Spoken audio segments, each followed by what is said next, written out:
Chapter 1. Rebirth After 5 Years. In a year when Qin Buwen basked in glory, she arrived in Chang'an, flanked by 3,000 soldiers who paved her way. The entire court bowed in deference to her, as she commanded an army of 300,000 and entered the court with her sword at her side. Even the high-ranking officials in the Grand Hall regarded her with a measure of trepidation. However, in the year of her deepest despair, she found herself betrayed by loved ones, abandoned, and her loyal army met a tragic fate, buried alive. Alone, she stood atop the city walls of Xuanyang, her garments billowing in the wind. Below her was once her beloved, now clad in silver armor, proudly mounted on a majestic steed. Qin Buwen, you conspire against the throne, harboring malicious intent, a crime deserving of death.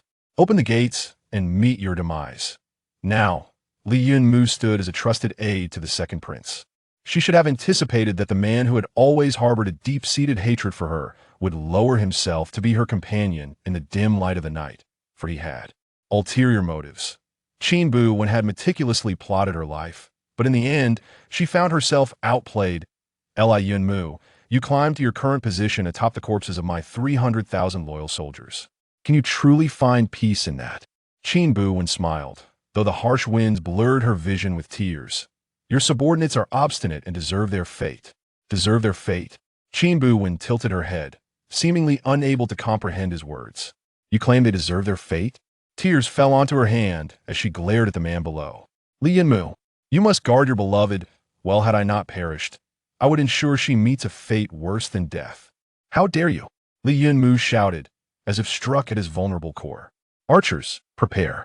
Exhausted, Qin Buwen had envisioned her death for years, but never imagined it would be so pitiful. With a bitter smile, she closed her eyes, longing for a peaceful slumber. Release the arrows. A rain of arrows pierced her heart.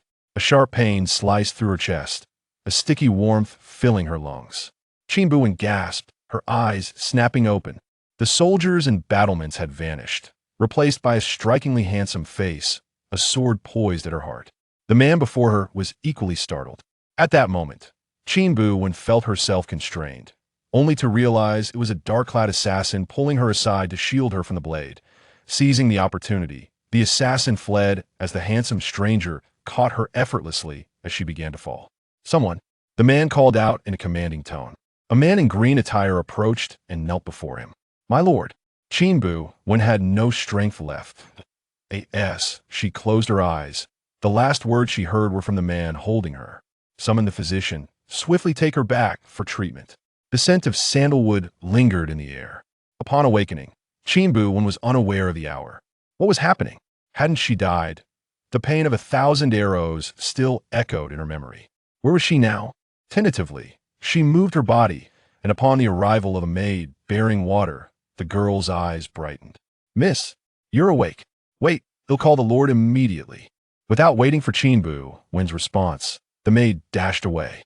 Miss, her identity as a woman was exposed. Qin Buwen glanced down, discovering her customary chest bindings had vanished, replaced by a clean, simple garment. But wait, why was her chest so ample? She distinctly remembered her development had not been so pronounced. Her family, the Qin clan, had a glorious past, aiding the founding emperor in battles, securing the borders, and establishing a formidable legacy. However, following the internal strife in the country, her father had insisted she dress as a man since childhood. At 12, she fought on the battlefield, vanquishing traitors and corrupt ministers, and was bestowed the title of a prince, honored with imperial privileges, known as Chang'an. She had donned male attire for 16 years. Thus, when the young maid referred to her as Miss, she was instantly on guard. What was going on? Hadn't she just been pierced by 1,000 arrows atop the city walls of Xuanyang? Turning, Qin Buwen faced the bronze mirror atop the dressing table. The reflection staring back was not her own. A sudden realization struck her. She had been reborn. Surveying the room, she noticed the sandalwood incense wafting through the air. The scent felt strangely familiar. Before she could ponder further, the maid returned, cheerfully ushering someone inside. My lord, come quickly. The young lady has finally awakened. With vigilance, Qin Buwen turned her gaze toward the newcomer, her eyes sharp. As the felt curtain parted, a man in a flowing pale blue robe entered with measured steps. His features were exquisitely refined, exuding elegance and grace. His expression was calm, and the light filtering through the window illuminated his flowing attire, radiating a soft glow. The man's demeanor was like that of the finest jade, warm yet serene. Why did he seem so familiar? Qin Buwen furrowed her brow, striving to recall. "Miss, do you feel better now?" His voice was melodious, akin to a gentle stream. Qin Buwen remained cautious. These individuals knew her true identity, yet she lacked clarity on whether they were friend or foe. "Do you know me?" she asked cautiously. The man's brow furrowed slightly, though his gaze remained devoid of emotion. "Do you know who I am?" She pressed further. Gradually, he rose, casting a glance her way before instructing the maid beside him. "Go summon the physician." "Understood." Once the maid departed, only the two of them remained in the spacious room. The man inclined his head slightly toward Qin Buwen. "Will not be alarmed. 3 days ago, I inadvertently injured you during confrontation. However, rest assured, the physician assures me that if you awaken, you will be well. I will also ensure you are adequately compensated." Qin Buwen felt lost in confusion, but as she lowered her gaze, she noticed a jade token hanging at the man's waist. It was unmistakably the insignia of the Prime Minister of the Yao Yun Kingdom. So, this man before her was the current Prime Minister? No, that couldn't be right. When she died, the Prime Minister was not him. "May I ask your name, sir?" No matter how she tried to recollect, she could not recall such a handsome figure in the court. If he truly served in the court, with such remarkable looks, she should have recognized him. After a moment of contemplation, the man finally spoke. "I am Ji Junjiao." Ji Junjiao. Qin Buwen's voice rose in astonishment. Upon receiving his confirming gaze, a flicker of shock crossed her eyes. Ji Junjiao was supposed to be the crown prince's tutor. How had he become the current prime minister? Suddenly realizing something, she fixed her eyes on Ji Junjiao and quietly inquired, "Sir, may I ask you another question?" "Please, go ahead." "What year is it in Yangon?" Confused, Ji Junjiao replied, "Is the 12th year of Yangon." 5 years later, she had arrived in the Yao Yun Kingdom of 5 years hence. Chapter 2. The Extreme Struggle of the Amnesiac Little Green Tea. During the years when Qin Buwen indulged in extravagant pursuits, engaging in brawls, cockfights, and raising crickets, he was well versed in various pleasures. He had perused enough tales of talented scholars and beautiful maidens. Yet, in those narratives of rebirth, the protagonist typically returned to a few years prior. Why, then, did she find herself reborn 5 years into the future? Qin Buwen's mind was a tumultuous whirl. The former grand tutor from 5 years ago had now metamorphosed into a figure of immense power, towering above the masses. If Ji Junjiao were the prime minister, it would imply that the current emperor was indeed the same prince from back then. With this realization, Qin Buwen felt a wave of relief. The second prince, Song Chengxian, along with Li Yunmu, had orchestrated the treacherous ambush that led to the burial of her 30,000 troops. Since she had survived, it was imperative to settle that score. The original body she inhabited appeared to be merely 20 years of age, prompting Qin Buwen to muse that, had she not perished back then, she would now be in her 21st year. In her pursuit of vengeance, it was crucial to amass power. She lifted her gaze. Observing the man before her, his posture was upright and dignified, a person of authority, second only to the emperor himself, fitting perfectly into her plans. Although there had been some minor conflicts between her and Ji Junjiao, the former grand tutor, in the past, she had undergone a transformation. As long as she concealed her identity, she could leverage Ji Junjiao's guilt and sense of responsibility to bring down Li Yunmu. Resolute in her decision, Qin Buwen slowly raised her head, clutching her chest, her complexion pale. "My lord, why do I feel as though I remember nothing?" Having been inadvertently harmed by Ji Junjiao, she understood that to remain, she must exploit his feelings of guilt. Ji Junjiao, upon hearing her, furrowed his brow slightly. "My lady, do you recall your name?" Qin Buwen gazed at him with sorrowful eyes, slowly shaking her head. "I have forgotten. My lord, the physician has arrived." A maid ushered in the old physician. Ji Junjiao stepped aside, allowing the physician to examine her. "Greetings, Prime Minister. There is no need for formalities. I kindly ask the physician to attend to this lady," Ji Junjiao stated. The physician wasted no time, placing a cloth on Qin Buwen's wrist to take her pulse. After a moment of contemplation, he finally spoke. "My lord, this young lady's pulse is steady. There are no significant issues. She is indeed fortunate." The blade was merely 2 inches from her heart. Had it pierced deeper, No remedy would suffice. Ji Junjio pressed his lips together. Physician, what could be the reason for this young lady's claim of complete amnesia? Upon hearing this, the physician hurriedly checked her pulse once more, then lifted her eyelids for a thorough examination. Noting the absence of any clots, he frowned. My lady, do you truly remember nothing? Qin Buwen's eyes glistened with unshed tears, her expression one of pitiful vulnerability. The physician sighed and rose. It appears that this young lady's excessive fright has led to a temporary loss of memory. I shall prescribe a remedy for her to take over the next few days to observe the effects. Thank you, physician. Ji Junjio instructed the maid to escort the physician out, then turned his attention back to Qin Buwen, uncertain if it was merely her imagination. She felt as though Ji Junjio's gaze held a hint of scrutiny. Qin Buwen coughed twice before Ji Junjio stepped forward, assuring her, Miss, please rest easy in the side chamber for the next few days. There is no need to worry about anything else. Gratefully, Qin Buwen thanked Ji Junjio, who did not linger and turned to depart. It was only when Ji Junjio's figure vanished from sight that the smile on Qin Buwen's lips faltered. Instinctively, she reached for the ring on her left thumb, only to suddenly remember that she was no longer the Wang of Chang'an. That ring, along with her former self, was likely discarded in a mass grave. With a soft chuckle, Qin Buwen resolved to first ascertain the identity of this original body. Otherwise, complications might arise later. The maid in the room, named Qingwei, was cheerful and easy to converse with. Through a few inquiries, Qin Buwen gleaned the identity of her original self. It appeared that Ji Junjio had cornered a black-clad assassin who had taken refuge in a dilapidated temple. The original body was in rags, presumably a beggar fleeing from disaster, who had unwittingly intercepted a blade meant for Ji Junjio, thus prompting her rescue. Upon learning this, Qin Buwen couldn't help but smile. Miss, what makes you smile? Qingwei asked curiously while preparing medicine. Qin Buwen's wound had healed considerably, and she was now chatting with Qingwei in the kitchen, sitting on a small stool. Propping her chin on one hand, she tilted her head slightly and remarked, I find your esteemed prime minister exceedingly kind. Indeed, he was remarkably benevolent, if it were her. She might suspect that the one blocking the blade was merely playing a part to gain her trust, and she would never have so readily brought the person back to her residence. Suddenly, Qin Buwen recalled the turmoil she had caused in the Eastern Palace years ago, when she ordered the beating of a servant. Ji Junjio had intervened, not only saving the individual but also drafting a memorial to accuse her the following day. At that time, Qin Buwen wielded immense power. Even if she had killed that servant, no one in the palace would have dared to speak against her. During those years, the only person brave enough to oppose her was the crown princess tutor. Truly, a paragon of virtue. Qingwei, oblivious to the deeper meaning behind Qin Buwen's words, beamed with pride. Of course, throughout Chang'an, who does not praise our prime minister as extraordinarily talented and unmatched in the world?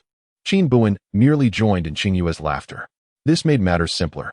The original body was a beggar fleeing from disaster.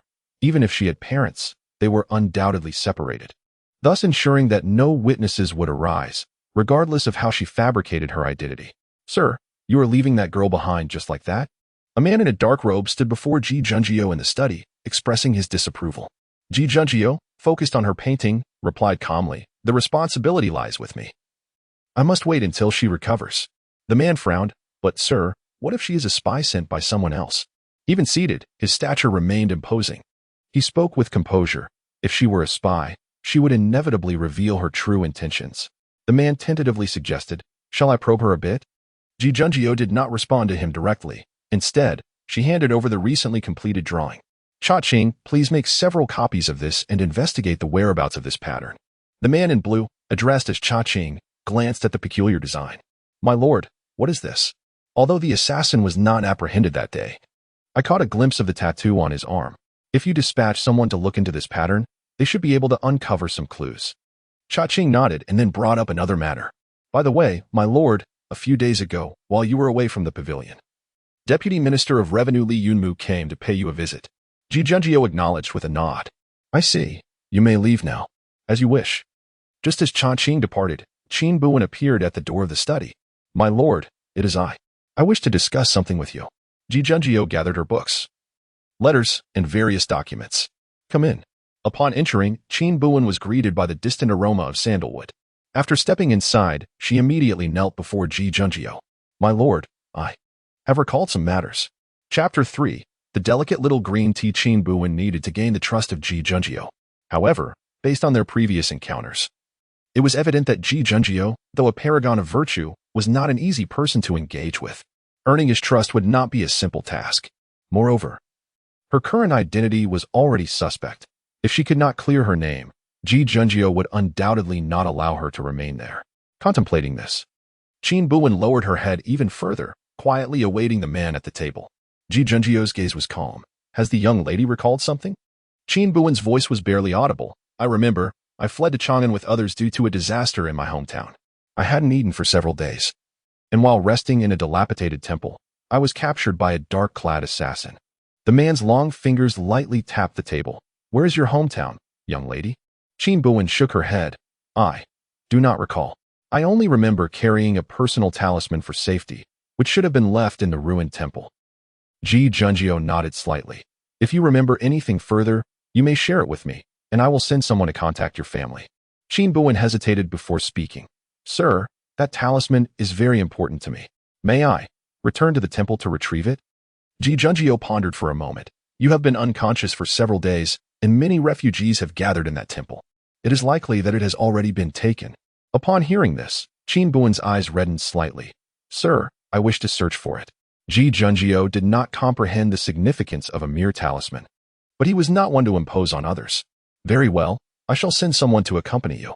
Given the recent influx of refugees in Chang'an, it is unsafe for you to go alone. Thank you, sir. Qin Buwen was well aware that Ji Junjie's decision to send someone with her was partly to monitor her. Nevertheless, her primary objective was to earn Ji Junjie's trust. Even if he had not sent someone, she would have requested it herself. Having recovered significantly from her injuries, Qin Buwen arrived at the temple with her escort in the evening. It should be around here. Might I trouble you, dear brother, to help me search? She needed to devise a way to separate from this guard for a while. The guard hesitated for a moment, then nodded and began to search the vicinity. Turning her back to the guard, Qin Buwen approached a corner of the dilapidated temple. When she had been restrained by the dark-clad man, she instinctively grasped the token at his waist. To prevent its discovery during her unconsciousness, she had thrown it here before losing consciousness. As she cleared away the crumbling bricks, Qin Buwen finally found the token.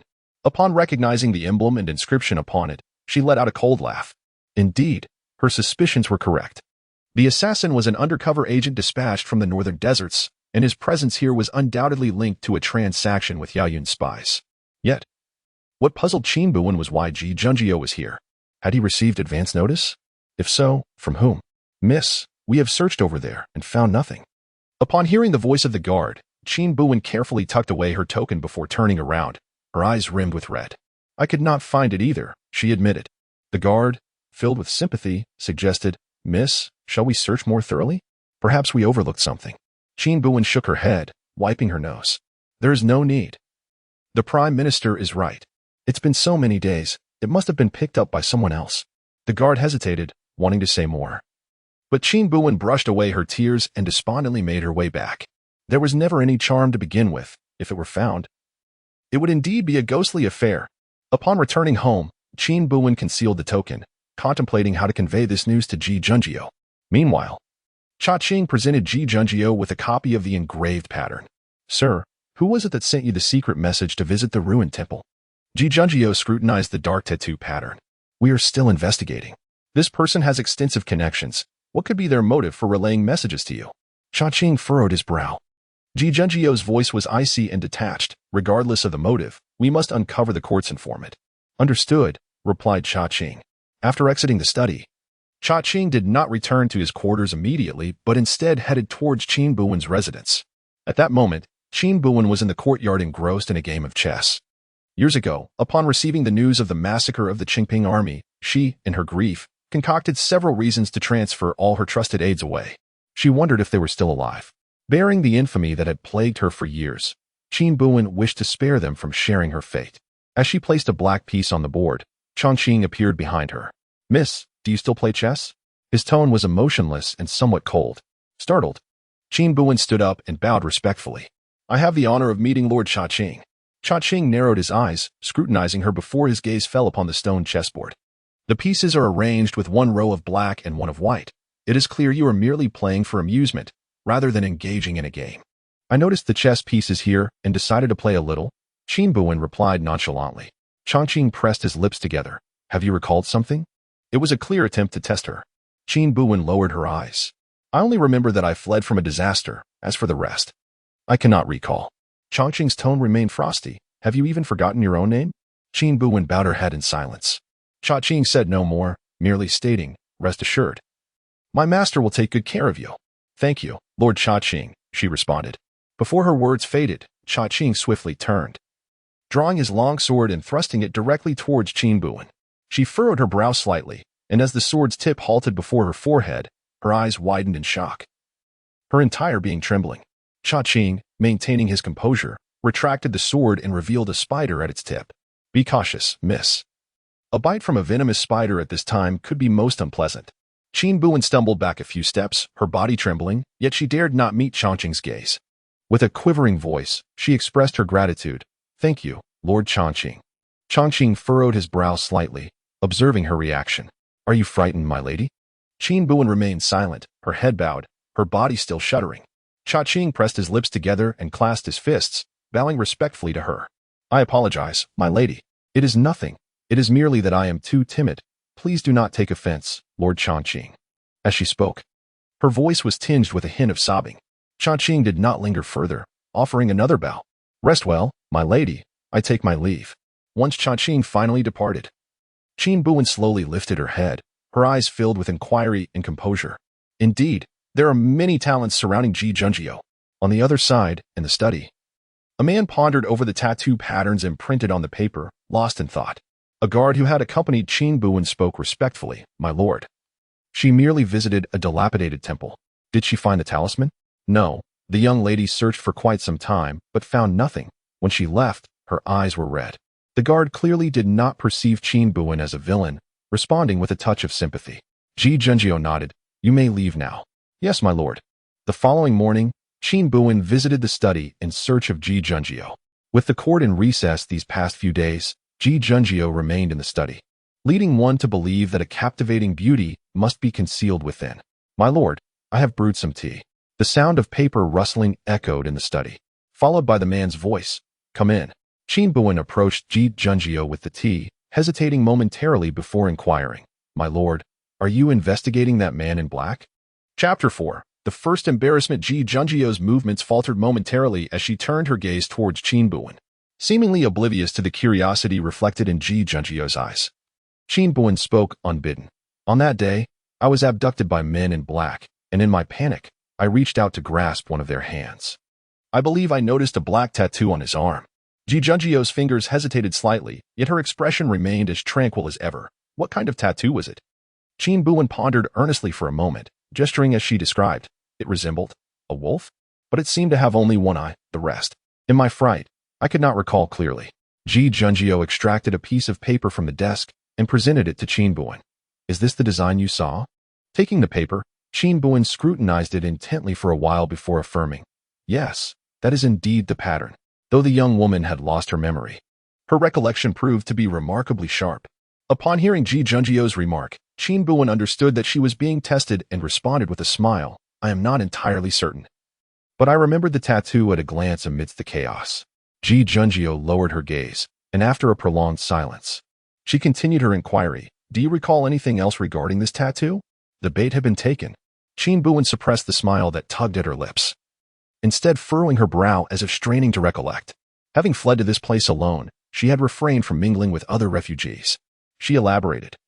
When I stumbled upon that dilapidated temple, I was concerned about potential conflicts with others, so I hid in a secluded corner.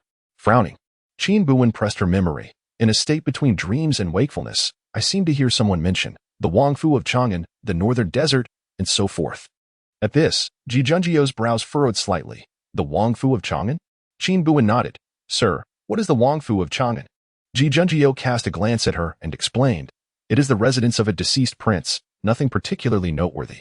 Qin Buwen nodded obediently, sensing the appropriateness of refraining from further inquiries. Sir, I have a small request.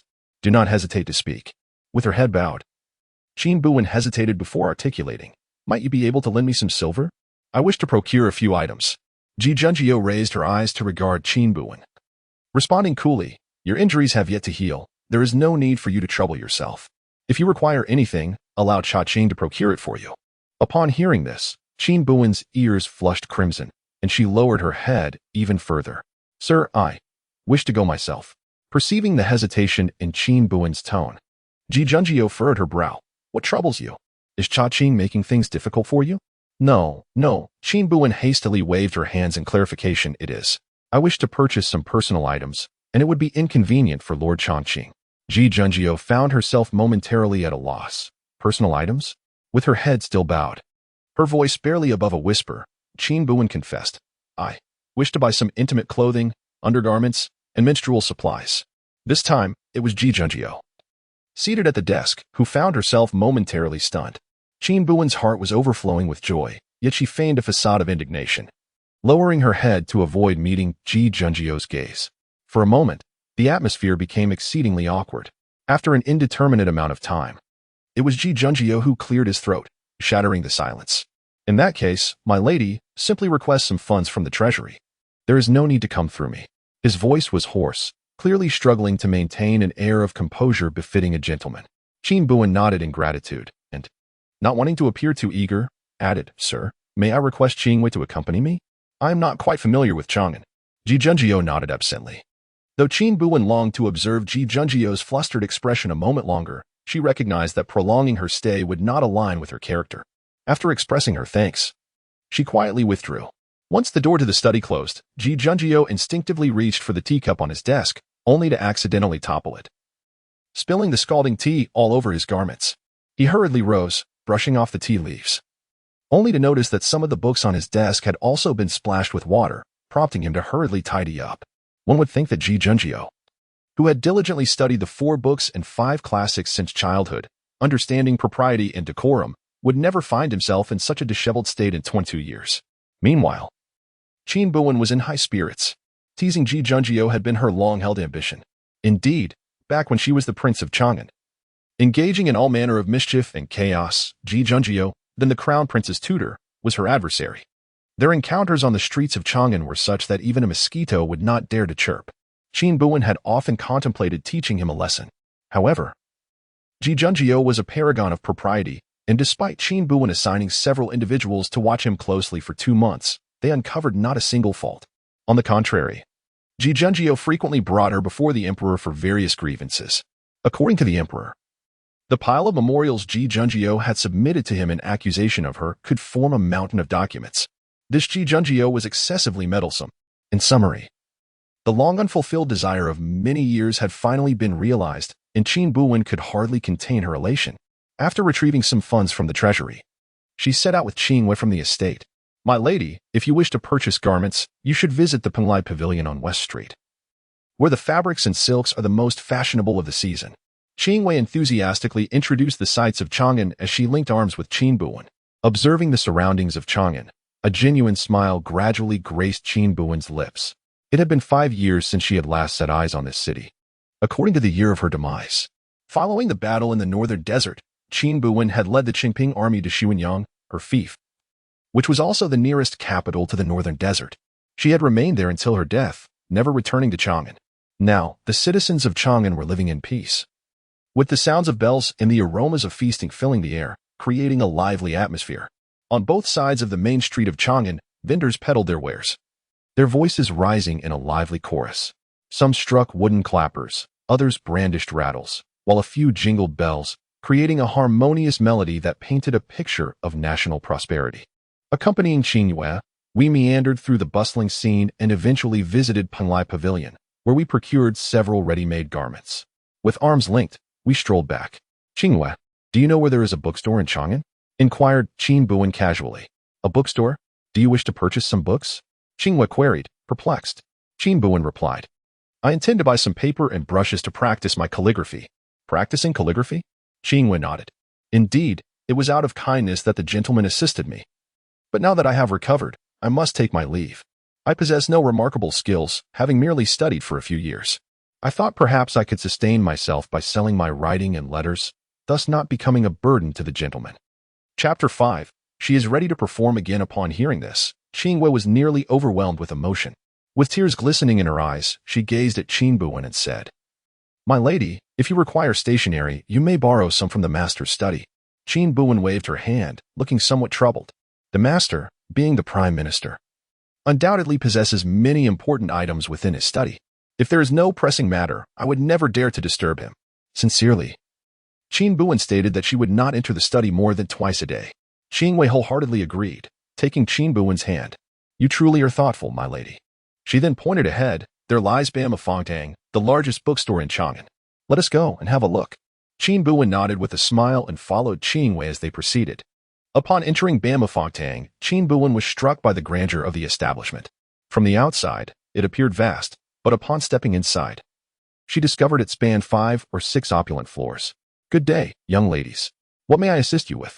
The shopkeeper inquired, calculating on his abacus. Dear sir, we are merely browsing. Please, do not mind us. Qin Wei said, concerned that Qin Buwen might feel uncomfortable, and began to explore the store with her. The bookstore was filled with an array of items, and soon Qing Yue's attention was captured by the romantic novels featuring talented scholars and beautiful ladies. Seizing the moment, Qin Buwen approached the counter. Shopkeeper, do you have any of the popular Tianjin paper and Huizhou ink from 7 or 8 years ago? The sound of the abacus ceased, and the shopkeeper adjusted his crystal glasses, squinting at Qin Buwen. My lady, why would you seek such old paper and ink? Qin Buwen replied smoothly, in our region, Tianjin paper and Huizhou ink are rare treasures. Now that I am in the capital, I wish to experience them. The shopkeeper, believing her, replied, we do have them, but they have not been used in years. Please wait a moment while I fetch them for you. Qin Buwen nodded.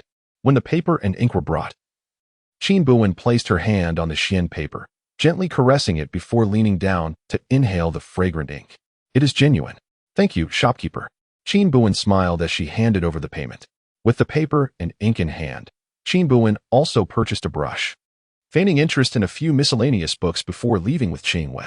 Not long after their departure, a distinguished carriage halted before the bookstore. The owner did not alight but merely lifted a corner of the curtain and tapped on the doorframe. Ping'an.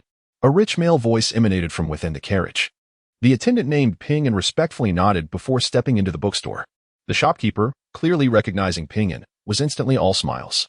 Master Ming, it has been a long time. Ming'an slightly bowed.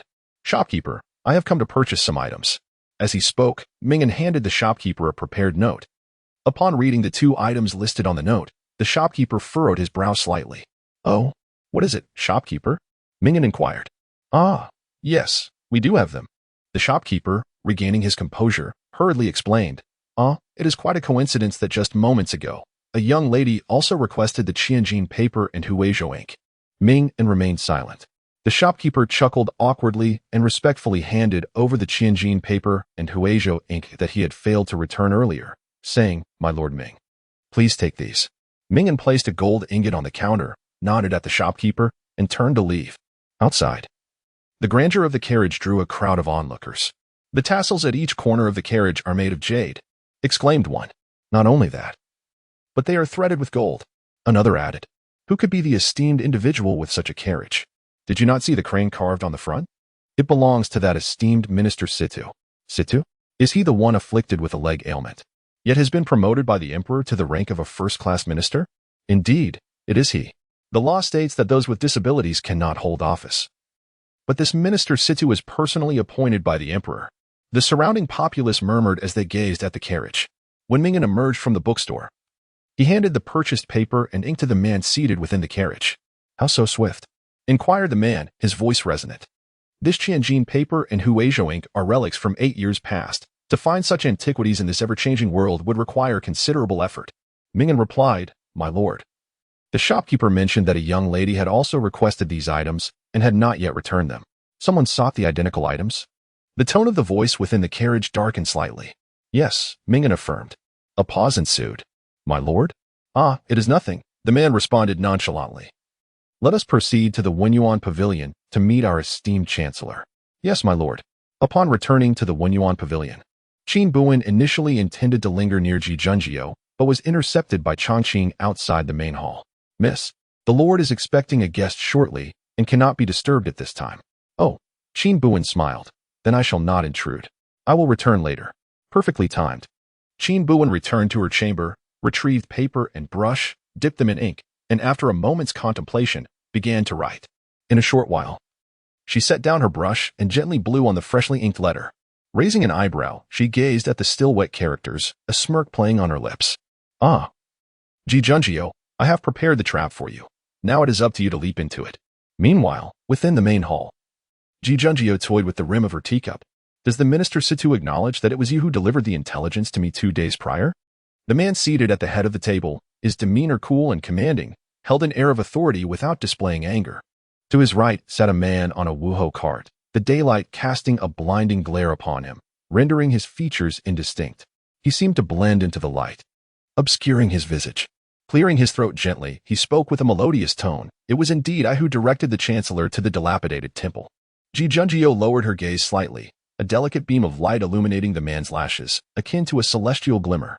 Minister Situ, do you realize that with this act of deception alone, I could bring you to account? The man's voice remained calm and devoid of emotion. Upon hearing the words, Lord Situ merely smiled. Do not be angry, my lord. I have led you here, and you have gained something in return, have you not?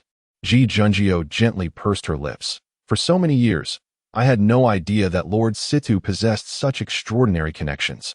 Rest assured, my lord, I harbor no ill intentions. The man replied, smiling. You need only to visit the Wang residence in Chang'an, and you shall naturally acquire what you seek. With that, Lord Situ waved his hand, and Ming'an behind him understood the cue, gently pushing the chariot of Wuho as they departed. Ji Junjio observed the man's retreating silhouette, her dark eyes subtly shifting. Was it merely a coincidence? Ji Junjio lightly tapped the table, a beautiful frown gracing her brow. It seemed all clues pointed towards the Wang residence in Chang'an. At the moment Qin Buwen sought out Ji Junjio, he fortuitously witnessed a figure departing in a Wuho chariot. As he gazed at the man's back, he felt an inexplicable sense of familiarity. Was it an illusion? Qin Buwen dismissed the thought and approached Ji Junjio, holding the prepared book. This humble woman has met the esteemed lord, she announced, ready to resume her performance. Chapter 6. In her presence, never rational Ji Junjio slightly nodded. What brings you here? Miss. Qin Buwen smiled as she presented a book she had prepared in advance. Esteemed sir, I accompanied Miss Qin Yue to the bookstore and thought to gift you this tome. At times, Qin Buwen could not help but admire her own audacity. Spending Ji Junjio's money to purchase a book, yet claiming it was a gift for him. Were it anyone else, they might feel a flush of embarrassment. But who was Qin Buwen? In the entire capital, none possessed a thicker skin than she. Thus, even as she spoke these words, she maintained an earnest demeanor. Ji Junjio glanced at the book presented by Qin Buwen and was momentarily taken aback. He accepted it with both hands. Is this indeed a work of Master Gong's calligraphy? Qin Buwen smiled. Yes, I noticed some similarities between your brushwork and that of Master Gong Shishan's the other day, so I took the liberty to purchase it. Thank you. Young lady. Ji Junjio nodded, acknowledging her gratitude. For a moment, an awkward silence fell between them. Ji Junjio, accustomed to being a paragon of virtue, often recalled the earlier abruptness during his interactions with Qin Buwen. Mississippi. Is there anything else? His tone was unmistakably dismissive. Qin Buwen detected the subtle hint yet feigned ignorance, continuing with a smile. Well, would you like to dine on this evening, sir? I have recently learned a few new dishes and would love to prepare them for you. There's no need, Ji Junjio declined. I have matters to attend to outside the residence tonight and shall not be dining at home. A fleeting emotion flickered in Qin Buwen's eyes, quickly masked by lowered lashes. Having received the answer she sought, Qin Buwen deemed there was no reason to linger. Ah, in that case, I shall take my leave. After a slight bow towards Ji Junjio, she turned to depart. Chang'an. Ji Junjio spoke softly. In an instant, Chang'an knelt before Ji Junjio, at your service. Keep an eye on her. Your command shall be obeyed. After returning to her chamber, Qin Buwen retrieved a concealed envelope. It appeared Ji Junjio would be headed to the Wang residence in Chang'an tonight, and she needed to ensure the letter was delivered beforehand. Voices from outside caught her attention. It was Chang'an conversing with Qing Wei. Why have you come, sir? The master is concerned for the young lady's safety and has sent me to guard here. It was less about concern for her safety and more about surveillance. Qin Buwen smiled softly, applying some powder from her vanity to pale her lips. After placing a warm cloth on her forehead for a while, she finally opened the door with a series of feigned coughs. Chang'an stood guard outside, sword in hand, while Qing Yue chatted amiably beside him. Upon seeing Qin Buwen's pallid countenance, Qing Yue furrowed her brow. Miss, what has happened? Why do you look so pale? Qing Yue's concern drew Chang'an's attention as he turned to observe Qin Buwen. Qin Buwen forced a weak smile. waving her hand gently at Qin Buwen. I must have caught a chill. Upon hearing this, Qin Buwen quickly reached out to feel Qin Buwen's forehead. Alas, the heat has become unbearable. Qin Buwen appeared anxious, exclaiming, "My lady, please wait a moment. I shall summon the physician." Qin Buwen shook her head gently. "There is no need for that. I simply wish to rest, dear Qin Buwen. Please do not call me for dinner." Yet Qin Yue's face remained etched with concern. Qin Buwen offered a reassuring smile. "I assure you, I am quite well. A brief slumber and a little perspiration will suffice." "Very well, my lady, should you feel unwell, do let me know."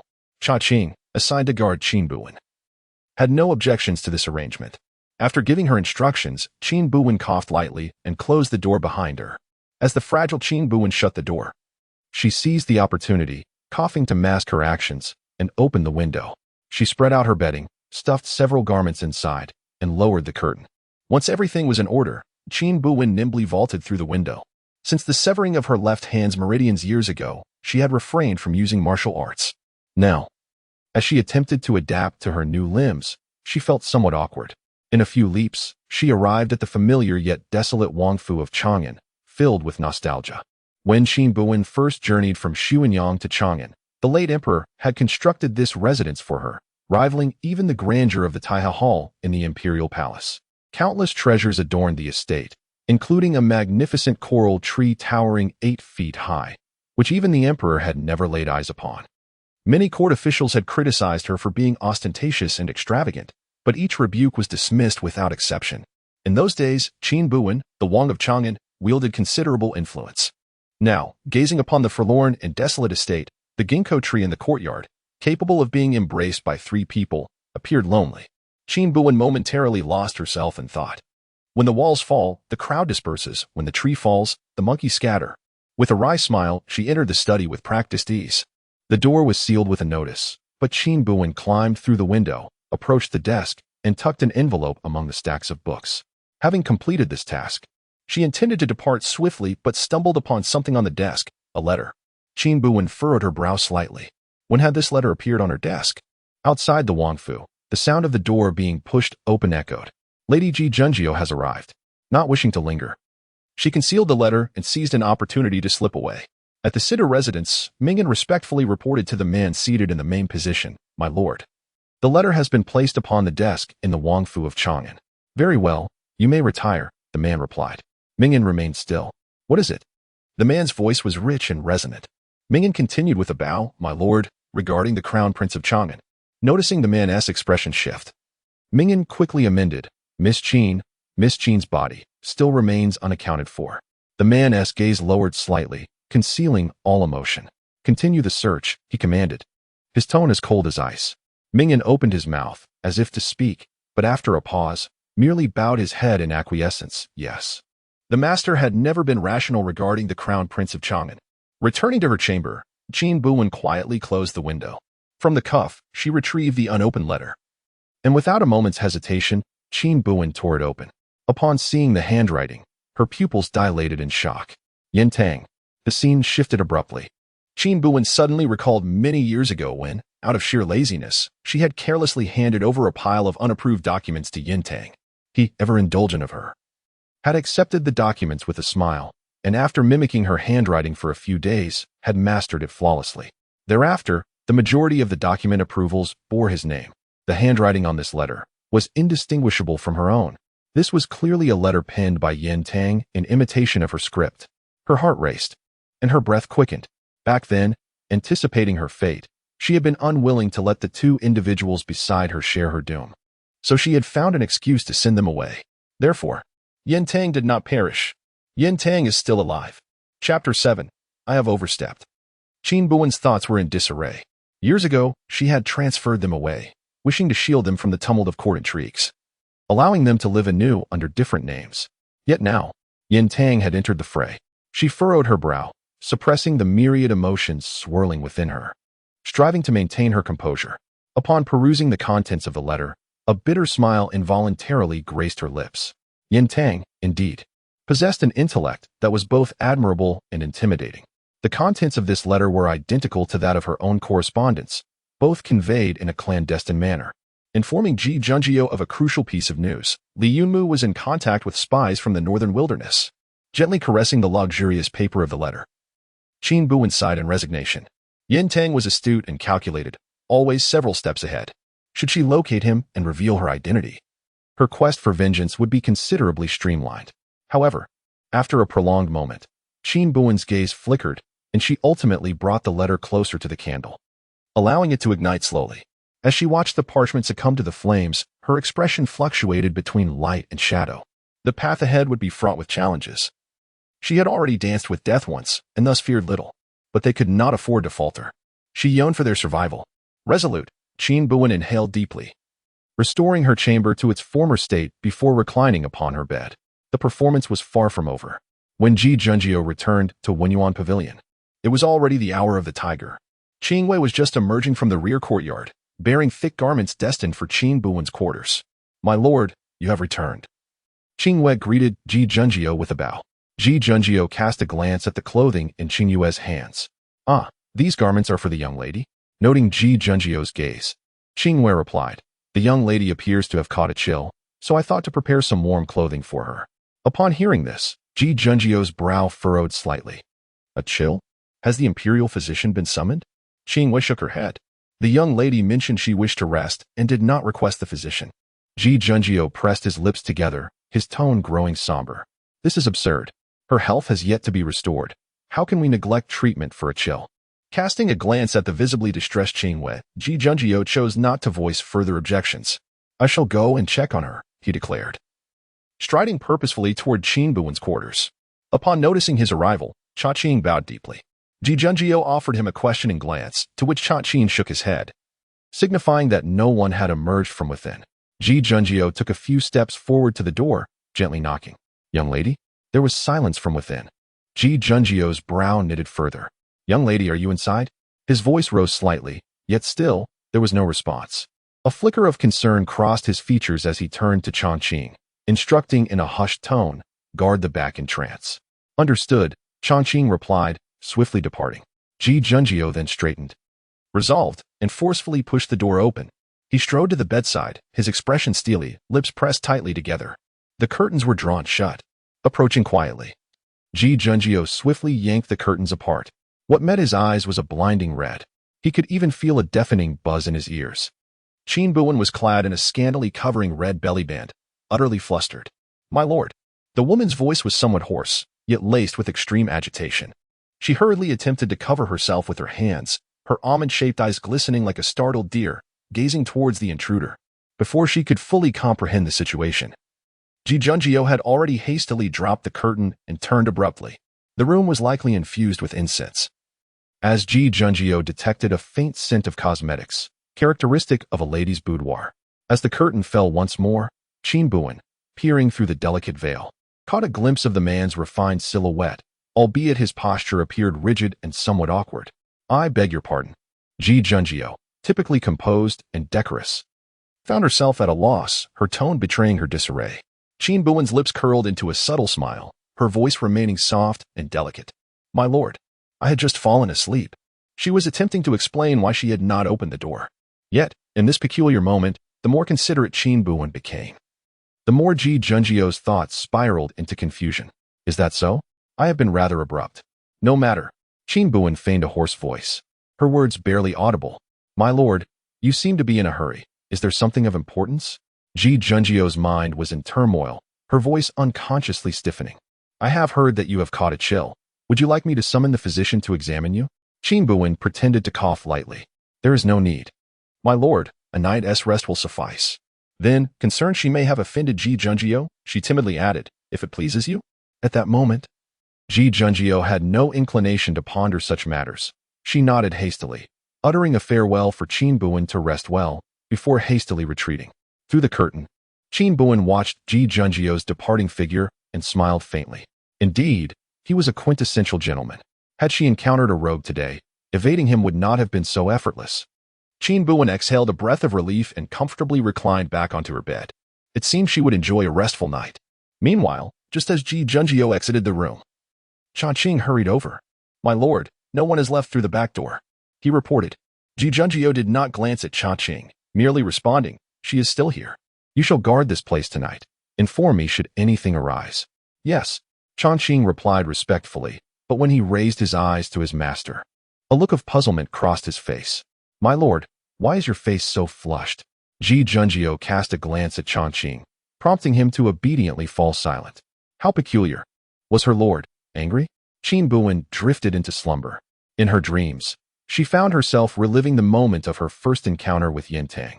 Among the countless displaced laborers and servants, Qin Buwen donned a black and gold robe, seated high upon a palanquin, surveying the cracked earth where a young man knelt beneath her. What is your name? Qin Buwen inquired, her voice cool and devoid of discernible emotion. The youth, clad in coarse fabric, knelt upright. Yintang, can you read? Yes. Qin Buwen let out a nonchalant chuckle, gently caressing the jade ring on her left thumb. Have you made up your mind? Accompanying me means embracing peril, facing the scorn of the masses, and even concealing one's appearance. At that time, Qin Buwen was merely 14 years old, yet exuded an aura of authority that deterred all from meeting her gaze. Her voice was languid, her demeanor relaxed. I've heard that scholars have a penchant for gambling. Shall we gamble, Yintang? The young man slightly raised his eyes, locking onto Qin Buwen's gaze, which was rife with lethal intent.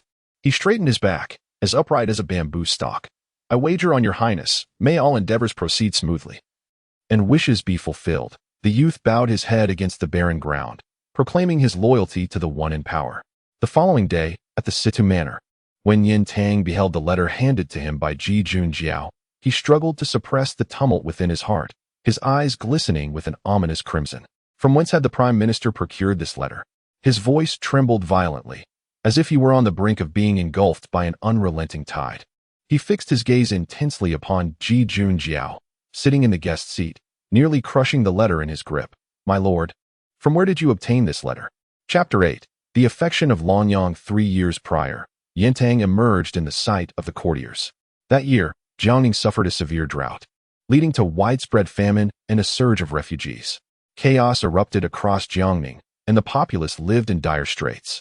It was also the year when the national treasury faced a grave deficit, rendering the government incapable of opening granaries to assist the starving populace. The emperor issued an imperial edict declaring that anyone who could alleviate the drought in Jiangning would be rewarded with promotions and a bounty of 100 taels of gold. It was during this tumultuous time that Yintang made his entrance into Chang'an. At that time, Yintang was but a young man on the cusp of adulthood, sitting alone in a dilapidated wuhou cart. No one knew how he had arrived in the capital by himself. Despite his physical disability, which rendered his legs weak, his handsome features and striking eyes remained unblemished. In full view of the crowd, he boldly tore down the imperial edict. Subsequently, Yintang received a decree that allowed him to swiftly eradicate corrupt officials and punish the unscrupulous, managing to gather enough relief grain within a fortnight to distribute throughout Jiangning. In the days that followed, Yintang entered the palace and engaged in a game of strategy with the emperor in the study, where the candlelight flickered throughout the night. By dawn, the emperor had appointed Yintang as a reader in the Hanlin Academy, bestowing upon him the official rank of 6th grade. Over the next 3 years, Yintang achieved remarkable feats, rising swiftly through the ranks, and he became a highly esteemed 2nd grade official known as the Minister of Education in Chang'an. In Ji Junjie's memory, Yintang was a prodigious talent, adept at devising strategies, a rare genius of his time. During the recapture of Chuanzhou, Yintang alone drove the emperor's gifted golden wuhou cart, wielding black and white stones, and played against himself atop the city walls. Ultimately, the white stones prevailed, and the news of victory arrived. Chuanzhou was reclaimed. In essence, Ji Junjie's recollection of Yintang did not align with the demeanor he now exhibited. It was as if he were being choked, yet simultaneously grasping at a lifeline. His eyes bloodshot as they fixed upon him. Sir, from where did you obtain this letter?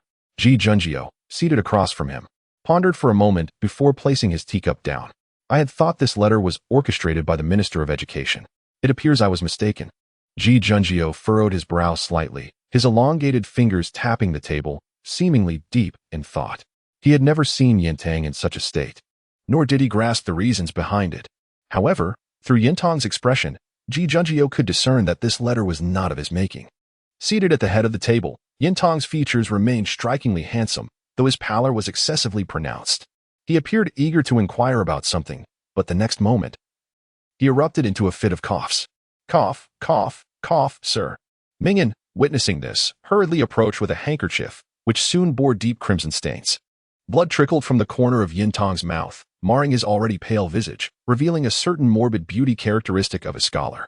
This letter was undoubtedly procured from the Wang residence in Chang'an, Ji Junjiu remarked nonchalantly. Was it not the Minister of Education who directed me to go? Cough, cough, cough. Yin Tong's breathing grew labored, his eyes bloodshot, as he struggled to suppress the cough. He gripped his palm tightly, forcing himself to regain composure. When did you visit the Wang residence in Chang'an? Was anyone accompanying you? Ji Junjiu slowly rose, evidently reluctant to prolong the conversation. Lord Situ possesses extensive influence, and should he desire to investigate these trivial matters, they would undoubtedly escape no scrutiny from his discerning gaze. Ji Junjiu inclined her body slightly towards Yin Tang, stating, I shall take my leave now. With that, she stepped away. Cough, cough, cough. Yin Tang's cough grew increasingly severe. Ming furrowed his brow. My lord, we have already dispatched someone to summon the imperial physician. Please take a sip. Yin Tang abruptly turned his gaze upon Ming, his previously gentle and clear eyes now brimming with stubbornness. Investigate. The two words escaped his throat, laden with restrained emotions. When did Ji Junjiu leave? Was anyone accompanying her? And I demand to know all details regarding the individual who purchased the precious paper and Huizhou ink at the half-acre pond. Ming promptly nodded. Understood. Yin Tang was acutely aware that his current thoughts bordered on madness. But what if it were true? What if she truly had not perished? Achoo! Qin Buwen awoke that morning with a sneeze. Strange, she thought. She was dead. Surely no one would still berate her? Upon exiting the courtyard, she spotted Qingwei, who was carrying a tray of tea. Miss Qingwei, are you about to serve tea to the Lord? Qin Buwen called out, inquiring. Qingwei halted at the sight of Qin Buwen. No, my lord left the residence this morning. There are guests in the main hall, and I am going to pour a cup of tea for the deputy minister. Deputy minister? Qingwei nodded. Indeed, it is Deputy Minister Li Yunmu from the Ministry of Revenue. It is said he visited our lord some time ago, but unfortunately, our lord was not home. She continued, today he has returned, since the lord has yet to arrive. Deputy Minister Li said he would wait in the main hall.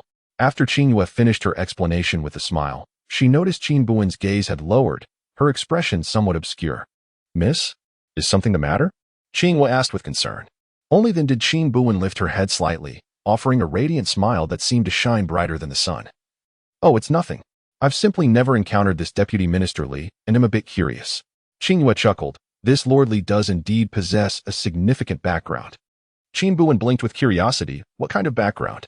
Qingwei glanced around, then beckoned Qin Buwen closer, lowering her voice. 5 years ago, this Lord Li led troops to slay the traitor, King Chang'an, which propelled him to great heights in his career. Qin Buwen's eyes widened in shock. Is that true? Absolutely, Qingwei affirmed earnestly, then lowered her voice even further. It is said that His Highness, King Chang'an, had an affinity for Longyang, and Lord Li had long been lurking in his vicinity, waiting for an opportunity to topple him. Ah? Qin Buwen covered her mouth and gave a thumbs up. Truly, Lord Li is a great man. He is capable of both yielding and advancing. Qingwen nodded in agreement, then sighed, regrettably. The tale of Lord Li feeding the tiger has not been accepted by others. He remains solitary to this day. Qin Buwen blinked, thinking she had misheard. You mean Li Yunmu is still unmarried? No, indeed. Qingwei shook her head, for the events of the past lingered in her mind. Despite Lord Li's claims that he had no dealings with the Prince of Chang'an, what respectable family would willingly marry off their daughter to such a man? Qin Buwen stifled a laugh, fearing it would betray her composure. She struggled to contain her amusement, subtly turning her gaze to the scenery, forcefully suppressing the upward curve of her lips. Li Yunmu, oh Li Yunmu, did you ever contemplate the promising future you would attain when you shot me? Initially, he had been consumed by the desire to eliminate her, longing to be with his beloved, yet he had ended up with such an unsavory reputation. Although Qin Buwen had played a part in this twist of fate, she could not deny her satisfaction with the outcome. I mustn't linger with the young lady.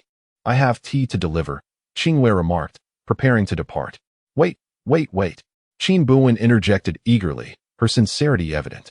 Qingwei, I have yet to meet the famed Lord Li Yunmu. May I accompany you to deliver the tea? Qingwei could hardly withstand the pleading glimmer in Qin Buwen's eyes. With a resigned sigh, she relented. Very well, but do be cautious. Once you have served the tea, make sure to return swiftly. I hear Lord Li has a rather irritable temperament. Qin Buwen nodded earnestly, accepting the tea set from Qing Yue's hands and making her way toward the main hall. She was determined to have a proper encounter with her old acquaintance. Chapter 9. Fragile and easily overthrown after setting down the tea set. Qin Buwen made her way towards the main hall. The main hall of the Wenyuan Pavilion was quite spacious, yet its furnishings were exceedingly simple, in stark contrast to the opulence of Qin Buwen's residence in Chang'an. It seemed as if one were in the heavens and the other in the depths of the earth. However, considering the character of Ji Junjiu, renowned for his integrity and righteousness, it was hardly surprising. Aside from his necessary salary and the emperor's occasional gifts, there were no valuable possessions within the Wenyuan Pavilion. At the onset of the emperor's reign, a significant purge had taken place, resulting in the downfall of numerous corrupt officials, while many others, who had merely received minor favors, were also brought to justice. The breadth of this purge was unprecedented in a century, implicating over 90% of the officials in the court. At that time, Ji Junjiu, serving as the grand tutor to the crown prince, stood apart from the multitude of guilty officials, untainted and steadfast in his principles. This was also the first time Qin Buwen had come to know Ji Junjiu. While she was aware of his integrity, she had not anticipated that after all these years, even in such a position, he would remain unchanged. Upon entering the main hall, Qin Buwen immediately spotted Li Yunmu seated at the guest position. Strangely enough, 5 years was not a lengthy span, and considering her close proximity to Li Yunmu back then, she believed she would recognize him instantly. Yet, when her gaze finally met his, she realized how much time had truly passed, long enough to transform the once youthful and spirited young man into the cold visage he now bore. Qin Buwen was suddenly reminded of their initial encounter, when he had appeared disheveled and in distress, yet his eyes shone with an intense brightness. "I implore Prince of Chang'an to intercede and restore the honor of the Li family." A flicker of emotion passed through Qin Buwen's eyes, though she averted her gaze slightly, caressing the jade ring on her finger. "The fate of the Li household has nothing to do with me." Li Yunmu stared at her in disbelief. "Your Highness, the lives of over 100 members of the Li family have been unjustly taken." Qin Buwen let out a derisive laugh, as if she had heard the most absurd joke. "Whether he is wronged or not, I am indifferent."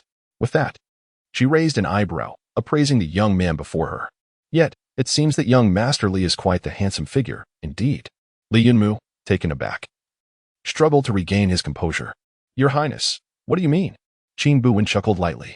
"Now that the Li family has been eradicated, Li Yunmu, if you wish to survive, why not serve as my aide?" The citizens of Chang'an were well aware that the so-called aides of the Prince of Chang'an were merely entertainers. Time dragged on, long enough for Qin Buwen to stifle a yawn out of impatience. Finally, Li Yunmu's straight back began to bend. "Commoner, I thank your Highness for your grace." Initially, driven by personal motives, she had taken Li Yunmu in, only to be reprimanded by Yin Tang for several days. Consequently, rumors began to circulate throughout the capital that the high-ranking Prince of Chang'an had taken a special liking to the eldest son of the Li family, even suggesting he had a penchant for men. This had troubled Qin Buwen for quite some time. Reflecting on this, Qin Buwen's gaze towards Li Yunmu deepened. She bore the weight of previous slander, but now, having been reborn, she would not allow Li Yunmu to rest easy. Straightening her posture, Qin Buwen approached Li Yunmu with a cup of tea. Seated in the guest area, Li Yunmu donned a pale moon-white robe, his demeanor restrained and somber. Time had dulled the youthful sharpness of his character, leaving only a deep, inscrutable emotional turmoil lurking in his eyes. He had grown somewhat impatient. "My lord, please enjoy the tea." As Qin Buwen lifted the teapot, she inadvertently spilled the scalding liquid onto Li Yunmu's hand. Hiss! Li Yunmu winced from the burn and abruptly stood. Before he could unleash his fury, Qin Buwen hastily pleaded, "My lord, forgive me. It was not my intention." While scrambling to tidy the fallen teaware, she muttered softly, "Why was it not boiling water? Otherwise, it would have surely scorched off a layer of his skin." "What did you say?" Li Yunmu inquired sharply. Had it been anyone else, they would have been terrified into silence by his chilling glare. Yet Qin Buwen was different. She blinked quickly, her eyes glistening and her nose slightly reddened. "My lord, I beg for your pardon. I truly did not mean it." Li Yunmu was on the verge of losing his temper, but recalling that they were in Wenyuan Pavilion, he shot a cold glare at Qin Buwen and ultimately retook his seat. Observing this, Qin Buwen raised an eyebrow slightly. Over the span of 5 years, while she had not mastered many skills, her ability to endure had certainly flourished. Internally, Qin Buwen smirked while maintaining an outward appearance of timidity. Refilling Li Yunmu's cup, she showed no intention of leaving. "My lord, may I ask you a question?" Her voice was soft, resembling a harmless little white flower. Li Yunmu's brow furrowed deeper as he cast her a sidelong glance. Feigning ignorance, Qin Buwen hesitantly spoke. "My lord, I have heard that you prefer men?" With a resounding clap, Li Yunmu slammed his hand on the table, causing it to tremble, and stood up, glaring furiously at Qin Buwen. Clearly, this was a past he wished to keep buried. But who was Qin Buwen? She thrived on striking at Li Yunmu's vulnerabilities. Who said that? The words erupted from him, each syllable laced with masculine ire. Qin Buwen blinked innocently, seemingly oblivious to his fury. The citizens of Chang'an have been saying so.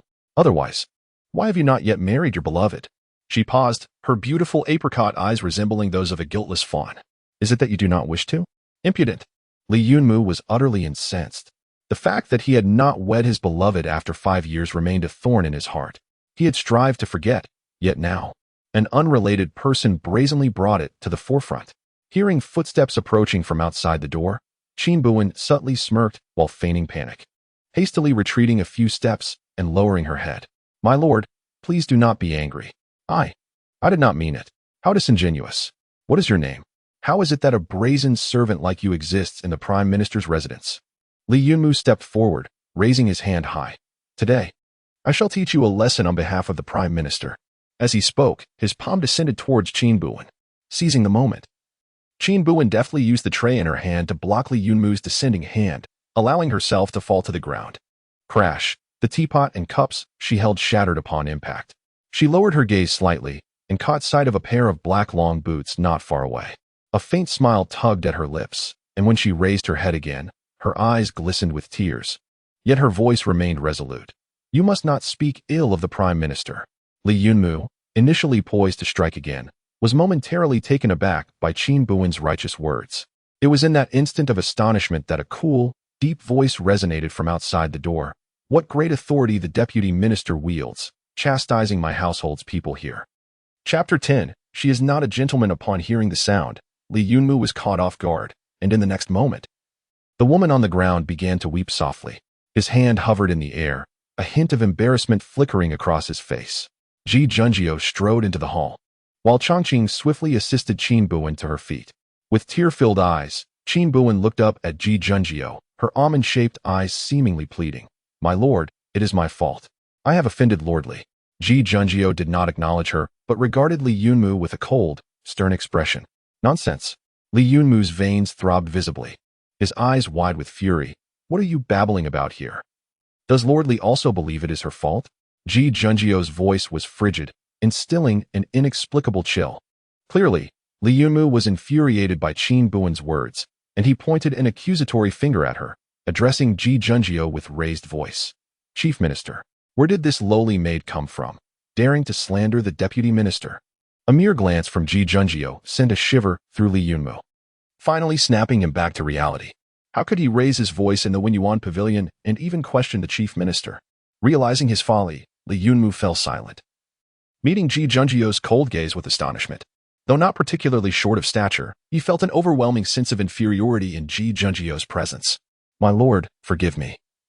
I was blinded by this lowly maid's provocation. Please do not hold it against me." Seizing the opportunity, Qin Buwen hastily chimed in. "Yes, Lord Li is correct. It is my fault. Although, while Lord Li should not speak ill of the chief minister, it was all due to my impulsiveness. I am willing to accept punishment." "You insolent maid! How dare you speak out of turn?" Li Yunmu began, but his words were abruptly cut off by Ji Junjie, who cast a cold glance his way. "Enough. She is not a maid of this household. She is my guest." "Oh?" Though Qin Buwen maintained an expression of deep grievance, inwardly she scoffed. How could someone of her status truly be considered a guest? Yet, at present, she had no means to confront the emperor nor to retaliate against Li Yunmu. Thus, as long as Ji Junjie's words could infuriate Li Yunmu, she would be thoroughly satisfied. Li Yunmu, clearly skeptical, shot a resentful glare at Qin Buwen, but recalling the purpose of his visit to the Yuan pavilion, he suppressed his anger. "My lord, I have urgent matters to discuss with you today." Ji Junjie was clad in a flowing white robe. In Qin Buwen's view, there were exceedingly few men worthy of donning white attire. Ji Junjie was one of them. The man stood tall, a black tassel cinched at his waist, accentuating his elegant figure. "Apologize." When those words escaped his lips, both Li Yunmu and the weeping Qin Buwen were momentarily stunned. Chief Minister, do you wish for me to apologize to a servant? Li Yunmu ground his teeth, his voice hoarse. Ji Junjie reiterated, she is my guest, not a servant. Furthermore, Ji Junjie paused, his tone composed. Even a servant, upon erring, ought to offer an apology. Li Yunmu gazed at Ji Junjie in disbelief, his body rigid with tension. Qin Buwen, feigning concern, stepped forward cautiously and gently tugged at Ji Junjie's sleeve, saying, my lord, let it go. Ji Junjie furrowed his brow and replied, a gentleman, standing between heaven and earth, must possess the courage to act and be accountable, conducting oneself with integrity. As an official, one ought to embody this principle. Li Daren has insulted others and should duly apologize. Qin Buwen. For some reason, Qin Buwen felt as though Ji Junjie was reproaching her. But it mattered little, she was not a gentleman. Ultimately, Li Yunmu did not lower himself to offer an apology. This was entirely within Qin Buwen's expectations. Li Yunmu, though appearing humble and docile, was akin to a dog that could not be tamed, ready to bite unexpectedly. Due to Li Yunmu's refusal to apologize, Ji Junjie directly ordered Chang'an to escort him out. As Qin Buwen observed Li Yunmu's indignant departure, she was overwhelmed with reflections. Did this person still believe he was 5 years ago, when everyone acquiesced to his whims? Young lady? The voice of Ji Junjie brought Qin Buwen back to a moment of clarity. Tears still adorned Qin Buwen's face, and her eyelashes were damp, rendering her a sight of poignant beauty. Yet, Ji Junjie appeared oblivious to her distress, simply inquiring, are you injured anywhere? Qin Buwen shook her head apologetically, my lord. I beg your pardon. It is I who have delayed your important matters. The man replied with an indifferent expression, my dear lady. There is no need for you to take this to heart. This matter does not concern you. Regardless of who stands before me today, my words would remain unchanged. Qin Buwen blinked, saying, please do not be angered, my lord. In the future, I shall ensure that no one speaks ill of you. Upon hearing this, Ji Junjie appeared somewhat perplexed. He cast a mild glance back at the woman and inquired, what reason do I have to be angry? The version of me perceived by others, what I express, and even what they observe, is inherently incomplete. They glean fragments of my existence and mistakenly assume that these snippets encapsulate my entirety. Such misunderstandings do not provoke my ire. Qin Buwen inquired. Perplexed, why did the gentleman require him to apologize just now? Ji Junjie remained perplexed by Qin Buwen's inquiry, yet she diligently elucidated, as I mentioned earlier. He apologized because he had erred. Qin Buwen chuckled awkwardly, saying, in my position, there is truly no need for you to seek justice on my behalf. Ji Junjie, with a serious demeanor, corrected her, my dear lady, I have stated that you are my guest and should not belittle yourself. Moreover, regardless of our statuses, justice is always worth pursuing. Upon hearing this, Qin Buwen couldn't help but smile softly. Ji Junjie, with your unwavering integrity, it indeed makes one feel somewhat ashamed to be a person of lesser virtue. At the Situ residence, my lord, we have uncovered the truth. Mingen knelt before the man, revealing that on that night, Ji Junjie went alone without any company. Furthermore, on that day when purchasing paper and ink at the Half Moon Square, it was 2 women who went. At the writing desk, the man set down the letter he had been examining for quite some time, his gaze icy and solemn. Have we discerned the identities of these women? Indeed, replied Mingen, a hint of irony in his voice. Curiously enough, the 2 women who purchased the ink and paper are none other than the maidservants of the Wenyuan Pavilion. His well-defined brows knitted slightly in contemplation. Could it be that the letter was penned by Ji Junjie? No, that is inconceivable. I recognize that handwriting. It undoubtedly belongs to His Highness himself. Has His Highness been residing at the Wenyuan Pavilion all these years? That cannot be, if he truly remained in the capital. Why has he not come to see me? Lost in thought, Yin Tang lifted his gaze, his cold eyes revealing little warmth. It appears that to uncover the truth, I must once again visit those 2 maidservants at the Wenyuan Pavilion. Prepare the carriage, Yin Tang commanded in a frosty tone. We shall pay another visit to the Prime Minister. Understood. Chapter 11. Reunion with an old friend. Qin Buwen was undoubtedly aware that a mere letter could not truly condemn Li Yunmu. The purpose of writing that letter was solely to provide Ji Junjie with a clear direction for his investigation, thus sparing him from unnecessary complications in his inquiries about the spies from the enemy state. Given Ji Junjie's talents, he could certainly devise a method to investigate Li Yunmu's identity. What lay ahead for her was to follow Ji Junjie's line of thought and solidify the charges against Li Yunmu. Li Yunmu was far from innocent. At one point, he had commanded an army of 200,000, managing to decimate her 30,000-strong Qingping army. Had he not possessed assistance, even with an additional 200,000 troops, he could not have even slightly shaken the Qingping forces. At that time, Qin Buwen had been engulfed in the sorrow of her army's demise, too consumed by grief to ponder the intricacies of the situation. However, now that she had been reborn, it took but a moment of reflection for her to recognize the underlying anomalies. The seeds of calamity she had sown in a moment of weakness must now be severed, for she had been given a second chance.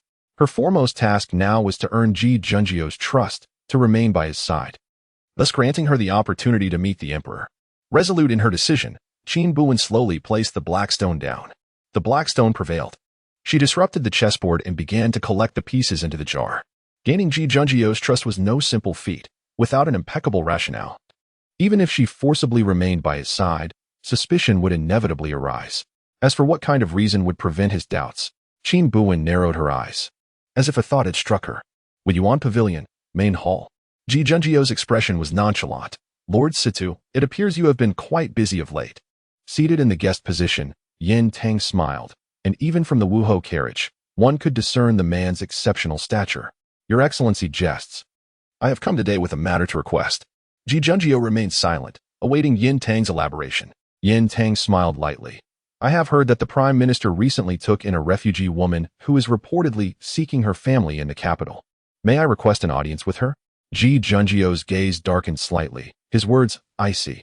Lord Yin, I must remind you that embedding spies around me constitutes a capital offense." Yin Tang pressed his lips into a smile, his eyes shimmering with warmth. "There is no need for your Excellency to be angered. As the Situ, it is my duty to be aware of movements within the capital for the benefit of His Majesty."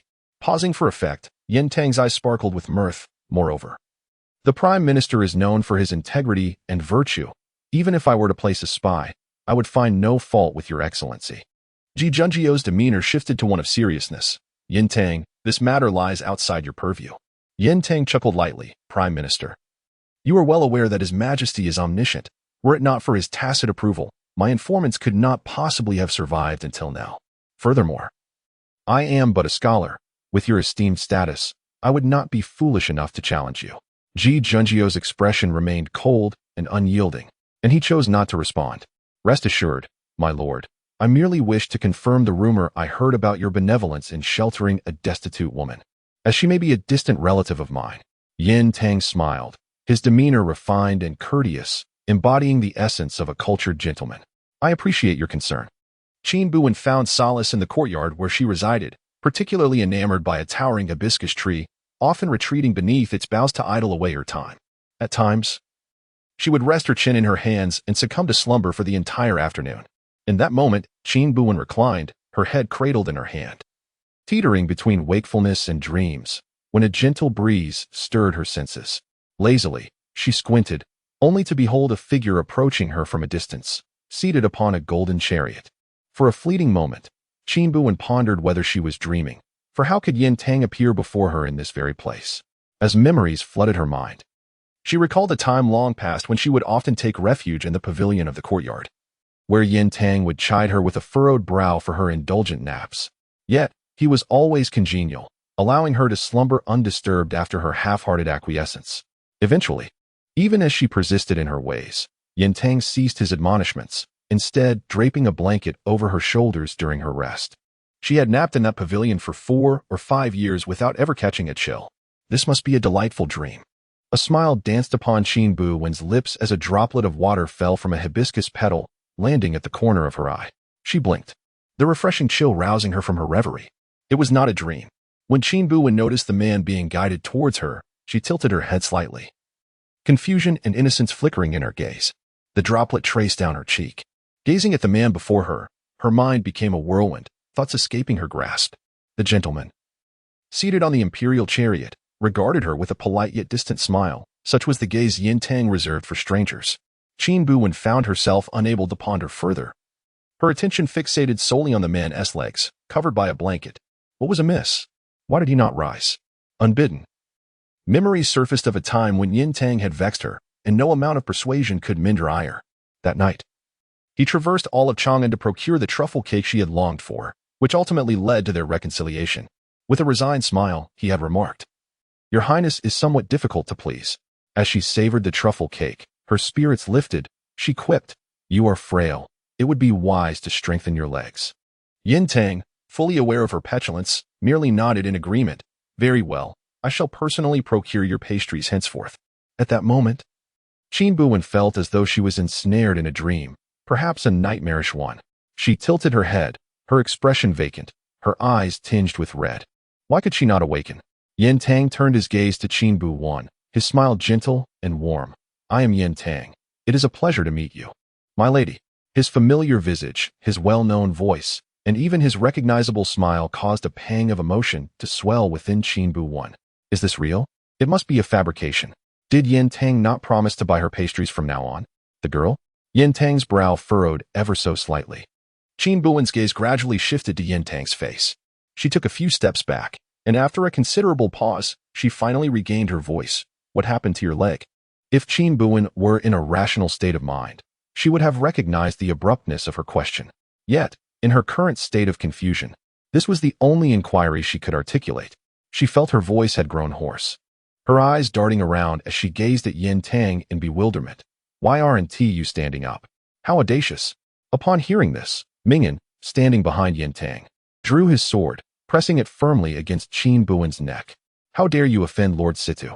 Mingyan's demeanor was fierce yet cowardly, with murderous intent apparent. Anyone else would have crumpled to the ground in terror, begging for mercy. But Qin Buwen merely continued to stare at Yin Tang. She was awaiting Yin Tang's response, or perhaps, she was waiting for him to rise. Chapter 12. Call me a Jin before. Yin Tang always enjoyed jesting, did he not? Perhaps he was merely engaging in playful banter? Qin Buwen fixed her gaze intently on Yin Tang's legs, her eyes shimmering with emotion. Yin Tang gently raised his hand, and upon noticing this, Mingyan sheathed his sword. The smile lingering on his lips remained tender and serene. "My lady, please do not worry. I have sustained an injury to my legs and am unable to rise." His tone was light, as if being unable to stand was merely an everyday occurrence for him. Qin Buwen felt a tightness in her throat. She blinked rapidly, her nose reddening and her eyes glistening with unshed tears. Unable to rise. What did that mean? Yin Tang seemed disinclined to discuss such matters further. He simply furrowed his brow and continued to smile, saying, "I have heard that you visited the Half Moon Square Pond the other day to purchase golden paper and huizhou ink. Is that so?" Qin Buwen's eyelashes fluttered, and after a lengthy pause, she managed to reply, "Yes. As far as I know, this paper and ink have been in vogue for 7 or 8 years. Why would you wish to purchase them?" Suppressing all her emotions, Qin Buwen's voice was hoarse as she replied, "I had never seen them in my hometown, so I bought them to have a look." Upon hearing this, Yin Tang chuckled lightly. "How intriguing. I have heard that you suffered an injury and lost your memory, forgetting all past events. Yet, it seems that is not entirely the case." Qin Buwen's eyelids twitched. At times, Yin Tang's intellect could be disconcertingly sharp. Yin Tang pressed his lips together, his smile unwavering. "Do not be troubled, my lady. I have no concern for your intentions." With that, he nodded to her. "If there is nothing else, I shall take my leave." It was not her. Thus, his continued presence held no significance. Yin Tang raised his hand, and Mingyan began to push the cart away. Qin Buwen watched Yin Tang's retreating figure, feeling as though her strength had been drained, collapsing onto the ground. She understood clearly. The moment she led Yin Tang down this path, she had already come to terms with it. Yet, witnessing the once upright and genteel scholar now confined within the narrow confines of a military cart, she found it suffocatingly painful. She recalled long ago when Yin Tang stood before her, tall and poised. "In this world of truths and falsehoods, I must strive for your highness," he had declared. At that time, Qin Buwen, merely a girl of tender years, had laughed softly, her lips covering her mouth. "Yin Tang, how do you intend to fight for me?" The youthful, principled Yin Tang had responded, "With these hands that can write for the world, and these legs that can traverse it." Back then, his eyes sparkled with warmth as he smiled at her. "Your Highness, I am your devoted strategist." Now, however, her once spirited strategist sat in the military cart, unable to journey across the world. Qin Buwen rarely shed tears. Since her earliest memories, her father had sternly advised her to embody the strength of a man. A man does not weep lightly. Even in the face of blood and injury, tears should not flow easily. Qin Buwen had taken her father's teachings to heart, enduring her most arduous moments without shedding a single tear, even when the wounds on her body were deep enough to reveal bone. Surrounded by rotting flesh and the foul stench of decay, as the military medic used a heated iron to stop the bleeding while she bit down on a handkerchief. However, at this moment, Qin Buwen felt as though a piece of flesh had been ruthlessly gouged from her chest, the pain causing her to tremble. The agony was unbearable. The rain began to fall, blurring her vision with tears. Perhaps, as others had said, her path was destined to be solitary. She was merely a calamity, a harbinger of misfortune to others. She could not allow Yin Tang to be ensnared in her subsequent troubles. She resolved never to acknowledge him again. The farther she distanced herself from Yin Tang, the safer he would be. With this thought, Qin Buwen sniffled and rose to her feet once more. This was not the time for sorrow. Her own matters were far from resolved. Ji Junjio's visit to Qin Buwen was anticipated. At that moment, Qin Buwen was lost in thought, gazing at the hibiscus tree in the courtyard, oblivious to Ji Junjio's arrival. Have you recalled anything upon seeing young Master Yin? Ji Junjio's voice was cold and clear. Qin Buwen understood that, in Ji Junjio's eyes, she was currently an inconsequential figure. If she wished to remain by his side, she would have to invest some effort. Lowering her head, her eyelashes trembled, yet she did not meet Ji Junjio's gaze. My lord, have I caused you any trouble while in the manor? Ji Junjio replied slowly. You misunderstand, my dear lady. I merely hope you can soon find your family. Qin Buwen's eyes fell upon the hibiscus tree. Ah, Jin. What? Qin Buwen turned to Ji Junjio. I have forgotten my former name. Please call me Ah Jin, my lord. Upon hearing this, Ji Junjio momentarily appeared taken aback, then nodded slightly. Ah Jin, my lady. Qin Buwen forced a smile. Rest assured, my lord. Ah Jin's wounds will heal swiftly, and I shall leave the Wenyuan pavilion without causing you any further inconvenience. One must break before one can build anew. The bonds between individuals begin with names. Previously, Ji Junjio had merely referred to her as my lady, rendering her just another face among the multitude. She did not wish to remain one of the many. Now, by granting Ji Junjio her name, she transformed from an anonymous girl into the distinct Ah Jin, an identity that would forge a connection with him. Ji Junjio nodded slightly in response. Please rest, my lady. I take my leave. Qin Buwen squinted, instinctively reaching for her left thumb. In the past, she had a habit of rubbing the jade ring on her left thumb while contemplating issues. What would a person like Ji Junjio be like if he were truly moved? Qin Buwen could not fathom. Indeed, Ji Junjio did not disappoint her. Within just a few days, the emperor issued an edict requiring all civil and military officials to audit their accounts. Following the self-examination, everything would be submitted to the chief minister for verification. Ji Junjio was undeniably astute. The remnants of the previous purge still lingered. And this renewed scrutiny was intended to provoke self-reflection among the officials without alarming them. If Li Yunmu truly colluded with the northern desert, there would undoubtedly be discrepancies to uncover in the accounts.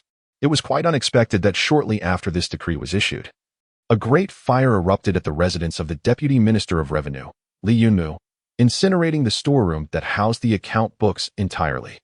What will become of Lord Li's account books now? Qin Buwen, seated on a small stool, feigned astonishment as he listened to the news brought by Qing Yue. Qing Yue clicked his tongue in bewilderment, expressing his own confusion over the unfortunate timing of such an incident. Qin Buwen chuckled softly. Indeed, Lord Li seems to be rather unfortunate. Yes, Qing Yue sighed. It appears that the accounts at Lord Li's residence will remain unresolved. Qin Buwen blinked. What a pity. At that moment, Miss A. Jin, from a distance, saw Chang'an, who approached with a sword in hand, announcing, someone is looking for you. Qin Buwen furrowed his brow slightly. Looking for me? Chang'an nodded affirmatively. Yes. It is said to be a relative of yours. Chapter 13 Darling. Aha Qin Buwen thought she must have misheard. Huh, my relative? She stood up from her small stool, her face a portrait of confusion. Zhang Qing nodded. Yes, they are waiting in the main hall. You should go have a look.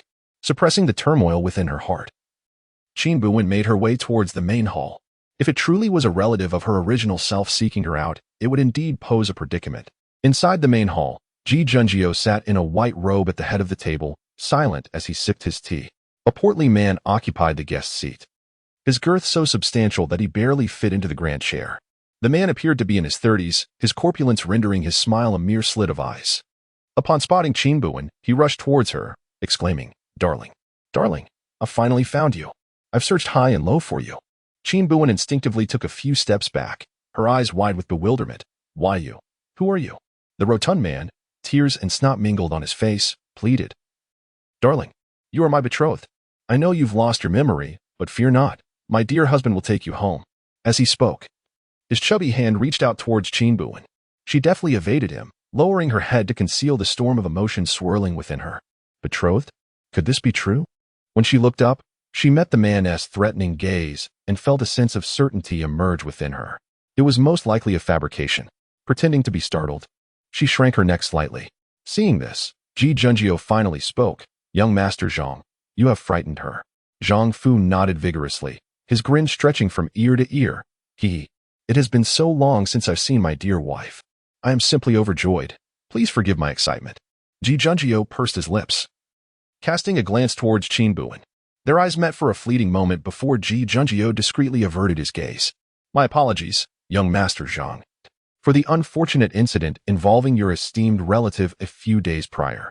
Ji Junjie exchanged a knowing look with Zhang Qing, who promptly presented a pouch of coins to Zhang Fu as a form of compensation, a token of respect. Upon opening the pouch, Zhang Fu's eyes widened in astonishment. Qin Buwen caught a glimpse of the fleeting greed in his gaze. Thank you, thank you.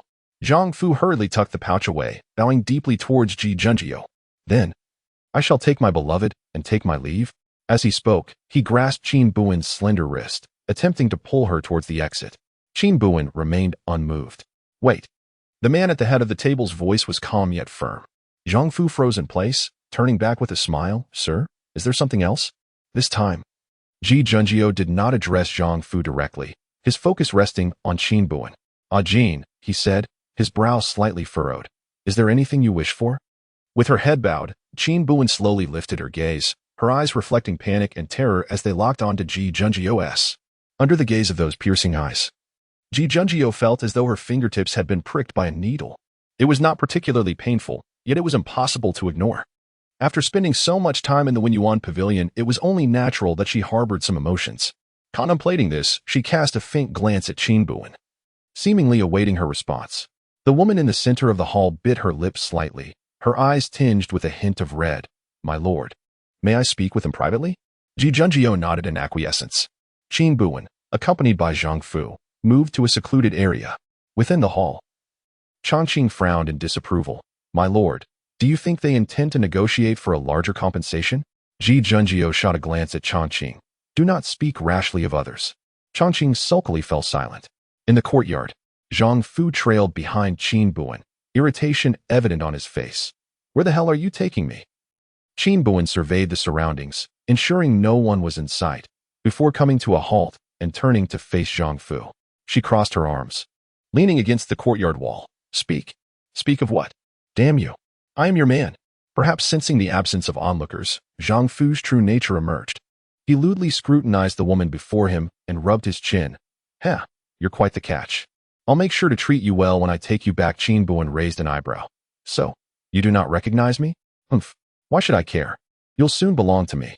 As he spoke, Zhang Fu reached out, intending to caress Qin Buwen's face, convinced that his luck had turned. Not only had he unexpectedly acquired a beautiful wife, but also a substantial sum of money. However, before his hand could touch her face, Qin Buwen seized it with a single hand. Initially, Zhang Fu paid no heed, leering as he attempted to continue his advance, but soon he realized his hand was utterly immobilized. He widened his eyes in fury and shouted, You filthy wench! Let me go at once, or I swear I'll make you regret it.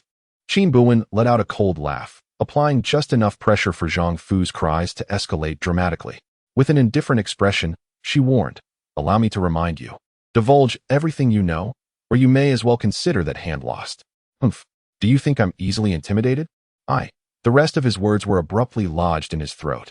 With a deft maneuver, Qin Buwen dislocated Zhang Fu's elbow. He collapsed to the ground, eyes wide, staring at her as though she were a specter. Qin Buwen slowly crouched down, her smile disarmingly innocent. Now, I will ask, and you shall answer, understood? Zhang Fu, now too terrified to utter a word of defiance, nodded vigorously. Do you recognize me? The pain made Zhang Fu sweat profusely, as he desperately shook his head. No, I do not.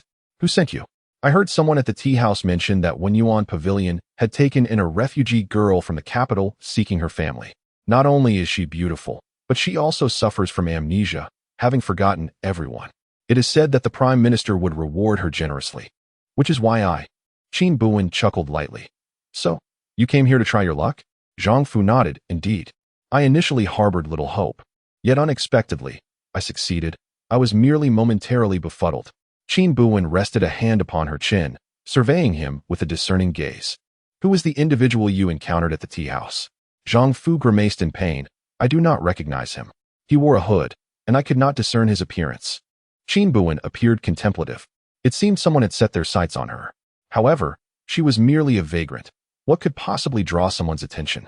Observing Zhang Fu, who was still writhing in agony, Qin Buwen suddenly bestowed upon him a sweet and innocent smile. Young Master Zhang, would you be so kind as to assist me in a little endeavor? Chapter 14. Ajin, look at me.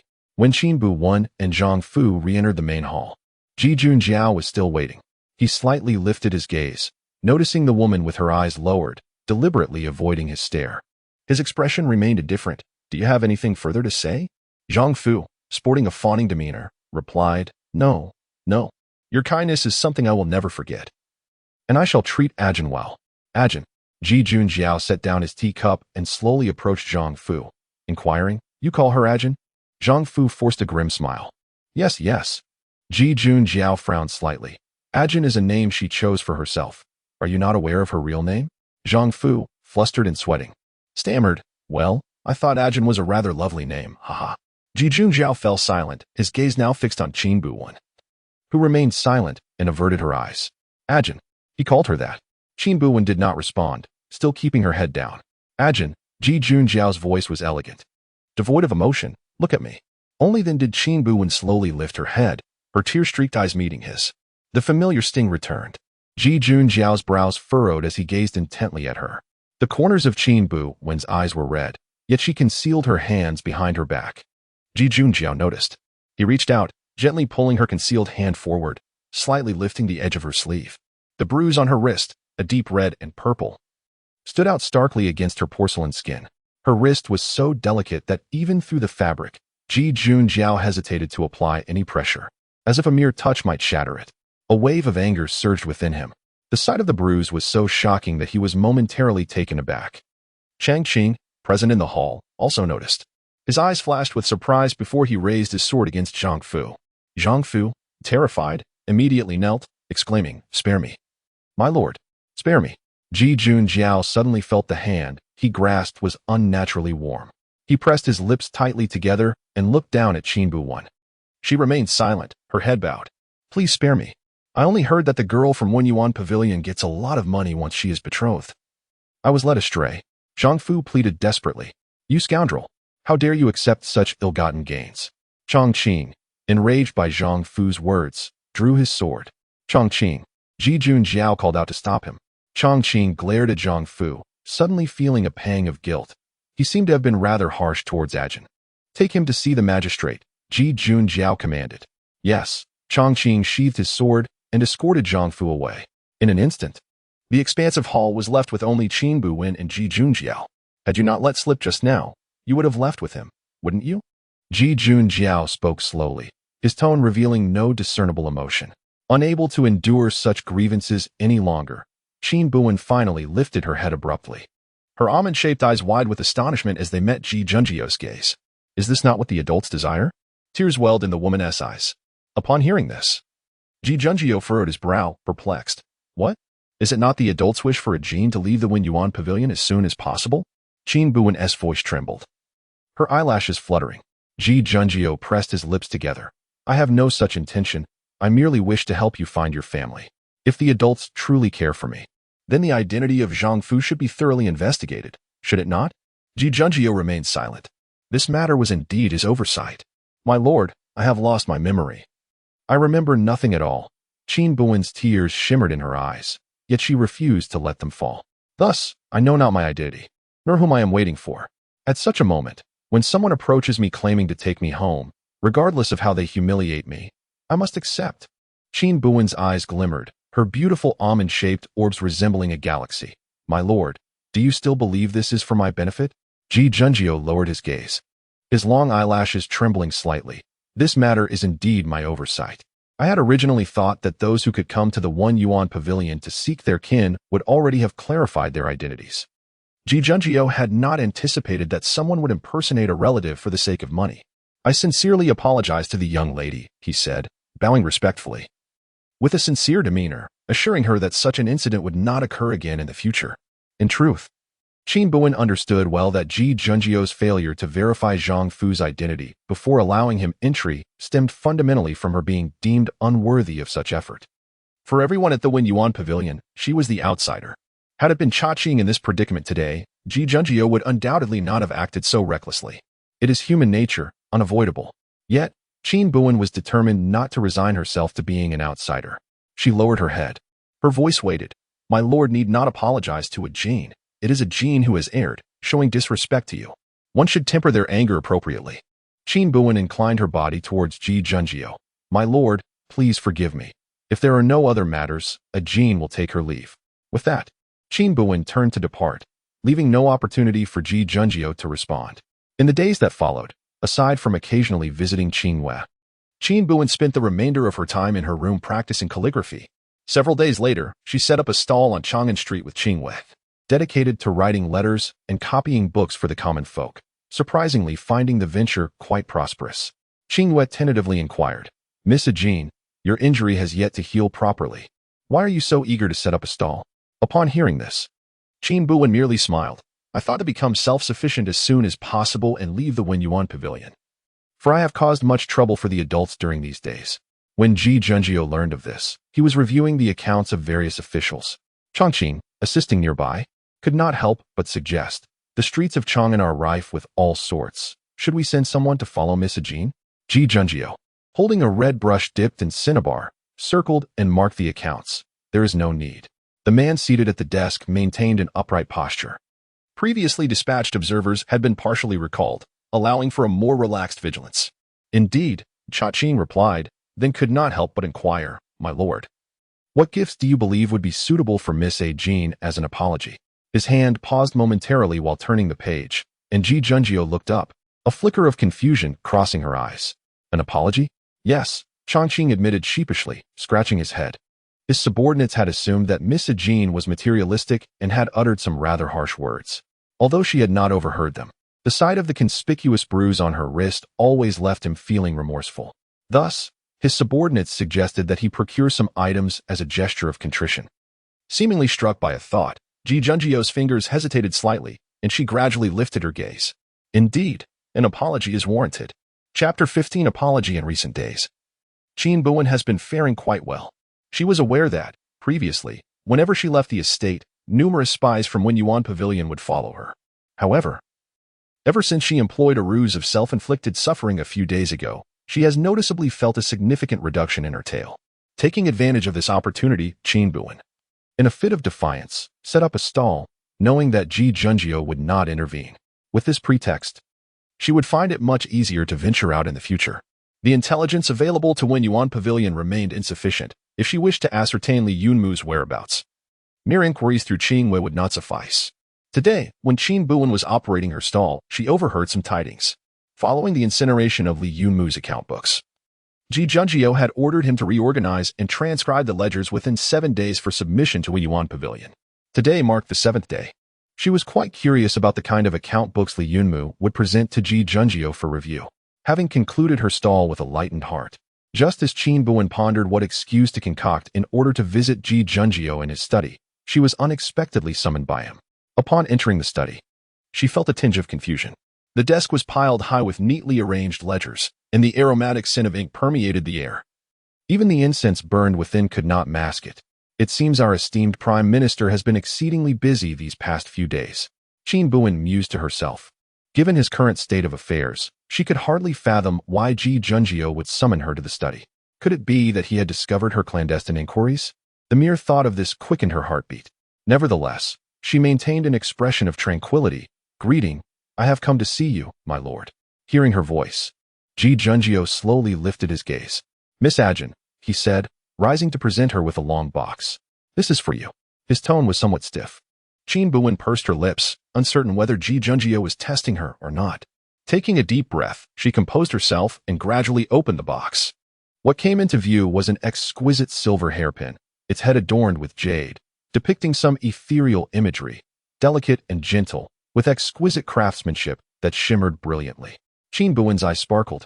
This is an apology. Ji Junjio coughed lightly, explaining, I have yet to properly express my regrets to Miss Ajin regarding the previous incident. This gift is my humble attempt to seek your forgiveness. At times, Qin Buwen found it curious. Why do certain men exude an extraordinary grace even in moments of apology? She had encountered countless handsome men, yet few could rival Ji Junjio. While others might possess beauty, their demeanor still bore the marks of humanity. However, Ji Junjio was different. He appeared as if he had transcended the mortal realm, untainted and pure. Even a fleeting glance from him felt like a fulfillment of life's desires. Despite her extensive experiences, Qin Buwen found herself momentarily entranced by his beauty, caught off guard. Ji Junjio, oblivious to her thoughts, continued. The head of this hairpin is carved in the shape of a cicada, a creature that braves the wind and drinks the dew, embodying noble character. I hope Miss Ajin finds it to her liking. Qin Buwen blinked, indeed holding the silver hairpin in her hand, waving it before Ji Junjio's eyes. However, my lord, this is not a cicada, it is a pair of mandarin ducks. The usually composed Ji Junjio's eyes flickered with surprise. Mandarin ducks? Qin Buwen stifled her laughter, pointing out to Ji Junjio. Yes, my lord, look here, this is one wing of the female bird, and this is the beak. The absence of a wing clearly indicates its characteristic as a pair of mandarin ducks. Listening to Qin Buwen's explanation, Ji Junjio slowly averted his gaze. I have never apologized or offered reparations to anyone, so I am not well versed in such matters. Qin Buwen continued to suppress her laughter as she observed him. Ji Junjio slightly pursed his lips. If Miss Ajin does not like it, then it can be exchanged. Who said I do not like it? Qin Buwen finally burst into laughter, her eyes crescent-shaped, resembling moonlight shimmering on water. I like it, my lord. She deliberately paused after stating her fondness, observing Ji Junjio's expression. His demeanor remained unchanged, yet the tips of his ears betrayed a faint blush. I truly like it, Qin Buwen reiterated. This was the first time that the esteemed chief minister, known for his infallibility and lack of apologies, had offered a gesture of contrition. How could she not cherish it? Moreover, in her previous life, she had been a man for 16 years, receiving no such gifts. Ultimately, she was a woman, and she adored these sparkling adornments. Ji Junjio's gaze lowered slightly as he resumed his seat. Is my lord reviewing the accounts presented by the ministers? The atmosphere between them softened. And Qin Buwen seized the opportunity to pose an innocuous question. Ji Junjio nodded. Since the accounts had already been made public, they were no longer confidential and could be scrutinized. Yes, the court has been undergoing a thorough investigation recently, and the accounts must be reviewed by me. Qin Buwen feigned understanding and inquired, which family's accounts have you examined, my lord? Ji Junjio briefly showed Qin Buwen the accounts. The Deputy Minister of Revenue, Li Yunmu. Qin Buwen widened her eyes. I heard that not long ago, Minister Li's storeroom was set ablaze, and the accounts were destroyed.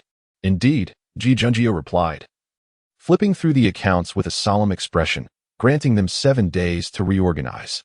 Qin Buwen glanced at the accounts and exaggeratedly covered her mouth. Minister Li's accounts are so detailed, and there is not a trace of corruption. He truly is an honest and upright official. Ji Junjio coldly closed the accounts.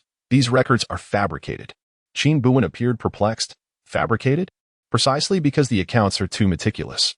With every transaction recorded in excessive detail, they are false. The Ministry of Revenue has dealt with numerous accounts over the years, not to mention the many incomplete records prior to Li Yunmu's tenure, some of which even Ji Junjio could not trace. Yet Li Yunmu recalled each entry with remarkable clarity. Clearly, he had made ample preparations. Ji Junjio's expression was grim. Even knowing that the accounts are false, there is currently no way to prove it. That is the most challenging aspect.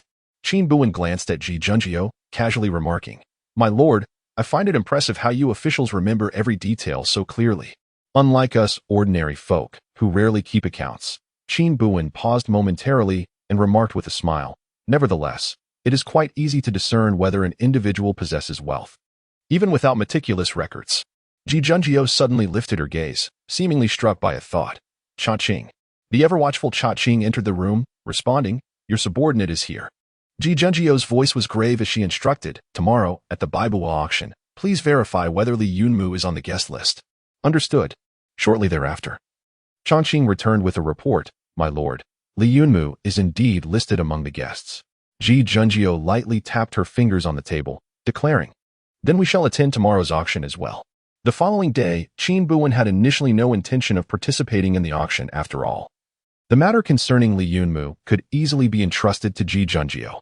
However, a formal invitation to the Baibu auction unexpectedly arrived at her stall. Did someone recognize her identity? Chapter 16. 3 Men. One stage the invitation appeared at the booth while Qin Buwen was momentarily absent. She was unaware of who had placed it there. Glancing up at the sun, she realized the auction was about to commence. Qin Buwen tapped the invitation in her hand and finally rose to her feet. With such a generous invitation, how could she decline? She was curious to discover who was orchestrating this spectacle. The auction house of Wanwu Pavilion is the largest in the entire capital, even surpassing that of Yaoyan. Many of the items for auction here are unattainable elsewhere. In this venue, the mere flick of a wealthy patroness' wrist could provide a lifetime of comfort for an ordinary citizen. Upon presenting her invitation, Qin Buwen was halted by the guards at the entrance. She furrowed her brow slightly, stating, "I have presented my invitation." The guard inclined his head slightly. "My lady, you misunderstand. I merely wish to inquire if you require a mask." Following the guard's gaze, Qin Buwen noticed a row of masks nearby. Today's auction featured special items. And to protect the identities of the guests, one could choose whether to don a mask. Raising an eyebrow, she casually selected a fox-shaped mask and adorned it before entering the auction hall. Having frequented the Wanwu Pavilion many times, she navigated the space with ease. Beneath the expansive circular platform, seats were partitioned by screens, with an attendant at each seat responsible for calling out bids. Qin Buwen found a seat and settled in, the screen effectively concealing her figure. Typically, the presence of screens provided significant protection of guests' identities. Yet today, masks were also mandated. Gently tapping her fingers on the table, her thoughts drifted. It seemed today's auction items were indeed exceptional. Most attendees were prominent figures from Chang'an, where even a single item could attract undue attention. Hence the prevalence of masks among the guests. As she languidly awaited the auction's commencement, a stir arose among the guests. Look, that person isn't wearing a mask. Who is that? How brazen. You don't recognize him? That is the current Prime Minister, Lord Ji Junjio. Even the Prime Minister has come to the auction. Qin Buwen parted the screen to peer in the direction of the commotion. Catching sight of Ji Junjio in a dark robe, walking with an unhurried grace. He was unmasked, his countenance a blend of cold nobility and righteous indignation. The man carried himself with poise, the jade pendant at his waist chiming softly, exuding an air of composure and courtesy. Qin Buwen raised an eyebrow, a flicker of surprise crossing her gaze. Ji Junjio was indeed a man of integrity, while others sought to conceal themselves. He boldly chose to appear unmasked in the auction house, overshadowing everyone else. The screen separated the area into two sides, with a lengthy passage in between. Qin Buwen watched as Ji Junjio took a seat adjacent to her passage. Truly, it was a case of fate's irony. With a low click of her tongue, she lowered her head. Fortunately, she wore a mask. Even if Ji Junjio were to see her, she would undoubtedly remain unrecognizable. With this thought, Qin Buwen exhaled a sigh of relief. However, just as the breath was half released, it was abruptly stifled by the gasps of astonishment surrounding him. Lord Situ. Lord Situ has actually arrived? Which Lord Situ? Aside from Lord Yintang, who else could it be in Chang'an? Yintang? Qin Buwen furrowed his brows and glanced towards the aisle. Indeed, Mingyan was pushing the golden chariot of the Marquis of Wu, and atop it sat Yintang. His smile distant and indifferent as he nodded in acknowledgement to the guests on either side. He wore no mask. The significance of whether Yintang donned a mask or not was negligible. His opulent, imperial chariot would render him recognizable wherever he went. Fortunately, it appeared that Yintang had no intention of concealing his identity, for as he approached Ji Junjio, he even instructed Mingyan to halt and bowed respectfully. Your subordinate pays his respects to the Prime Minister. Ji Junjio's expression remained placid. I did not expect Lord Situ to attend. Yintang, whose health was frail, coughed into his handkerchief yet retained his smile. I have come to offer my assistance, my lord. Ji Junjio calmly regarded Yintang. Then I shall express my gratitude to Lord Situ in advance. Yintang chuckled, nodding once more at Ji Junjio before having Mingyan seat him in a position directly before her. From their brief exchange, Qin Buwen discerned Yintang's purpose for attending. Ji Junjio aimed to estimate the financial resources at Li Yunmu's disposal through the auction items and the bids he would place. As the Deputy Minister of Revenue, should Li Yunmu possess funds exceeding those recorded in his accounts, it would naturally imply that his accounts were fraudulent. However, this approach had its drawbacks. What if Li Yunmu refrained from making any purchases or his bids did not surpass those in his accounts? At such a juncture, Yintang's role would become evident. Qin Buwen smiled faintly, his gaze inadvertently falling upon Yintang's retreating figure. Indeed, the auction commenced. The first item was an exquisitely carved ivory folding fan, with an opening bid of 10,000 coins. Guess number 24, 12,000 coins. Guess number 51, 14,000 coins. Guess number 16, 18,000 coins. In but a short span, the price of the ivory fan escalated to 30,000 coins. The frequency of bids began to decline. Just as the assembly presumed the price would not rise further, Yintang gently tapped the table, prompting his attendant to announce loudly, guess number 5, 30,000. 1 coin. It was a humiliation. Clearly, the one seated at number 26 was Li Yunmu. Indeed, a person of such lofty ambition could hardly endure such indignity. And he continued to bid. Yet, regardless of how much Li Yunmu raised the price, Yintang merely added a single coin to his bid. Observers recognized this as a deliberate provocation, until at last, Li Yunmu propelled the price to 40,000 coins. Yintang sipped his tea, slowly gesturing his hand to indicate he would not raise his bid further. 40,000 coins, once. 40,000 coins, twice. 40,000 coins, thrice. 40,000 coins, deal. Congratulations to the guest number 26. Li Yunmu has secured the first item up for auction. Yintang pursed his lips in a soft laugh. Embodying the essence of a cultured gentleman, radiant and smooth as jade. This is the role of Yintang, artfully inflating the price of the auctioned items, compelling Li Yunmu to purchase them at a premium. Consequently, Ji Junjiu merely needs to estimate the amount of silver Li Yunmu can maneuver to discern the authenticity of the accounts. In the subsequent auctions, it seemed as though Yintang deliberately sought to obstruct guest number 26, leisurely raising the prices. Li Yunmu, brimming with youthful fervor and refusing to accept defeat, frequently escalated the bids to secure the items. Now, for the next piece, it is believed that most attendees have come specifically for it. Whether it is a mere illusion or not, when the auctioneer announced this, Qin Buwen sensed that the smile at the corner of Yintang's mouth had vanished. This item, not just in the entirety of Chang'an, but even throughout the realm of Yaoyan, is uniquely singular. The item in question is the jade ring, Haiyan, that the late king of Chang'an, Qin Buwen, once wore. Chapter 17. Her relics are truly valuable. For a fleeting moment, Qin Buwen almost believed she had misheard. She parted her lips in astonishment, directing her gaze towards the elevated platform. The speaker on the platform continued to elaborate with fervor. This Haiyan is the jade ring that King Qin Buwen wore on the thumb of his left hand during his lifetime. This exquisite piece is crafted from the finest jade, unmatched in its perfection throughout the entire Yaoyan region. Observe closely.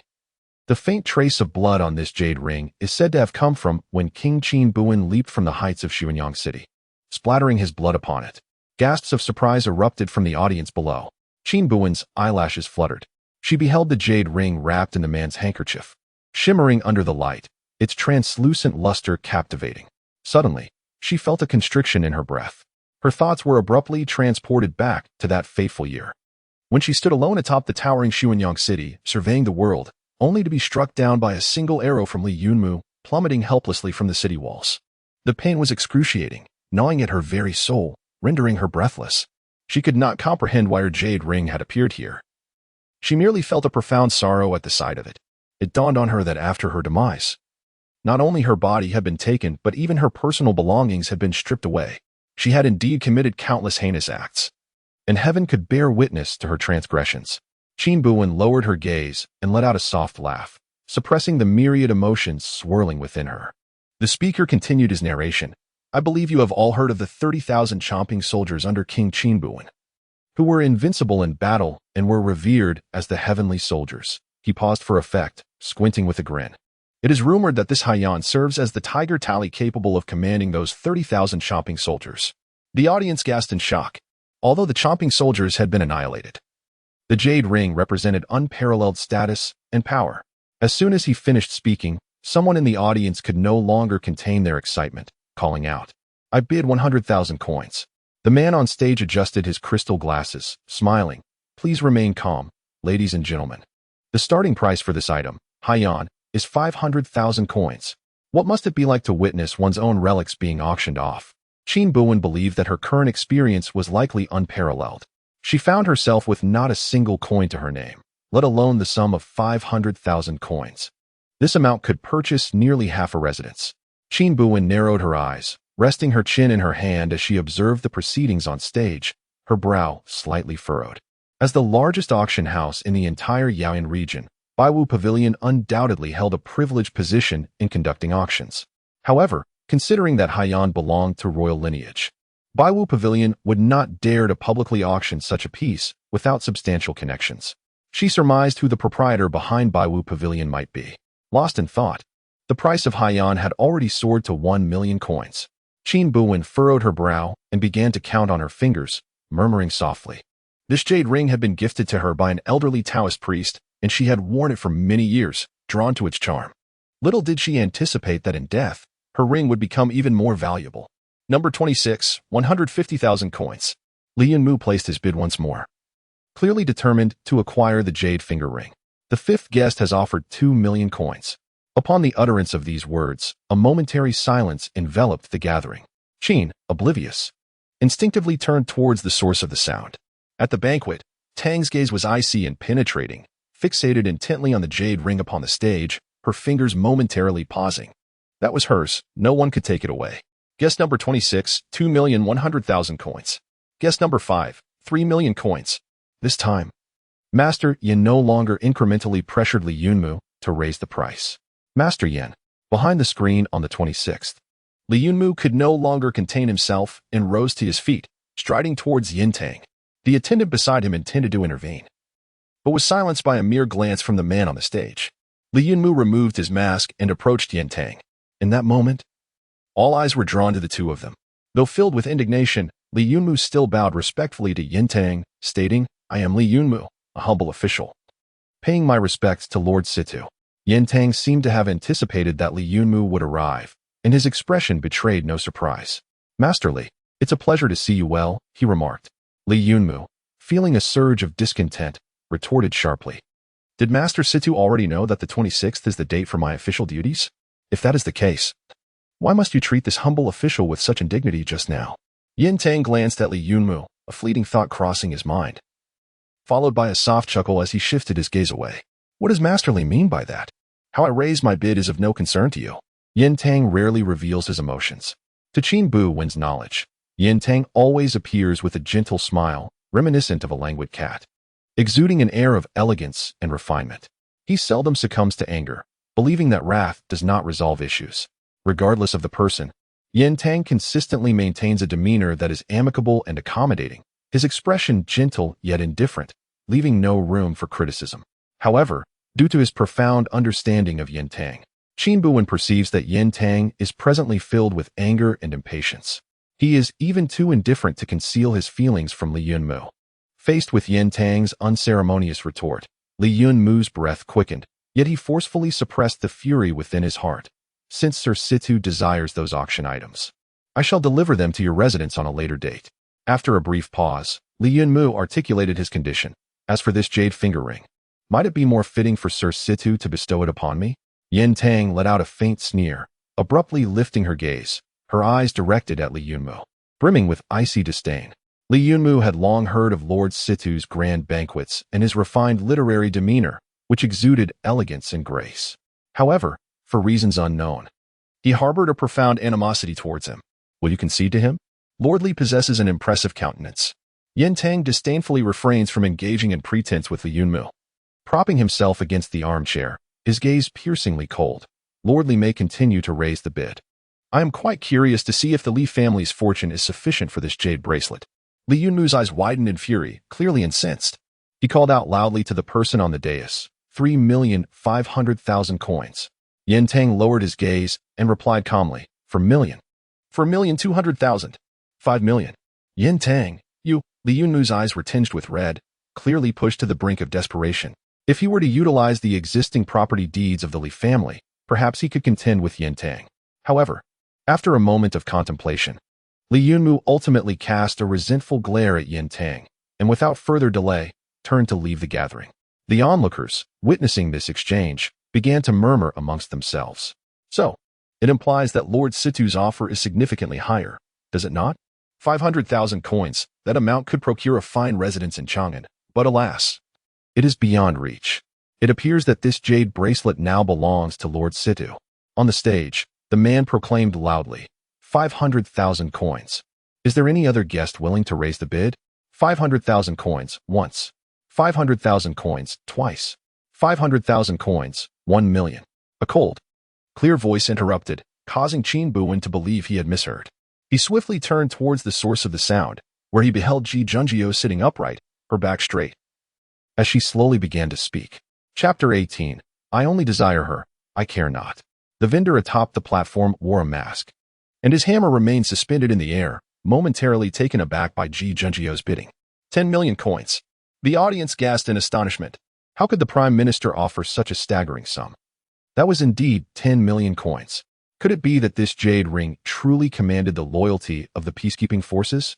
Who could say? With such a lofty bid from the Prime Minister, the jade ring must possess considerable worth, wouldn't it? However, Ji Junjio paid no heed to the murmurs surrounding her. Her gaze was sharp and clear, her posture dignified, embodying the elegance and composure of a noble. Beside her, Qin Buwen, upon hearing the bid, widened her eyes in disbelief, staring at the man. Was Ji Junjio out of her mind? 10 million coins for a jade ring. With that sum, she could procure him an abundance of treasures. What a foolish extravagance. Qin Buwen clicked her tongue and propped her chin up, preparing to watch the spectacle unfold. Yet, before the crowd could react, Yin Tang coldly interjected, 15 million, 20 million, 30 million, 50 million. In mere moments, the price of the jade ring surged dramatically as Yin Tang and Ji Junjio engaged in their bidding war. Qin Buwen was left in shock. How could she not realize that a deceased person's relic was worth such a fortune? Yin Tang pressed his lips together, his voice clear yet tinged with a slight tremor. What does the Prime Minister mean by this? With reddened eyes, from Qin Buwen's perspective, she could only see the silhouette of the man. For reasons unknown, she sensed an air of solitude about Yin Tang's figure. Ji Junjio slowly lifted her gaze, her expression calm as she addressed him. Lord Yin, you cannot purchase this ring. Yin Tang's eyelashes fluttered slightly, his demeanor darkening. He enunciated each word with icy clarity. That is my possession. Though his words were uttered softly, they did not go unheard by the crowd. Yet, Qin Buwen caught them all too clearly. She blinked, her emotion swirling within her. It was merely a jade ring. Qin Buwen reflected on the jade ring that had adorned Ji Junjio's hand for many years, now presented on the auction stage. Apart from lamenting the impermanence of life, she dared not dwell further on it. Death extinguishes life like a snuffed candle. She never anticipated Yin Tang would be so fixated on such a trivial piece of jade. Qin Buwen distinctly remembered that Yin Tang was typically indifferent to matters of gain and loss. The struggle between the two seemed far from resolution. 10 million. Yin Tang stated with composure, a hint of obsession gleaming in his eyes. In gold. This declaration sent ripples of astonishment through the audience. Did I hear that correctly? 10 million in gold. That amount could purchase half a city. It appeared that this jade ring indeed held the power to command armies, as the legend suggested. But was it true? If one could truly acquire this jade ring, could they indeed command the peacekeeping forces? Ji Junjio lowered her gaze slightly, her expression inscrutable. Lord Yin, you have always navigated the world with gentleness and grace. I fail to comprehend why you are so insistent on a mere jade ring today. Behind the screen, Yin Tang's demeanor was cold and stern, devoid of her usual poised gentleness. I only want her. Ji Junjio pursed her lips and, after a moment's hesitation, stepped forward to stand before Yin Tang. Yin Tang, are you aware of how the Emperor will perceive your actions? Ji Junjio's voice was low, and although the onlookers were filled with curiosity, they heard nothing. Qin Buwen, however, perked up her ears, capturing the entirety of their exchange. Hai Yin is a relic of the late king of Chang'an. Now that you have purchased it at such a high price, the Emperor will surely suspect your intentions. Ji Junjio spoke the truth. In the prime of the late king of Chang'an, even the Emperor had feared her, and the court officials regarded her as a thorn in their sides. It was said that many ministers had once rallied in support of the king, even petitioning the Emperor to allow him to jointly govern the state. Now, merely 5 years after the king's passing, his lingering influence still loomed over the realm. If Yin Tang were to publicly acquire the king's relic at such an exorbitant price, the Emperor would undoubtedly harbor suspicions. Ji Junjio acted not out of personal interest, but rather to preserve a promising young minister for the sake of the country and its people. Yin Tang was inherently astute. It was inconceivable that she could overlook the implications of her actions. Known for her gentle and courteous demeanor, Ji Junjio could not fathom why she was so fixated on this jade ring. Yin Tang slightly raised her gaze, her cold eyes locking onto Ji Junjiao's. I do not care. She was indifferent to the emperor's thoughts, the people's opinions, or the court's judgment. Her sole desire was for Hai Yin. Upon hearing this, Qin Buwen let out a sigh. Yin Tang, I am aware of your vast wealth from numerous shops and banks. With your financial resources, you may indeed surpass me. But do you truly wish to risk everything for Hai Yin? Yin Tang chuckled lightly, tapping her fingers against the table, and declared loudly, 10 million taels of gold. Is there anyone willing to bid higher? Her intention was unmistakable. She would not yield. Ji Junjiao furrowed her brow, her expression stern. The auctioneer on stage chuckled before announcing, 10 million taels of gold, going once. 10 million taels, going twice. 10 million, Qin Buwen sighed in resignation. She glanced at the lustrous jade ring that had accompanied her for many years. Ultimately, she raised her hand. Guest number 18 bids. Her attendant beside her was momentarily taken aback, clearly surprised that someone dared to place a bid. Predictably, this call drew the attention of everyone present toward Qin Buwen. Masked, she was unperturbed by the possibility of being recognized. She raised her hand high and made a peace sign. The entire auction hall erupted into a frenzy. 20 million taels of gold. 20 million? When did such a wealthy individual emerge in Chang'an?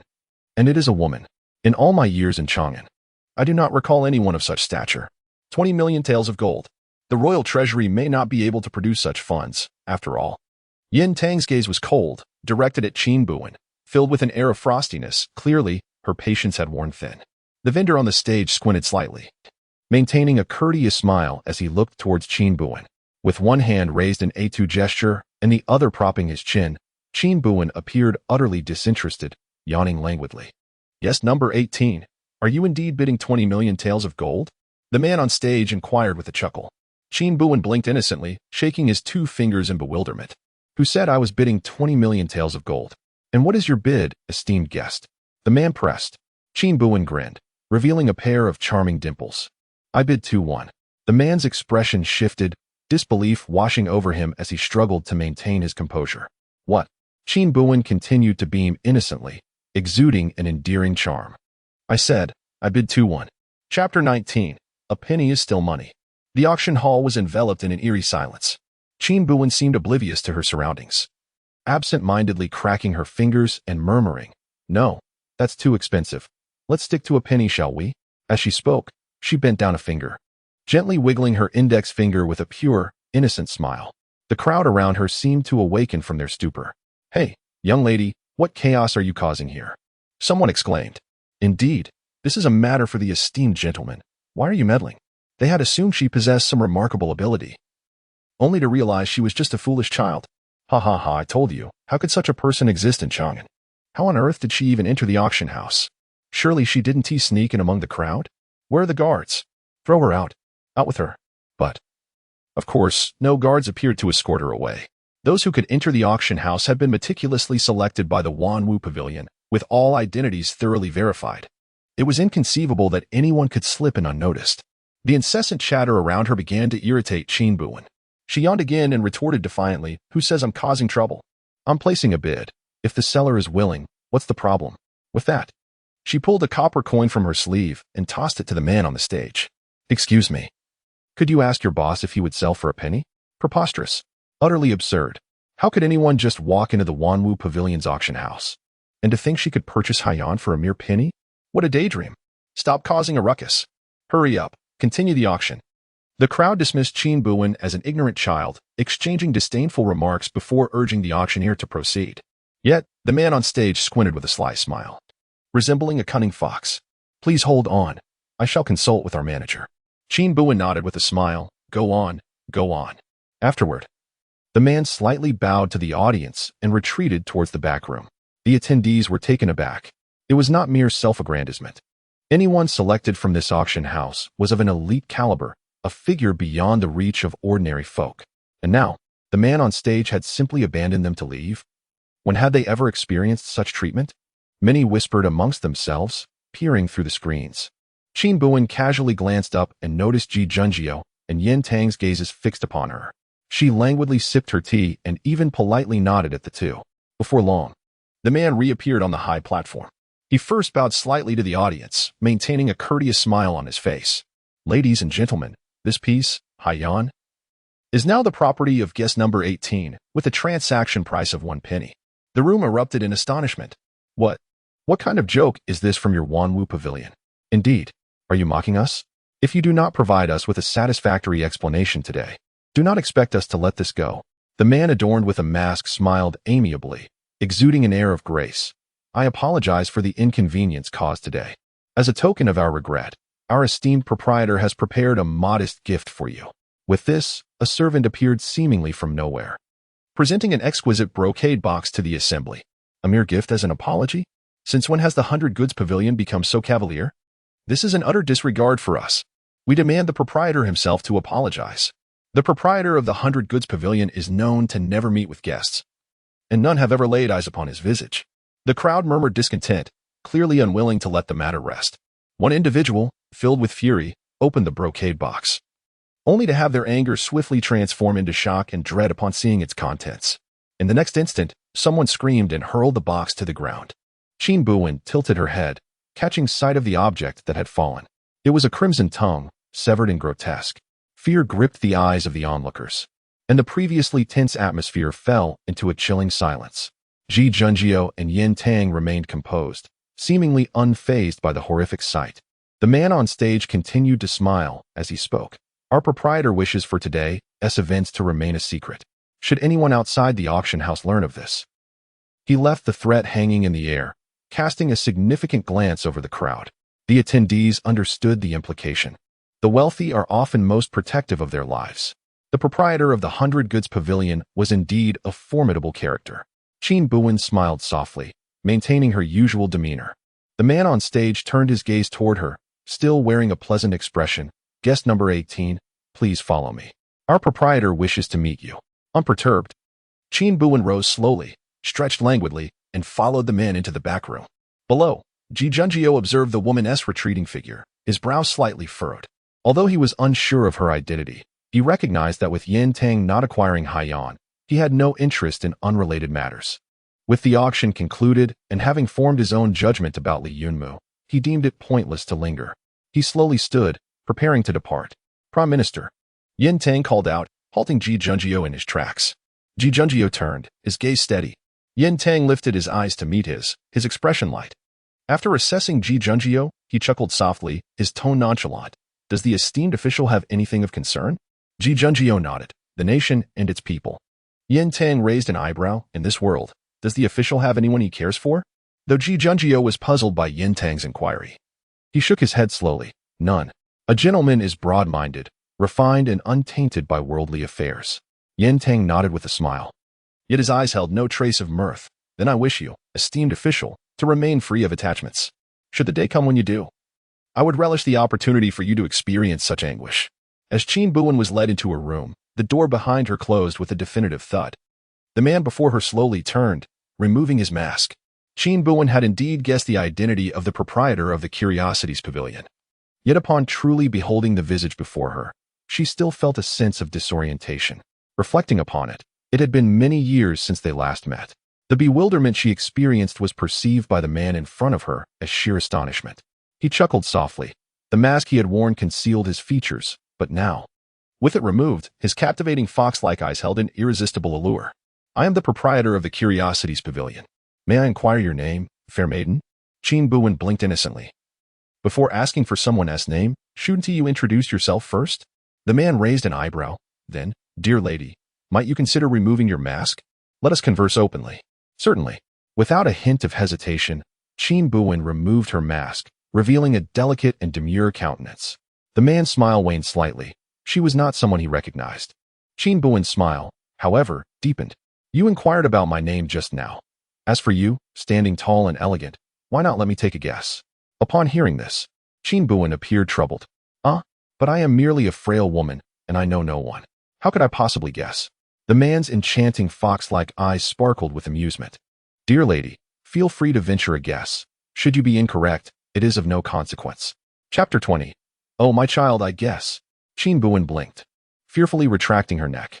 So, shall I just make a random guess? The man, resembling a peach blossom, maintained his smile. Qin Buwen scrutinized him, raising an eyebrow slightly. 30 achievements are but dust, and 8,000 miles are filled with clouds and moonlight. The man's smile abruptly stiffened. Unfazed, she continued with a soft and delicate tone, I guess, young sir, you are the leader of the Northern Shadow Investigators, Yin Hiyu. The man's fox-like eyes turned toward her, revealing a glimmer of coldness. Oh dear, Qin Buwen covered her lips, her doe-like eyes shimmering with mischief. It seems I guessed correctly. The man pressed his lips together, his eyes narrowing slightly, clearly harboring murderous intent. Since that is the case, allow me to speculate on why young Master Yun would send me an invitation? Qin Buwen pondered for a moment before lightly laughing, her gaze innocent and gentle. Could it be that young Master Yun discovered the token of his spies, is missing, and fears that someone with ill intentions might uncover their infiltration in Yaoyan? The man's expression had darkened entirely. Who are you exactly? Qin Buwen understood that Yun Hiyu had indeed been provoked to violence. Yet, she remained smiling, even cheerfully occupying the grand chair in the room, sipping tea, and inviting, young Master Yun, please don't just stand there. Make yourself comfortable. Yun Hiyu's demeanor was frosty, yet he slowly took a seat beside Qin Buwen. How did you deduce my identity? He inquired. Having spent years in Chang'an, he rarely entertained guests, and never revealed his true visage when he ventured out. Yun Hiyu was genuinely curious how this seemingly delicate young woman could discern his identity. Qin Buwen nearly rolled her eyes to the heavens. When she accompanied her elder to the battlefield years ago, a spy had infiltrated the army, causing every tactical plan to be preemptively known by the northern enemy, resulting in grievous losses. It was Qin Buwen who sensed something amiss and deliberately conveyed different false messages to various officers, which ultimately revealed the spy within the military camp. She had kept this to herself while deftly locating the northern spy exchanging information with the infiltrator, just as she was about to bring both to justice. Yun Hiyu appeared before her, wielding a short blade. At that time, Yun Hiyu was merely 2 years her senior, appearing no older than a youth. Yet his strikes were ruthless, each one lethal. While managing the two traitors, she had to contend with Yun Hiyu, expending considerable effort to inflict significant injury upon him. That was their first encounter. In subsequent clashes, it seemed that Yun Hiyu was intent on thwarting Qin Buwen at every turn, employing dangerous maneuvers and unconventional strikes that aimed to bring about her demise. The chilling gaze of his fox-like eyes was something Qin Buwen would never forget. How did she arrive at her conclusion? She had merely guessed. Internally cursing Yun Hiyu, Qin Buwen maintained her languid demeanor, resting her chin on her hand and yawning lazily. Young Master Yun, I shall present you with 3 options. Yun Hiyu's gaze sharpened, and he involuntarily chuckled. Please, do tell. Firstly, Qin Buwen extended a finger and said, you may take your secret agents and depart from Chang'an, and I shall refrain from exposing you. The superficial peace between the northern desert and the Yao cloud will remain intact. He paused briefly before raising another finger. Secondly, you may choose to remain in Chang'an, but I will immediately reveal your true identity. You might manage to leave the city unscathed, yet the relationship between the northern desert and the Yao cloud will inevitably deteriorate. With a smile that radiated an innocent charm, Qin Buwen cast his gaze toward Yun and Yu, and continued, as for the third option, you may stay in Chang'an, and I could choose not to disclose your presence. However, should I find the need for the services of the Baishir Pavilion, I trust that young Master Yun will lend me his utmost assistance. With that, Qin Buwen playfully blinked and inquired, what does young Master Yun think? Upon hearing this, Yun and Yu smiled faintly, acknowledging the rationale behind the 3 choices presented by the young lady. Yet, in the next moment, the man's gaze turned icy. But what if I were to take the young lady's life right here? As she spoke, Yun and Yu brandished a short blade, thrusting it toward Qin Buwen. The blade was exceedingly sharp, capable of slicing through her skin with the slightest grace. Qin Buwen clicked her tongue, yet nonchalantly withdrew a silver hairpin from her head. In the next moment, the hairpin glided effortlessly against the short blade, coming to rest firmly against Yun and Yu's throat. Thud, due to the sudden loss of strength. Yun and Yu's short blade clattered to the ground with a muffled sound. Holding the silver hairpin, Qin Buwen raised an eyebrow and remarked, young Master Yun, I have already stated that you possess only 3 choices. She had not perceived it clearly. Yun and Yu could not comprehend her movements at all. He furrowed his brows as he gazed at Qin Buwen, his voice imbued with a chilling gravity. Who on earth are you? Qin Buwen, unperturbed, retorted with a question of his own. That Zhang Fu from earlier, was he also sent by you to test me? The clouds and the moon remained silent. Young Master Yun, my patience is limited. Qin Buwen displayed a languid demeanor. Thus, what is your choice? After a long while, the faces of Yun and Yu finally broke into smiles. Well then, Miss A. Jean, May our collaboration be delightful. Qin Buwen lazily tucked away her hairpin and flashed a naive, innocent smile at Yun Gongzi. You mustn't deceive me, or I shall be heartbroken.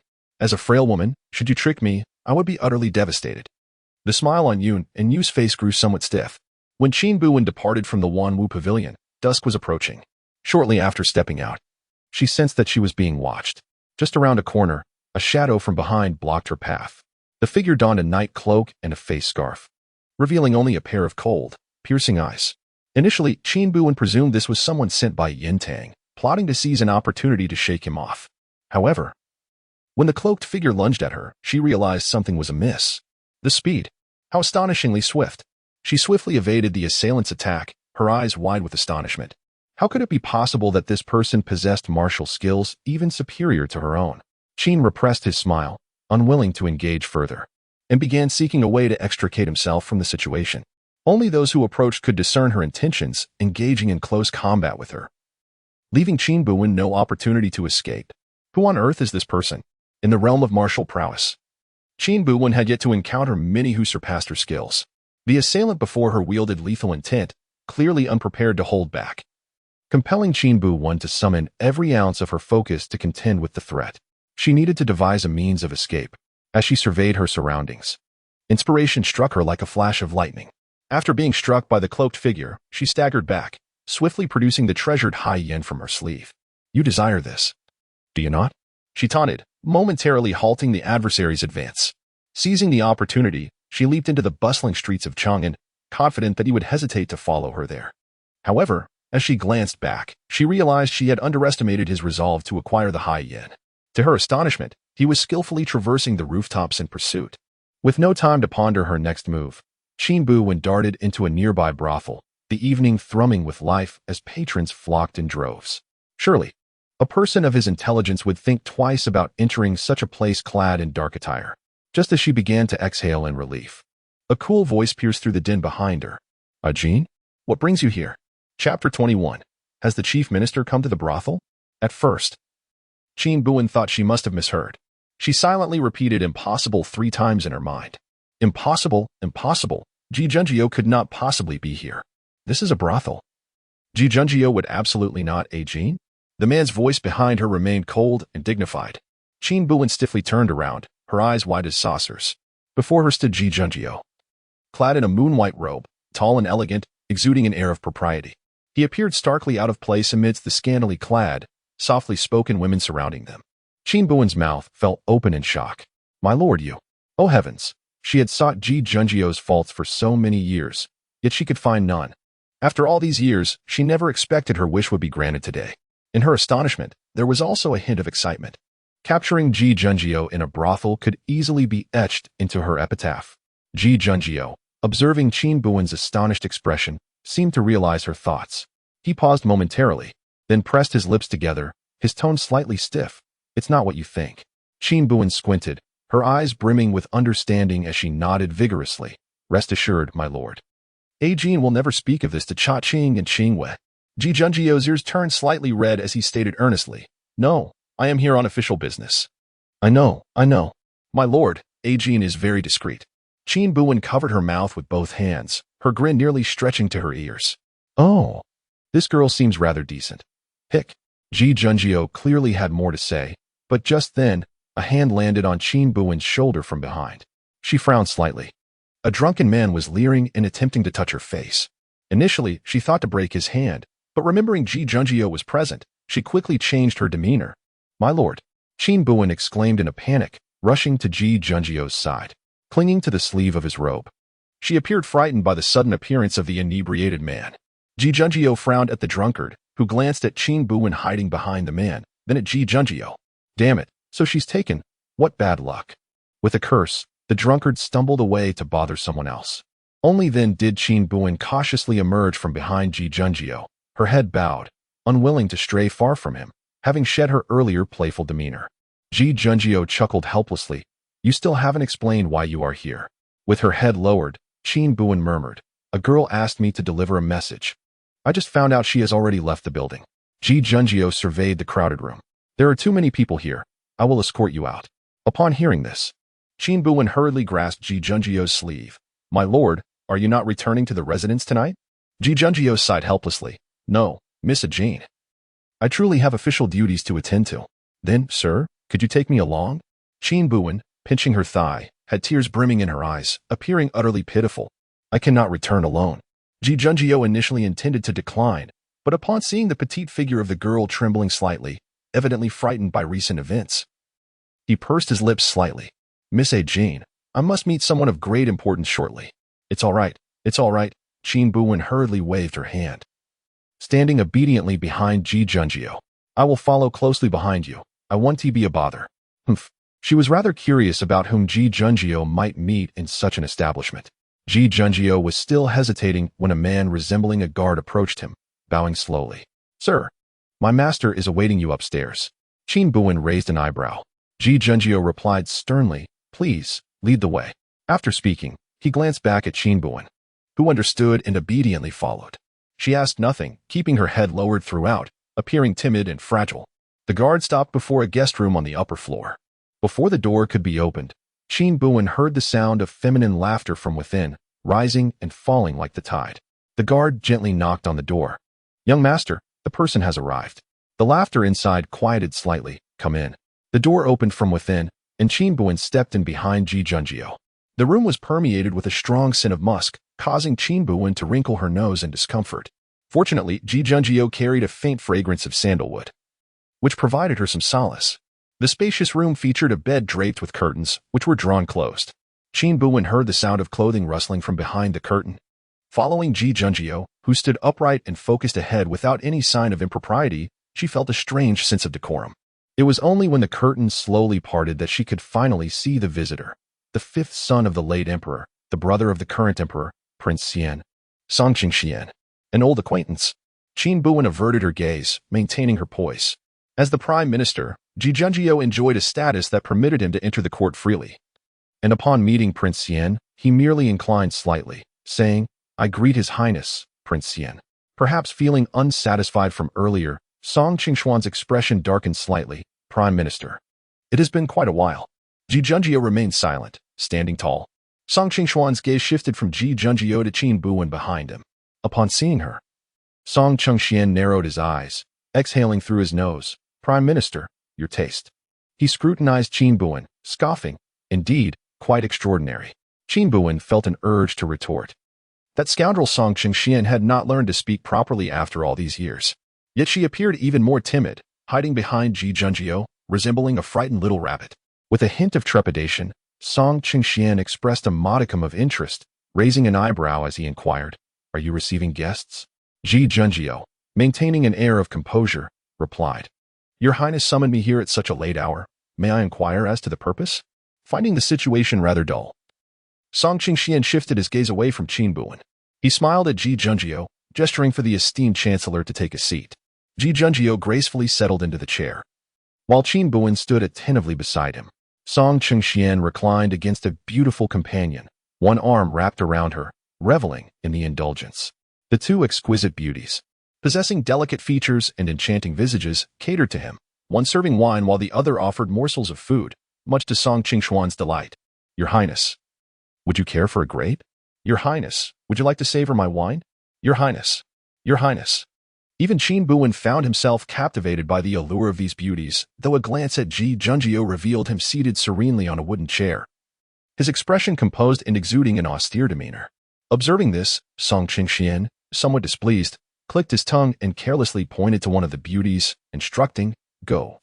Pour a glass of wine for the chancellor. The beauty, having been unable to divert her gaze from Ji Junjio since his arrival, now approached him with a playful smile. Wine jug in hand. Young master, may I offer you a drink? Chapter 22. Is it my fault for having a small chest? The enchanting beauty, delicate and soft of form, donned a gown of gossamer that accentuated her exquisite figure, appearing both elusive and alluring. Her fingers, resembling the lustrous jade, were adorned with crimson lacquer, exuding an air of captivating charm. She gracefully approached Ji Junjio, a wineglass in hand. Qin Buwen, captivated by the elegance of her supple waist and slender limbs, found himself involuntarily swallowing. As the beauty reached Ji Junjio's side, she lifted a teacup, poised to offer it to his lips, her sinuous waist inching closer to him. Ji Junjio, maintaining a composed demeanor, spoke with a frosty tone. It is inappropriate for a humble servant to partake in wine. I appreciate your kindness, dear lady. The chill in Ji Junjio's voice rendered the beauty's previously radiant smile to falter, her movements coming to an abrupt halt, clearly taken aback. The expression of Song Chengxian, leaning towards her, darkened as he regarded the situation unfavorably. Oblivious to the tension, Ji Junjio shifted his gaze to Song Chengxian, inquiring, Your Highness, the wise king, has summoned me. May I ask what matters you wish to discuss? Business is conducted with formality. Ji Junjio is a person who has never been one to curry favor. The atmosphere in the room instantly plummeted to a freezing point. Xian Wang Song Chengxian, to put it mildly, is a man of indulgent demeanor, flamboyant, and unruly. To put it harshly, he is merely a debauched young scion. At least, that is the facade he presents. Song Chengxian values his reputation, and now, faced with Ji Junjio in front of numerous beauties, he finds his countenance unutterably grim. Ji Junjio remains unfazed, sitting upright on the wooden chair, seemingly awaiting Song Chengxian to speak. His expression darkened, as if it could seep water, yet in the next moment, he dismissed the beauties beside him and turned his gaze toward Qin Buwen, who stood behind Ji Junjio. Qin Buwen comprehended Song Chengxuan's intent. He wished for them to withdraw. Pretending not to understand, Qin Buwen gazed at Ji Junjio with a look of reliance. Ji Junjio lifted her eyes and spoke gently. Go outside and wait for me. I shall take you back shortly. Qin Buwen timidly nodded, then followed the group of beauties out of the room. Outside, Song Chengxuan's guard stood watch. Unable to approach, Qin Buwen remained at a distance by the door, awaiting developments. Initially, she was unaware of Ji Junjio's intentions, thus oblivious to the purpose of the visitor. However, upon seeing Song Chengxian, realization dawned upon her. Song Chengxian had come to mediate on behalf of Li Yunmu. If her deductions were correct, Ji Junjio had already prepared a memorial regarding Li Yunmu's misdeeds, ready to be presented to the emperor on the morrow. Yet, Song Chengxian had discovered this, and to protect his subordinate Li Yunmu, he had taken the initiative to meet Ji Junjio. If she was not mistaken, Song Chengxian was employing both soft and hard tactics. A cold smile graced her lips. Years ago, when Li Yunmu led troops to besiege her, Song Chengxian had exerted considerable influence from the shadows. Although it remained unclear whether Song Chengxian was aware of Li Yunmu's treachery, one thing was certain: he was not as idle and frivolous as he appeared. She was rather curious to observe how Ji Junjio would respond. Ah, yes, you. Come here. Qin, lost in contemplation, was jolted back to reality by a charming voice beside her. She turned her head and beheld the enchanting beauty who had just fed Ji Junjio wine. Dressed in a striking red attire, her gaze unkindly fixed upon her. Qin Buwen feigned ignorance, meekly inquiring, Sister, what is the matter? I summoned you to come with me. Do you not understand? The red-clad beauty crossed her arms, flanked by several other lovely maidens who evidently supported her. Qin Buwen found herself grasped by the wrist and shoved into a dimly lit guest room. The silhouettes of the women were vaguely discernible in the subdued light. The leading beauty in red spoke with a chilling tone. I have not seen you before. Are you new here? Perhaps emboldened by the favor of the esteemed prince. The red beauty spoke with an air of authority. Just as Qin Buwen opened her mouth to clarify, another woman interjected, Sister, why bother explaining to her? Someone like her, who knows nothing of the rules, deserves a lesson. With that, the woman stepped forward and raised her hand to strike Qin Buwen. Frowning slightly, Qin Buwen retreated a few steps, skillfully evading the woman's slap. Out of a sense of compassion, she chose not to escalate the situation, saying, Dear sisters, you misunderstand. I am not from your establishment and am unfamiliar with your customs. If I have offended you, I sincerely apologize. Having said this, she expected the group to let her go. However, to her surprise, the red-clad beauty blocked her path, her tone unfriendly. So you claim you are not one of us, which means you have infiltrated our domain. Qin Buwen frowned slightly, her patience wearing thin. Step aside. The red beauty scoffed, and in the next moment, a basin of cold water was poured over her head. Qin Buwen was momentarily stunned, her eyes wide with disbelief. Laughter erupted from the women behind her. Ah ha ha. Look at her, like a drenched chicken. Next time, we should use hot water to scald her face. Indeed. How dare she cling to a man our sister has taken a liking to? Shameless. Taking a deep breath, Qin Buwen heard footsteps approaching from outside. Very well. Since they insisted on pushing her further, she would not hold back any longer. Was it merely a contest of performance? She had acted for 16 years without ever losing. Exhaling a breath of frustration, she turned to the red beauty, her voice trembling with faint tears. I bear no grudge against you, sister. What do you intend? What do I intend? The red beauty chuckled softly, scrutinizing Qin Buwen from head to toe. You, of all people, dare to entice men? You should evaluate your own worth. As she spoke, her gaze lingered on Qin Buwen's chest. Qin Buwen thought to herself, is there really a hint of discrimination here? My figure has certainly improved compared to before. For a fleeting moment, she even began to doubt herself. Did she truly not resemble a woman? Before she could formulate a retort, the footsteps outside ceased, and the door was forcefully pushed open. A Jin. Ji Junjio's countenance was frosty. His thin lips slightly pursed as he softly uttered Qin Buwen's name. The moment Qin Buwen laid eyes on Ji Junjio, tears cascaded down her cheeks.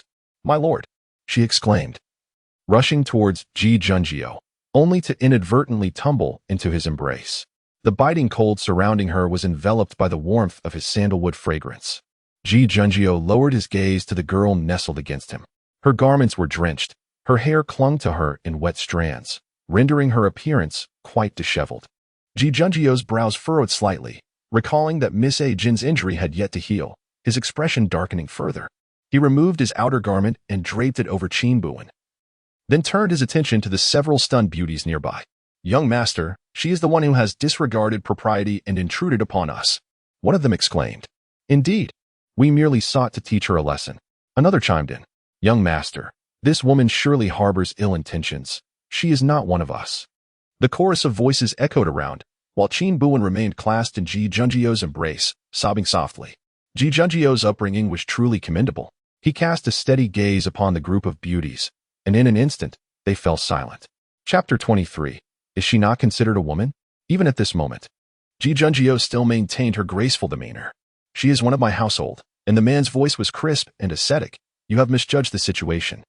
A beauty in red is certainly not one to witness such a scene. She bit her lip gently, and the fierce expression on her face was instantaneously replaced by a tender vulnerability. As she delicately wiped away her tears with a handkerchief, she slowly approached Ji Junjio, saying, Young master, it was this young lady who first uttered vile words and insulted me. My sisters stood up for me, and that is why. The women behind her hurriedly echoed, Indeed, indeed. It was she who first insulted our sister. Indeed, each word she uttered was more offensive than the last. Our sister has always been magnanimous and patient. Who could have imagined that she would audaciously overstep her bounds?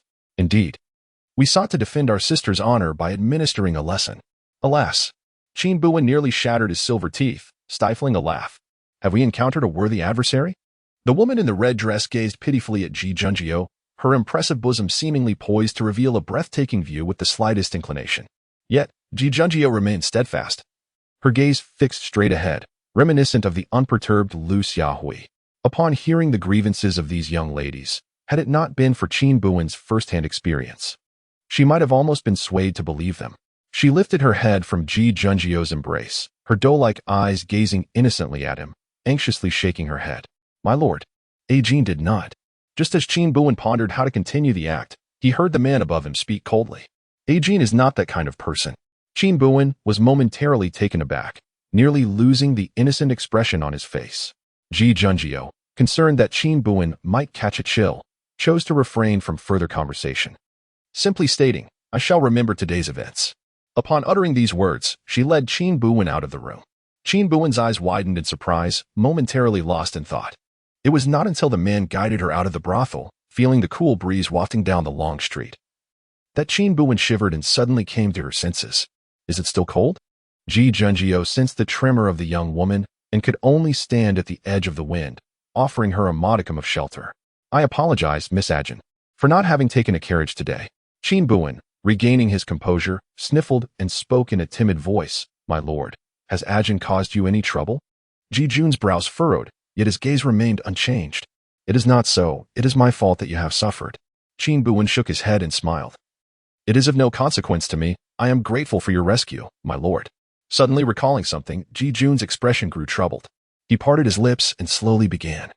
Regarding today's events, Qin Buwen quickly responded, Rest assured, my lord, that your visit to the brothel will remain a secret that a Jin shall never divulge. Upon hearing this, Ji Junjio was momentarily taken aback, then smiled and said, A Jin has misunderstood. A gentleman is open and candid, since I am forthright, I shall not deliberately conceal anything." The man paused briefly before continuing. "What I meant to convey is that I did not handle today's matters well, and I hope Miss Ajin will not be upset." Qin remained expressionless, blinking in confusion. Ji Junjio explained, "Today they have erred, and both in sentiment and reason. They ought to apologize to you." However, the man paused for a moment, his ears slightly reddening, his expression revealing discomfort. "However, I am truly not adept at disputing with women, thus I shall have Qin Wei come over another day to convey their apologies to you." Qin Buwen widened her eyes, gazing at him as if he were a peculiar creature. Was Ji Junjio to be described as excessively proper or excessively rigid? She originally thought that his words, "I've noted it down," were a warning, but to her surprise, he truly had taken note. Was she preparing to retrieve it at a later date? Although Qin Buwen felt quite perplexed, she still waved her hand in surprise, saying, "There is no need for that, my lord.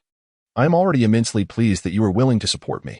Ji Junjio replied earnestly, "One ought to apologize when in the wrong. One cannot simply endure unjust grievances." It seemed as if Qin Buwen had never encountered such a sentiment before. In her previous life, where she spent 16 years in deceit and treachery, no one had ever imparted such wisdom to her. In her recollection of Ji Junjio from her past life, he appeared as cold as ice, possessing an air of purity and asceticism, rigid and unyielding. It seemed that in his world, the intricacies of human relationships and romantic entanglements were utterly inapplicable. He upheld only the principles of virtue and the laws of the nation. At that time, Qin Buwen mused, if one were to live a life as Ji Junjio did, how utterly mundane that existence would be. However, it seems that the Prime Minister is still quite content in his current situation. Qin Buwen felt a chill, wrapping her outer garment tighter around herself. As she lowered her gaze slightly, her eyes fell upon her own bosom. Suddenly, a thought struck her. Recalling what Ji Junjio had just said, "My lord, Ajin has a question." Qin Buwen glanced down at her chest once more, and then cautiously inquired, "You mentioned that you are not adept at interacting with women, so what about me?" Ji Junjio was momentarily taken aback, but soon comprehended the implication behind Qin Buwen's words. In his perspective, Ajin was likely akin to Qingyu, someone he was familiar with. Thus, he felt no discomfort in conversing with her. He smiled and replied with candor, "You are unlike them." To Qin Buwen, this statement bore the meaning, they possess bosoms. Yet you do not. A sudden shockwave reverberated above Qin Buwen's head, akin to a thunderclap. Could it truly be? In Ji Junjio's eyes, only those with an impressive figure can be deemed as women? Qin's gaze became laden with melancholy as she lowered her head, casting a glance at the gentle rise and fall of her bosom. Is this not substantial after all? Is Ji Junjio truly so superficial? Her initial plan was to entice Ji Junjio, seizing the opportunity to remain by his side and earn his trust. However, given the current circumstances, it appears that the road ahead is fraught with challenges. But fear not. What does it matter if one's affections are grand? Having perused numerous tales of talented scholars and beautiful women, she is always able to turn the situation in her favor. Resolute in her decision, Qin Buwen coughed twice while covering her mouth and sniffled, her expression appearing quite dispirited. Ji Junjio furrowed her brow slightly, her demeanor serious. "Miss Ajin, can you hold on a little longer? I am about to return to the estate." Qin Buwen offered a faint smile and said, "My lord, may I assist you?" As she spoke, Qin Buwen coughed lightly again, saying, "Just now, those sisters poured me several cups of wine, and I feel somewhat dizzy." Ji Junjio, without a second thought, extended his arm, allowing Qin Buwen to lean on him. Her hand was delicate and soft, even through the fabric of his sleeve. Ji Junjio could feel a subtle warmth emanating from her. He walked steadily forward, casting aside a multitude of thoughts. Qin Buwen contemplated briefly. If she were to faint at this moment, Ji Junjio would most likely carry her back to his residence. However, the time was not yet ripe, and she had no intention of succumbing to such a ploy. Supporting herself on Ji Junjio's arm, Qin Buwen eventually returned to the residence with him. Indeed, her constitution was somewhat fragile. A mere chill had caused her to develop a fever upon their arrival. Qingwe was frantic, bustling about anxiously, fearing that Qin Buwen's injury would worsen. In a state between dreams and reality, Qin Buwen concealed the jade ring she wore before finally allowing herself to drift into a peaceful slumber. When she regained her senses, it was the sound of a heated argument within the residence that roused her. Squinting against the bright daylight, she realized it was already noon. Ji Junjio, what do you truly mean by this? As fellow ministers of the court, do you intend to drive me to my demise? It was the voice of Li Yunmu. In an instant, Qin Buwen was fully awake. She wanted to see the commotion. Chapter 24. The fierce Lord Minister at such a time. It would be utterly inconceivable for her not to indulge in the spectacle. Rising from the bed, Qin Buwen donned a heavy cloak and proceeded towards the courtyard. Within the main courtyard, Li Yunmu was embroiled in a heated argument with Ji Junjiu. To be precise, it was only Li Yunmu's voice that rang out loudly. With eyes wide in fury, he bellowed at the composed Ji Junjiu, "Do you truly intend to heartlessly present the accounts?" Ji Junjiu's gaze was cool and her waist elegantly poised. She paid no heed to the man's histrionics. Business was business, since the Lord Minister had erred. He ought to face the consequences. Possessing keen hearing, Qin Buwen had not yet reached the courtyard when she caught wind of their exchange. It seemed that even the virtuous King Song Chengxian had been unable to persuade Ji Junjiu to relent last night. A smirk played upon her lips as she contemplated the situation. The sound of a cup shattering echoed through the courtyard. Ji Junjiu. Do not presume that just because you have ascended to the position of Prime Minister, you can rest easy. If I so desire, one day I will surely pull you down from your lofty perch. Upon hearing Li Yunmu's threat, Ji Junjiu maintained an indifferent demeanor. I shall report today's events to His Majesty in full detail. If you, lordly, harbor any secrets, you may ponder how you will explain them to the Emperor. At present, he lacked concrete evidence of Li Yunmu's collusion, and even if he had indeed manipulated the accounts, it would not necessarily imply that he was a spy from an enemy nation. Outside the courtyard, Qin Buwen furrowed her brow upon hearing Li Yunmu's frantic threats. After all these years, he had shown no signs of growth. It was her initial disregard for him that had led to her being outmaneuvered and exploited. 5 years had passed, yet Li Yunmu still seemed to possess the same inflated sense of self-importance. He even disregarded the current Prime Minister. Fortunately, Ji Junjiu was of a gentle disposition. Had Li Yunmu dared to speak to her in such a manner, she would ensure that he could not utter a second word. Li Yunmu's incessant warnings and threats continued to fill the courtyard.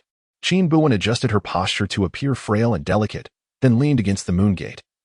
Stepping into the courtyard, Ji Junjiu, if you truly intend to hand it over, do not blame me if we both perish together, Li Yunmu declared, seizing a teacup from the stone table and, as if to assert dominance, hurled it towards the entrance. Qin Buwen, who had just appeared at the doorway, was momentarily taken aback, contemplating whether to evade the incoming teacup. Ultimately, she decided against it.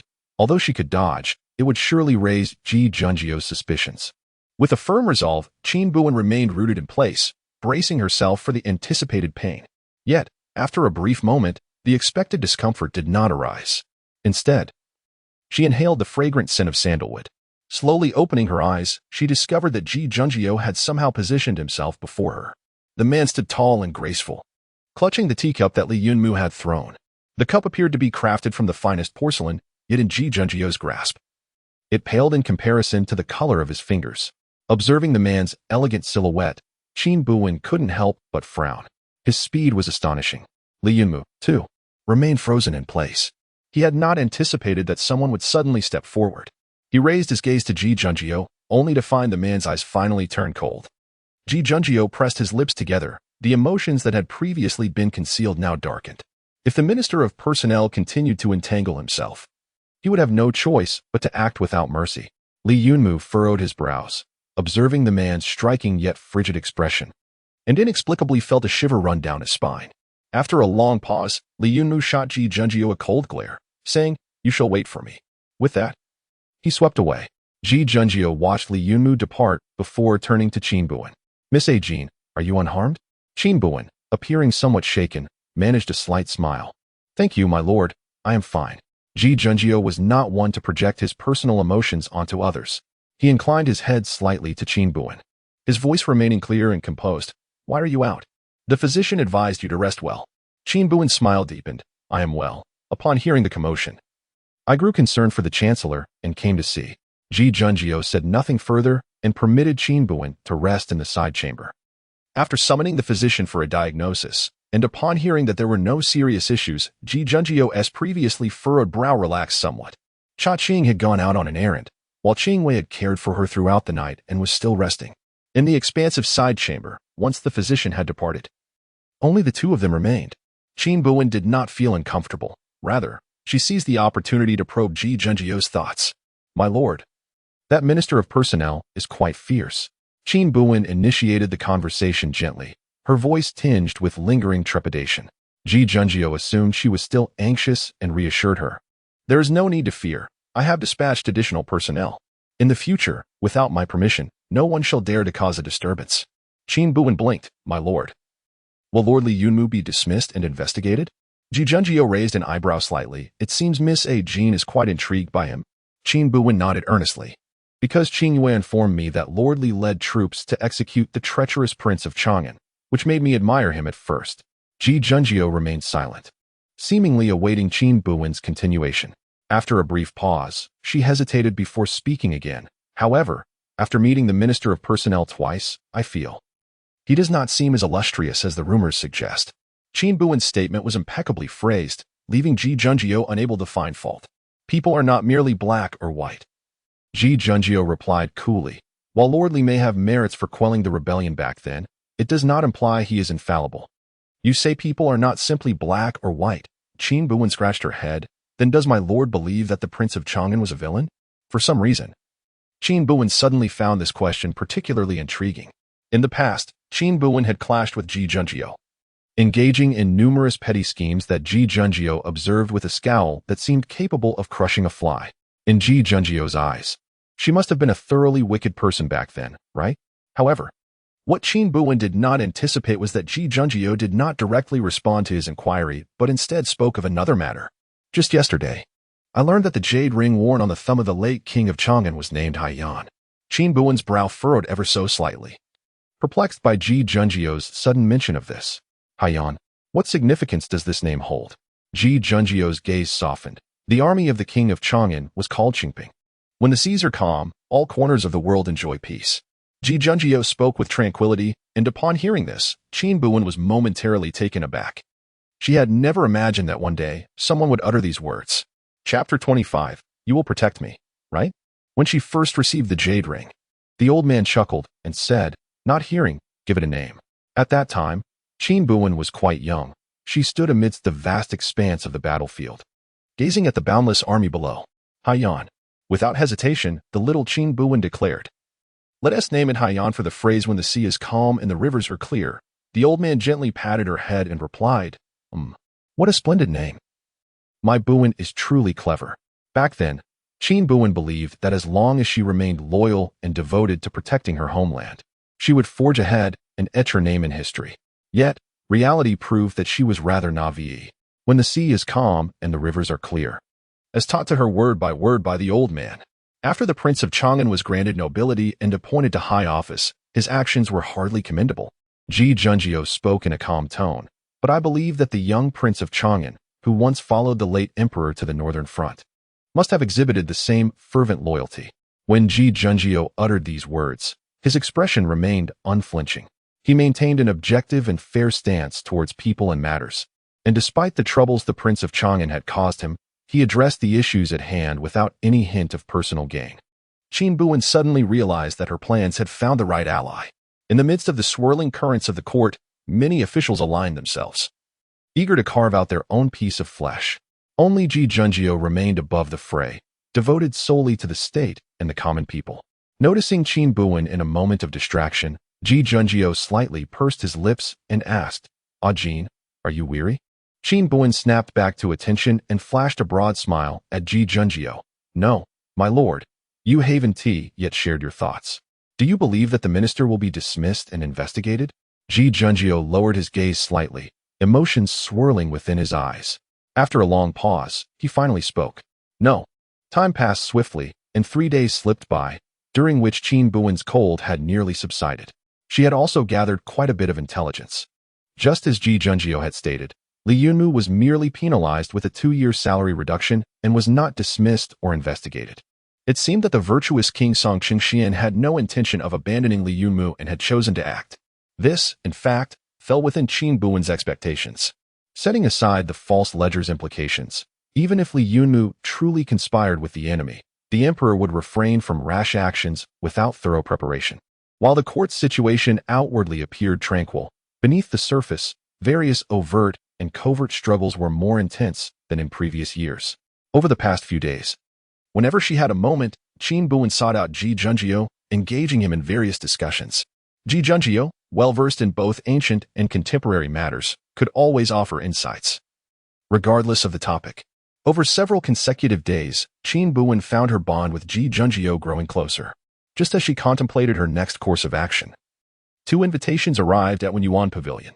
The invitations were sent by the virtuous king's residence, Song Chengxian, addressed to both Qin Buwen and Ji Junjiu. The contents of the invitations were identical, inviting them to attend the flower-viewing banquet at the virtuous king's residence. It was the early autumn season, hardly the time for flower appreciation. Uncertain of the intentions behind Song Chengxian's invitation, Qin Buwen held the invitation card, gazing innocently at Ji Junjiu, who occupied the main seat. Ji Junjiu glanced at the card in his hand, his lips pressed together thoughtfully. It was reasonable for the virtuous king to extend an invitation to him.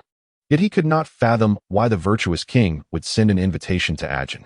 My lord. Qin Buwen looked up at Ji Junjiu, her eyes brimming with trust. Why would His Highness the virtuous king send me an invitation? Ji Junjiu lowered his gaze, meeting the girl's innocent and perplexed eyes, and comforted her gently. There is no need for you to worry, Miss Ajin. If you do not wish to attend, I shall decline on your behalf. Preposterous. How could I possibly not go? Qin Buwen exclaimed, her curiosity piqued. That fellow, Song Chengxian, had always been at odds with her, constantly laying traps both overtly and covertly, even insinuating that she was a source of chaos in the court, harboring ill intentions. In the 5 years she had been absent, Song Chengxian seemed to have fared well. She could not be so magnanimous as to see her former adversary thrive without feeling restless. If she did not seek out some trouble for Song Chengxian, she would not be Qin Buwen. Despite these thoughts swirling in her mind, Qin Buwen feigned a troubled expression. If Ajin does not attend, will His Highness the virtuous king cause you any trouble, my lord? Ji Junjiu replied with a faint frown. He would not dare to do anything to me. Qin Buwen shook her head, forcing a brave smile. It's all right, my lord. I am willing to go. Upon hearing this, Ji Junjiu's brow furrowed slightly. Miss Ajin, the purpose of His Highness the virtuous king's invitation is unclear, and you, my lord. Qin Buwen looked earnestly and resolutely at Ji Junjiu, her gaze like flowing water. You will protect Ajin, won't you? After a moment of silence, Ji Junjiu averted his gaze slightly, his voice calm. I shall certainly protect Miss Ajin. The flower-viewing banquet was held in the back garden of the virtuous king's residence. The virtuous king also possessed his own fief in Yaoyun, but as the autumn hunt approached, Song Chengxian returned to Chang'an from his lands. The significance of this flower-viewing banquet remained ambiguous, and Qin Buwen did not act hastily. She obediently followed Ji Junjiu, eager to discover what scheme Song Chengxian was concocting. Upon presenting the invitation, Qin Buwen accompanied Ji Junjiu to the back garden, which was already bustling with guests. A glance around revealed that most attendees were from the affluent families of Chang'an, with many young nobles also present. Qin Buwen lowered her eyes. To gather such a multitude of dignitaries at a single banquet suggested that Song Chengxian's influence in Chang'an ran deeper than she had anticipated. Even amidst this flower-viewing gathering, Ji Junjiu remained the focus of many eager courtesies and flattery. Just as Qin Buwen stepped into the banquet closely following Ji Junjiu, she was swiftly jostled aside. Numerous noble figures and high-ranking officials, upon seeing Ji Junjiu's arrival, wore expressions of delight. I have met the Prime Minister. Greetings, Prime Minister. I am Sun Yuan from the Sun Residence, honored to meet the Prime Minister. A throng encircled Ji Junjiu, showering him with praises as he became the center of attention.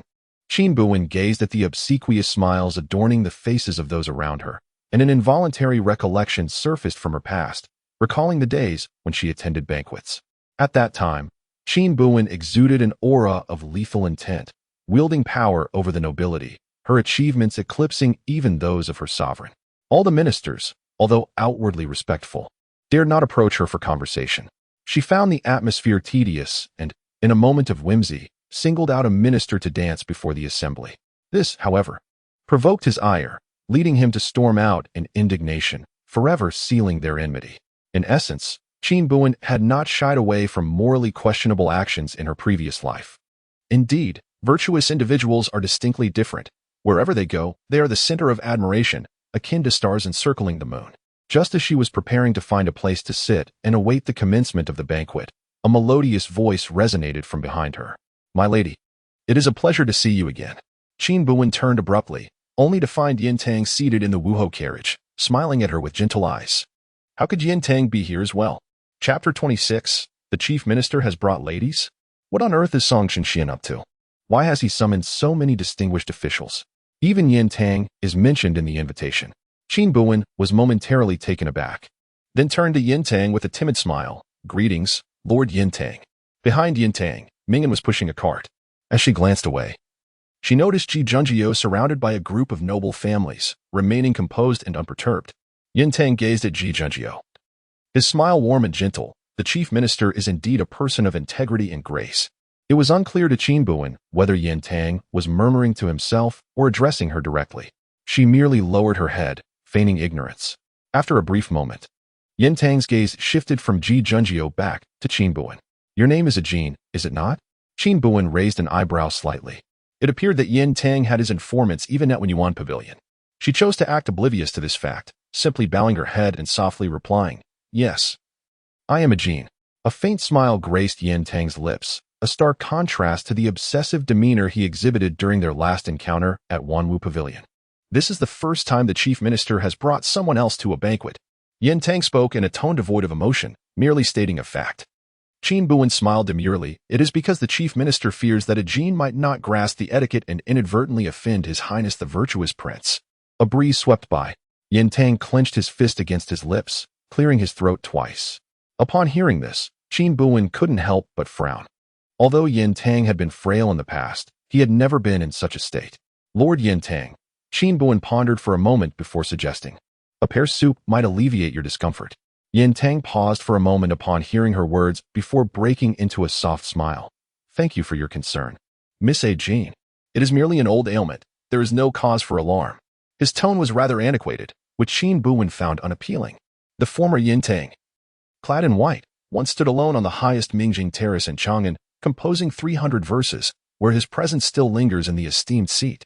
The spirited youth, embodying the essence of a scholar, was more radiant than the spring breeze. Yet now, Yin Tang was confined to this luxurious Wu-ho carriage, trapped in a corner. Qin Buwen's gaze wavered, her expression momentarily lost in thought. Although Yin Tang had arrived a bit late, it was merely a matter of conversation before a throng of people began to gather around him cheerfully. Lord Yin Tang, I did not expect you to be here as well. It is an honor to finally meet you. Greetings, Lord Situ. Greetings, my lord. Qin Buwen watched as Yin Tang was enveloped by the crowd, momentarily dazed. In the past, when Yin Tang had followed her, he was always the one being ridiculed. At that time, he held no official position, merely a strategist behind the scenes. People dared not criticize the king of Chang'an. And so they took aim at those around him. Those ministers and officials avoided him. How could they ever flatter him? Now, however, the situation had changed. Departing from her side, Yin Tang had risen steadily, earning the admiration of many. She lowered her head and smiled, seeking a quiet corner to sit and await Song Qingxuan's arrival. On the other side, Ji Junjiu handled the situation with composure, effortlessly guiding the crowd back to their seats with just a few words. He scanned the banquet and slowly approached the direction of Qin Buwen. Ji Junjiu was, after all, the focal point of the entire gathering.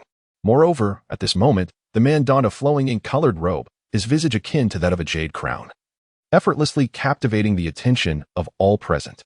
And here was this solitary, refined, and noble prime minister, who was inexplicably making his way toward a woman. It wasn't until he took his seat next to Qin Buwen that the crowd seemed to regain their senses. Who was this woman sitting beside the prime minister? It was unclear. Was she a daughter from a prominent family? I have never seen her before. Did you not notice? The prime minister entered the prince's mansion alongside that lady. Impossible. The prime minister has always attended banquets alone. Oh, I witnessed it with my own eyes.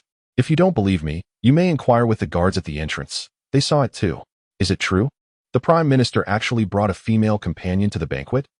The air around the banquet buzzed with whispers and murmurs. Qin Buwen, clearly hearing the chatter, slightly curled her lips, but merely cast a fleeting glance at Ji Junjiu. My lord. Ji Junjiu turned slightly, looking earnestly at Qin Buwen.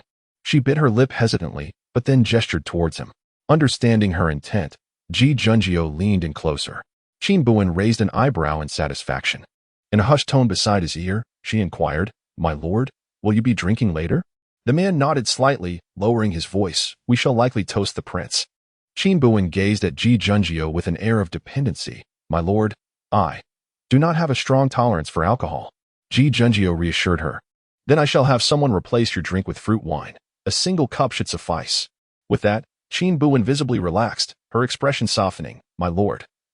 It is fortunate to have you. Otherwise, Jean would be at a loss.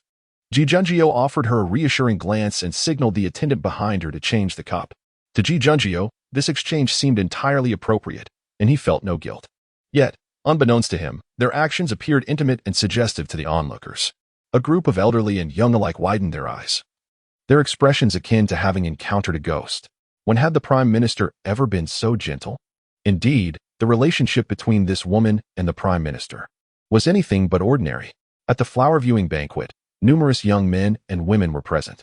Many young ladies had exerted considerable effort upon hearing that the Prime Minister would attend, only to find themselves overshadowed by an unknown woman, filling their hearts with indignation. Whose daughter could that woman possibly be? I have never seen her. It is uncertain. Just look at her alluring demeanor. She must have seduced the Prime Minister. Exactly. Someone as noble and pure as the Prime Minister could never be interested in her. Indeed, with the Prime Minister's character, he is clearly most suited for our Ashu. Among the gathering of women, there stood one adorned in a flowing white gown, as immaculate as a lotus untouched by the dust of the world. She wore a subtle and elegant makeup, exuding grace and poise. Upon hearing her name called, she responded with a melodious smile. Dear sisters, please do not tease Jingshu. The Prime Minister is as illustrious as the clear sky, and naturally, Jingshu is unworthy of him. Unworthy? How could that be? A straightforward woman in green interjected. Ashu, your gentleness is your flaw. You are too unassertive. Just look at the kind of seductive individuals surrounding the Prime Minister. She continued, in my opinion, the only one deserving of the Prime Minister's stature is you. Chu Jingshu lowered her gaze, a smile gracing her lips, and offered no rebuttal. The Prince of Virtue has arrived, a servant announced with a flourish. And in an instant, all the guests at the banquet, except for Ji Junjiao and Yin Tang, knelt in reverence. Long live the Prince of Virtue. May he live for 1,000 years, 1,000 years, and another 1,000 years. Chapter 27, The Melon Has Rolled Back to Oneself. Today, Song Qingshuan's backing is quite formidable. With a procession of 32 sedan chairs, he donned a black and gold robe, sitting regally atop the sedan, the intricate patterns of golden serpents shimmering subtly. Descending from the sedan, he stepped onto the human stools, his eyes brimming with defiance and flamboyance. Please rise, everyone. Today, this banquet is for dear friends. There is no need for formality, Song Chengxian proclaimed, striding towards the principal seat before gracefully taking his place. He exchanged a knowing glance with the attendant beside him, who promptly announced, let the feast begin. No sooner had the words been uttered than the music commenced, and beautiful, enchanting dancers appeared, their bodies swaying gracefully to the melody. With an air of exuberance, Song Qingxian raised his cup of wine, addressing the assembly, esteemed guests. The dishes prepared today are worth their weight in gold, and the dining utensils are crafted from pure gold. Should you fancy them, feel free to take them home after the banquet. His words elicited gasps of astonishment from those present. What? Each dish is worth a fortune? One exclaimed. No wonder this braised deer tendon tastes so exquisite. Another remarked. These plates and chopsticks are truly made of gold. The virtuous prince is indeed generous. Thank you, your highness. Song Chengxian smiled, narrowing his eyes in delight, and drank heartily from his cup alongside his guests. Qin Buwen, sipping a cup of fruit wine, glanced at her own goblet. It was no wonder it felt so heavy. It was genuinely made of gold. What had possessed Song Qingxian to be so extravagant? Seated to the left of Ji Junjiao, Qin Buwen noticed that Yin Tang, on her right, had remained silent throughout.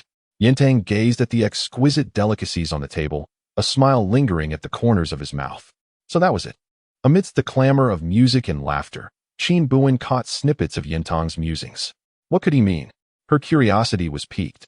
She absolutely could not allow herself to be half listening to their secrets. Yin Tang suddenly turned his gaze, smiling at Ji Junjiao, who had also yet to touch his chopsticks. What do you think, esteemed Chancellor? He inquired. What riddle were these two unraveling? Qin Buwen rested her chin on her hand, her ears straining to catch their conversation. Ji Junjiao remained silent, evidently unwilling to respond to Yin Tang's question. Unfazed by Ji Junjiao's reticence, Yin Tang continued, I see now why this flower-viewing banquet is being held. It is a competition of sorts, isn't it? Qin Buwen blinked, her curiosity heightened. Yin Tang, what are you implying? Who does His Highness intend to compete with? Ji Junjiao cast a glance at Qin Buwen but offered no objections. Yin Tang's eyes sparkled with warmth as he replied, of course. It is a contest with His Highness the Prince of Chang'an. Qin Buwen's brows knitted slightly, yet imperceptibly. Yintang chuckled softly, picking up a pair of chopsticks forged from gold. When His Highness the Prince of Chang'an was bestowed his title, he hosted a grand banquet at the Hall of Controversy, feasting for 3 days and nights, illuminating Chang'an City with lights so bright that night became as bright as day. Qin Buwen pondered for a moment. Now she remembered. Not long after the passing of the late emperor, in accordance with his final edict, she was elevated to the rank of a royal of a different surname. It was a banquet rife with both overt and covert rivalries. During the gathering, the emperor inquired what title Qin Buwen desired. The court officials, well aware of Qin Buwen's significance in the court, conspired to propose a commendable title for her. What about Duan Wang? Lady Qin's virtuous character and extraordinary talents make her deserving of such a title. The youthful Qin Buwen, seated among them, let out a cold scoff. Virtuous character? Esteemed officials, are you willing to utter any nonsense merely for the sake of a title? A moment of silence enveloped the court before another voice emerged. How about Ding and Wang? The lady has led the peaceful army in campaigns across the land, bringing tranquility to the realm. Such a title would be fitting. What does Lady Qin think of Zhao Yang Wang? Might I suggest Liu Yang Wang is the most suitable title for her? What about Whining Wang? Qin Buwen curled her lips in a light laugh, casting a disdainful glance at the officials deep in contemplation. Though she was not seated at the head of the table, she exuded a regal presence that overshadowed the one in the main seat. Qin Aiqing, the voice from the throne finally spoke. If none of these titles please you, why not express what you desire? Qin Buwen languidly stifled a yawn but drained her goblet of fine wine. After a moment of reflection, she turned her gaze to the figure on high, her brow arched in defiance. Chang'an. The reaction was palpable. Not only did the gathered officials stiffen, but even the emperor's brow furrowed in disbelief. Qin Buwen leaned on her hand, her demeanor exuding an uncontainable arrogance. I request the title of Wang of Chang'an. The title of Wang of Chang'an historically, no royal of a different surname had dared to claim such a name. Residing in the capital of Chang'an, the ruler of this realm should rightfully be the one seated in the grand hall. Now, the youthful Qin Buwen raised an eyebrow, her gaze sharp and composed. What does your majesty think? At that moment, Qin Buwen wielded the power of 300,000 troops, seemingly capable of unseating the emperor with a mere gesture. The once lively banquet fell into an eerie silence. After a prolonged pause, the man in the main seat spoke in a low tone. Very well. Proclaim my decree. Henceforth, Qin Buwen shall be honored as a royal of a different surname, enjoying the privileges of imperial kin, with the title of Wang of Chang'an. Subsequently, Qin Buwen received the coveted title, her spirits lifted, and she hosted a grand feast at the Sifei Pavilion, celebrating for 3 days and nights with music and revelry. The wine flowing endlessly. The world dubbed it the Banquet of Eternal Night. That year, all the powerful ministers and noble families, all the imperial relatives, became mere embellishments at the banquet of Wang Qin Buwen. Even many years later, when inquiring about the most opulent banquet of the Yaoyan era, all would recall the unforgettable banquet of Eternal Night at the Sifei Pavilion. Now, however, Song Chengxian contemplated a competition with Qin Buwen to determine whose banquet would be more grandiose. Yin Tang observed the fine wine in his goblet with a smile. It seems that His Highness, the virtuous king, has spared no expense. Ji Junjiao remained seated with poise, his voice cool and devoid of emotion. Minister Situ, be cautious with your words. Yin Tang glanced at Ji Junjiao, unable to suppress a smile. Does the chief minister also concur with my assessment? Ji Junjiao offered no reply. As the final dance concluded and the next tune commenced, Song Chengxian, seated at the head of the table, called out, esteemed guests. How does today's banquet compare to that legendary endless night banquet of yore? The smiles on the faces of those present momentarily froze. It was only when an official forced a chuckle and remarked, naturally, His Highness the virtuous king's flower-viewing banquet surpasses all, that the tension eased. Indeed, it is time for the endless night banquet to pass its title to another, echoed another voice. Surely, the golden plates and exquisite delicacies here are beyond what the Prince of Chang'an could ever offer. Absolutely. His Highness the virtuous king is lavish and remarkable. We, the humble officials, are in awe. The banquet was filled with a chorus of agreement. Song Qingshuan's smile grew more pronounced as he opened his mouth to respond, only to be interrupted by a faint, delicate laugh. The guests turned towards the sound, and there sat Yin Tang, poised gracefully upon the Wuhou carriage, his features strikingly picturesque. Lord Situ, what do you think of this flower-viewing banquet? Song Qingxian inquired, raising an eyebrow. Chapter 28, White Lotus versus Little Green Tea after the demise of Prince Chang'an. The court was rife with overt and covert struggles, with officials vying to declare their loyalties, fearing that a moment's hesitation could lead to their own demise. In this court, aside from the steadfast prime minister who never took sides, there was one individual who remained unaligned, the esteemed minister of education, Yintang, who had been bestowed a golden chariot by the emperor. He seemed to radiate an aura akin to the celestial Z-Way star, displaying composure and grace even while seated in his chariot, despite his disabilities. He effortlessly evaded inquiries from officials seeking to discern his stance, conducting himself with a blend of tact and decorum, ensuring that none took offense, even in his neutrality.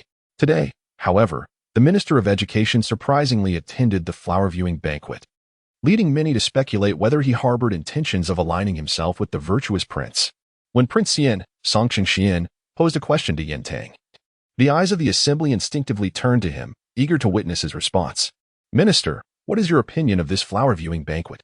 Yintang lifted the golden teacup, idly swirling it in his hand. Narrowing his eyes, he eventually set the cup back down upon the table. Once silence enveloped the room, he spoke with a calm, mellifluous tone. "Years ago, during the never-ending banquet, His Highness Prince Chang'an hosted a feast that lasted 3 days and nights. The dishes were intricately carved from ivory, and even a cup of wine carelessly discarded upon the ground was the result of a lifetime of dedication from the palace's brewing officials. Today, His Highness invites the dignitaries and esteemed officials of Chang'an, yet I must remind you that the banquet of year was not merely for ministers, but for the entire realm." He continued, a light smile gracing his lips. "In that year, Qin Buwen commanded that all taverns and restaurants in Chang'an extend their accounts to the prince's household. Half of the taxes from the capital were borne by the prince's estate. The expenses of the 3-day banquet nearly equated to half of the national treasury. In that year, Qin Buwen purchased all the fine wines in Chang'an and dispatched the Qingping army to distribute them throughout the realm. No one was unaware of the earth-shattering banquet that transpired in Chang'an." Yintang's laughter was tinged with mockery as he assessed Song Qingxian, whose expression darkened.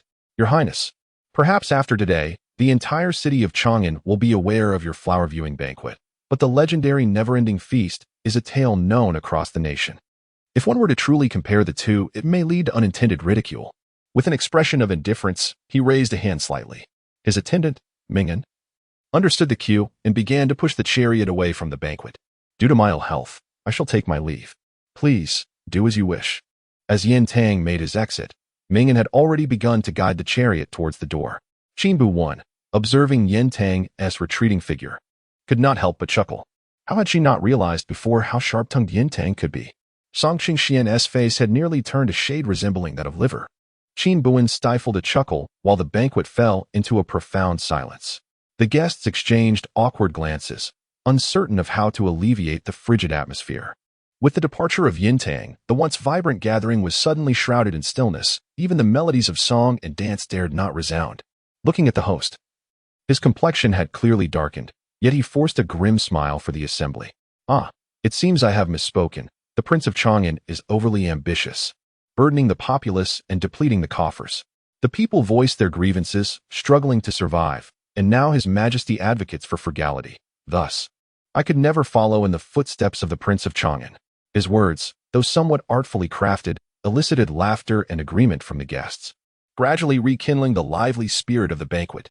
Qin Buwen possessed a commendable tolerance for alcohol. The fruit wine was delightfully sweet, and she found herself indulging in a couple more cups than intended. Beside her, Ji Junjio furrowed his brow at the sight. When Qin Buwen raised her cup again, he gently placed his hand over the rim. Confused, she blinked and looked at him.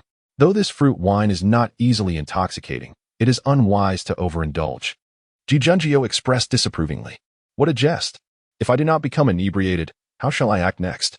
I have devised a plan to draw closer to the chief minister." Calculating her next move, Qin Buwen wore an adorably pitiful expression. "My lord, I shall only drink a little more." Ji Junjio slightly shook his head. "No, but I have yet to taste this wine," Qin Buwen declared, employing her most charming demeanor. Ji Junjio pursed his lips. "You will feel unwell if you drink too much." With pleading eyes, Qin Buwen implored, "Just one last cup, please."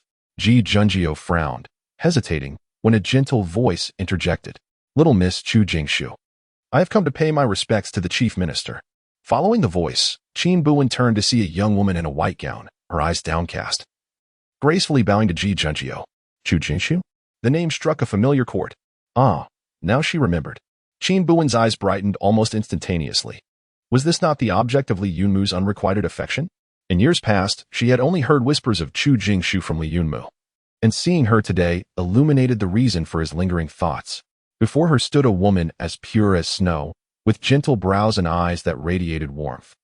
Her figure exquisite and captivating, her beauty meticulously crafted, with bright eyes and pearly teeth, a visage truly unforgettable. Qin Buwen blinked, momentarily lost in reverie.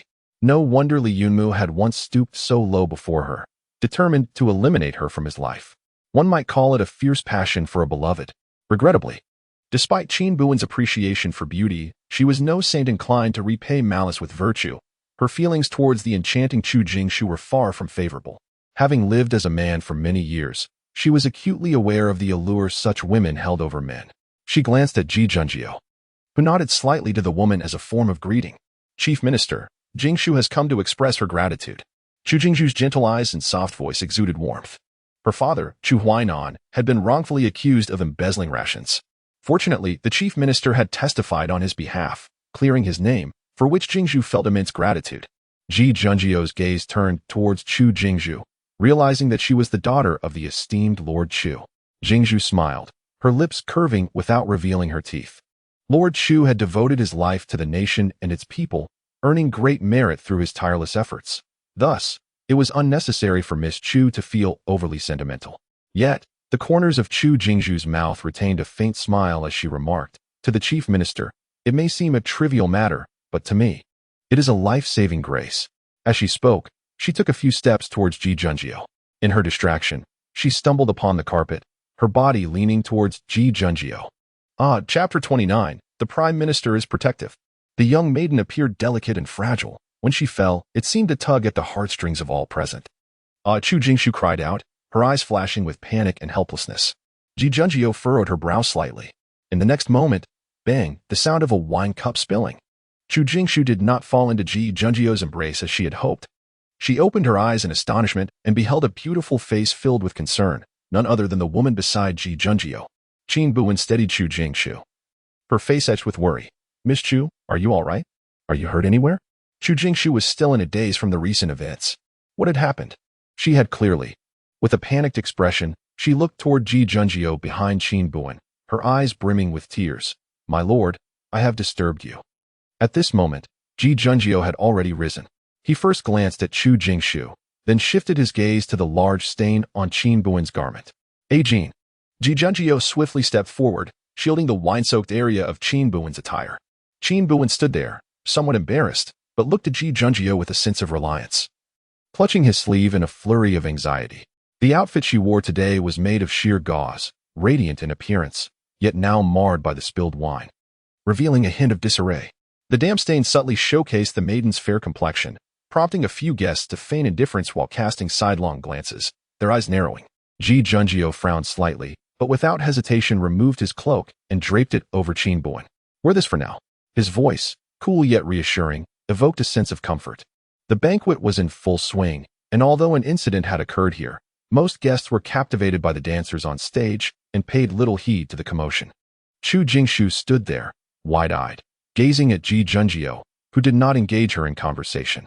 Qin Buwen clung to Ji Junjiu's sleeve like a child in distress. Ji Junjiu gently patted her arm, then leaned in to whisper, "I will explain the situation to His Highness. Can you wait here for a moment?" Qin Buwen glanced at Ji Junjiu in a panic, her grip on his sleeve tightening. Ji Junjiu patiently reassured her, "Do not worry, I will return shortly." Only then did Qin Buwen hesitantly nod, releasing her hold on his sleeve. Ji Junjiu offered her an encouraging glance before making his way toward Song Chengxian. Watching Ji Junjiu's retreating figure, the initial panic on Qin Buwen's face transformed into a smile as she turned to Chu Jingshu. Chu Jingshu stood rigidly in place. And after Ji Junjiu's departure, her dazed gaze finally shifted to Qin Buwen. Qin Buwen raised an eyebrow slightly. "Miss Chu, it seems you are indeed fragile. You can fall even on level ground." Chu Jingshu bit her lip, her eyes brimming with tears. "What do you mean by that, miss?" Qin Buwen blinked innocently, expressing, "It's nothing serious. I merely hope Miss Chu will exercise greater caution next time." I am here to catch you this time. But who can say what the next instance may hold? Such a beautiful face as yours, Miss Chu, would surely draw the sympathy of many if it were to suffer harm. Chu Jingshu, seemingly unable to endure the humiliation, replied with a firm tone, My dear lady, do you not think that trailing behind the Prime Minister tarnishes his esteemed reputation? Ah, how audacious to place such a heavy accusation upon her at the outset. Qin Buwen, with a look of astonishment, covered her mouth. Miss Chu, if the Prime Minister himself is unperturbed, why are you so agitated? Chu Jingshu, standing up for her principles, retorted, The Prime Minister is a man of virtue and decorum. It is precisely because of this that he refrains from speaking harshly to a lady. Do you not find your behavior shameful? Qin Buwen tightened her cloak, faintly scented with sandalwood, a rather pleasant aroma. Is this truly shameful? She wondered, blinking innocently. If Miss Chu were to discover that I enter and exit in the company of the Prime Minister, would she then wish for me to proclaim my intentions with my very life? You. Chu Jingshu appeared on the verge of retorting further when she caught sight of someone approaching behind Qin Buwen. Her eyes instantly filled with a reddish hue, her delicate lips biting down lightly, tears glistening in her gaze. I merely wish to advise you to cherish yourself. Why must you be so confrontational? Qin Buwen raised an eyebrow, realizing that Ji Junjio stood behind her. She bit her tongue, her eyes glistening. Miss Chu, I am truly frightened right now. Could you please refrain from speaking further? Ajin. Ji Junjio approached Qin Buwen, casting a glance at her. The young lady's eyes were slightly reddened, clearly on the verge of tears. Upon seeing Ji Junjio, Qin Buwen's eyes were filled with helplessness and confusion. My lord, Miss Chu claims that my presence behind you tarnishes your reputation. Such childish grievances. My lord, I apologize. If it were not for Ajin, you would not be burdened with so many troubles. Qin Buwen's voice was barely above a whisper, yet she leaned closer to the man. No, my lord. Jingshu is merely Miss Chu. Ji Junjio's tone grew a touch stern, his expression cooling. Ajin is inexperienced in many manners, which is a failing on my part as her teacher. Moreover, she is timid. I implore you not to hold it against her. My lord. Jingshu did not. Chu Jingshu wished to protest further, but Ji Junjio had already turned his gaze away from her. His tall figure blocked the view of others as he addressed Qin Buwen. His Highness the Prince has lent you a side chamber. A maid will guide you to change your attire. Upon hearing this, Qin Buwen hastily grasped Ji Junjio's sleeve, her expression anxious. My lord, will you not accompany Arjin? Ji Junjio appeared momentarily taken aback, but explained, There is no need for my presence. A maid will lead the way, and there will be no issues. Qin Buwen lowered her head, her voice a mere murmur. But Ajin is somewhat frightened on her own. Understanding her fear, Ji Junjio's tone bore no trace of impatience. The side chamber is quite near. Ajin will return to me after changing her attire. There is nothing to worry about. Very well. Qin Buwen reluctantly released Ji Junjio's sleeve and followed the maid waiting behind her, departing from the banquet. Ji Junjio gazed at the retreating figure of the young girl, his brow furrowed with concern. It was entirely understandable for Ajin, who had never attended such gatherings, to feel apprehensive. Yet, as a man, he found it unbecoming to be entangled with an unmarried maiden. After all, it was merely a change of attire, surely no mishap would ensue. With this thought, Ji Junjio slowly diverted his gaze. Beside him, Chu Jingzhu noticed that Ji Junjio had not departed and took a few steps closer, seemingly wishing to engage in further conversation. My lord, I must apologize for my earlier indiscretion, she said. I hope you can forgive me. The faint scent of lotus flowers emanated from her, refreshing the senses.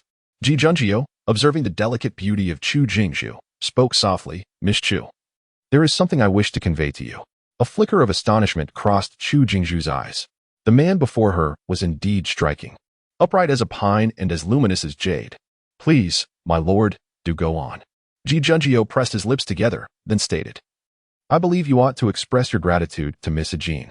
The smile on Chu Jingzhu's face faltered, and for a fleeting moment, she thought she had misheard him. What? Meanwhile, Qin Buwen, having just been ushered into the side hall by a maid, sensed an unsettling atmosphere.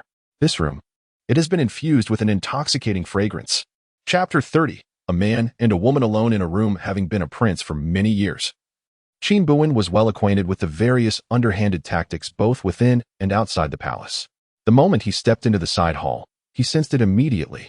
She abruptly turned her head, intending to leave, but was swiftly intercepted by the palace maid, who closed the door before she could escape. The sound of a palace maid locking the door echoed from outside. Qin Buwen promptly covered his mouth and nose with his sleeve, surveying his surroundings. The doors and windows here had all been firmly sealed, clearly indicating that ample preparations had been made.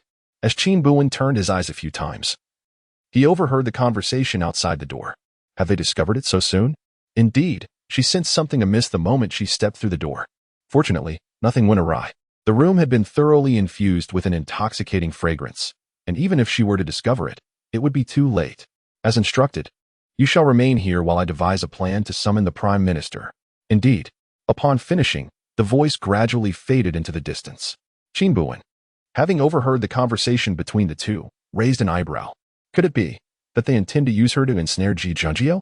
Although Qin Buwen could not ascertain whose scheme it was, she found an opportunity to take advantage of the situation. She had been troubled about how to deepen her relationship with Ji Junjie. Standing before the door, she pushed it gently and feigned a couple of screams. Though the door was locked, she had the means to force it open if she desired. However, she resolved not to take such drastic measures. Regardless of who orchestrated this, she felt a sense of gratitude for the turn of events. The room was suffused with the intoxicating scent of amorous incense. Qin Buwen first overturned the incense burner before finding a corner to sit. In the past, she had also been ensnared by this beguiling fragrance. At that time, she had established her authority in the court, with both civil and military officials at her beck and call. Naturally, there were those who resented her rise and seized an opportunity to introduce the incense and a few women into her chamber, hoping to tarnish her reputation and bring about her downfall.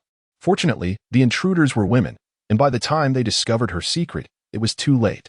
Yin Tang and Jing Sun arrived with the Changping army and quelled the incident. Although it did not escalate into a serious matter, it made Yin Tang cautious. After much investigation, Yin Tang learned that while the incense could not prevent its effects, it could delay their onset. By applying silver needles to specific acupoints on the hand, the onset could be postponed by approximately an hour. Qin Buwen, of course, had no silver needles on her person, but she did not require such a lengthy delay. Instead, she used her nails to press on the acupoints at her fingertips. Meanwhile, she breathed slowly, striving to minimize her inhalation of the intoxicating aroma. Everything was in place. She was merely waiting for Ji Junjie to take the bait. At the banquet on the other side, Chu Jingshu's pupils contracted, a flicker of astonishment crossing her eyes. Ji Junjiao's tone was frigid, her expression unwavering. Just now, a Jin supported Miss Chu, yet Miss Chu has yet to express her gratitude. Chu Jingshu lowered her gaze, a composed smile gracing her lips.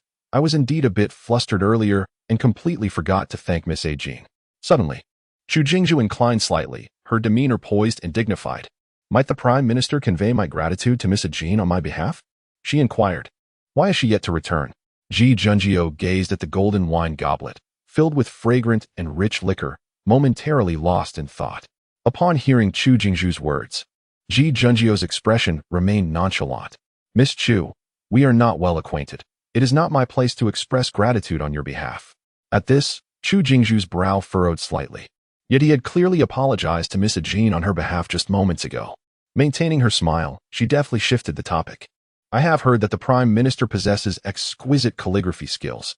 I would be most honored if you could offer me some guidance. The man lowered his gaze. Could it be that she had lost her way? With a maidservant accompanying her, such a scenario seemed unlikely. Despite this understanding, Ji Junjie felt a twinge of concern. He shifted his gaze back to Chu Jingzhu. My lord, Miss Jingzhu, she began, but was abruptly interrupted by a voice from afar. Chu Jingzhu's words ceased as Ji Junjie, oblivious to the interruption, turned towards the source of the sound.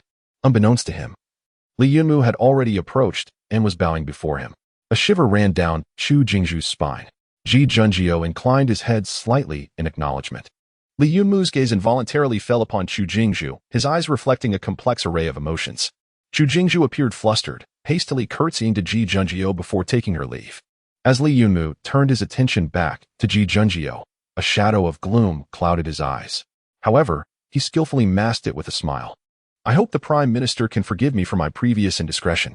Ji Junjie nodded slightly, though his eyes frequently strayed towards the nearby side hall. Was it possible that she struggled with the intricacies of her elaborate attire? With a maidservant attending to her, there should be no significant issues. Ji Junjie's long lashes fluttered as he rose slowly. It would be prudent to check on her for reassurance. My lord, where are you headed? Li Yunmu's smile did not reach his eyes. Ji Junjie maintained an expression of calm indifference. Is there anything further you wish to discuss, Deputy Minister? Li Yunmu's smile faded slightly. Prime Minister, I shall ask you one last time. Are you investigating me? Ji Junjie's countenance turned stern, his tone icy. If the Deputy Minister truly possesses a clear conscience, such matters should hardly concern you. A man of your esteemed integrity should not fear the day when his reputation may be tarnished. As the current Prime Minister, I bear the weight of the Emperor's worries and strive to alleviate the people's burdens. I remain unconcerned about such trivialities. His voice was low yet resolute. His gaze as frigid as snow. With that, Ji Junjie turned away, no longer regarding Li Yunmu as he departed. Li Yunmu watched Ji Junjie's retreating figure, a glint of severity flashing in his eyes. Unconcerned, he was eager to see if, when his reputation was indeed besmirched, the esteemed Prime Minister would still remain indifferent. Just as Ji Junjie had almost exited, a maid rushed towards him in haste. My lord, trouble has arisen. Ji Junjie's brows knitted in concern, a sense of foreboding creeping in. What has happened? The maid appeared visibly distressed, exclaiming, that young lady is in trouble. For a fleeting moment, the man's mind went blank. Before he could fully comprehend the situation, he hastened towards the direction of the side chamber. Outside the door of the side chamber, Ji Junjie knocked several times, but there was no response from within. Without a second thought, he pushed the door open and entered. Hey Jean. Upon entering the room, Ji Junjie immediately spotted Qin Buwen curled up in a corner. He quickly approached her and reached out to check her breathing. Outside, the two maids exchanged glances, and the moment the man stepped inside, they locked the door once more. In that very instant, someone outside blew a fragrant potion through the paper window into the room. Preoccupied with concern for Qin Buwen's safety, Ji Junjie failed to notice the peril at first, but by the time he realized it, it was already too late. The scent of the potion intensified with each breath he took, and before long, he began to feel an unsettling change within his body. Oh no. The fingers he had extended to check Qin Buwen's breath were suddenly grasped by a cool, delicate hand. The woman before him, her eyes brimming with tears, spoke in a voice that was almost incomprehensible. Sir, Jean feels so unwell. Chapter 31. Is the Chief Minister truly incompetent? The young girl's voice, typically delicate and faint, has become even more gentle and ethereal after being administered the potion. Qin Buwen's fingers are cold, while Ji Junjie's hand feels as though it has been scorched by fire, causing her to abruptly retract it, as if awakening to a realization. Qin Buwen gently opened her eyes, revealing a pair that glistened with innocence and confusion. Sir, Jean feels so hot. The young girl seemed entirely oblivious, persistently lamenting her discomfort. They were far too close to one another. Ji Junjie's condition was hardly any better. He took a few steps back, barely managing to conceal his own disarray. Jean, how are you? Are you hurt? Ji Junjie pressed her lips together but refrained from reaching out. While soothing Qin Buwen, she surveyed her surroundings. The doors and windows were sealed shut. Escaping would not be a simple endeavor. The words recently spoken by Li Yunmu lingered in her mind, and Ji Junjie began to grasp the crux of the matter. The room lacked even water, rendering it impossible for her to keep the young woman before her alert. Her own condition was far from ideal, with her consciousness clamoring and desires yearning to break free. I'm sorry, Jean, for causing you trouble. The girl seemed to retain some awareness, sobbing as she apologized to the man. Ji Junjie's voice was hoarse, her own consciousness clearly teetering on the brink of collapse. It's not your fault, Jean. Do not worry, we will be all right. This predicament was a miscalculation on his part, and it ultimately ensnared Jean as well. The only solution now is to force the door open. However, given his current condition, it seems exceedingly difficult to accomplish. Ji Junjie's consciousness was becoming increasingly muddled. Before him stood a disheveled young woman, perspiration trickling down her forehead, tracing a path along her fair neck and disappearing into the depths below. The room was thick with a heady aroma. The man's Adam's apple bobbed up and down, and he furrowed his brow, diverting his gaze. Ji Junjie pinched the tips of his fingers, compelling himself to remain alert. Do not move recklessly, Jean. Ji Jun's voice was hoarse as he struggled to restrain the restless hands of the young girl. Quickly, swiftly, go find the Lord Attendant and inform him that the matter has been accomplished. Good. You shall remain vigilant here, ensuring that no one approaches. Very well. Outside the door, the excited conversation of two maids reached Qin Buwen's ears. He perked up, discerning their words, and realizing it was indeed the handiwork of Li Yunmu. What a reckless endeavor. Suppressing his thoughts, Qin Buwen softened his brow and turned his gaze towards Ji Junjie. In his memory, Ji Junjie was always pristine and ethereal, embodying an air of purity and grace. Yet now, he beheld a side of her he had never seen before. The man's gaze was entranced, his lips slightly parted, and his ears flushed a deep crimson, as if they were bleeding. The jade pendant adorning Ji Junjie's head rested delicately against his neck, adding an air of enchanting allure. The man's fingers were tinged with a rosy hue as he clenched his hands, simultaneously offering her comfort while maintaining a respectful distance. Truly, she was a rare gem of the mortal realm. Unconsciously, Qin Buwen swallowed hard. Had she not retained a considerable portion of her awareness, given Ji Junjie's current vulnerable state, it would be a disservice to herself not to pounce like a famished tiger. How could it be that some men surpass women in excellence? Moreover, Ji Junjie's beauty is not of the ambiguous sort that blurs the lines between genders. Rather, it embodies a celestial elegance and a cool, aloof demeanor, reminiscent of an otherworldly being dwelling among mortals, cold as ice, and yet capable of inspiring an ardent pursuit from those captivated by her presence. An unfeeling deity. This is the impression Qin Buwen discerned. However, this alone was insufficient. Qin Buwen did not wish for him to remain a celestial being. She yearned to pull him down from his exalted pedestal and immerse him in the mundane world. Sir, Qin Buwen's voice quivered with a hint of tears, her lips biting down as she spoke. Ajin feels so hot, so uncomfortable. Do not gaze upon the indecent. Ji Junjie turned his head away from her, yet still perceived the sound of the young girl rustling as she tugged at her garment. Ajin. Ji Junjie's reason is gradually unraveling. No. His tone is husky, the two words almost escaping his lips with great difficulty, imbued with an unrecognized allure. Save me. How remarkably patient this man is. The intoxicating power of this alluring fragrance had been experienced by Qin Buwen. Had it not been for Yin Tang and Jing Sun's timely arrival, plunging her into the cold spring, she shuddered to think of what might have transpired thereafter. Is Ji Junjie truly incapable? In a state of inner turmoil, Qin Buwen's tone was unexpectedly tender. My lord, your eyes are quite red. As she spoke, she reached out her delicate hand, yearning to touch the man's eye sockets. Ji Junjie deftly evaded the soft, jade-like hand of the young girl. His eyes tinged with a crimson hue. Ajin, hold on just a little longer. I shall devise a way to rescue you. With that, Ji Junjie rose unsteadily and made his way toward the door. He intended to attempt to force the door open.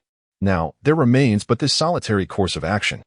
Qin Buwen rolled her eyes inwardly. Given the current circumstances, any further progress seemed unattainable. Nevertheless, the situation had unfolded with far more ease than she had anticipated. Considering the time, the audience should be arriving soon, and Qin Buwen certainly did not wish to tarnish Ji Junjie's reputation. Your Excellency. Qin Buwen extended her hand, grasping the man's sleeve. Ji Junjie lowered his gaze upon her, the turbulent emotions within his eyes seemingly capable of engulfing anyone. Ajin, be obedient. Qin Buwen shook her head in a frenzy, yet rose to her feet. Your Excellency, I have thought of a solution. Ji Junjie's consciousness gradually began to unravel, to the point where he doubted whether he had misheard. Sir Minister, are you suggesting that the Prime Minister was here just now? Indeed. I have witnessed it with my own eyes. However, I recall that the young lady just now also came this way, did she not? Oh, could it be that two individuals, a man and a woman, are entangled in a passionate affair? Nonsense. The esteemed Prime Minister is a paragon of virtue. Certainly not of such character. Indeed, I misspoke. Ladies and gentlemen, let us not indulge in fanciful thoughts. I am merely concerned. Having observed that the Chief Minister has not returned to his seat for an extended period. Hence, I requested several colleagues to assist in the search. Indeed, if the Chief Minister has encountered any misfortune, it would be a burden too great for us all to bear. Yes, indeed. Let us all join together in the search. Moments ago, it seemed that the Prime Minister had arrived here. The voices of a group of individuals grew ever closer, seemingly halting just outside the door. Qin Buwen heard Li Yunmu's voice. Go, open the door. Let us enter and ascertain whether the Prime Minister is indeed present. Understood. The voices approached, as if they were preparing to enter. Ji Junjie furrowed her brow, instinctively wanting to shield Qin Buwen behind her. Ajin is innocently entangled in this. He cannot allow others to tarnish her reputation. Qin Buwen observed Ji Junjie's actions with a raised eyebrow, surprised that she still prioritized her honor at such a critical moment. With a composed gaze, Qin Buwen removed the silver hairpin from her head and without hesitation, plunged it into her own chest. Fearing that her cry of pain might alert those outside, Qin Buwen gritted her teeth, swallowing the agony whole. Jin. In a shocking turn of events, Ji Junjie let out a low shout, hastily enveloping Qin Buwen in her embrace. My lady, do not worry. Qin Buwen's tone was delicate, yet her eyes brimmed with determination. Jin will protect you. Chapter 32. The Master of Deception, the Little Green Tea. The smile at the corners of Li Yunmu's mouth deepened gradually. He was quite eager to witness how Ji Junjie's facade of icy purity would shatter before the eyes of the multitude.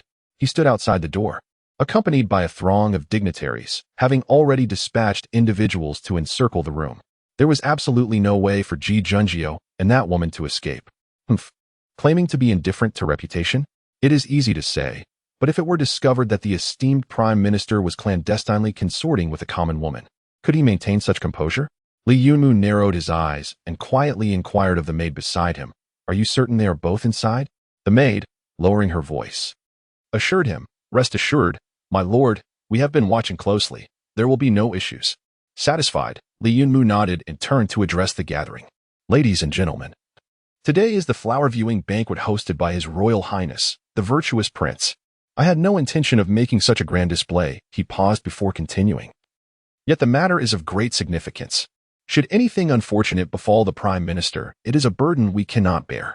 Therefore, I must summon you all to assist me in searching for the Prime Minister's whereabouts. I hope for your understanding. With that, Li Yunmu exchanged a knowing glance with the maid, who promptly took a few steps forward and pushed open the door. The intoxicating aroma of the room had dissipated, and a faint smile played on Li Yunmu's lips as he led the assembly into the chamber.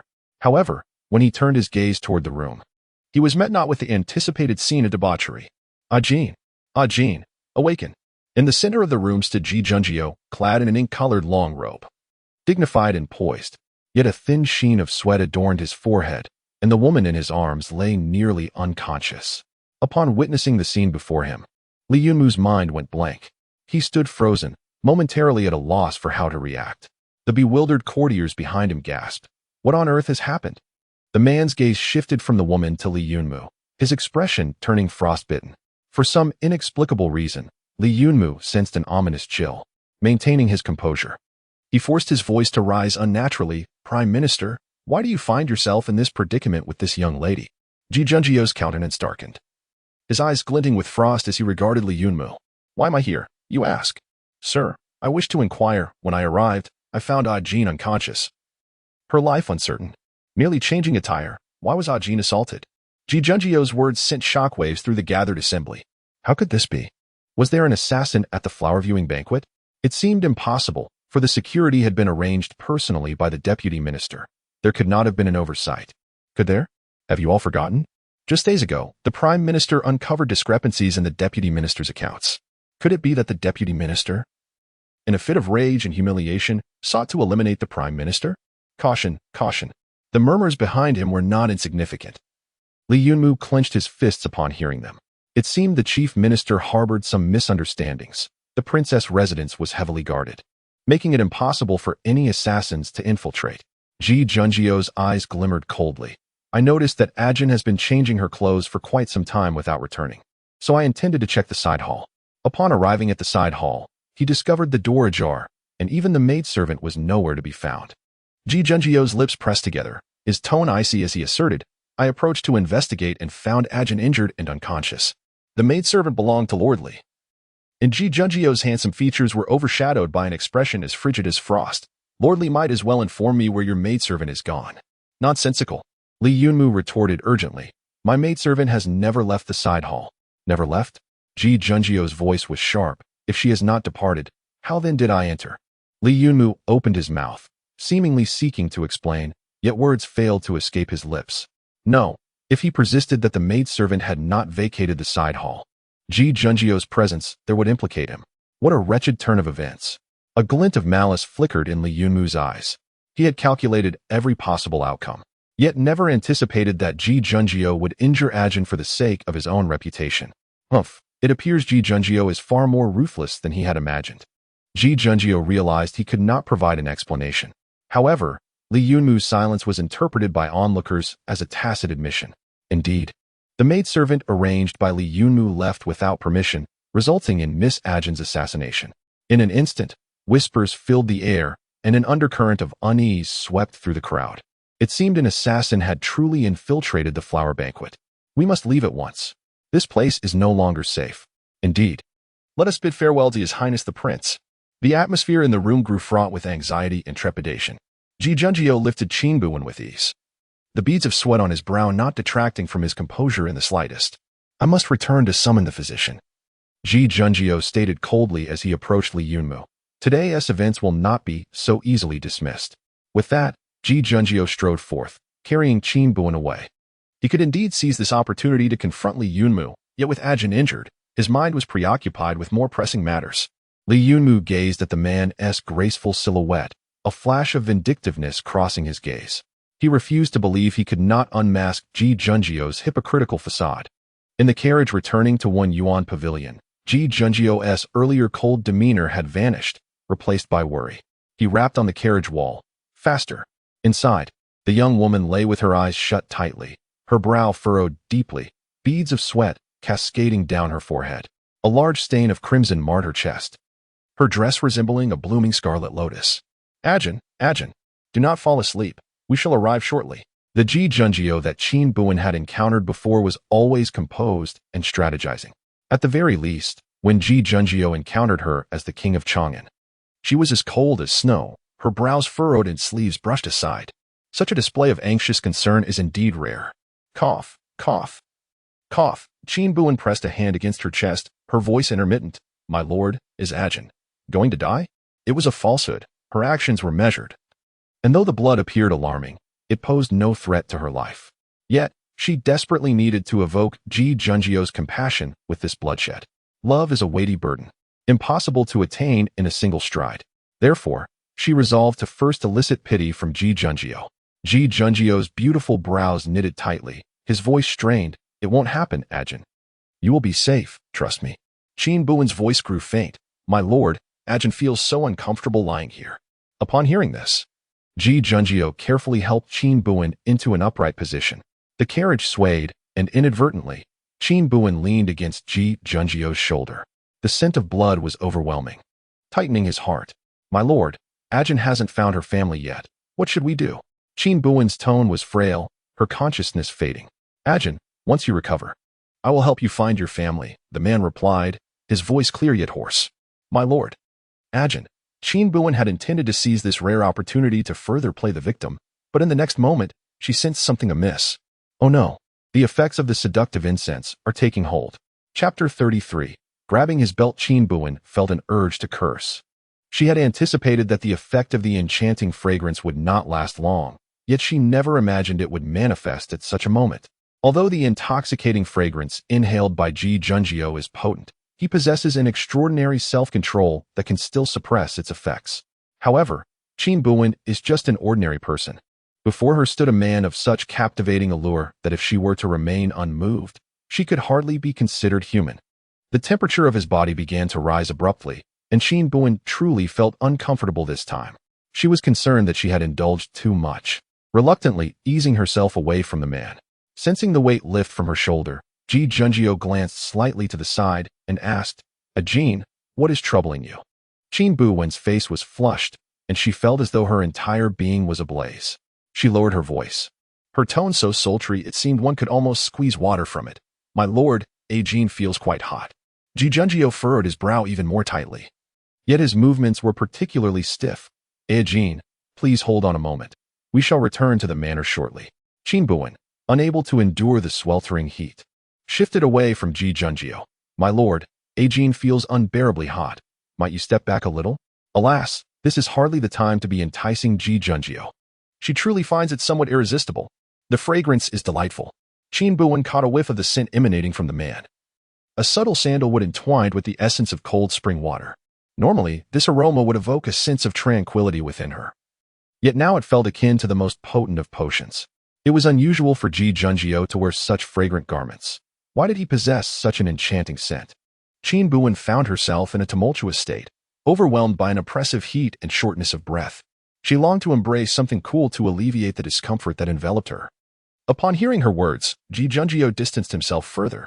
Once we reach a Jin, we shall return to the manor. It felt as though an eternity had passed when Qin Buwen finally sensed a refreshing coolness wrapping around her. The familiar scent of sandalwood wafted toward her once more, causing an insatiable itch to spread across her body. Miss A. Jin, I beg your pardon. Ji Junjio's condition was less than favorable, despite a Jin's injuries. He still lifted her down from the carriage. By the time the news reached him early in the morning, Chang'an was already waiting outside the manor, his face a picture of shock upon seeing his master carrying a Jin. My lord. Ji Junjio's countenance was grim as he coldly commanded, summon the imperial physician. Quickly, upon noticing the blood staining Qin Buwen's chest, Chang'an nodded and swiftly departed. Ji Junjio embraced Qin Buwen, leading her towards the secluded courtyard. The coolness of the fabric was so soothing. Unconsciously, Qin Buwen leaned closer to Ji Junjio. This slight gesture sent Ji Junjio into a state of turmoil. As if confronted by a fierce torrent, he compelled himself to focus ahead, and after what felt like an eternity, he finally guided the young woman into the room of the secluded courtyard. As Ji Junjio settled her upon the bed, he was unexpectedly grasped by the jade belt at his waist by Qin Buwen. The refreshing, cool sensation coursed through Qin Buwen's palm, leaving her feeling somewhat comforted, yet increasingly restless. Ajin let go. The tips of Ji Junjio's ears were as red as if they could drip with water. He is also in quite a predicament now. As the young girl grasped the jade belt, Ji Junjio found himself paralyzed, leaning slightly forward, extending his hand in an attempt to free the grip that Qin Buwen had on his belt. Yet, the moment his fingers brushed against Qin Buwen, they recoiled as if scorched by fire. How unbearably hot! Ji Junjio could scarcely discern whether it was his own hand that burned or if it was the feverish touch of Miss A. Jin. A Jin. Ji Junjio had reached his limit. His voice was hoarse, tinged with a hint of desire, pleading softly, "Please, let go. It is all right now." Perhaps clinging to the remnants of his dwindling rationality, Qin Buwen reluctantly released her hold on Ji Junjio. It felt as though a heavy stone had finally tumbled from his chest, and he exhaled a long, troubled breath. The act of taking a life was but a mere tap on the head. This torment was far too excruciating for him. Gaining a semblance of composure, Ji Junjio's gaze inadvertently fell upon Qin Buwen's disheveled attire. The thought of the physician's impending visit caused his brow to furrow slightly. He hesitated, taking a few steps closer, his eyelashes fluttering. After what felt like an eternity of preparation, Ji Junjio finally turned his head away, only to reach out and touch the collar of the young girl's garment. However, the moment his hand descended upon her, it was seized by an even hotter hand. Ji Junjio spun around abruptly, locking eyes with Qin Buwen, whose gaze was aflame with desire. My dear, what are you intending to do? There lingered a subtle air of wariness in his tone. Clearly, he had committed no wrongdoing, nor harbored any ignoble intentions, yet under the scrutiny of those piercing eyes, Ji Junjio unmistakably felt a fleeting moment of panic. His attire had become disheveled. In the midst of his tumultuous thoughts, Ji Junjio found himself speaking incoherently. It was only then that Qin Buwen, momentarily distracted, glanced at his own untidy clothing and, in a subdued voice, suggested, "My lord." It would suffice to have Qinghua assist A. Jin. Upon hearing this, Ji Junjio abruptly stepped back a few paces, turning away in apparent fluster. "Very well. I shall summon Qinghua," he replied hastily. After uttering those words, Ji Junjio did not linger but strode away decisively. What had he just been contemplating? Why had he not thought to call for Qinghua? Ji Junjio's thoughts were in disarray as she summoned Qinghua to the courtyard for assistance, departing the side courtyard alone. When Chang'an arrived with the imperial physician, Qinghua was anxiously attending to the bed. Upon seeing Chang'an, she let out a sigh of relief, exclaiming, "Sir Chang'an, please have the physician examine the young lady's wound at once." The imperial physician, upon encountering the patient, wasted no time and hurriedly approached to examine him. The most arduous effects of the intoxicating fragrance had subsided, and Qin Buwen's consciousness had regained some clarity.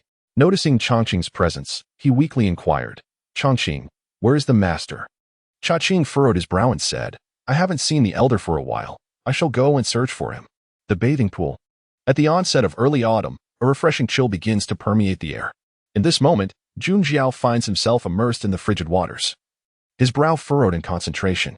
A sheen of cold sweat beads upon his forehead, his lips pressed tightly together, and his eyes shimmer with an enticing hue. "My lord." When Chang'an arrived, he beheld his master seated within the bath, a visage marked by an icy demeanor. The intoxicating fragrance inhaled by Ji Junjio was both urgent and intense. rendering the situation even more challenging than that of Qin Buwen. Moreover, having suppressed his feelings for such an extended period, his countenance now appeared exceedingly grim. Qin, observing this, could not help but suggest, "My lord, would you like me to find a few women for you?" "Preposterous," Qin retorted, his tension palpable and his mood tinged with impatience.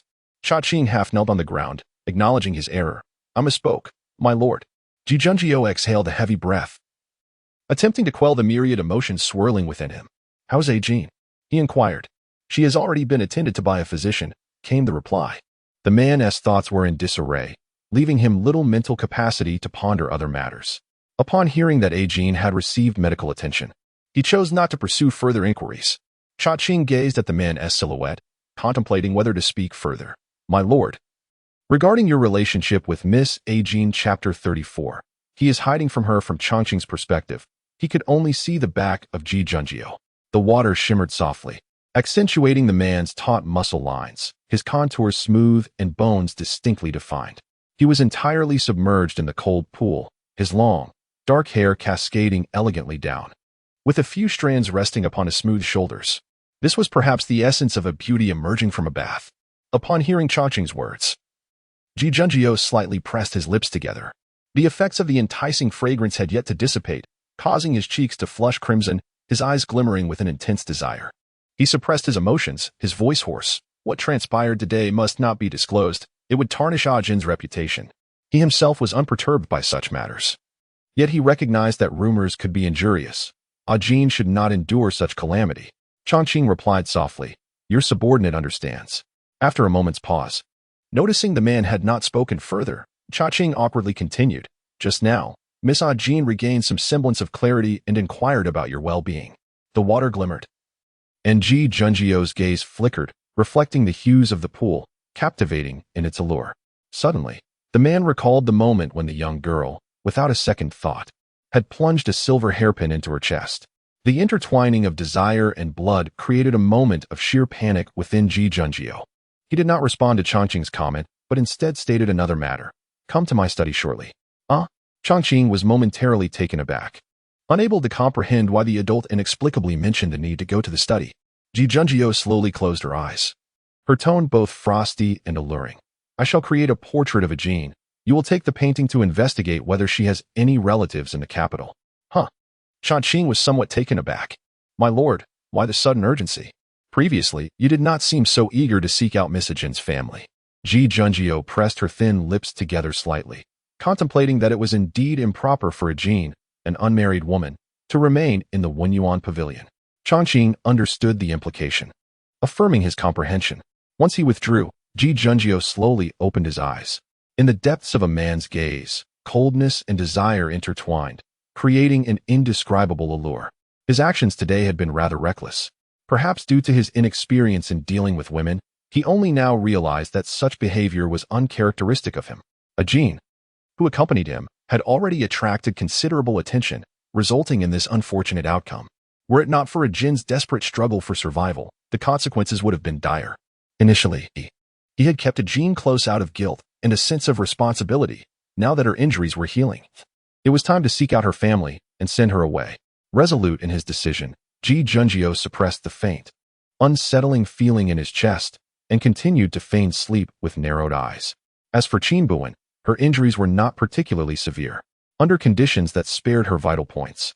She had managed to make her wounds appear more alarming than they truly were. She had only been recuperating for a few days and already felt that her condition had improved significantly. Initially, she had expected that this incident would bring her relationship with Qin closer, yet something seemed amiss. After his injuries began to improve, Qin Buwen took the opportunity to visit Qin under the pretense of serving him tea. "My lord, please enjoy the tea," Qin Buwen said softly, lowering his gaze as he placed the cup before the man's writing desk. At this moment, Qin was engrossed in reviewing documents, casting only a fleeting glance at the teacup before returning her focus to the papers in hand. There was an inexplicable sense of unease lingering in the air. Qin Buwen suppressed this odd feeling and managed to present a flawless smile. "It seems that Miss Jean has yet to express her gratitude for the events of the past few days." Qin's gaze remained fixed on the documents, her tone nonchalant. "There is no need for Miss Jean to thank me. Were it not for her, we would not have emerged unscathed." Miss Jean? Why did that feel somewhat awkward? Qin Buwen chuckled lightly, her mind racing as she sought to find a suitable topic to discuss. However, at that moment, Ji Junjio's gaze slowly shifted toward her. Does Miss Jean have any further matters to attend to? It was evident she was being dismissed. How peculiar. Confounded. Qin Buwen smiled and shook her head, then gracefully inclined her body. Then I shall take my leave. Miss Jean, before she could take a step. The man at the desk spoke in a frigid tone. He glanced again at the teacup on the desk and continued, in the future, let Qin Yu handle the trivial matter of serving tea. Qin Buwen's brow furrowed momentarily, but she quickly masked her surprise. Ji Junjio's gaze was shallow and devoid of emotion. I have instructed Chang Qing to seek news of your family. I believe we shall receive word soon. Ji Junjio's expression remained unchanged, as if nothing had transpired between them. With a faint smile, Qin Buwen bowed slightly. Jean thanks the esteemed official. Upon finishing her words, she turned to depart. Once outside the study, the smile on her face gradually faded. Something was amiss. Ji Junjio's demeanor was distinctly unusual. Under normal circumstances, having shared hardships, Ji Junjio should not display such coldness towards her. His attitude seemed to suggest a desire to sever ties. Yes, it felt like he was distancing himself from her. But why? Qin Buwen found herself perplexed. After all, she had lived as a man for over a decade, and could not fathom Ji Junjio's current attitude. Perhaps he simply could not reconcile with the situation, leaving him unsure of how to express himself in her presence. She consoled herself with this thought, deciding to wait a few more days. To her surprise, for several consecutive days, Ji Junjio remained in the study, leaving the task of serving tea to Qin Yu, and she had not seen Ji Junjio at all. Occasionally, when the Prime Minister left the study, Qin Buwen hoped for a chance encounter, yet Ji Junjio would go out of his way to avoid her. What on earth was happening? Was Ji Junjio resolutely intent on sending her away? Qin Buwen felt a surge of frustration. They say a woman's heart is as inscrutable as the depths of the ocean, yet Ji Junjio's thoughts were even more elusive. Today, while out and about, Qin Buwen rested her chin on one hand and held her pen in the other, her thoughts adrift. It was strange. What could possibly be troubling Ji Junjio? His demeanor towards her had grown even colder than before. Could it be he feared she would tarnish his reputation, thus seeking to expel her to eliminate any future complications? Yet, based on her understanding of Ji Junjio, he did not strike her as that kind of person. No, this simply would not do. Regardless of the reasons behind Ji Junjio's actions, she could not afford to remain passive. Should Cha Qing truly locate the relatives of this original self in the coming days, her desire to remain at Wenyuan Pavilion would become exceedingly challenging. As she pondered how to break the impasse, a figure obscured Qin Buwen's line of sight. Did the guest wish to compose a letter or transcribe a book? Qin Buwen lifted her gaze to behold the man before her. The sun blazed fiercely, casting an oppressive aura as the man approached against the light. Qin Buwen narrowed her eyes, the polite smile evaporating from her face. What brings you, esteemed Sir Minister? She inquired, arching an eyebrow at the man before her. The visitor was none other than Li Yunmu, the Minister of Revenue, who had recently found himself at the center of controversy. Dressed in plain attire, he blended into the crowd, his demeanor disdainful, a cold smirk playing upon his lips. Miss Jean, I currently have a business proposition. I wonder if you might be interested. Chapter 35. Do you care for her? What does it mean to feel drowsy and receive a pillow from someone? Qin Buwen gazed at the figure of Li Yunmu before her, and for a fleeting moment, she felt that his image in her heart had grown significantly grander. Yet, her face still bore an expression of wariness. I have no business to discuss with you. Please leave. Li Yunmu smiled slyly. Miss Ajin, Ji Junjio, for the sake of his own reputation, has not hesitated to harm you. Don't you desire to take revenge? A flicker of emotion passed through Qin Buwen's eyes. Ah, so that was it. In Li Yunmu's view, she was merely a commoner, incapable of devising such schemes, let alone risking her life to redeem their reputations. Thus, Li Yunmu believed, those who had inflicted harm upon her were Ji Junjio. How intriguing. Qin Buwen's eyelashes trembled in trepidation. Yet she bowed her head in silence. To Li Yunmu, this expression suggested that she too harbored resentment towards Ji Junjio. Li Yunmu's smile deepened. To speak frankly, Ji Junjio has punished all of my maidservants in recent days, and I have my grievances against him as well. Ji Junjio has dealt with those people? Qin Buwen furrowed her brow slightly, as she had not heard of this. Ji Junjio had been in his study these past few days, leaving her with no opportunity to see him. Uncertain, Qin Buwen lifted her gaze. Why should I trust you? You clearly intended to use my innocence to frame Ji Junjie. Li Yunmu's smile was resolute. Miss Ajin, I was in the wrong before, but now, if you join forces with me, I can provide you with any benefits you desire. After all, a mere commoner seeks nothing more than wealth. Such individuals are best controlled. A hint of disdain flickered in Li Yunmu's eyes. What do you intend to do? Qin Buwen inquired timidly. Li Yunmu's gaze turned venomous. I want Ji Junjie to be utterly disgraced. As Qin Buwen observed the fierce and vengeful expression on Li Yunmu's face, she felt a wave of emotion wash over her. She had spared Li Yunmu's life out of selfishness, hoping he would let go of his hatred and live well. Yet in the end, he regarded her as an enemy, wishing only to see her perish. Perhaps she should have realized then that some wolves cannot be tamed. Fortunately, she still had a chance to rectify her past mistakes. A flicker of timidity crossed Qin Buwen's eyes.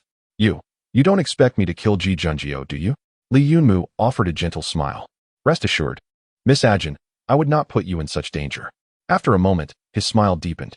I merely wish for you to recount the events that transpired in the room to the Dali Temple, allowing them to publicly adjudicate the matter. Qin Buwen's eyes widened in disbelief. You mean, you want me to report it? Li Yunmu chuckled, giving her shoulder a reassuring pat. A flicker of disgust flashed in Qin Buwen's eyes, only to vanish instantly. Miss Ajin, this is a splendid opportunity to bring down Ji Junjie. Do you not wish for revenge? Qin Buwen remained hesitant. But if I disclose what happened that day, wouldn't my own innocence be at risk?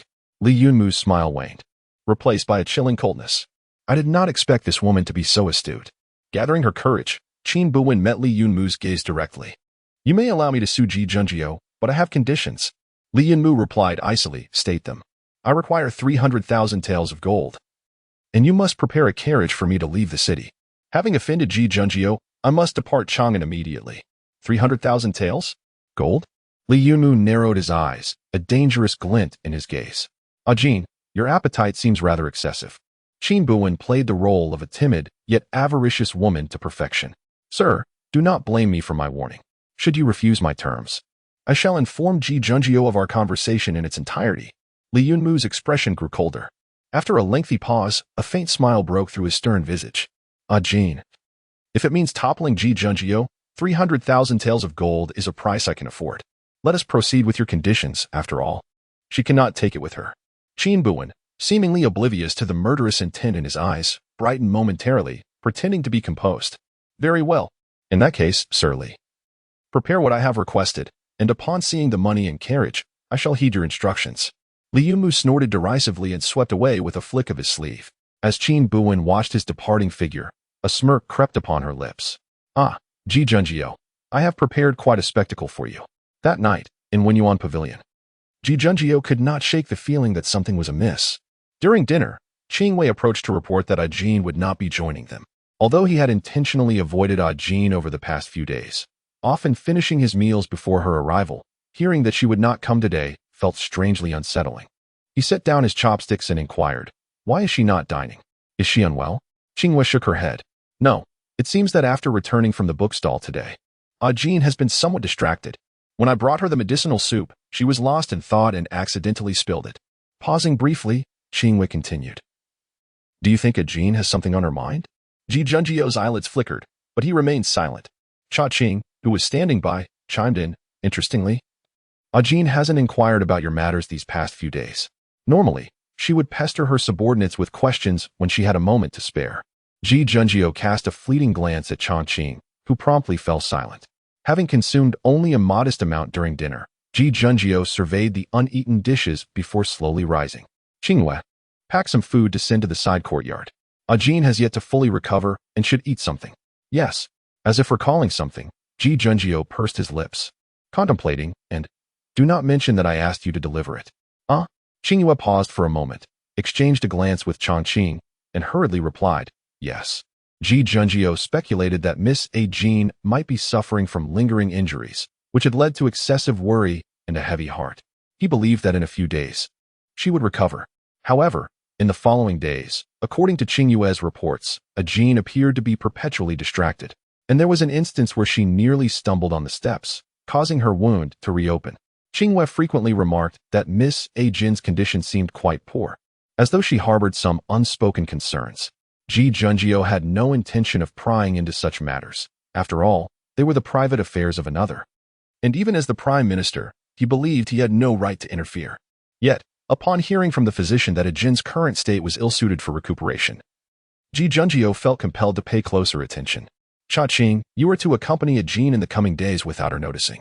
Upon hearing this, Cha Qing, who was accustomed to executing significant orders, widened his eyes in surprise. My lord, do you mean for me to keep watch over Miss Ajin? At that moment, Ji Junjie sat before his desk, a book clearly laid out before him, yet he had not turned a page for quite some time. His silence was taken as acquiescence. Cha Qing scratched his head, puzzled. My lord, are you concerned about Miss Ajin? If that is the case, why not inquire about her personally? Chapter 36. I never expected you to be such a person. Ji Junjie maintained an air of indifference. I am neither related to Ajin, nor am I obliged to inquire into her affairs. Chang'an silently mused. Isn't the current directive to follow Miss Ajin a form of inquiry? However, he refrained from voicing this thought and merely scratched his head, asking, why has the master been avoiding Miss Ajin these past few days? Ji Junjie did not respond, instead lifting his teacup and taking a sip. Cha Qing persisted. It seems to me that Miss Ajin is quite perceptive. I have noticed the master deliberately evading her, and I suspect she has realized this as well. With a soft clink, Ji Junjie set the teacup back onto the desk and finally looked up at Chang'an. Why are you so talkative today? Understanding the hint, Chang'an promptly closed his mouth, bowed in respect, and took his leave. Meanwhile, Qin Buwen had been enjoying her days considerably, aware that Chang'an was covertly following her. She feigned a lackluster demeanor. Having set the stage for Ji Junjie, she prepared for the performance. One day, Li Yunmu approached her at the bookstall. Miss Ajin, I have prepared everything you requested. He placed a key before her, saying, head west through the third alley. The third courtyard holds the gold buried beneath the tree. Qin Buwen raised an eyebrow. What about the carriage? Li Yunmu narrowed his eyes dangerously. Miss Ajin, I cannot hand over all the benefits to you at once. Can I? If you were to change your mind, I would suffer a loss. With a composed demeanor, Qin Buwen took the key. Very well. I must first verify the goods at the location you mentioned. As for your character, she appraised him from head to toe, scoffing lightly. I truly cannot commend it. You, Li Yunmu's eyes widened, as if he were on the verge of a tirade. The bustling streets of Chang'an were filled with voices and movement. Observing his surroundings, he ultimately suppressed his anger. Fine, I will grant you time to inspect. But Miss Ajin, my patience is not boundless. Li Yunmu paused, his tone turning icy. Once you have verified, you must immediately report to the Dali Temple. Claiming that Ji Junjie, for the sake of his reputation, would go so far as to endanger your life. Qin Buwen nodded in acquiescence. Rest assured, Sir Li. I am a person of integrity. What nonsense. A gentleman keeps his word, yet she is no gentleman. She intends to be a rogue. Receiving Qin Buwen's response, Li Yunmu snorted coldly and turned to leave. Qin Buwen shifted her ears and gazed into the distance, spotting Chang'an slip away into the crowd. It seems he has returned to report, Qin Buwen thought, feeling quite pleased as she rose to leisurely tidy her stall. What a splendid day it was, bright and cloudless. Meanwhile, at Wenyuan Pavilion, when Cha Qing recounted the conversation he had overheard, the man at the desk fell into a prolonged silence. With a furrowed brow and a grim expression, Cha Qing exclaimed, I never expected Ajin to be such a person. Originally, I believed she was a good person willing to risk her life to save her lord. But to my astonishment, she chose to betray him for money. Chang'an was indignant. It is truly lamentable that the lord has gone to great lengths to seek her family, while she has lost all sense of conscience. He rambled on for a while, but upon glancing at his master, he found him still silent, his head bowed in contemplation. My lord, Chang'an pressed his lips together and cautiously suggested, I shall fetch Ajin for you to interrogate personally. As he spoke, he turned to leave. Stop. Ji Junjie's calm voice halted Cha Qing in his tracks. Cha Qing's eyes widened in disbelief. My lord, you cannot simply let her go and allow her to tarnish your reputation. The man at the desk finally lifted his gaze, his cold eyes appearing as if veiled in frost. This matter is based solely on hearsay. Do not jump to conclusions. Ji Junjie stated with indifference. Cha Qing was exasperated. What more conclusion is needed? My lord, Ajin has conspired with Li Yunmu to sue you, clearly intending to publicly disgrace you before the people of Chang'an. You must not show mercy. Ji Junjie lowered his eyes, suppressing the turmoil within.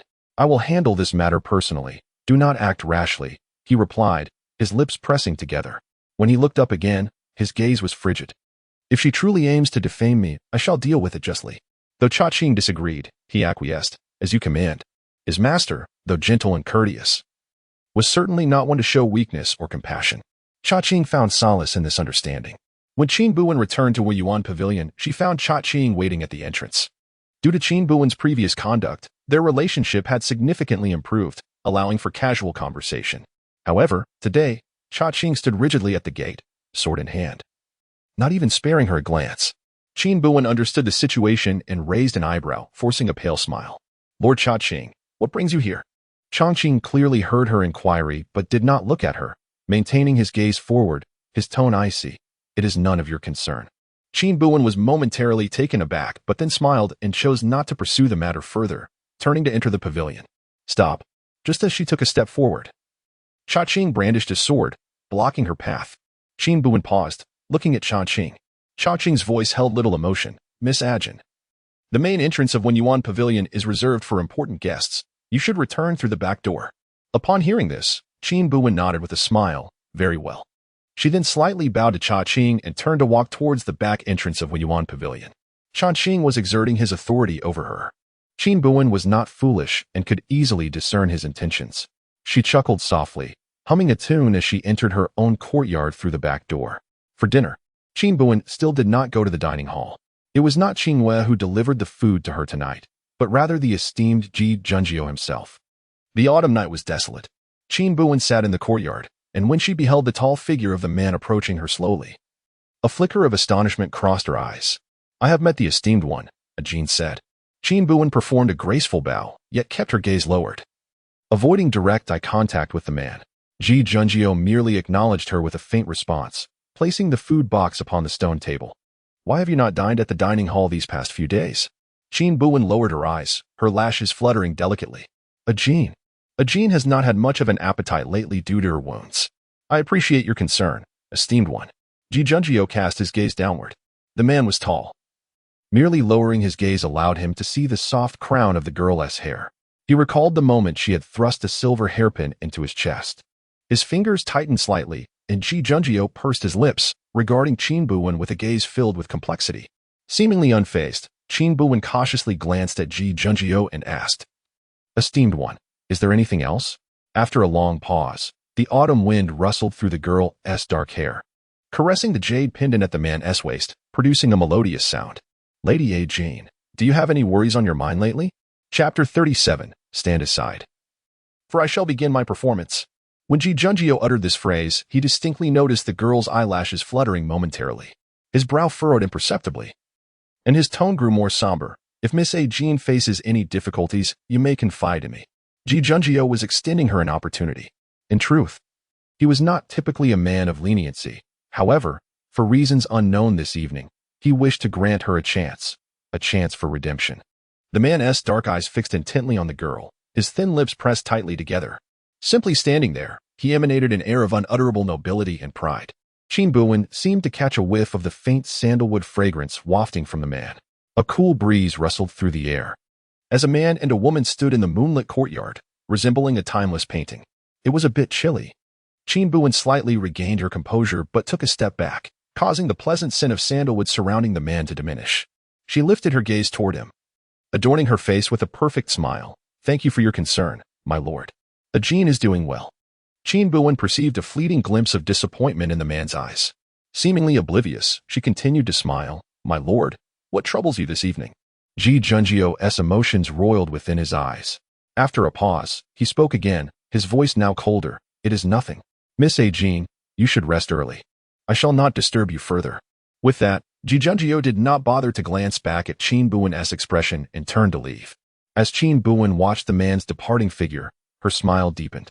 At times, she felt fortunate indeed. Had the power she sought initially not belonged to Ji Junjio, her schemes would have required far more convoluted navigation. But Ji Junjio was different. A gentleman of integrity, his virtuous demeanor was a tool Qin Buwen wielded with ease. She needed to retire early, for tomorrow held a grand performance awaiting her. The following morning, Qin Buwen pushed open the gates of the manor and departed. Chang'an had assigned a spy to follow her, and when the informant reported her whereabouts, Chang'an's face turned ashen with fury. My lord, I told you. Ajin is no good. Chang'an, gripping the hilt of his sword. Seethed with righteous indignation, the informant has reported that a Jin went to the residence mentioned by Li Yunmu this morning to dig for gold. Cha Qing scoffed disdainfully. As expected of a peasant from the countryside, her greed is insatiable. Ji Junjio pressed his lips together slightly. Mind your words. Cha Qing protested. My lord. You should have apprehended her to report to the authorities last night. This woman is cunning and sly, truly unworthy of your kindness in saving her. Ji Junjio lowered his gaze, merely studying the documents on the desk, remaining silent.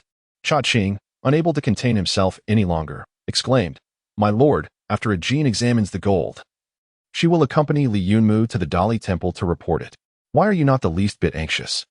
Ji Junjio's gaze remained cold. Li Yunmu dares to let a Jin report because he is confident I possess no evidence to refute him. The man's tone grew slightly frigid. Have someone summon the coroner to stand by. Chang'an was perplexed. Why summon the coroner? Ji Junjio elucidated. The wounds inflicted by others and those self-inflicted differ significantly. This is a truth most evident to forensic experts. Upon hearing this, Cha Qing's eyes sparkled with realization. So, my lord, you intend to apprehend them all in one fell swoop? Ji Junjio fixed his gaze upon the case files before him, remaining silent, and simply stated, engage a female forensic expert. Cha Qing acquiesced and promptly dispatched someone to summon the expert. After but a brief moment, a guard appeared at the door to report that the Lord Shaoqing of the Dali Temple requested the chief minister's presence at the temple.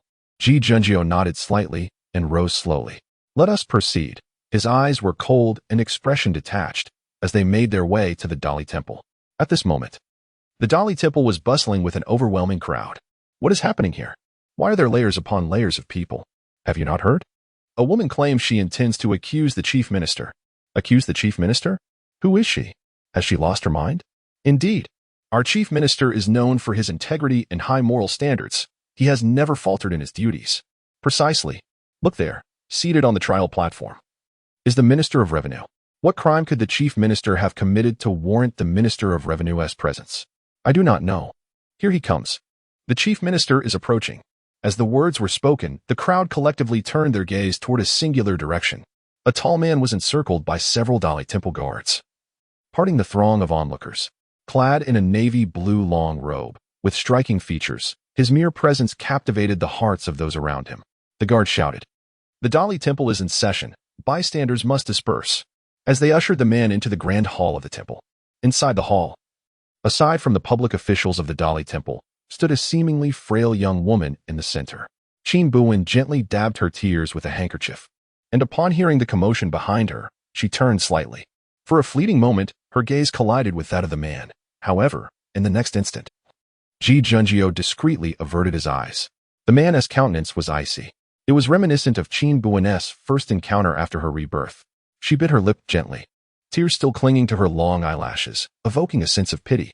Yet, Ji Junjio remained oblivious to her plight. The Dali Temple's official slightly inclined his body towards Ji Junjio. I have the honor of meeting the chief minister. Ji Junjio merely nodded in acknowledgement. The official, somewhat awkwardly, chuckled. Chief minister, please do not take offense. The case presented by Miss A. Jean pertains to you.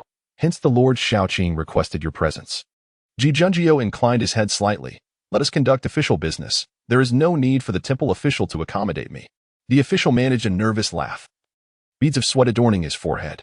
Even with the chief minister's words, the invisible pressure felt quite burdensome.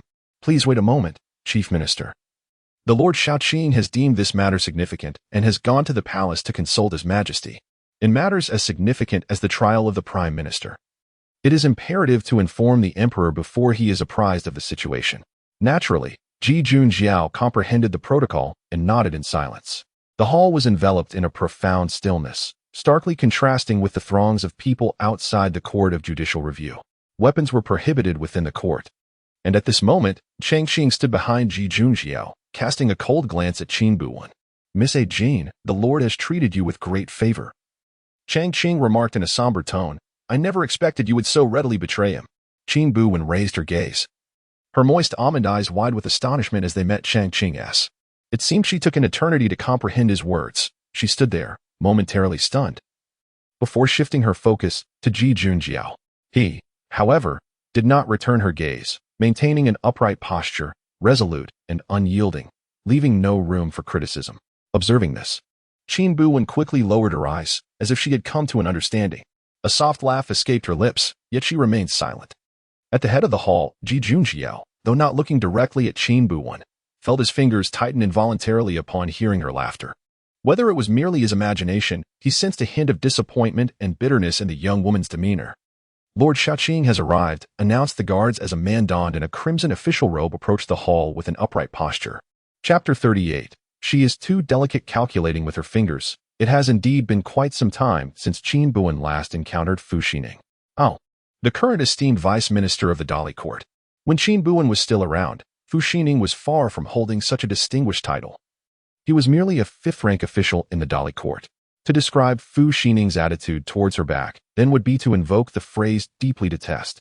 If the former Ji Junjiao resembled the pure waters of the Tian Shan, refusing to engage in disputes, merely presenting her case before the emperor, then Fu Xining was akin to a righteous pine, who, upon encountering her, could scarcely contain his desire to administer justice.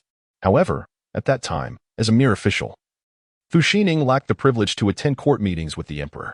Had he been afforded that opportunity, his name would undoubtedly have appeared in the daily memorials criticizing her actions.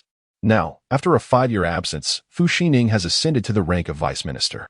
Observing the reverence and affection with which the common folk regard him, it seems he has been a commendable official throughout these years. Fu Xining is a man who abhors evil and harbors a profound disdain for her deeds, and Qin Buwen has never been on amicable terms with him. Nonetheless, now that she has adopted a new appearance, she is untroubled by the possibility of recognition. As long as she performs her role convincingly, she should remain unscathed. With this thought, Qin Buwen gently bit her lip, her eyes glistening with a hint of crimson, evoking sympathy in anyone who gazed upon her. Fu Xining, clad in a resplendent red official robe, entered the hall with a dignified stride. The man was strikingly handsome, his features refined, exuding a steady demeanor. The insignia on his robe depicted a soaring crane, symbolizing grace and poise. Upon seeing Ji Junjiao, Fu Xining performed a formal bow, stating, "I am Fu Xining, vice minister of the Dali court, and I pay my respects to the chief minister." Ji Junjiao nodded slightly in acknowledgement. Fu Xining, lacking any powerful backing, was known for his integrity and never sought to ingratiate himself with the powerful or engage in corrupt practices. Even in the presence of the chief minister he deeply respected, he maintained a strictly professional demeanor. "I have just consulted His Majesty, and His Majesty has instructed me to uphold fairness and not show favoritism," he stated. Ji Junjiao responded, "I share the same sentiment. Vice Minister, please proceed according to the regulations." Fu Xining inclined his head slightly, his gaze shifting to the Deputy Minister of Revenue seated in the observation area. His expression grew solemn as he inquired, "Deputy Minister, what brings you here?" The Deputy Minister, of equal rank to Fu Xining, received no greeting from him. Sitting comfortably in his chair, with legs crossed and a smirk upon his lips, Li Yunmu replied, "I sympathize with this young lady's predicament and have come to observe the proceedings. Vice Minister, you need not concern yourself with my presence." Fu Xining cast a fleeting glance at Li Yunmu, choosing not to engage further, and ascended to the dais, taking his seat before the official table.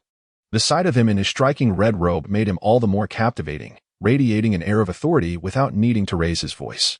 Below, Shaoqing leaned closer to Ji Junjiao, whispering, "My lord, the coroner is waiting outside."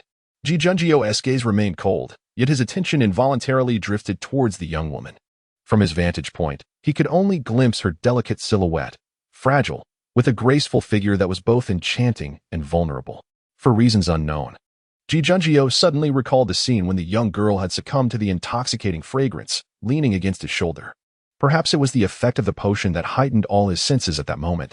He even caught a faint whiff of the floral scent that clung to her.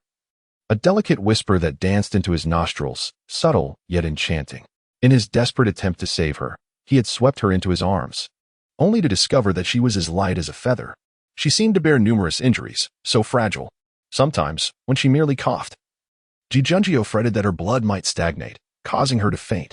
Yet now, Ji Junjiao slowly closed his eyelids. When he reopened them, his gaze was imbued with an air of detachment and clarity. He had never been one to be swayed by emotions. In all matters, he maintained his composure, a nearly unfeeling rationality. His elevated position forbade him from making imprudent decisions. Soon, they would convene in court, and you shall bring the accused forth, Ji Junjiao commanded, his tone somber. Very well. In the courtroom, the gavel echoed. Fu Xining stood tall and proud, resembling a sturdy pine. Who was present? In the center of the court, Qin Buwen knelt, wiping her tears, her voice soft and delicate. The commoner Ajin pays her respects to the esteemed Lord Shaoqing. Fu Xining's gaze was sharp and icy. What is the charge? Qin Buwen hesitated, raising her eyes to the man above her. Understanding her apprehension, Fu Xining softened his tone. Do not hesitate, young lady. With me here, you shall not suffer injustice. Indeed, Miss Ajin, the presiding judge Li Yunmu interjected unexpectedly. His smile deepening as he narrowed his eyes at the woman below. Feel free to voice any grievances. Lord Shaoqing is just and will not allow the wicked to escape unscathed. Lord Vice Minister, allow me to clarify, Fu Xining interjected coldly as a presiding judge. You have no authority to participate in the discourse. Li Yunmu closed his mouth in disappointment, yet a peculiar light glinted increasingly in his eyes. He had long awaited this day, in front of the citizens of Chang'an, to strip Ji Junjiu of his hypocritical facade, a notion he had pondered for far too long. If only Ji Junjiu had refrained from opposing him, he would have spared him. Yet, at some point, Ji Junjiu began investigating his affairs. After today, Ji Junjiu's reputation would be tarnished. He would ensure he had no place to hide. Is there truly anyone in this world untainted? He was determined to reveal Ji Junjiu's true nature. Li Yunmu's gaze towards Qin Buwen grew increasingly fervent. On the Grand Master's chair below, Ji Junjiu's eyes were shallow, his expression composed. Outside the Dali Temple, the populace held their breath in anticipation, murmurs filling the air. Had the Prime Minister truly committed an offense? It seemed so. After all, a woman had come to report. What had the Prime Minister done? Hurry, tell us. After a long silence, as if resolute, Qin Buwen bit her delicate lips, her eyes brimming with tears, her voice bright and melodious. The commoner, Ajin, has brought a lawsuit against the Minister of Revenue, Li Yunmu, alleging his intent to procure her and slander the Prime Minister. A thunderous shock reverberated through the assembly, as if a bolt of lightning had struck above their heads. Li Yunmu's face reflected astonishment, his gaze towards Qin Buwen filled with coldness and bewilderment.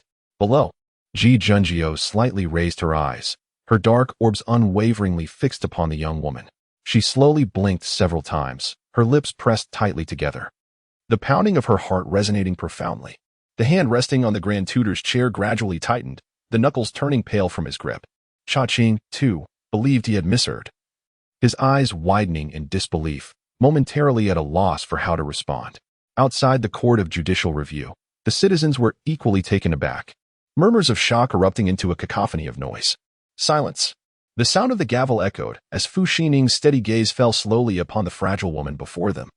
Chapter 39. His reason teetered on the edge for many years. Fu Xining, serving as the deputy minister of the Dali Temple, prided himself on his acute perception of others.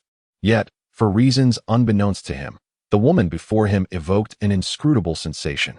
Her eyes, evidently weeping, yet unmistakably unfamiliar, stirred a disquieting recognition within him.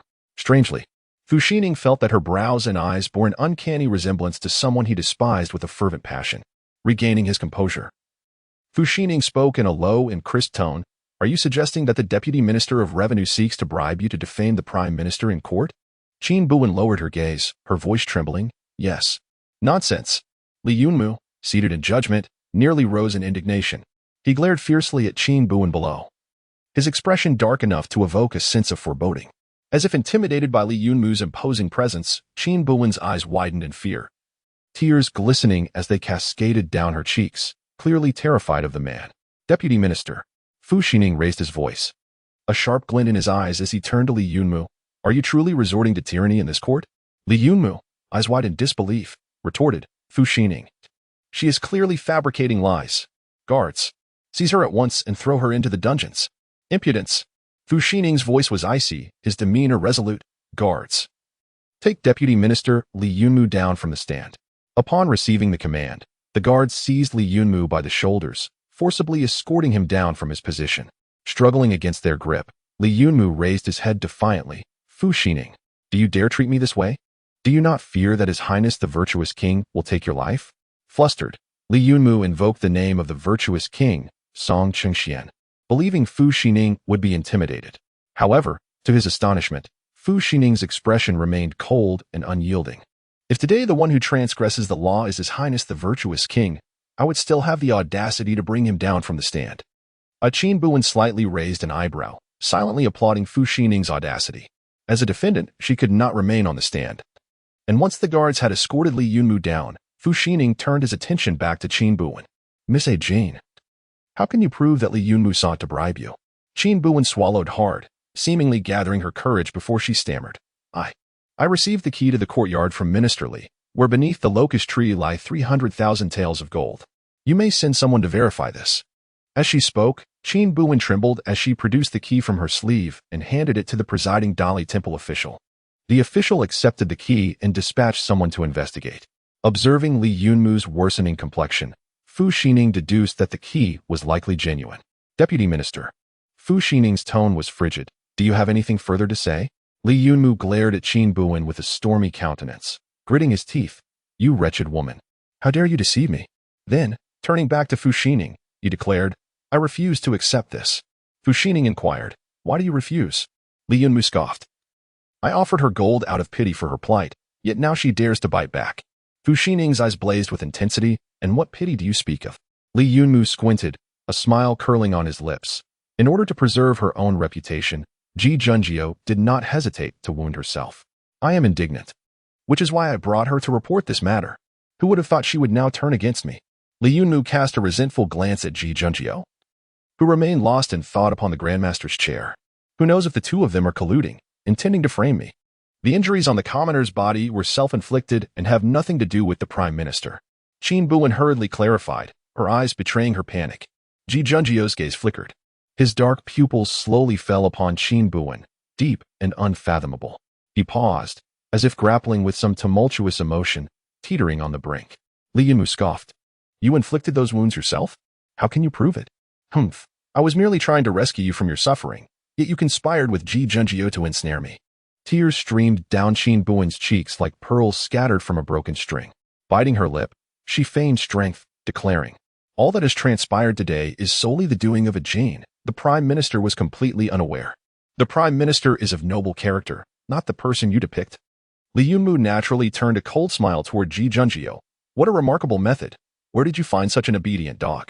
Initially, Ji Junjiu's gaze was fixed solely on Qin Buwen. However, upon hearing Li Yunmu's words, he shifted his eyes, the icy depths now locked onto Li Yunmu. In that fleeting moment of eye contact, Li Yunmu's smile froze upon his face. Those eyes were frigid, cold enough to kill. The Ji Junjiu he had encountered before, though frosty, had never revealed such a gaze. It was as if he were looking at something beneath contempt, or perhaps at a corpse. Just a glance made Li Yunmu break into a cold sweat. Ji Junjiu was enraged. This was the realization Li Yunmu gleaned. As an official of the court, he should have spoken and acted with discretion. Yet, in that brief exchange, his heart nearly ceased to beat. An invisible pressure bore down upon him, rendering him breathless. Fu Xining spoke aloud. Whether the wounds were self-inflicted or the result of an attack, the injuries are easily discernible. Call for the coroner. Qin Buwen clutched her chest, looking at Fu Xining with a face full of panic. Although Fu Xining felt sympathy for her, he had to act impartially. Miss A. Jean, do not worry. Once your wounds are examined and confirmed to be self-inflicted, your and the Prime Minister's innocence will be restored. Fear and trepidation were evident in the girl's eyes. Most coroners in the court were men. She was not a corpse, and the thought of a man examining her wounds left her flustered and helpless. Yet upon hearing Fu Xining's words, she lowered her head, seemingly resigned. Li Yunmu watched Qin Buwen's fearful expression, a smile growing ever wider upon his lips. To him, this was clear evidence of her guilt. Just as the temple attendant was about to summon the coroner, Ji Junjiu, who had remained silent until now, suddenly spoke coldly. Wait. In the courtroom, the mere mention of the word man rendered everyone motionless. Ji Junjiu's gaze gradually shifted from Qin Buwen to Fu Xining. His brow and eyes were cool, with a hint of crimson at the corners. A Jin is not a criminal. The implication was clear. A Jin is innocent and should not be subjected to unwarranted scrutiny. Fu Xining's eyes were calm and unyielding. The Prime Minister is well versed in the laws of Yao Yun and should understand that, given the current circumstances. Miss A. Jin indeed raises suspicions. Ji Junjiu's eyes flickered slightly. Before the court, a young girl knelt with her head bowed, a small figure exuding an aura of loneliness and despair. Ji Junjiu felt as though something tugged at his heart, a lump lodged in his throat. The commoner is willing to undergo examination. Her voice was timid, clearly summoned from a deep well of courage to utter those words. Ji Junjiu was familiar with the regulations and understood that Fu Xining's actions were entirely in accordance with the law. Yet, there lingered a hesitation. After a long pause, Ji Junjiu slowly opened his eyes, his tone somber. In that case, let us proceed with the female coroner I have brought. Fu Xining regarded Ji Junjiu with a look of perplexity. Today, as Prime Minister seems different from before. The female coroner I brought is also from the Ministry of Personnel. Her identity can be verified, ensuring that there is no favoritism on my part. Fu Xining naturally trusted Ji Junjiu and was about to express his agreement when, at that moment, a sharp voice called from outside, His Highness, the virtuous king, has arrived. Chapter 40. The color is a bone-cutting knife. Qin Buwen's eyelids fluttered several times. The arrival of Song Chengxian was most inopportune. If only she could examine the wound, the guilt of Li Yunmu could be established. Song Qingshuan's presence now was merely to hinder the proceedings. She slowly closed her eyes. In the courtroom, Fu Xining also furrowed his brow slightly but still descended from the dais to kneel and pay his respects to the newcomer. Long live His Highness the virtuous king. Several guards accompanied Song Chengxian, and as he stepped into the center of the hall, his gaze fell upon Fu Xining. The man wore a faint smile. Nodding slightly to Fu Xining, My dear minister, it has been quite a while since we last met. Fu Xining lowered his head slightly, refraining from response. Song Chengxian, undeterred by the awkwardness, shifted his attention to Ji Junjiu. At that moment, Ji Junjiu had merely risen from the grand chair, not performing the customary kneeling. Song Chengxian smirked and smoothly continued, Minister, I have yet to extend my apologies for the last flower banquet. To encounter an assassin in my residence is a failure of my guards, and I have dealt with all relevant parties. Please do not let this incident create a rift between us. With a few casual words, Song Chengxian attributed the absurd events of the flower banquet to the assassination attempt. Ji Junjiu's gaze was icy, yet he remained steadfast in watching Song Chengxian. The latter smiled at him, but in the next moment, he approached the bound Li Yunmu at the center of the courtroom. Your Highness the virtuous king, Li Yunmu's words were cut short when, in a cold fury, Song Chengxian delivered a forceful kick that sent Li Yunmu sprawling to the ground. The strike was executed with full force, and despite Li Yunmu's robust physique, he lay on the ground, unable to rise for a considerable time. Your Highness, you must not resort to personal punishment. Fu Xining reacted swiftly, raising his voice to intervene. Song Chengxian cast a disdainful glance at the wailing Li Yunmu, his gaze chilling. Li Yunmu, how dare you? I understand your righteous indignation for this young lady, but the minister acts with utmost integrity. You have escalated this matter to the Dali Temple without discernment. Do you grasp the extent of your folly? Ji Junjiu's brow furrowed slightly at Song Qingshuan's words. The virtuous king perceives this matter as a misunderstanding. Li Yunmu, gritting his teeth in pain, nevertheless comprehended Song Qingshuan's implication. Struggling to kneel on the ground, he spoke with a stiff tone. It is my oversight, causing trouble for the minister. Qin Buwen pursed her lips, choosing not to speak further. Upon Song Qingshuan's arrival, she could surmise that today's case would likely conclude without resolution. I initially believed you to be a worthy asset. However, it now appears you require further refinement. Song Chengxian paused, his voice cold. I shall petition His Majesty to demote your rank, so you may be further tempered. Naturally, Li Yunmu harbored 1,000 grievances in his heart, yet given the present circumstances, he could only grit his teeth and comply. I obey your command. Song Chengxian appeared to be punishing Li Yunmu, yet in truth, he was extricating him from culpability. Ji Junjiu turned to Song Chengxian, her tone frigid. Your Highness, the virtuous king, is the punishment for Master Li's slander against the court officials rather lenient? The smile on Song Qingshuan's face remained unperturbed as he stepped closer to Ji Junjiu and lowered his voice. According to my knowledge, this Miss Ajin appears to be a refugee who has fled to the capital. Ji Junjiu's brows furrowed even deeper. Song Chengxian chuckled lightly. According to the laws of Yaoyan, refugees ought to register with the Ministry of Personnel, and those without kin to claim them should be uniformly handled by the Ministry of Household. He paused, his gaze chilling. Is it the intention of the chief minister to leave this Miss Ajin homeless? It was a veiled threat. Ji Junjiu's eyes were as frigid as ice, her dark orbs glinting with frost. After speaking, Song Chengxian took a few steps back. Still wearing a smile, since the chief minister believes this to be a misunderstanding, let us consider the matter resolved. He then glanced at the weeping, delicate figure of Miss Ajin in the center of the court. With a smirk, he narrowed his eyes. Chief Minister, allow me to offer you a word of caution.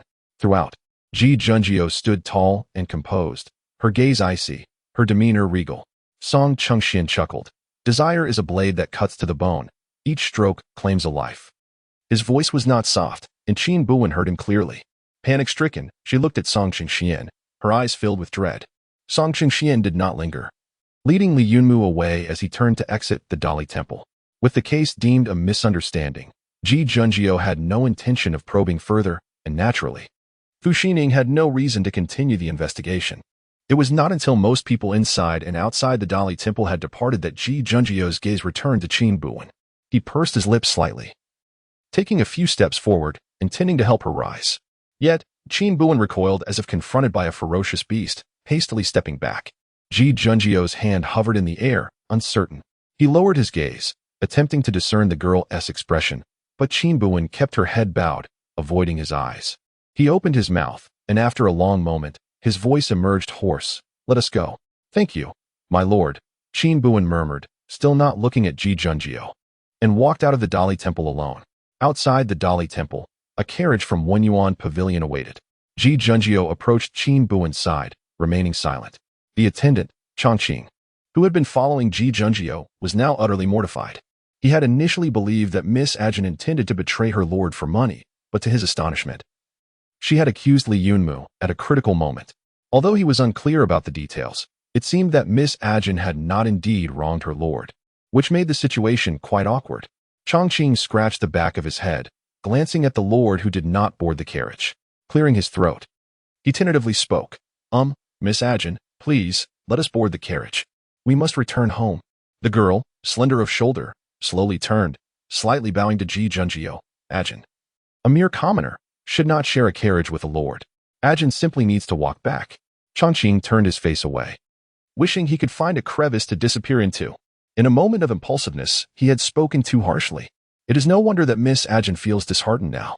Having been by Ji Junjiu's side for so long, Chang'an always prioritized Ji Junjiu's interests above all else. Yet this time, he suddenly realized he may have erred. Ji Junjiu's dark eyes flickered slightly.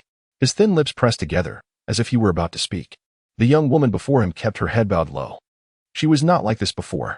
She would drink fruit wine in his presence, bargain with him, and smile as she brewed tea for him, engaging in light-hearted conversations about everything under the sun. She used to be full of laughter, but now she merely lowered her gaze, her tone even imbued with excessive deference. After a long pause, the man finally spoke. "It matters not. Since today is uneventful, let us take a stroll together." Chapter 41. How to console her. The young lady, upon hearing this, looked up in slight astonishment. "Are you not taking the carriage back to the residence, my lord?" Ji Junjiu pressed her lips together, fingers subtly tightening within her sleeves. It had been a while since he last strolled through Chang'an Street. He simply wished to wander a bit. Upon hearing this, Chang'an immediately understood. Then I shall escort the coroner back to the Ministry of Justice first." With that, Chang'an turned to leave. Qin Buwen remained rooted in place, motionless for a long while. It was Ji Junjiu who took a few steps forward and spoke gently. "Let us go."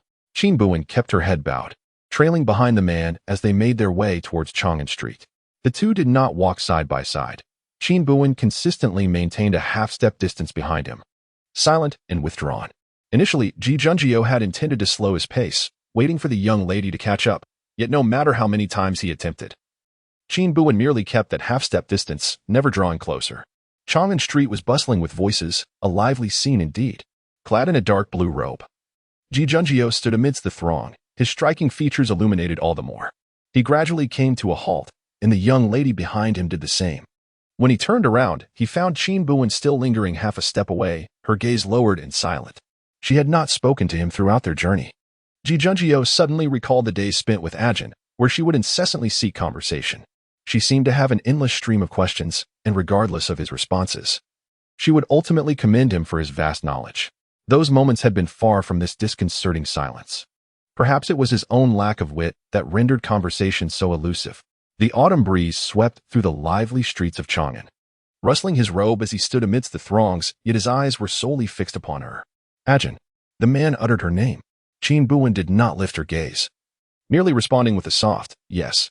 A sudden tightness gripped Ji Junjiu's throat. It felt as though his heart was being pricked by countless needles, a tumult of bittersweet emotion swirling within him. He abhorred this sensation. Straightening his back, he softly inquired, "Is there something you wish to purchase?" His lack of creativity in conversation was evident, as this was the only topic that came to mind. Taken aback by the unexpected question, Qin Buwen slightly raised her eyes, a flicker of surprise crossing her features. Ji Junjio attempted to smile gently, striving to exude warmth. If there is anything you wish to buy, please do tell me. Upon hearing this, the young lady appeared somewhat flustered, quickly lowering her head again, her voice timid. My lord, what I did today was merely from the heart. It was not to please you. The implication was clear. She did not seek his rewards. For a fleeting moment, Ji Junjio's smile faltered. When had their relationship come to a point where such words as please were necessary? Her dark eyes were indeed beautiful, yet now they appeared too cold and distant. He yearned to say something, for he was not an arrogant man. Having misunderstood her today, he ought to apologize. Yet, for some reason, an inexplicable emotion was stirring within him, subtly causing unrest. What was it? What exactly could it be? Ji Junjio's eyes flickered, as if grasping at a fleeting tale, an indication of her reluctance. So, your recent unease stemmed from Li Yunmu's intimidation, did it not? Ji Junjio inquired softly. Qin Buwen lowered her gaze, responding in a hushed tone, yes. The sense of reluctance seemed to spread like ink dissolving in clear water. Ji Junjio was not entirely certain of the source of her discontent. Thus, you had initially resolved to feign compliance before exposing his actions at the Dali Temple? Indeed. Ji Junjio's lips pressed together, as if she was finally grasping that elusive sentiment. Ajin, would you rather conspire with the tiger, Li Yunmu, than confide in me about his threats? Yes. In that moment, Ji Junjio comprehended the root of her discontent. She had never intended to disclose this matter to him. Ji Junjio gazed at Qin Buwen, her dark eyes reflecting an emotion she herself could not fathom. You must know I would have resolved this alongside you. The wind picked up, tousling the young girl's flowing hair. She lifted her gaze slightly, a glimmer of confusion flashing in her eyes. But, my lord, it was you who avoided me during those days. With a single phrase, Ji Junjio found herself at a loss for words. She opened her mouth, as if to protest. Yet the same lips that stood unyielding before officials were now rendered mute. The girl chuckled self-deprecatingly. Ajin understands, after the flower viewing banquet. You were concerned about your reputation and kept your distance from me. No. Ji Junjio furrowed his brow, instinctively retorting. It is not because I am concerned about my reputation. As he continued, his voice gradually diminished. How could he articulate his feelings? How could he convey to her that it was he who sought to avoid suspicion from the very beginning? Yet, Ji Junjio found himself unable to decipher the reason behind his desire for discretion. He often claimed that a gentleman is open and forthright, but now, it was he who lacked such candor. It was he who had unwarrantedly conjured those tangled thoughts, imposing these emotions upon Ajin. Thus, he had kept his distance from her. Ji Junjio felt as if a thread had been pulled taut in his heart, causing a sharp ache with the slightest tug. My lord, Ajin also cares deeply for your reputation, Qin Buwen remarked, refraining from probing into his discomfort. She offered him a faint smile. You need not worry, my lord. Ajin will soon earn enough to leave Wenyuan Pavilion and will not be a burden to you. As she spoke, Qin Buwen bowed deeply to Ji Junjio, expressing gratitude for his care over the past days. When Cha Qing returned to Wenyuan Pavilion, an eerie silence enveloped the residence. Upon entering the study, Cha Qing immediately spotted Ji Junjio seated at the table, silent and contemplative. My lord? Cha Qing hesitantly called, uncertain if she was mistaken. Ji Junjio slightly came to his senses, his gaze falling upon Cha Qing. My lord, Miss A. Jean. Ji Junjio's delicate eyelashes fluttered, yet she did not respond. Cha Qing, having accompanied Ji Junjio for many years, could discern from her expression that their recent exchange had been less than pleasant. My lord, upon my return, I noticed Miss A. Jean carrying a bundle of transcribed books towards the Baibao Pavilion, Cha Qing said, scratching his head awkwardly. It is said that she has been diligently copying numerous texts for the pavilion lately, earning a bit of silver in the process. Ji Junjio lowered her gaze, casting a vast shadow beneath her long lashes. Time seemed to stretch on. Cha Qing, the man finally spoke in a subdued tone. My lord. Ji Junjio closed the book she had not been able to read, her voice strained. When a woman is upset, how does one best soothe her? Chapter 42. The favor of the chief minister. When Qin Buwen arrived at the WNW Pavilion, the atmosphere was bustling with activity. She approached the counter, presenting the transcribed books to the shopkeeper. Esteemed shopkeeper, these are the texts I copied a few days ago. Please verify them, so we may settle the account. The shopkeeper casually leafed through the stack before gesturing towards the private room upstairs. You may seek your remuneration from our boss. Grateful to the shopkeeper. Qin Buwen ascended to the second floor alone. Upon entering the room, she beheld Yun Heyue, clad in an open-fronted robe, draped in a patterned cloak. Leaning against the elegant couch with a scroll in hand, his gaze wandering. Indifferent to the exquisite sight before her, Qin Buwen turned to close the door, ensuring privacy from prying ears. Yun Heyue raised an eyebrow, setting down his scroll. "Miss Ajin, do you find me unappealing?" Qin Buwen, taken aback, replied, "Why the sudden inquiry?" With a light chuckle, Yun Heyue remarked, "Though I seldom reveal my true visage, I consider myself somewhat charming. It appears, however, that Miss Ajin does not share this sentiment." A shiver ran down Qin Buwen's spine. "Yun boss, have you always been this vain?" Yun Heyue smiled gently, his eyes softening. "Pray tell, Miss Ajin, what brings you here today?" "Tomorrow, I require a few individuals to assist me in staging a performance." Yun Heyue nodded nonchalantly. "Very well." Additionally, Qin Buwen raised an eyebrow. "Any updates concerning the enigmatic figure in black from our last discussion?" At the mention of this matter, Yun Heyue's demeanor shifted to one of seriousness. "Are you referring to the individual who pursued you post-auction, seeking the jade ring?" Qin Buwen affirmed with a nod. Yun Heyue laughed lightly. "You may find it amusing. But if this person possesses martial prowess surpassing yours, I am unaware of anyone in Chang'an who fits that description." His words were not mere bravado. After a brief test, he recognized that Qin Buwen's abilities far exceeded his own. At least within the vast city of Chang'an, he had yet to encounter such a formidable individual. However, Miss Ajin need not be overly concerned, he continued with a kind smile. "The moment we receive new information at WNW Pavilion, we shall inform you promptly." Qin Buwen nodded, feeling somewhat reassured. If this person were indeed inferior in skill, her worries would diminish. Yet, the thought of someone far stronger, whose identity remained a mystery, troubled her greatly. After detailing the plan for the performance, Yun Heyue listened intently, raising an eyebrow in curiosity. He scrutinized the seemingly delicate girl before him, intrigue growing within him. "Miss Ajin, you are quite the strategist," he remarked. "Even my covert operatives would hesitate to provoke the chief minister with such audacity." This person exuded an unsettling familiarity that stirred something within him. "Given this, I shall rely on your assistance, Yun boss." Qin Buwen had no desire to engage in idle chatter with Yun Heyue. Having conveyed her message, she prepared to take her leave. "Miss Ajin, do not be so hasty in departing," he called after her. Without waiting for Qin Buwen to respond, Yun Heyue had already gracefully approached him.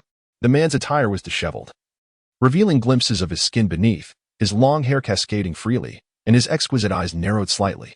Yun Heyue delicately held a strand of the young woman's hair between his fingers, brushing it against his nose. Lowering his gaze, he then lifted it to meet the woman's, his eyes glimmering with allure. "Miss Ajin, have you considered engaging in a lengthy conversation with me, Yun? I find you quite intriguing." As Yun Heyue's hand slowly descended along her shoulder, approaching her chest, it was seized by Qin Buwen's grip on his wrist. With a smile, Qin Buwen remarked, "I think not, Master Yun. I fear that I might not even know how I met my end."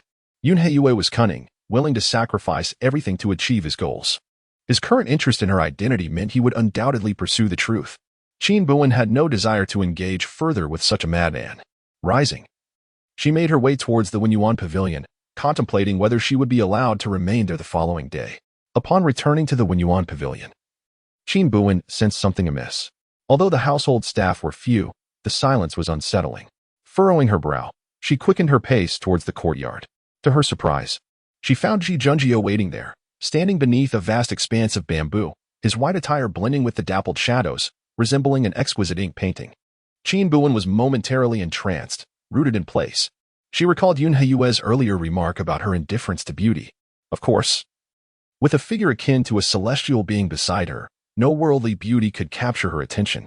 It was only when the celestial figure slightly turned, his dark eyes resting upon her, that Qin Buwen snapped back to reality. Flustered, she lowered her gaze and bowed respectfully. "I greet you, esteemed Chancellor." The man stood tall and elegant, his robes billowing in the evening breeze, as if he were an ethereal being detached from the mundane world. "Miss Ajin, you have returned." For reasons unknown, Qin Buwen found Ji Junjie's words peculiar. Startled, she raised her head, catching a glimpse of his own momentary confusion. "Yes, I understand your concern, my lord." Uncertain of Ji Junjie's intentions, Qin Buwen kept her head lowered. An eerie silence enveloped them once more. Inwardly, she pondered over his visit. What could Ji Junjie possibly want? Had news of her trip to the Wanwu Pavilion leaked? That seemed unlikely. The guards were vigilant. And if Ji Junjio had truly witnessed something, she would surely be aware of it. Was he planning to send her away tonight?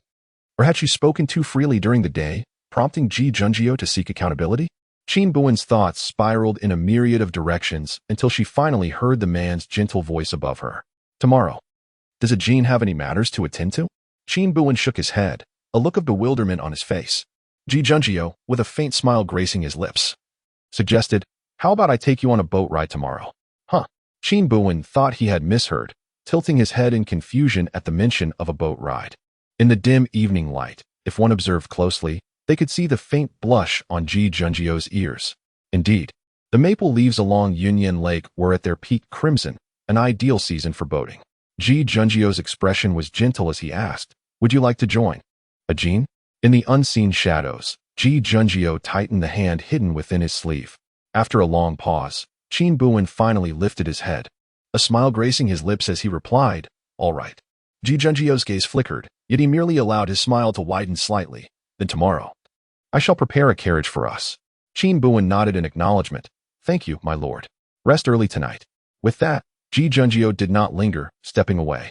Qin Buwen watched Ji Junjio's retreating figure, unconsciously squinting his eyes. It seemed that tomorrow's boat ride would not come to fruition. On the following day, Ji Junjio rose early. The previous evening, he had inquired of Cha Qing on how to court a lady, receiving the advice to take her to appreciate the scenery. Today, he donned a long robe of gold and green, intricately embroidered with subtle patterns of bamboo, the jade ornament at his waist glimmering with translucence. While his inky hair was partially tied back, the design of his outer garment lavish and ornate, he adjusted his robe several times before the copper mirror, finally allowing a smile to curve his lips, concerned that he might be too dull during the boat ride. He had specifically chosen a few amusing books and memorized several stories. Surely, there would be no missteps. Just as Ji Junjio was lost in thought, a voice from outside interrupted, my lord, I report to you, there is a pair of mother and child seeking an audience. They claim to be relatives of Miss A. Jean. Chapter 43, The Funeral of Pursuing a Wife in the Main Hall. A diminutive woman clad in simple garments stood beside a carefree young man. Ever since they entered the hall, their eyes darted around, sparkling with excitement. The woman, her head wrapped in coarse cloth, wore a smile as she bowed and said, my lord, is it true that our child resides in such a grand place? The lord she referred to as Cha Qing. Cha Qing regarded the pair, recalling the incident with Miss Ajin being impersonated, and remained cautious. Madam, are you certain? This truly is your child? He produced a portrait of Qin Buwen, seeking confirmation from the woman once more. She took the portrait, scrutinizing it carefully for some time. Rest assured, my lord, there is no mistake, she replied cheerfully, nervously wringing her hands. The young man, not particularly tall, also smiled ingratiatingly at Cha Qing, saying, my sister is truly serving the prime minister? The term serving unsettled Cha Qing, prompting him to correct, Miss Ajin is a guest of Yuan Pavilion and does not require service to the lord. The young man clicked his tongue in dissatisfaction, muttering, my cousin really lacks ambition. If she could stay, she would never have to worry about food or clothing. Cha Qing frowned slightly, choosing not to engage further with him. Speaking with the pair made him feel uneasy. When Ji Junjio entered the main hall, the mother and son turned their gazes towards her. The woman quickly reacted, rushing forward and kneeling before Ji Junjio with a thud. I pay my respects to the prime minister, she exclaimed. The young man soon followed suit, hastily bowing alongside his mother. Ji Junjio stepped forward, helping the woman to her feet. There is no need for such formalities, madam. Please, have a seat. The woman nodded fervently, carefully settling onto the guest seat. She shifted slightly, occupying only half of the chair, and smiled at Ji Junjio, saying, my lord, you may not know, but I work as a helper in another household and only just saw my child's portrait today. Thus, I hurried over. Ji Junjio's gaze remained indifferent as she inquired, what is your relationship with Ajin, madam? The woman replied with a smile, I am her aunt. Our hometown suffered a calamity, and she ran away alone, unexpectedly arriving in the capital. Tears streamed down her face as she continued, thank goodness you took her in.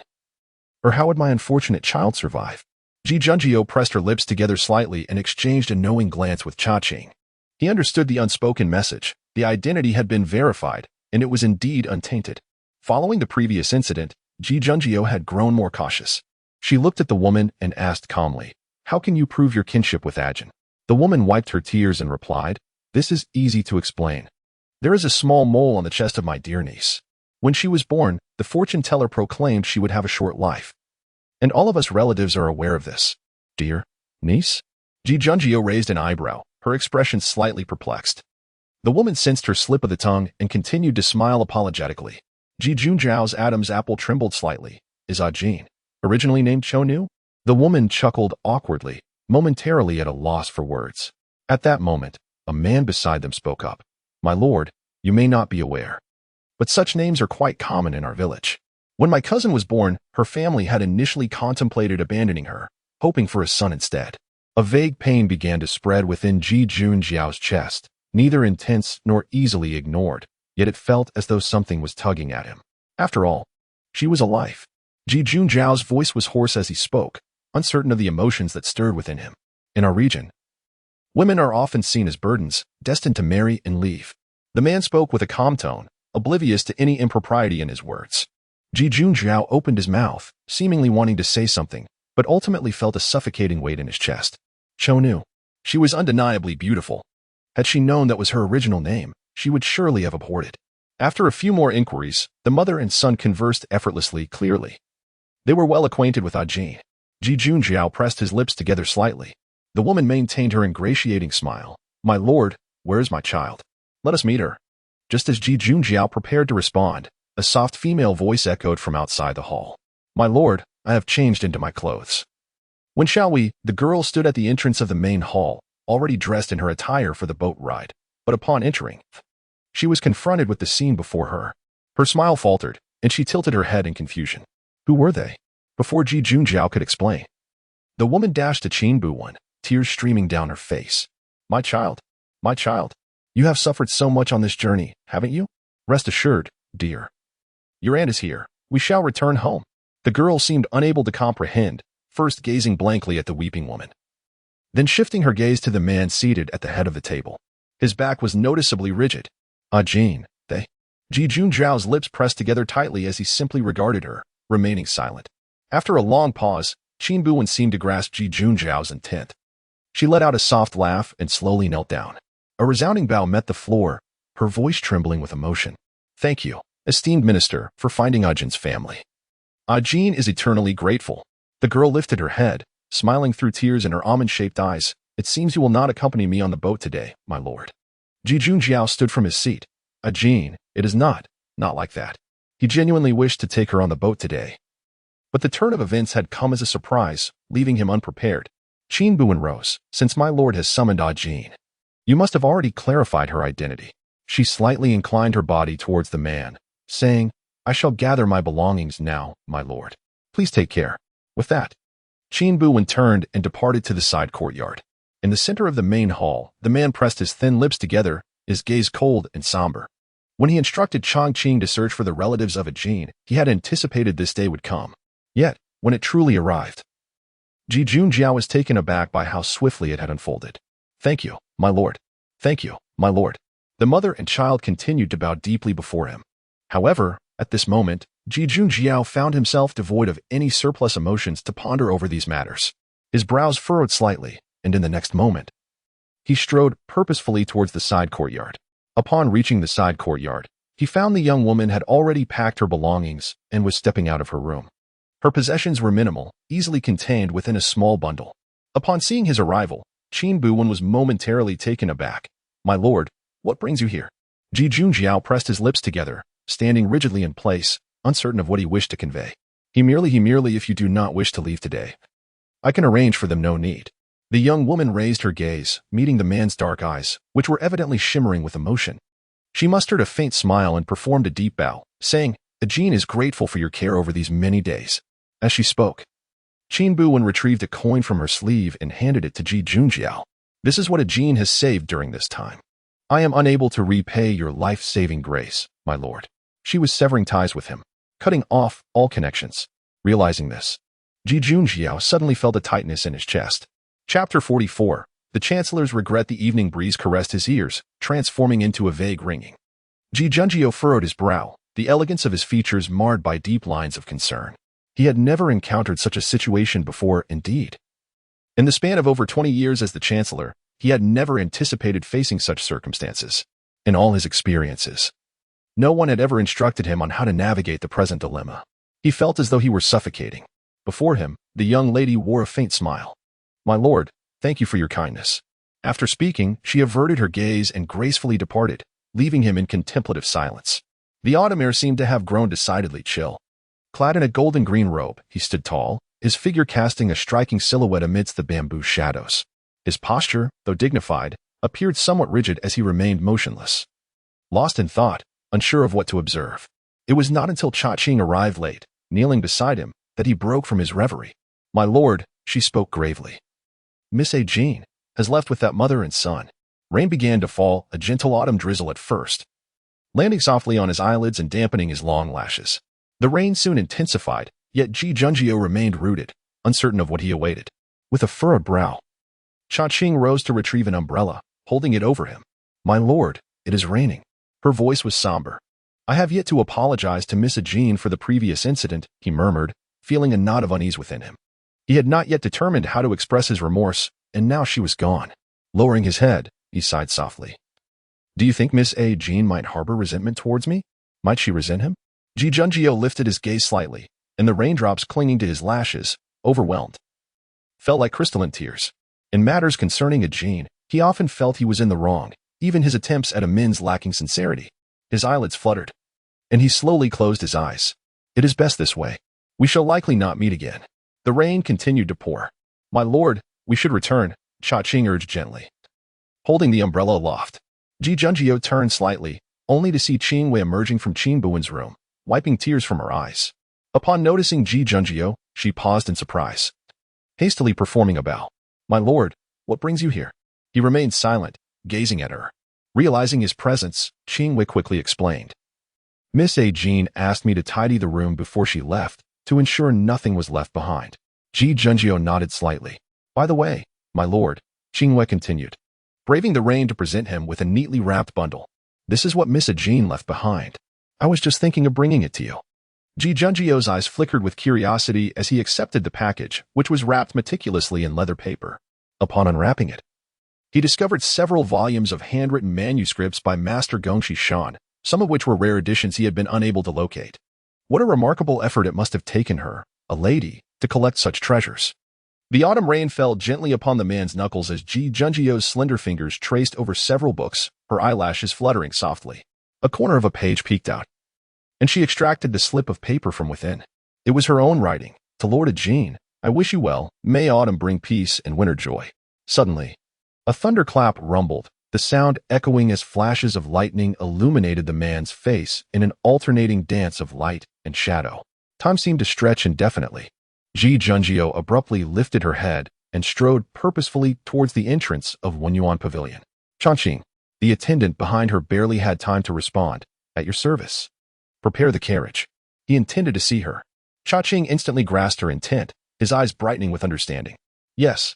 The rain intensified, enveloping the world in a curtain of gray. It wasn't until Chang'an halted the carriage at the doorstep of a certain residence that he felt an unsettling quietness. It was too eerie. When Ji Junjio and Chang'an pushed open the wooden door and stepped under the shelter, the house remained eerily silent. How peculiar. Even the most reticent households could not remain utterly voiceless for such a length of time. Chang'an furrowed his brow slightly, glancing at his master. Ji Junjio stood motionless at the threshold, lost in her thoughts, seemingly uninterested in knocking. Chang'an took a few steps forward, intending to knock. But before his hand could touch the door, Ji Junjio swiftly halted him. He paused in confusion, and at that moment, sounds finally emerged from within. "Rest assured, my lord. I have examined the girl. She is clean." It was the voice of a woman. "Humph, as if you would dare deceive me." "Haha, my lord. What do you think of this sum?" "What? Is 5 taels insufficient?" "Oh dear sir, this is my own niece. It was no easy feat to find her again, and one of such beauty is hard to come by." All right. The girl is indeed quite lovely. I shall add 2 more taels." "Thank you, my lord, thank you. Rest assured, I will clean her up and deliver her to your home shortly." "Very well. Just don't soil her." Rest easy as Chang'an listened to their conversation, his pupils constricted in shock. This woman was shockingly cruel. He turned to observe Ji Junjio's expression, only to find her fingers trembling, her countenance dark and foreboding. The autumn chill was biting, yet at that moment, The aura emanating from Ji Junjio was even more frigid, instilling a profound sense of dread. It appeared the man had exited through the back door. As the conversation between the woman and the man resumed within. Mother, the ugly slave is quite good-looking. I warn you, do not harbor any wicked thoughts. That is worth 7 taels of silver. Oh, mother, she has not been touched by anyone. What harm is there in wanting her? Once you take her, she loses her value. Then can I play with her? Just a little? Playing is fine, but I warn you, guard your precious parts. Ha, mother. Rest assured, I will ensure she remains intact. Cha-Ching could no longer bear to listen, for Ji Junjio had already kicked open the door, crashing inside with resolute fury. Within the confines of the room, the smiles adorning the faces of the mother and child momentarily stiffened. Upon the sight of the man, the woman's face hurriedly donned a smile once more. Esteemed First Minister, what brings you here? Long Qing, having accompanied the minister for many years, seldom witnessed such fury from him. It seemed that the common perception was that the distinguished gentleman of Wenyuan Pavilion was renowned for his integrity, grace, and composure.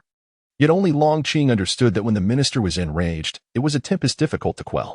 In that moment, Ji Junjio's gaze was frigid, his dark eyes resembling pools of frozen snow. The woman forced a smile, saying, just now, Chunu was speaking of you, ha. And a Jean? The man's tone was icier than the autumn rain. The woman, with a strained smile, replied, Chunu, she went out to purchase some items. Ji Junjio took a few steps forward, his cold eyes fixed intently on the woman. I shall inquire once more, where is a Jean? Observing the unraveling of the situation, a man nearby seized a stool and hurled it towards Ji Junjio. Yet, before he could reach the minister, he was swiftly brought down to the ground by a kick from Long Qing. Chenu is now a member of our household. What of your esteemed position as First Minister? Is your interference not overreaching? The man lay on the floor, weeping and shouting. Ji Junjio merely cast a cold glance in his direction, causing the man to shiver and fall silent. She is not Chunu. Ji Junjio pronounced each word deliberately, emotion swirling in his eyes. She is a Jean. She remarked that this year's hibiscus blossoms flourished splendidly. She mentioned that she had forgotten her previous name. She declared, I am called a Jean. Chapter 45. Do not rush me away. As Ji Junjio pushed open the door, she instantly beheld a girl huddled in the corner, her clothing disheveled. The sudden sound of the door being flung open caused the girl to tremble, and she instinctively drew herself even tighter, her gaze averted. Too frightened to meet Ji Junjio's eyes. A chill coursed through Ji Junjio, his complexion paling. What was he doing? This was not the outcome he desired. Observing the disheveled girl before him, Ji Junjio hesitated and took a few steps closer. Yet, the girl remained reluctant to raise her head, retreating further into the corner as his footsteps drew near. Ajin, he whispered, uncertain of the emotions that accompanied the utterance of her name. Yet, he distinctly noticed the girl shrink her shoulders, and in the next moment, she gradually looked up at him. Her eyes, innocent yet bewildered, were filled with confusion and a sense of helplessness. She gazed at him, as though attempting to discern whether she was ensnared in a dream or confronting reality. Tilting her head slightly, she parted her lips as if to speak, but ultimately, she merely blinked, uttering not a single word. Her almond-shaped eyes appeared veiled in mist, betraying a dryness that made them tremble gently. Ji Junjio pressed his lips together and advanced a few steps further. This time, Qin Buwen did not flinch. When Ji Junjio reached her, he knelt before her, the pristine hem of his garment brushing against the filthy floor of the shed. Chang'an knew well that Ji Junjio had always been fastidious about cleanliness, yet today, he paid no heed to the dirt. His dark eyes flickered as he leaned slightly closer, attempting to meet the gaze of the girl who still kept her eyes lowered. Ajin, he called again. Qin Buwen clutched her knees, a small figure in the cramped shed. When she had come to see him earlier that day, she had been impeccably dressed. Now, her attire was marred by dust and stains, utterly disheveled. Her hair was in disarray, and the silver hairpin he had gifted her was clutched tightly in her hand, unwilling to let go. Strands of hair fell weakly around her face as Ji Junjio reached out, intending to smooth her hair. In a panic, Qin Buwen turned her head away, narrowly avoiding his touch. Ji Junjio's hand hovered in the air, suspended. Ajin, he spoke, his voice thick with emotion as he endeavored to offer her a gentle smile. Shall I take you back home? Qin Buwen remained silent, her head bowed, avoiding his gaze. The ache in his heart intensified. Ji Junjio suddenly realized that he was not as omniscient or calculating as he had believed. He removed his cloak and draped it over her shoulders. The rain had ceased. Outside, Chang'an had already alerted the authorities, and officials were en route. Ji Junjio assisted Qin Buwen into the carriage.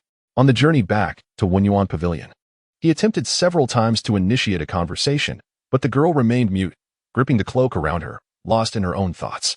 Ji Junjio's expression was grim. He had once thought that even a tiger would not prey upon its own cubs, that family bonds were strong and should be cherished. Yet, he had not anticipated that even Qin could succumb to such beastly behavior. Clenching his fingers tightly, he turned to glance at the girl beside him. Why did she not speak? Whether to blame him, curse him, or even strike him for relief, at the very least, silence should not prevail. He remained tense, his breath constricted, and the journey was marked by an unbroken silence. As the carriage reached the entrance of the Wenyuan Pavilion, Chang'an, outside the carriage, finally spoke in a low voice. "My lord, we have arrived." Ji Junjio responded with a nod and turned to gaze at Qin Buwen. The young girl slightly rose, lifting the curtain of the carriage. However, before she could alight, the horse, seemingly startled, began to whinny incessantly. The girl's face turned pale with fear, and she lost her footing, falling towards the ground. Ji Junjio swiftly caught her around the waist and gently set her down. Qin Buwen's eyes were filled with panic, her almond-shaped eyes brimming with tears as she helplessly met the man's gaze. Ji Junjio merely glanced at her. In the next moment, he said nothing and strode purposefully into the Wenyuan Pavilion, holding the girl in his arms. The woman nestled against him without resistance. Curling up like a docile kitten, Ji Junjio, standing tall, carried her to the side courtyard. Upon entering, he placed her carefully upon the bed. He looked at the disheveled girl on the bed and instinctively turned away. He called for Qing Wei. He had many words he wished to express. He longed to tell her that he had genuinely intended to take her on a boat ride today. He wanted to apologize for the unfortunate circumstances. He yearned to inquire whether she still harbored anger towards him. Yet now, Ji Junjio found himself unable to utter a single word. His throat constricted slightly. "Rest assured, today's events shall not be disclosed. I will handle it." After speaking, Ji Junjio turned to leave. But in the next moment, his steps halted. A delicate hand grasped at his sleeve. Ji Junjio did not turn back. His spine stiffened, yet he remained upright and silent. "My lord." The girl's voice was soft and hesitant, akin to a frightened rabbit retreating to a burrow that offered solace. Ji Junjio did not respond. The weight on his sleeve felt as light as a feather, yet at that moment, he had no intention of shaking it off. "Please don't send me away." Like clouds unable to bear the final drop of rain, all of the girl's emotions cascaded down in that instant. Her voice trembled, filled with a quiver. She stubbornly clutched the man's white sleeve, albeit with a gentle grip. "My lord, please don't send me away. I promise to be obedient from now on. Is it possible for you not to part with me?" The girl clearly no longer trusted anyone. Still, she summoned the scant trust and courage she possessed, barely managing to grasp the man's sleeve. The rain had ceased, the weather was clear, and the sky was devoid of clouds. At last, sunlight streamed through the window, spilling into the room. It fell delicately upon the man's shoulder, like fragments of gold. Time passed slowly. The man gently extricated the girl's grip from his sleeve. Qin Buwen looked at him in a fluster. Yet, Ji Junjio slowly turned around, then knelt feebly by the edge of the bed. He smiled at her. Reminiscent of the ancient snowmelt from the Tian Shan Mountains, which eventually succumbs to the warmth of spring. "Ajin," he called her, his voice tender and gentle. "Let us take a boat ride tomorrow." Puzzled by Ji Junjio's sudden proposal, the young girl tilted her head slightly, her apricot eyes blinking in surprise. Ji Junjio continued to gaze at her intently. The autumn scenery of Yunyan Lake was breathtaking, with vibrant maple forests enveloping the mountains, and countless maple leaves floating upon the lake, resembling a vast expanse of fiery waters. The man's gaze was soft and tranquil. The winter landscape of floating Jade Mountain was adorned in a silver cloak. It was said that a winery at the summit opened only in winter, attracting a steady stream of visitors. In spring, the peach blossoms of Jingchen Temple blanketed the hills, with pilgrims visiting incessantly, while in summer, the Lotus Pavilion was surrounded by blooming lotuses for miles, their fragrance wafting throughout Chang'an. Qin Buwen remained perplexed. Ji Junjio's features were strikingly handsome. "Ajin, what I mean is, in the future, I will take you to see all the beautiful sights of Chang'an." It seemed like a sudden realization struck Qin Buwen.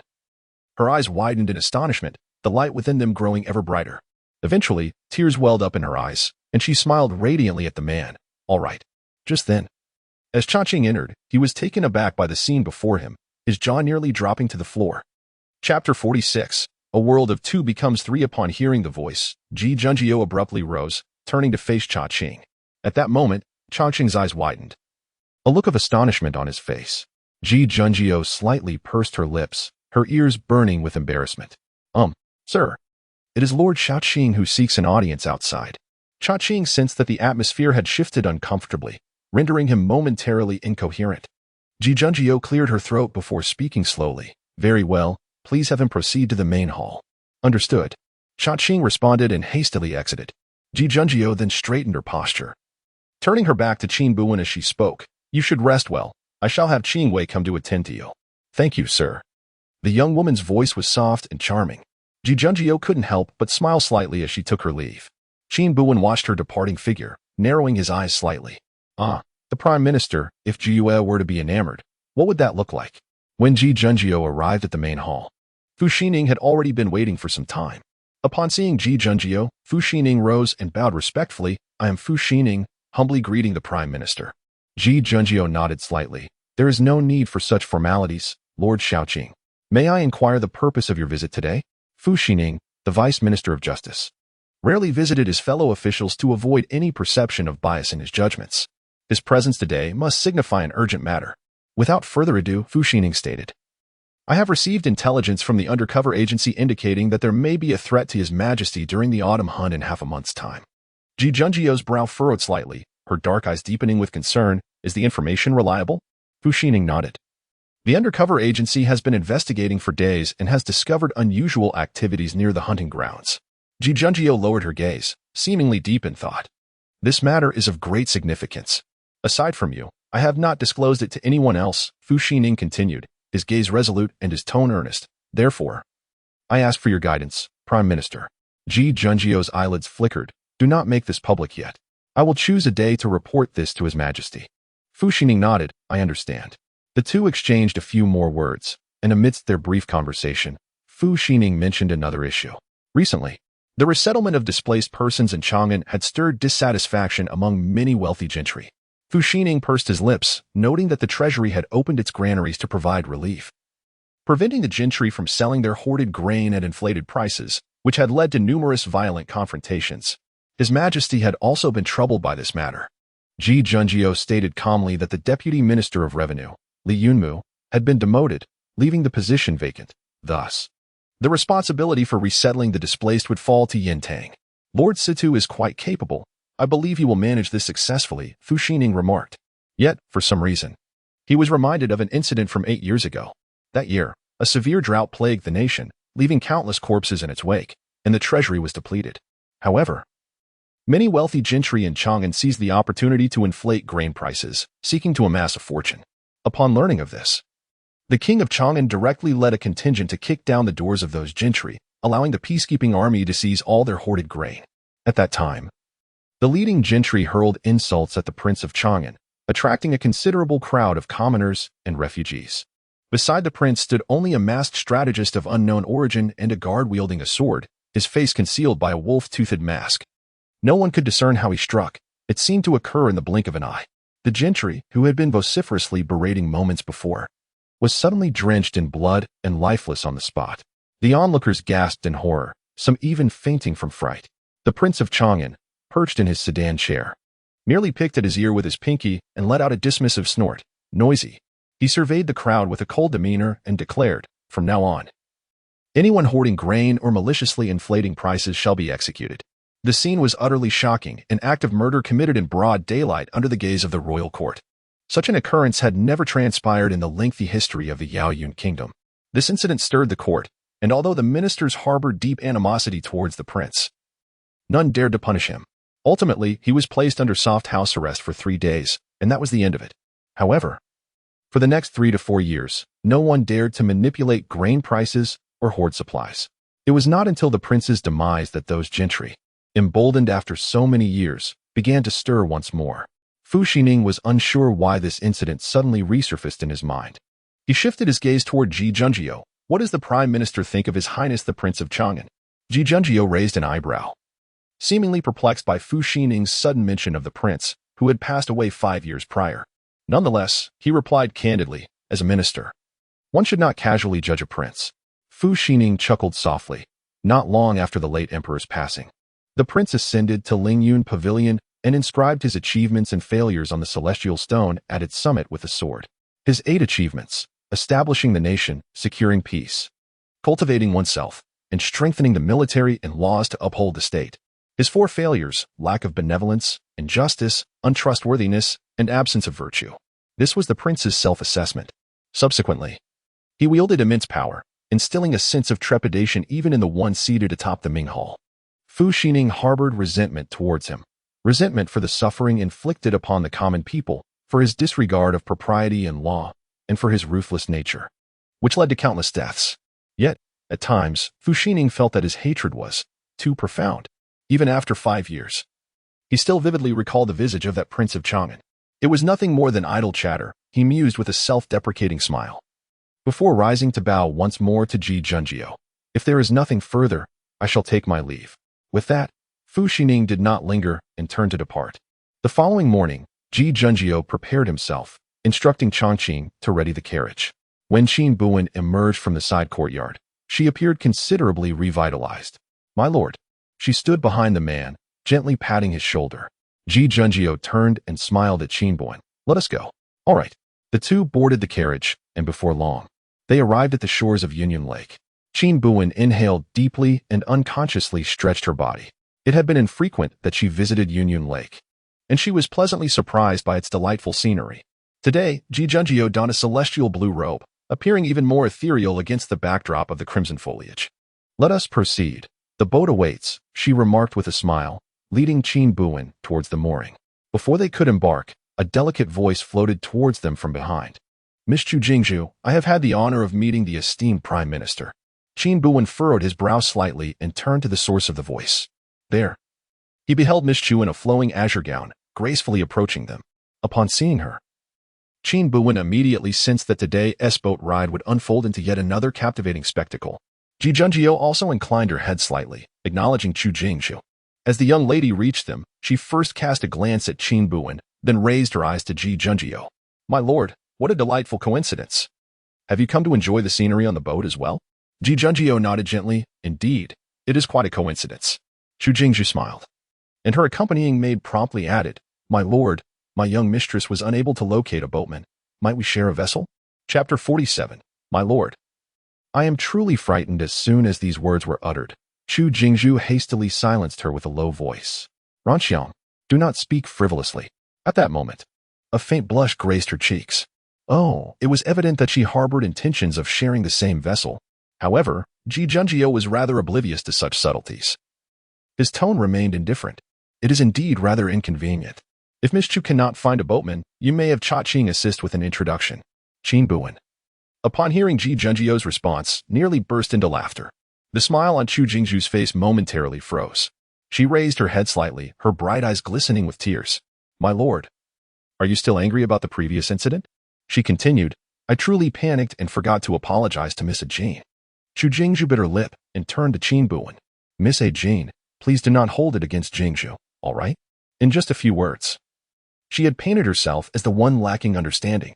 Qin Buwen scoffed coldly in her heart but reached out to grasp Ji Junjiu's sleeve. She anxiously sidestepped behind the man, as if unaccustomed to such situations, and softly called out, My lord. Ji Junjiu, perceptive to Qin Buwen's distress, slightly turned, shielding the girl behind him, his brow furrowing slightly. Miss Chu, Jin's heart is innocent. Please do not think ill of her. Behind Ji Junjiu, Qin Buwen shot Chu Jingzhu a challenging glance. Chu Jingzhu was clearly vexed but could only feign a look of trepidation. No, Jingzhu did not mean that. Ji Junjiu was genuinely not adept at conversing with women and wished to say no more, preparing to depart with Qin Buwen. Yet, Qin Buwen would not relent so easily. She tugged at Ji Junjiu's sleeve and timidly suggested, My lord, perhaps we should allow Miss Chu to join us on the boat. The sun is quite harsh, and it would be difficult to find another large vessel at this moment. Ji Junjiu cast his gaze downward, remaining silent. Behind him, Chu Jingzhu quickly added, My lord. Jingzhu will not trouble you. Qin Buwen seized the opportunity to say, Indeed, and I have heard that Miss Chu plays the pipa beautifully. It would be delightful to listen to a tune while we embark on this excursion. Qin Buwen's implication was straightforward. If one wished to board the ship, a performance was expected. This clearly relegated the esteemed Miss Chu to the role of a musician. Chu Jingzhu discerned Qin Buwen's insinuation and shot her a glare through clenched teeth, yet managed to force a smile. Yes, my lord, I recently composed a new piece. I hope for your esteemed guidance. Although Ji Junjie held little interest in music, he did not wish to dampen a Jin's spirits on her first outing. He nodded. In that case, Miss Chu may accompany us on the boat. Chu Jingzhu expressed her gratitude to Ji Junjie and followed closely behind him toward the dock. The boatman had anchored the vessel at the shore. Once all had boarded, he propelled the boat forward with a bamboo pole, gliding along the misty Yunyan Lake. The scenery of Yunyan Lake was indeed splendid. The banks were lined with vast maple forests, ablaze with autumn foliage, the fiery red leaves cascading into the lake, resembling a sea of flames.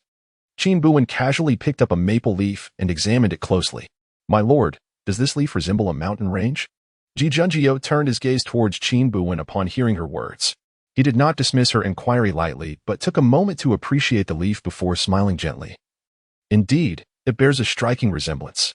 Beside them, Chu Jingzhu observed the harmonious interaction between the two, her hands unconsciously clenching within her sleeves. She requested someone to fetch a pipa and, seated at the center of the cabin, she slightly inclined her body towards Ji Junjie, saying, My lord, I humbly present my new composition, you know not. I hope for your esteemed guidance. Ji Junjie nodded slightly. Miss Chu, you are too kind. With a delicate strum. The pipa's melody resonated, and the surrounding scenery seemed to freeze in time. Qin Buwen looked outside the boat, captivated by Chu Jingzhu's performance. A sudden memory surfaced years ago. Li Yunmu would often embrace a pipa and play it in her residence.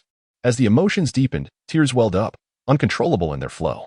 Anyone witnessing this scene would perceive it as a tale of star-crossed lovers, a pair of ill-fated souls. Yet, she, the king of Chang'an, was the villain who intervened in their romance. But what could she do? Qin Buwen smirked slightly. She was no paragon of virtue, seeking to repay grievances with kindness. She chose to embrace her role as the antagonist. Chu Jingzhu's pipa performance was indeed exceptional, and Qin Buwen found herself momentarily entranced. She cast a glance at the maid behind Chu Jingzhu, who exchanged a brief look with her mistress before quietly retreating outside the cabin. Qin Buwen raised an eyebrow but feigned ignorance as she continued to gaze outside. On the banks of Yunyan Lake, vendors had set up their stalls, taking advantage of the autumn sunlight. Numerous visitors filled the boats, and if they fancied something from the stalls, they need only toss some coins. And the vendors would package the items and throw them back. Of course, there were instances of mishaps, but the trinkets sold were of little value. And the vendors were forgiving, still tossing the goods regardless. The banks were bustling with tourists, creating a lively atmosphere. Leaning against the side of the boat, Qin Buwen observed the array of curiosities on the shore, her eyes darting about in delight. After the pipa performance concluded, Ji Junjie offered a few words of critique before turning his attention back to Qin Buwen with a smile. Did you find anything you fancy? Qin Buwen pointed to a stall by the water's edge. My lord, I desire to taste some pomegranates.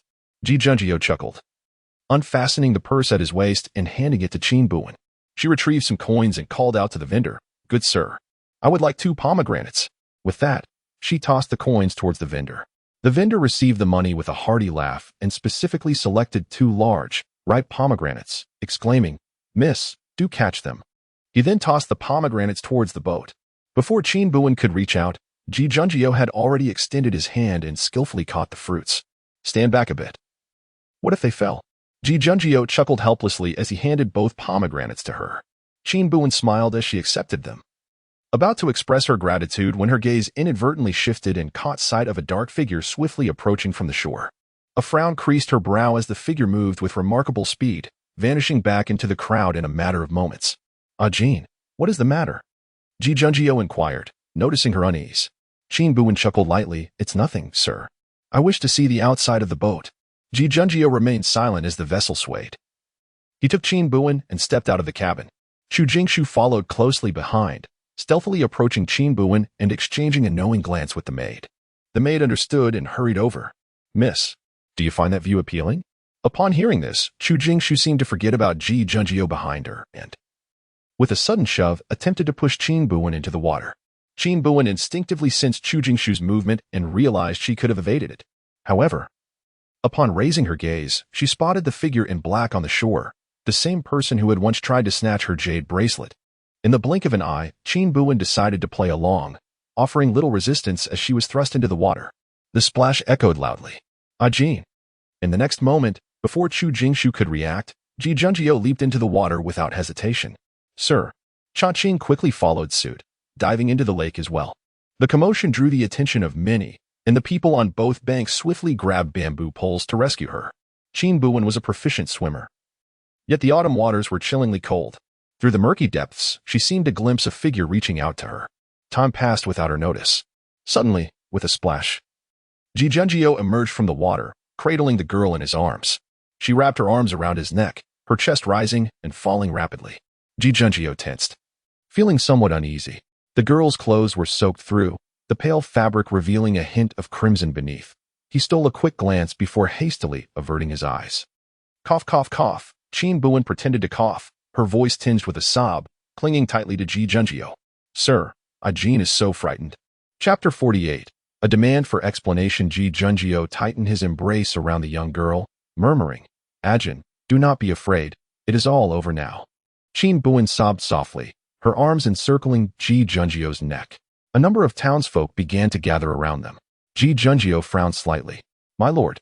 Chang'an hurriedly swam ashore, having procured a blanket from an unknown source.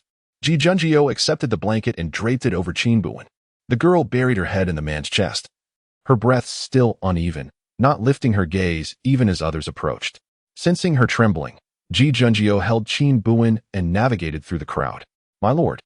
The girl finally spoke timidly, her voice soft and sticky. Ajin wants to return to the residence. Ji Junjio replied, Very well, let us go home. The man, still cradling Qin Buwen, slightly turned his body, his gaze drifting towards the tardy Chu Jingzhu. Chu Jingzhu, upon witnessing the scene before her, instinctively raised her handkerchief to conceal her face, her expression one of shock. She hastily looked up, meeting Ji Junjio's cold stare. The chill in his eyes startled her, causing her to instinctively avert her gaze. Ji Junjio merely glanced at Chu Jingzhu before continuing on, striding away with Qin Buwen in his arms. At Yuan Pavilion, Qin sighed softly. Ever since Miss Ajin had arrived at the residence, it seemed they were frequently calling for the physician. Miss Ajin was far too delicate.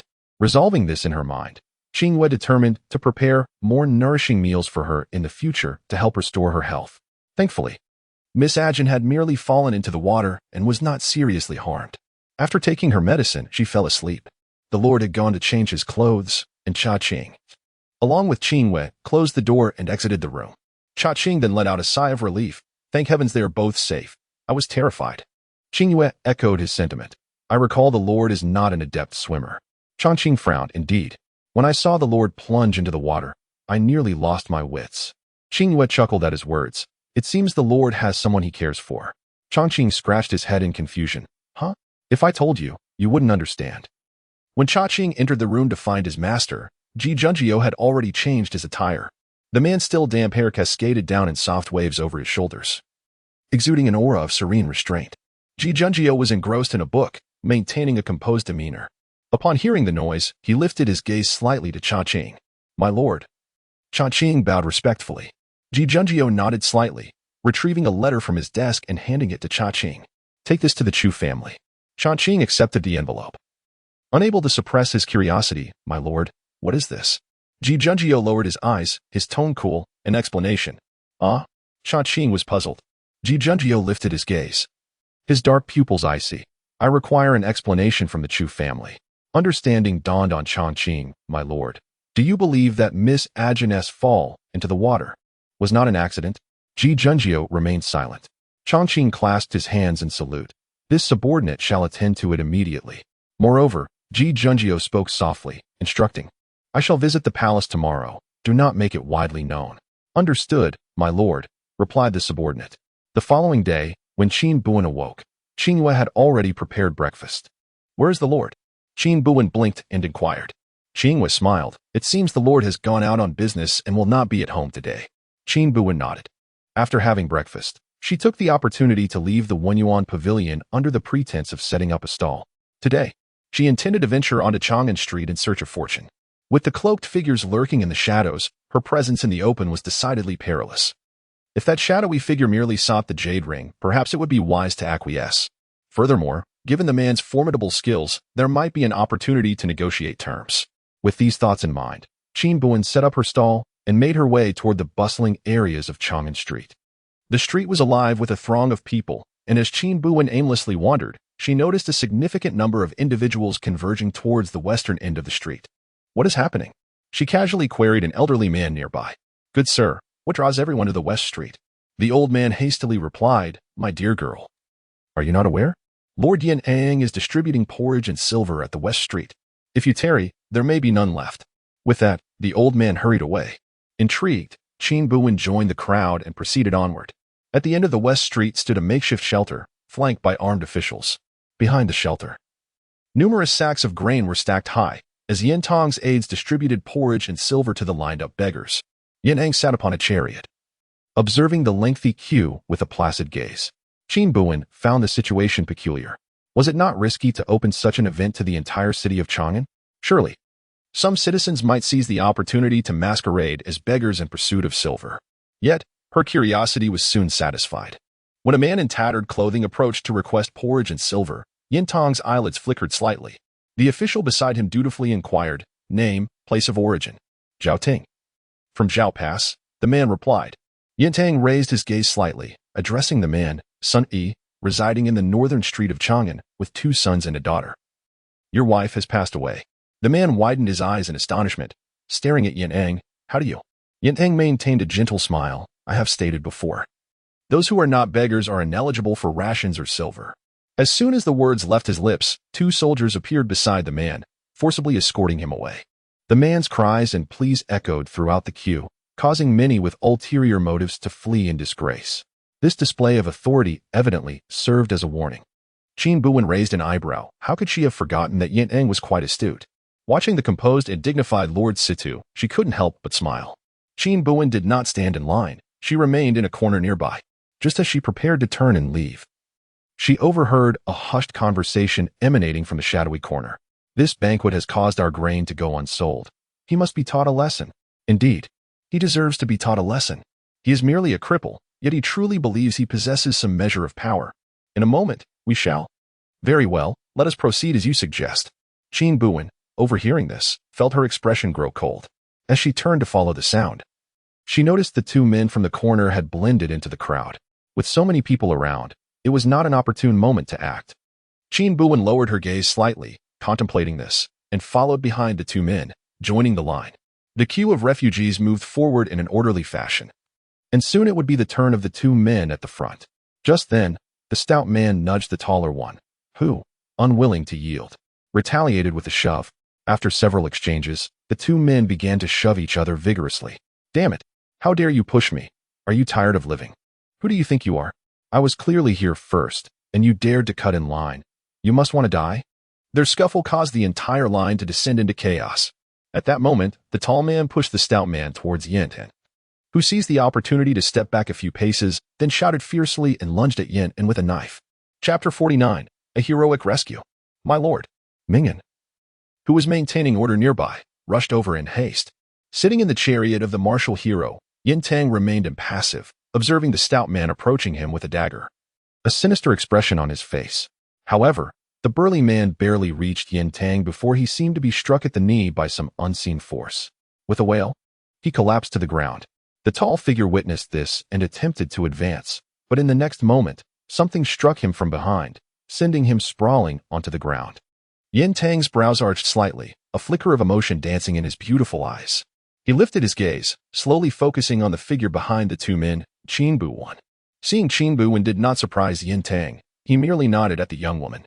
Qin Buwen stared in shock at the 2 men on the ground, appearing still dazed from the recent panic. Yin Tang smiled gently, his gaze dropping to the 2 moaning figures sprawled on the ground. One clutched his knee in agony, while the other had sustained a serious injury to his back. As for the hidden weapon, Yin Tang's eyes fell upon 2 small stones not far from the men. He chuckled softly and looked back at Qin Buwen. "Miss Jean, have you come for provisions as well?" Qin Buwen timidly replied, I heard that Lord Situ is distributing grain here, so I thought I might come and see if there was anything I could assist with." Yin Tang smiled. "Indeed, Miss Jean possesses a kind heart. Today's events must have startled you." Qin Buwen shook her head. "It's nothing of great concern. However, the distribution of grain today is to be documented, so I may not be of much help." Yin Tang's smile remained warm. Qin Buwen nodded. "Then I shall not trouble you any further, my lord. Farewell." With that, she turned and left without lingering. Yin Tang watched her departing figure and raised his hand, beckoning Ming and to approach. "My lord, What force could you exert with such stones? Yin Tang picked up a small stone from the ground for Ming'an to inspect. Ming'an glanced at it and replied, "It could penetrate with deeply. Could you break a man's leg without causing harm to the flesh?" Yin Tang inquired. Ming'an hesitated, eventually responding, "I lack sufficient skill in the art." Yin Tang raised an eyebrow and chuckled. "Find 2 skilled individuals and test her capabilities." Ming'an did not question the reasoning and simply acknowledged his orders. Yin Tang's features were handsome, a smile playing upon his lips. It seemed that an extraordinary individual had arrived in the presence of their esteemed chancellor. The Forbidden City. Outside the imperial study, Elder Gong Chang'an slightly bowed towards Ji Junjiao, who stood outside the study. "Chancellor, you may return." Ji Junjiao, dressed in plain attire and standing tall, replied, "But your majesty is occupied with state affairs? I shall wait here." "Oh dear, His Majesty." Chang'an glanced around awkwardly, lowering his voice. "His Majesty has left the palace." Upon hearing this, Ji Junjiao's brow furrowed tightly. Nonsense. Naturally, Chang'an dared not provoke the esteemed chancellor. In the past, when Ji Junjiao served as the crown prince's tutor, he was already in close attendance to His Majesty, who ought to regard him with respect. The chief minister urged calm, for Chang'an was a seasoned elder who had served 2 emperors, his words measured and diplomatic.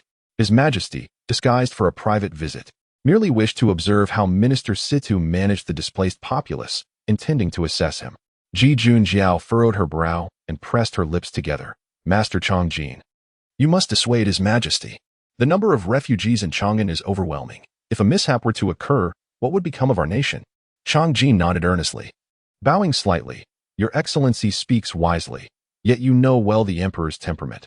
Once he has made a decision, it cannot be altered.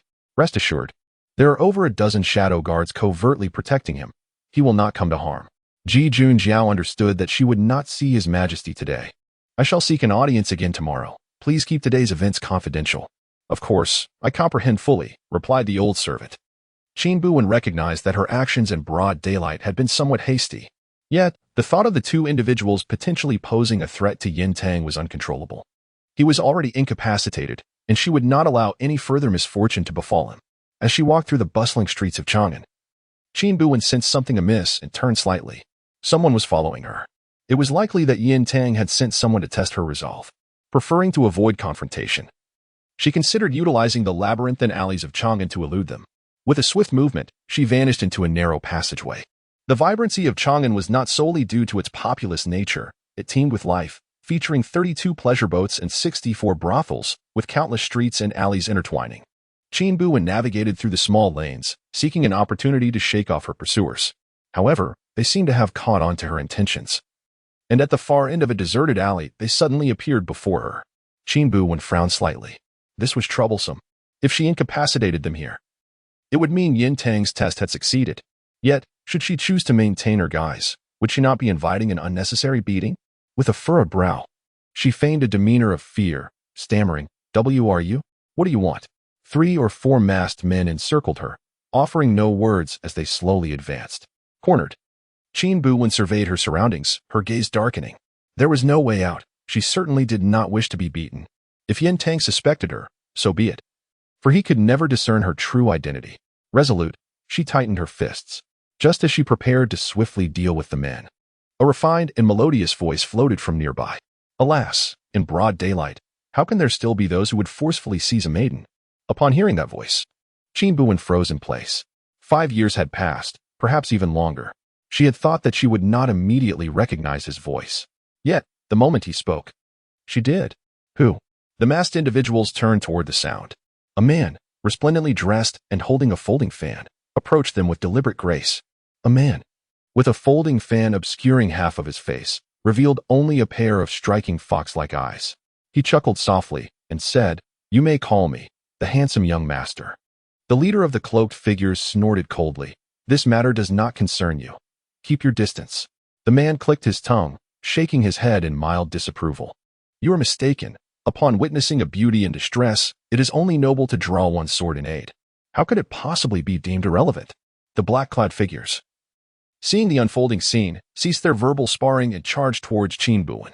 The man chuckled again, glancing at Qin Buwen, only to notice that the young lady's gaze had inexplicably fixed upon him and had not wavered since. With a snap of his fingers, 3 or 4 figures appeared silently before the black-clad assailants. Qin Buwen's brows slightly furrowed. They were the royal shadow guards. Before she could ponder further, the man seized her wrist and exclaimed, "What are you waiting for, my lady? Run swiftly." Chapter 50. Does the young lady wish to offer herself? Qin Buwen barely had time to react. In the next moment, a tremendous force pulled her out of the dim and treacherous alleyway. The sunlight of Chang'an Street flooded her vision, and she squinted slightly as a gentle breeze brushed against her hair. Qin Buwen's gaze fluttered as she closely followed the figure of the man before her.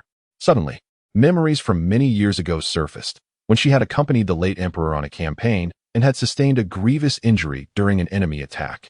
She had been thousands of miles away at the border, and she remained unaware of how he had learned of her plight. How young was he then? It was said that he drove tirelessly day and night to reach the border, and upon seeing her, he embraced her and wept uncontrollably. "Alwen, please don't die. How could you sustain so many injuries? Please don't leave me." His sobs echoed. "I promise I'll never fight you for snacks again. I will never make you angry again. Alwen, I will practice diligently and study hard." That year, Qin Buwen was 12. Just beginning to grasp the harsh realities of the battlefield under the late emperor's guidance. The crown prince, Song Jinyan, was 11, a mere boy, as the late emperor would say. Still too young to know the world. As Song Jinyan accidentally brushed against her wound, Qin Buwen frowned at the tearful boy before her. "I am not dying. What are you imagining?" Song Jinyan managed to stifle his sobs but continued to regard her with skepticism. "Really? You're not going to die?" Qin Buwen rolled her eyes. "Indeed, I still intend to return to the capital to check on your studies." Upon hearing this, Song Jinyan, hands on his hips, protested, "Alwen, do you have no conscience? I traveled 1,000 miles, exhausting 3 horses to come see you." Qin Buwen's irritation transformed into laughter. "Are you foolish? If I were truly dead, wouldn't your journey have been in vain?" At that time, Song Jinyan was still shorter than Qin Buwen. He stood awkwardly before her. His head bowed as he fiddled with his hands. "What could I do? The moment I heard you were injured and in peril, I couldn't think of anything else." The winds and snows of the frontier raged around them. Yet, on that day, the sun shone brightly, illuminating the boy's innocent, unworldly face. And Qin Buwen felt her heart stir. "Song Jinyan, when the world is at peace, how about I become your personal bodyguard?" She smiled. "You should be well protected." Song Jinyan wrinkled his nose in disagreement. "No. Do you even know how skilled I am? You should be grateful if I serve as your bodyguard." Qin Buwen chuckled. "Yet," Song Jinyan stubbornly insisted, "being a guard means getting hurt. You should remain a chief minister. At least I can protect you." She responded with a smile, "Very well." Ultimately, it was the late emperor who discovered Song Jinyan's unauthorized visit to the border upon returning from the campaign, chasing him around the camp with a spear until he had run several laps before relenting. Regrettably, in the end, she did not ascend to the position of chief minister, but instead became the king of Chang'an, opposing his authority. The past flowed like water, and Qin Buwen narrowed his eyes slightly. The sunlight illuminated the handsome face before him, a visage that seemed to merge with the tear-streaked countenance of the little boy from years ago. For a fleeting moment, Qin Buwen was momentarily distracted. Only after confirming that he had evaded several cloaked figures did the man pause with Qin Buwen. He gasped for breath yet feigned a demeanor of suave elegance, resembling a jade-like figure in the wind. He waved the cloud silk fan in his hand, panting while casting a flirtatious glance at Qin Buwen. "My lady, there is no need for thanks for saving my life. Upon seeing your delicate form and celestial beauty, I am compelled to inquire your esteemed name." Qin Buwen couldn't help but roll her eyes. "Why did you run when your men were already here?" she asked.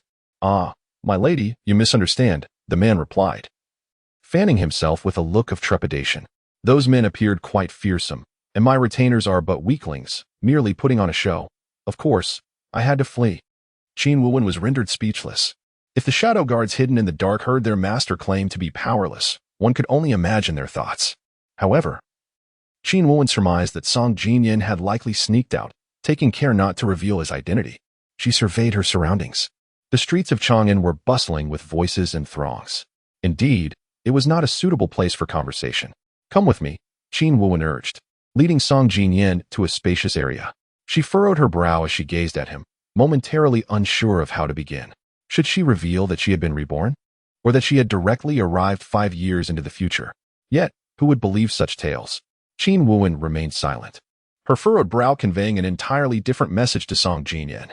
He supported himself on the folding fan, raising an eyebrow slightly. his beautiful fox-like eyes narrowing. "Are you contemplating how to repay me?" After much deliberation, Qin Buwen cautiously ventured, "Have you ever read any rather peculiar stories?" The man's eyebrows lifted, and the smile at the corner of his mouth deepened, his gaze towards Qin Buwen now imbued with profound significance. "Are you referring to those tales of past lives and present lives?" Qin Buwen nodded vigorously. "Yes, exactly that." The man smirked. "Are you suggesting that we are destined lovers from a past life, and that you have fallen for me at first sight, wishing to offer yourself in return?" Qin Buwen. Song Jinyin seemed to grow increasingly convinced of his own reasoning, fanning himself more rapidly. Resembling a peacock about to display its plumage, he slightly turned, showcasing his elegant stature, chin raised just enough to embody an ethereal being. Qin Buwen regarded the man before her for a long while, eventually breaking into laughter. "How is it that you still haven't matured? You're just like before. Still a naive child." Unintentionally, she voiced her thoughts, yet for some reason, Song Jinyin was suddenly taken aback by her words. He turned around, his fox-like eyes fixed intently upon her. His pupils flickered, as if he had locked onto his prey. Song Jinyin narrowed his eyes slightly, the smile at the corners of his lips fading a touch. "My dear lady," he said, his tone still laced with mirth, though the warmth did not reach his eyes. "Do we happen to be acquainted?" Qin Buwen appeared momentarily taken aback. Song Jinyin seemed unfazed by her bewilderment, surveying her from head to toe before his expression returned to its original state, as if the earlier gaze had merely been a figment of Qin Buwen's imagination. "Do not take offense, my lady. Your previous remark bears a striking resemblance to that of an old acquaintance of mine." It was uncertain whether it was merely an illusion, but Song Jinyin's demeanor seemed to cool slightly. Qin Buwen opened her mouth, hearing her own voice inquire, "And how is your relationship with this acquaintance?" "Not at all." Song Jinyin replied with a smile, his response almost instinctive. "I harbor a strong dislike for her." Chapter 51. With an adult by her side. Ajin fears nothing. I harbor a deep-seated disdain for her. Qin Buwen momentarily fell into a trance, her gaze drifting towards Song Jinyin with a hint of bewilderment. After a brief pause for contemplation, Song Jinyin spoke again. "No, it would not be accurate to say I dislike her. It would be more fitting to express that I loathe her." A smile lingered on Song Jinyin's face as he tilted his head towards Qin Buwen, declaring, "Such a person ought to be subjected to 1,000 cuts and torn apart by 5 horses." The man's gentle countenance belied the severity of his words, as if he found nothing amiss in his proclamation. "Ah, so that is the case." Qin Buwen blinked, momentarily forgetting that since the demise of the former emperor, they had not shared a closeness. To Song Jinyin, she was merely a ravenous wolf coveting his empire, perhaps concerned about alarming the young woman before him. Song Jinyin swiftly adjusted his demeanor, smiling as he reassured her. "However, fear not, my lady, for your beauty clearly distinguishes you from such wretches." Qin Buwen remained silent. Song Jinyin continued, "You mentioned a tale earlier. Were you intending to convey something to me?"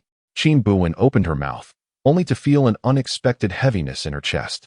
What was it she wished to articulate? Was she to reveal to him that the once avaricious prince of Chang'an, who coveted your power and dominion, has now been reborn? As Qin Buwen began to utter a single syllable, a familiar voice echoed from afar. "Ajin." Turning towards the sound, Qin Buwen beheld Ji Junjio, clad in a flowing white robe, approaching them. Song Jinyin also paused, tilting his head to regard Qin Buwen. "Is he calling for you?" Qin Buwen nodded.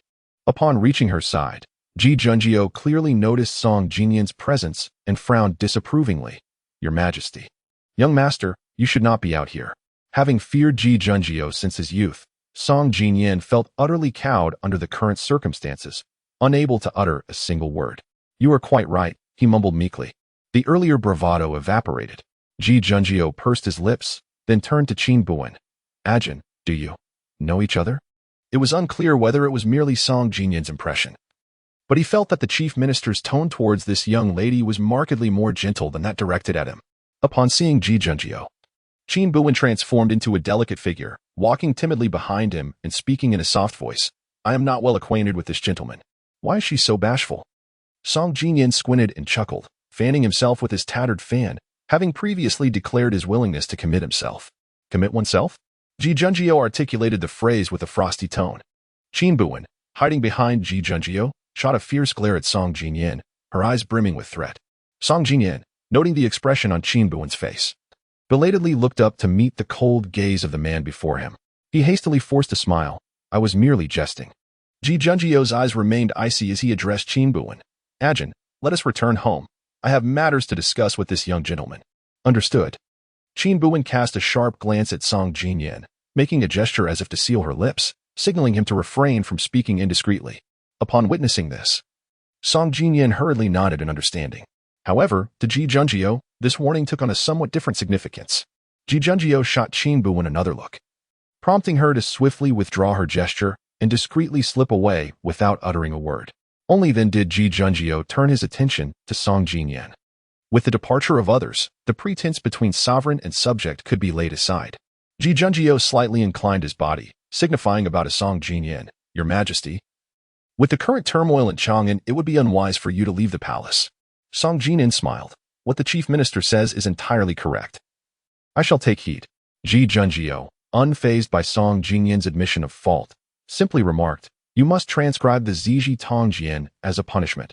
I shall inspect it tomorrow. Song Jinyan lamented, I have already acknowledged my mistake. Ji Junjio's expression remained cool and unyielding, indicating he was not inclined to further discuss the matter. I have a matter to report to your majesty. Ji Junjio broached the subject of the autumn hunting grounds, mentioning the presence of others and seeking Song Jinyan's opinion. To this, Song Jinyan merely chuckled. How intriguing. It seems this year's autumn hunt will not be dull. Ji Junjio frowned disapprovingly. Your majesty. My suggestion is to change the hunting grounds. With a dismissive wave of his hand, Song Jinyan replied, That would hardly be entertaining. No. The autumn hunt shall proceed as planned. Ji Junjio chose not to press the matter further. I shall comply with your wishes. By the way, Minister Ji, I intend to host a flower appreciation banquet in the palace tomorrow. You must be sure to attend, Song Jinyan added, recalling something. Oh, and Miss A. Jean shall also be invited. Ji Junjio seemed to have anticipated Song Jinyan's intentions and inclined his head slightly. I shall inquire at Jin's thoughts upon my return. Song Jinyan nodded. Very well. Since there is nothing further, I shall return to the palace. With that, he waved his fan and hummed a little tune, departing leisurely. A flower appreciation banquet? Qin Buwen blinked. Has His Majesty invited me? Ji Junjio nodded slightly. All guests who attended His Highness the Virtuous King's flower appreciation banquet last time have been invited. With this, Qin Buwen comprehended the underlying motive behind Song Jinyan's extravagant banquet. Since the return of the virtuous King Song Chengxian to the capital, the palace had yet to host a welcoming banquet for him. Instead, he himself had organized a grand feast, clearly disregarding the emperor's authority. Song Jinyan's banquet tomorrow was intended as a subtle reprimand to certain individuals. If a Jin is unwilling to attend, I can convey that, Ji Junjio said calmly. How could she not go? If there is merriment, she will not miss it. A Jin must attend. Qin Buwen smiled. With an adult accompanying her, a Jin fears nothing. Ji Junjio opened his mouth, hesitating for a moment before stating, Indeed, she need not be afraid. The following day, within the Forbidden City, Qin Buwen realized it had been quite some time since she had visited the palace. At the age of 16, she had attended a court banquet, but thereafter remained in Xuanyang, unable to return to the capital. Unexpectedly, 5 springs and autumns had swiftly passed. The carriage moved steadily onward, coming to a gentle halt at the palace gates. Upon dismounting from the carriage, Qin Buwen observed that the occupant of the adjacent carriage was also being helped down. It was Yen Tang. Due to injuries to his legs, Yen Tang required the assistance of 2 individuals to alight from the carriage. Qin Buwen gazed at Yen Tang's incapacitated legs, momentarily lost in thought. Once Yen Tang settled into the chariot of Wu Ho, he turned his attention towards Qin Buwen and Ji Junjio, a smile gracing his lips as he slightly nodded in acknowledgement. I have the honor of meeting the chief minister. Ji Junjio reciprocated the gesture with a nod. The presence of Miss A. Jean did not escape Yen Tang's notice. His expression revealed no surprise as he smiled, remarking that it appeared His Majesty had indeed arranged a grand feast today. I have the honor of meeting the Minister of Works and the Chief Minister. Not far away, Fu Xining approached the two with measured steps, bowing respectfully. So Fu Xining is here as well? Qin Buwen found himself frowning unconsciously. Fu Xining was not among those invited to the banquet of the virtuous king. The 3 court officials exchanged pleasantries. Standing beside Ji Junjio, Qin Buwen was momentarily entranced. What strikingly handsome men they were. The sight of 3 exceptionally attractive gentlemen gathered together was indeed a rarity, causing many noble scions passing through the palace gates to pause in their tracks. In the distance, Jingshu, look, it is the chief minister, exclaimed someone. The two beside the chief minister are the deputy minister of the Dali Temple and the minister of works. Chu Jingshu scrutinized the trio from afar before her gaze shifted to the lady standing beside Ji Junjio. No matter how you look at it, she is quite bothersome. Chapter 52, a fine meal on her death anniversary. Why should it be so? She is merely a vagrant, fortunate enough to receive the favor of the prime minister. Humph. Does she truly believe herself to be of noble stature? I refuse to believe that her good fortune will endure. Jingshu, what troubles you? Inquired the concerned young woman in green, accompanying Chu Jingshu. Chu Jingshu smiled faintly. It's nothing. Merely contemplating the prime minister's grace and what sort of woman he might bow to in the future. The young woman chuckled. Such a distinguished figure as the prime minister deserves only someone of your lineage and talent, Jingshu. Chu Jingshu bit her lip in hesitation. Yet, it seems there are already other women by his side. The young woman scoffed dismissively. That one is just a blind wretch.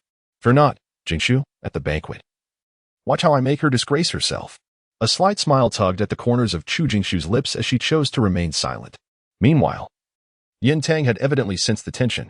Lord Shaoqing, if my memory serves me right, you did not attend the flower-viewing banquet at the Prince Yin's residence last time. Fu Xining nodded. Indeed, I received an invitation, but I feigned illness and did not attend. Ah, that explains it, Qin Buwen mused.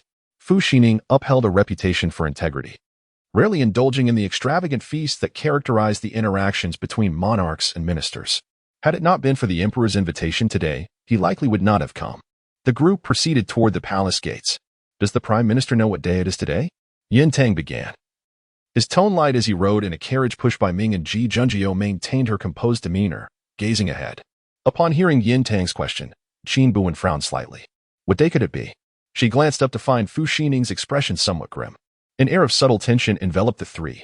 It is the death anniversary of His Highness, the Prince of Chang'an. After a moment, Ji Junjio finally responded to Yin Tang's inquiry. Qin Buwen was momentarily taken aback. How could she have forgotten? 5 years ago today, she had fallen from the high platform, struck down by Li Yunmo. Yin Tang chuckled, clearing his throat. It seems His Majesty has sought various reasons to host a banquet for the ministers on this day over the years. Does Lord Situ have something to say? Ji Junjio's voice remained tranquil, devoid of emotion. Yin Tang waved his hand dismissively. Nothing of consequence, merely a coincidence. Perhaps His Majesty is commemorating the death of the Prince of Chang'an? Fu Xining, who had been silent until now, unexpectedly spoke up. Yin Tang's smile faded slightly, and he turned to Fu Xining, raising an eyebrow. Lord Shaoqing appears to harbor considerable animosity towards His Highness, the Prince of Chang'an. Fu Xining pressed his lips together, letting out a cold snort. During his reign, the prince exploited the common folk and committed numerous atrocities. Should I not resent him? Yin Tang narrowed his eyes, gazing ahead. Indeed, everyone ought to despise him. Whether this statement was directed at Fu Xining or a mere self-reflection remained ambiguous. At times, Yin Tang contemplated that perhaps he should attempt to cultivate a sense of hatred towards her. If he could manage that, perhaps during the midnight hours, he would not feel a heartache so profound that it rendered him sleepless. Yet how could he? Each time her image crossed his mind, his heart would race uncontrollably, let alone the emergence of any hatred. The palace banquet was set by the shores of Tay Lake. High-ranking officials and dignitaries arrived in succession. Yet the expressions on some faces remained tense. This banquet's guest list was identical to that of the last invitation from His Highness the Virtuous King. Even the name of the banquet had not changed in the slightest. This was no mere feast. It was evidently a signal to them that every one of their actions was under the emperor's watchful eye. Engaging too closely with the prince, should the emperor become aware, would assuredly lead to dire consequences. Qin Buwen observed the familiar faces taking their seats, a faint smile gracing her lips. The virtuous prince had arrived, an attendant announced. And there he was, Song Qingxian, frivolously adorned with 2 beautiful women on either side, striding into the banquet with an air of levity. The officials bowed in respect. But Song Qingxian merely waved his hand dismissively, taking his place at the head of the table, flanked by 2 delicate beauties. He paid no heed to the gazes surrounding him, engaging in flirtation with them as if no one else existed. Qin Buwen found the scene amusing and couldn't help but gaze a moment longer. Yet, before she could observe further, a cup of tea was placed before her at the 8 immortals' table. It was presented by Ji Junjio. By rights, Qin Buwen should not have occupied this seat due to her status. However, Ji Junjio, concerned for her safety, insisted she remain beside him. Qin Buwen blinked, gazing at the warm tea, then looked towards Ji Junjio. He returned her gaze earnestly and softly admonished her. Do not gaze upon that which is inappropriate. Qin Buwen chuckled in response, My lord, I am not a child, implicitly suggesting that she was perfectly capable of looking. Ji Junjio frowned disapprovingly, maintaining his serious demeanor. Feeling somewhat intimidated by Ji Junjio's unwavering stare, Qin Buwen timidly lowered her head to take a sip from the teacup. If I don't look, then I won tea, she thought. At last, Ji Junjio's lips curled into a satisfied smile. The emperor has arrived. With the announcement from the inner attendant, Qin Buwen turned her gaze towards the archway leading from tearful. There, a man clad in a resplendent yellow imperial robe strode in, his eyes cold and resolute, his countenance dignified, accompanied by a throng of palace maids. Long live our emperor! As she watched the man ascend to the main seat, Qin Buwen fell into a reverie. She suddenly recalled a time long past when she had sat in a grand chair, her legs crossed, adorned in black armor, right at the center of the Golden Wan Hall, watching Song Jianyan ascend the throne. At that moment, the late emperor had passed, the court was in turmoil, and several princes were eager to vie for the throne, all seeking to dethrone the young Song Jianyan. At that time, she was not yet the king of Chang'an, merely a general who had accompanied the late emperor into battle, earning countless military accolades. She had moved a chair closer, seated herself in the middle of the hall, propping her head on one hand, surveying the assembly with disdain. Bow to me, she had commanded, her voice calm, as whispers of uncertainty rippled through the court. It was a time of fierce contention among the princes, with the court in perpetual chaos, and no one daring to openly choose a side. At that tumultuous time in the court, many harbored discontent towards General Qin Buwen, who had returned from the borders. Qin Buwen, who do you think you are? The supporters of other princes, wielding their ceremonial tablets, hurled insults at her, declaring, You owe your position solely to the late emperor's favor. And now you dare to treat us, the esteemed officials of the court, with such disdain. It would be a relief to rid myself of you. Truly, a wretch who was born to a mother who died at childbirth. It was said that he lost his mother at birth, and his father shortly thereafter. It was the late emperor's pity that led him to take the boy under his wing. An unrefined brute, indeed. Qin Buwen let out a light chuckle, delicately twirling the jade pendant on her left thumb. Jingsun. She spoke slowly, uttering but a single name. In an instant, the man beside her, who held his sword with both hands, sprang into action. The blade was unsheathed and drove straight into the throat of the official who had just been vociferous. A spray of blood erupted, splattering across 3 feet. Qin Buwen's face was partially doused in crimson. She slightly tilted her head and caught sight of the young emperor on the throne, his fist clenched and complexion pale. She smiled at him, a grin that, marred by blood, appeared somewhat macabre. The assembly fell into an eerie silence. Qin Buwen raised her gaze slightly and commanded, Bow to me. Chapter 53. She alone can match the whole court this time. There was no hesitation whatsoever. All the civil and military officials knelt in unison, bowing before Song Jianyan, who donned a dragon robe atop the grand hall. Long live our emperor, long live, long live. At that moment, Qin Buwen stood alone, a force to be reckoned with against the entire court. Naturally, there were princes who felt indignant. The second prince, the illustrious Rui Wang, led his troops directly toward the imperial palace. However, he was halted by Qin Buwen outside the Golden Wan Hall. Rui Wang pointed at Qin Buwen, berating, Qin Buwen, you treasonous rebel. Surely you have altered the edict with the intent to usurp the throne. Qin Buwen lazily yawned. Your Highness Rui Wang, I present you with 2 choices. 1. Disband your troops, lay down your arms, and enter the Golden Wan Hall to pay homage to our emperor. 2. A smirk graced Qin Buwen's lips.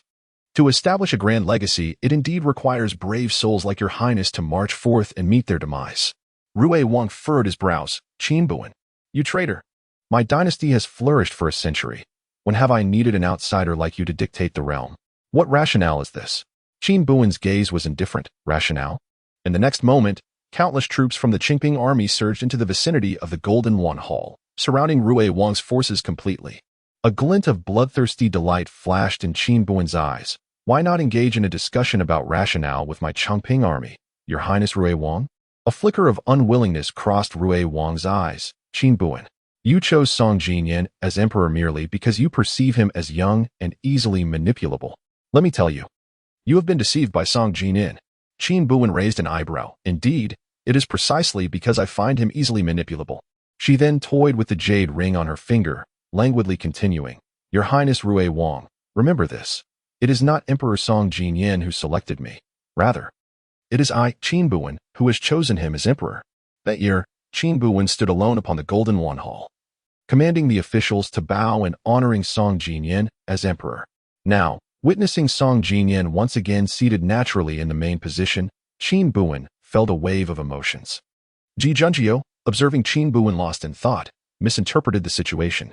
"You did not see incorrectly. It is indeed the young gentleman you encountered yesterday." Ji Junjio's tone was gentle, pulling Qin Buwen from her reverie. Qin Buwen blinked, feigning astonishment. "So yesterday, it was His Majesty I encountered."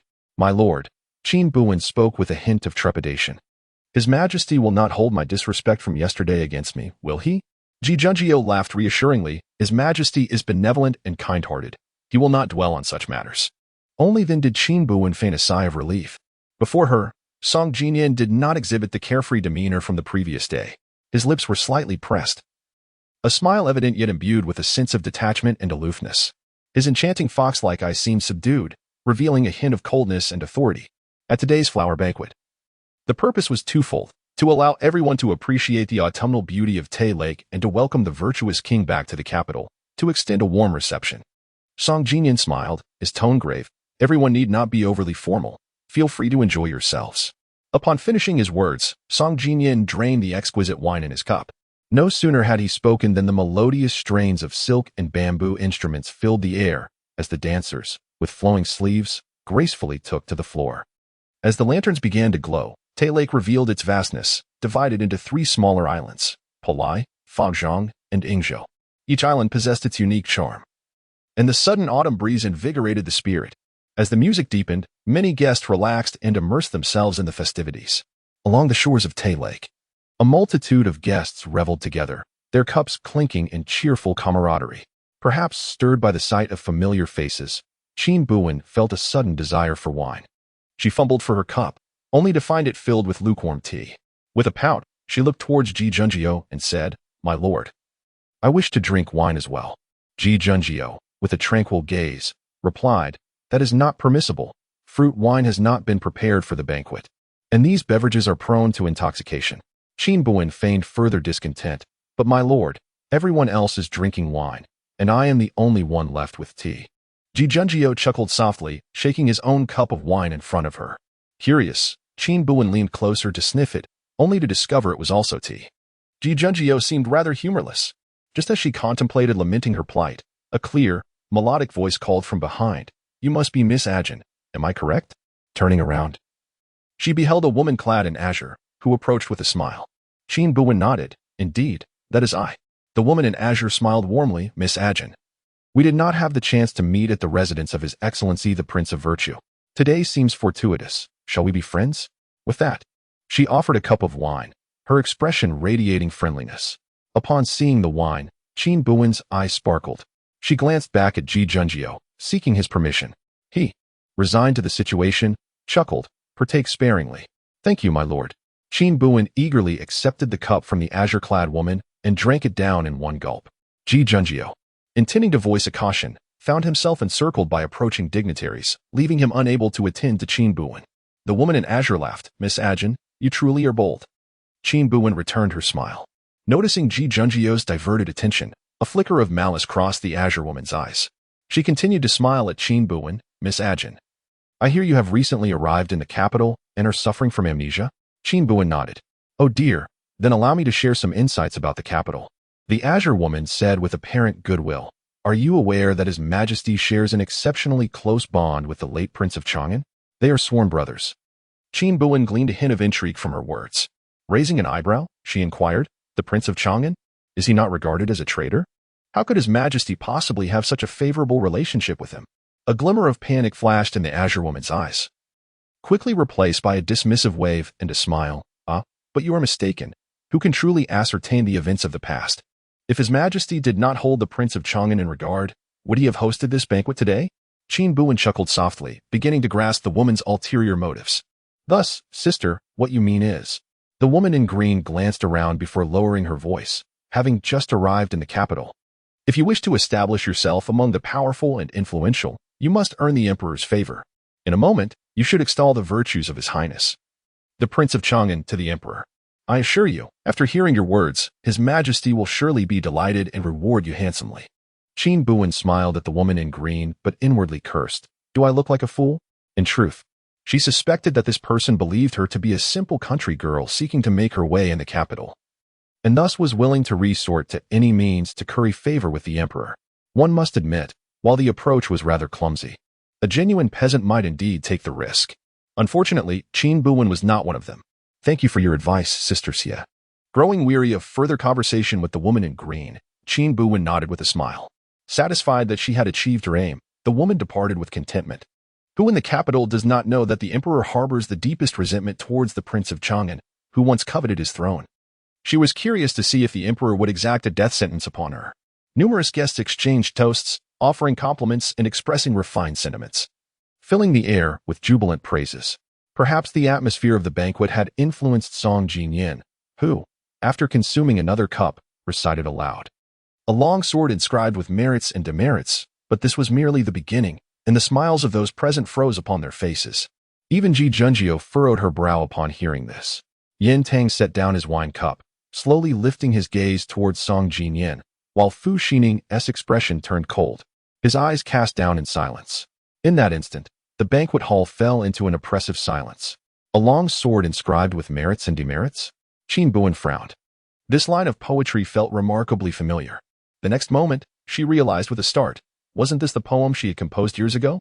Chapter 54. Her poem in that year. The king of Chang'an led his troops to quell the turmoil in the northern deserts, the western Xian, eastern Li, and Ling'an, bringing peace to the realm. During that time, a grand banquet was held in the imperial palace, where the Emperor Yaoyuan was honored as the leader of all nations, receiving tributes from across the lands. It was also in that year that Qin Buwen boldly entered the palace adorned with a sword, and none dared to obstruct her passage. After the passing of the previous emperor, Qin Buwen had single-handedly safeguarded the ascension of the young Emperor Song Jinyin to the throne. On that occasion, she sat alone outside the Golden Luan Hall, encircling the treasonous forces of the Duke of Rui, who harbored intentions of rebellion. She commanded that a half-cup of wine be poured and spilled upon the crimson bricks of the hall, and with a smile, she taunted, "Your Highness, would you prefer to be a loyal minister or a lifeless corpse?"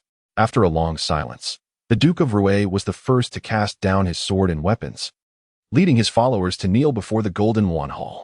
"I, your humble minister, wish to safeguard your majesty for eternity, ensuring the prosperity of the Yaoyuan dynasty for 1,000 years and the stability of the realm for 10 millennia. Later, she consumed a jar of strong liquor alone, intoxicated, ascending the Lingyun Pavilion of Chang'an City. Upon the heavenly stone, a symbol of auspiciousness, she inscribed her 8 merits and 4 faults with a long sword. She declared that in her lifetime, she would stabilize the nation, cultivate her character, and uphold justice. Yet, she acknowledged her own shortcomings in kindness, righteousness, trust, and virtue. Upon finishing her inscription, she laughed heartily, her eyes reddened, and then, buoyed by the eastern wind, she slept soundly atop the Lingyun Pavilion for the night. The following day, a courtier reported that the Duke of Chang'an had destroyed the heavenly stone, a national treasure symbolizing auspiciousness. Yaoyuan had lost its protective gem. At that moment, still intoxicated, Qin Buwen chuckled lightly and boldly proclaimed, "What significance does the heavenly stone hold as a national treasure? I am the true treasure." By that year, the relationship between the king of Chang'an and the emperor had reached an irreconcilable state. Envoys from various nations arrived to congratulate Emperor Yaoyuan on the grand banquet he had arranged. Amidst the melodies of silk and bamboo, the guests indulged in merriment, drinking heartily and singing loudly. An envoy from the northern deserts raised his cup and addressed the emperor, "Your Majesty, since everyone is in high spirits today, why not each compose a poem? Let our names echo through the ages and be remembered for a century." Excellent. The envoy's proposal garnered enthusiastic agreement from many courtiers. Even Song Jinyin, slightly inebriated, laughed heartily and said, "A splendid idea. Who will go first?" "I shall go first." A courtier stepped forward, reciting a poem with perfect meter and rhyme, eliciting applause from the crowd. The atmosphere of the banquet gradually reached a crescendo as each poem followed suit, bringing forth cheers and excitement. With flushed faces and spirited expressions, the attendees seemed intent on transforming the evening's feast into a celebration of pure ecstasy. Seated at the head of the table, Song Jinyin, upon hearing an exceptional verse, struck the 8 immortals table and called out, "Reward." After several rounds of drink and with the banquet well underway, he proclaimed, "Who has yet to compose a poem?" As his words fell, every gaze turned towards the intoxicated Qin Buwen. At that moment, she raised a cup, draining its golden contents in one gulp. Beside her, the masked Yin smiled gently, patting her shoulder. "Your Highness," his voice soft and kind, "shall I take the stage?" In that moment, Qin Buwen was indeed somewhat tipsy. She cast a drowsy glance at Yin Tang behind her, noticing the man in the primary seat wore a somewhat stiff smile. "I wish to do it myself," Qin Buwen said, blinking at Yin Tang, her tone laced with grievance. Yin Tang smiled and nodded. "Very well." Qin Buwen returned the smile, poured herself another cup of wine, and downed it in one go. "Since His Highness, the King of Chang'an, is unwell, let us refrain from the poetry," a minister suggested, forcing a smile. "Why should we not?" Qin Buwen chuckled lightly, yet unsteadily rose to her feet, nearly tumbling due to her dress trailing behind her. Struggling to regain her balance, she clutched a jug of wine and staggered to the center of the gathering. The man's gaze deepened from his position of authority. She took 3 steps, swayed, and turned to face the crowd. A long sword inscribed with merits and demerits. In an instant, the smiles vanished from the faces of those present. The phrase referred to the time when the King of Chang'an had his achievements and failures engraved on the towering stone. Commentary on merits and demerits was traditionally reserved for the tombs of emperors, yet the King of Chang'an brazenly inscribed his own on the stone. This matter had always been taboo, yet today he recited it himself. The youth took another hearty sip and continued, "Have a cup of clear wine to calm the storm." From the primary seat, Song Jinyan tightened his fingers. This line alluded to the incident when Qin Buwen persuaded the King of Rui to surrender with merely half a cup of wine. After reciting these 2 lines, Qin Buwen pondered for a moment, seemingly at a loss for an appropriate concluding couplet. Suddenly, as if struck by inspiration, her eyes brightened, and she smiled broadly, gazing at the assembly. Among the 10,000 guests, she spread her arms wide, her brows raised in defiance, her demeanor unruly, showing no reverence for gods or Buddhas. Only for herself. She was intoxicated with wild abandon and joy. The once lively banquet fell into a profound silence. A long sword inscribed with merits and demerits. "Have a cup of clear wine to calm the storm. Among the 10,000 guests, I honor no gods nor Buddhas." Even the reigning emperor could not compose such audacious verses.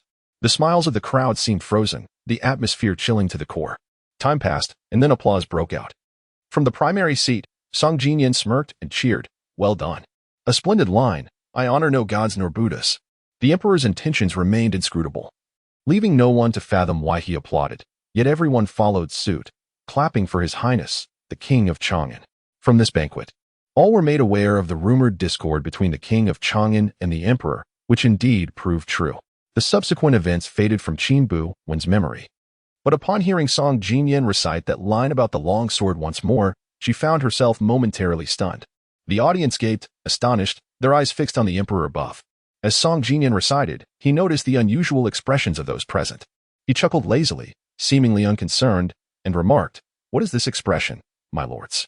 I am merely expressing my sentiments. This poem is widely known. What?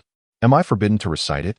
His words were veiled in ambiguity, leaving no one clear on the emperor's intent. Ji Jun's gaze was faint, yet her expression quickly returned to normal. Yin Tang smiled gently, lowering his eyes to continue sipping his wine. Only Fu Xining remained with his head bowed, his demeanor somber. Perhaps truly intoxicated, Song Jinyan squinted, resting his chin on one hand, seemingly lost in contemplation. "It has been 5 years since my esteemed Prince of Chang'an passed away." His expression was inscrutable, his tone ambiguous, leaving the gathered courtiers unable to decipher the emperor's emotions. At such a moment, a wise individual would wisely choose silence to avoid attracting trouble. Yet, at this flower appreciation banquet, there was one who seemed fearless. A lady in green, upon hearing Song Jinyan's words, rose immediately. She approached the emperor's seat and performed a deep bow before slowly speaking, "Your Majesty, regarding His Highness the Prince of Chang'an, just moments ago, my daughter was conversing with Miss A. Jean, and it appeared that Miss A. Jean possesses considerable knowledge of him." Upon hearing this, Qin Buwen couldn't help but furrow his brow. Why was it that she did not seek trouble, yet trouble found her? Chapter 55. Is there any problem with me praising myself? As soon as the words of the woman in blue fell, Qin Buwen noticed that many gazes around her were directed towards her. Miss A. Jean had recently gained quite a reputation in the capital. not to mention the assassination attempt during the flower banquet at the prince's residence. Even the attention lavished upon her by the cold and aloof prime minister was sufficient to capture the interest of many onlookers. The crowd almost immediately shifted their focus to Qin Buwen. Even Yin Tang and Fu Xining glanced her way. The man across the table, who had been flirting with two beautiful ladies, also turned his gaze, albeit fleetingly, upon hearing Miss Aijin's name. Qin Buwen raised her eyes to the woman in blue, who stood beside the innocent and gentle Chu Jingshu. In that instant, Qin Buwen understood the reason for the woman's provocations. She was here to defend her friend. Ji Junjio furrowed his brow slightly, but reached out to pat Qin Buwen's hand reassuringly. He inclined his body slightly towards Song Jinyan and said, "Your Majesty, Miss Aijin is young and innocent in thought. Please do not hold it against her. Miss Aijin must be of age now, is she not?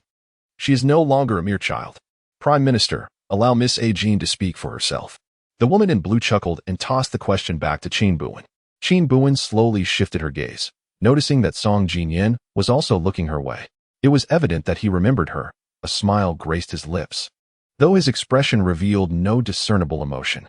"Oh, Miss Aijin is quite familiar with the Prince of Chang'an?" The woman in blue turned to Qin Buwen, urging her to respond. Qin Buwen blinked, feigning innocence. "Sister, you are quite strange. I have only recently arrived in the capital and, moreover, I have lost my memory. This is common knowledge." I slightly bit my lip, appearing rather pitiful, and besides, during our previous conversation, it was you who kept mentioning the Prince of Chang'an. I assumed you had affections for him. You. What nonsense are you spouting? Who would have feelings for such a person? The woman in blue retorted, her face flushed with indignation. Such a person? This time, before Qin Buwen could respond, Song Jinyan, seated at the head of the table, spoke slowly, his tone frosty. The woman in blue widened her eyes, staring in astonishment at Song Jinyan, then, in a flurry of panic, knelt to the ground. I spoke out of turn. Even if the Prince of Chang'an is a traitor, I am in no position to judge him. Moreover, the Emperor's stance towards the prince has always been ambiguous. It was my careless words. Song Jinyan smiled faintly, yet his words were frigid and detached, disrespecting the royal family. Drag her out and administer 50 strikes. Upon hearing this, the woman's face turned ashen. She incessantly bowed her head before Song Jinyan, pleading, "Your Majesty, spare me. Your Majesty, spare me." Though a smile lingered on Song Jinyan's lips, his gaze was chilling enough to freeze one's blood. The once lively banquet had descended into an eerie silence. Song Qingxian furrowed his brow slightly, adjusting his posture to observe the situation.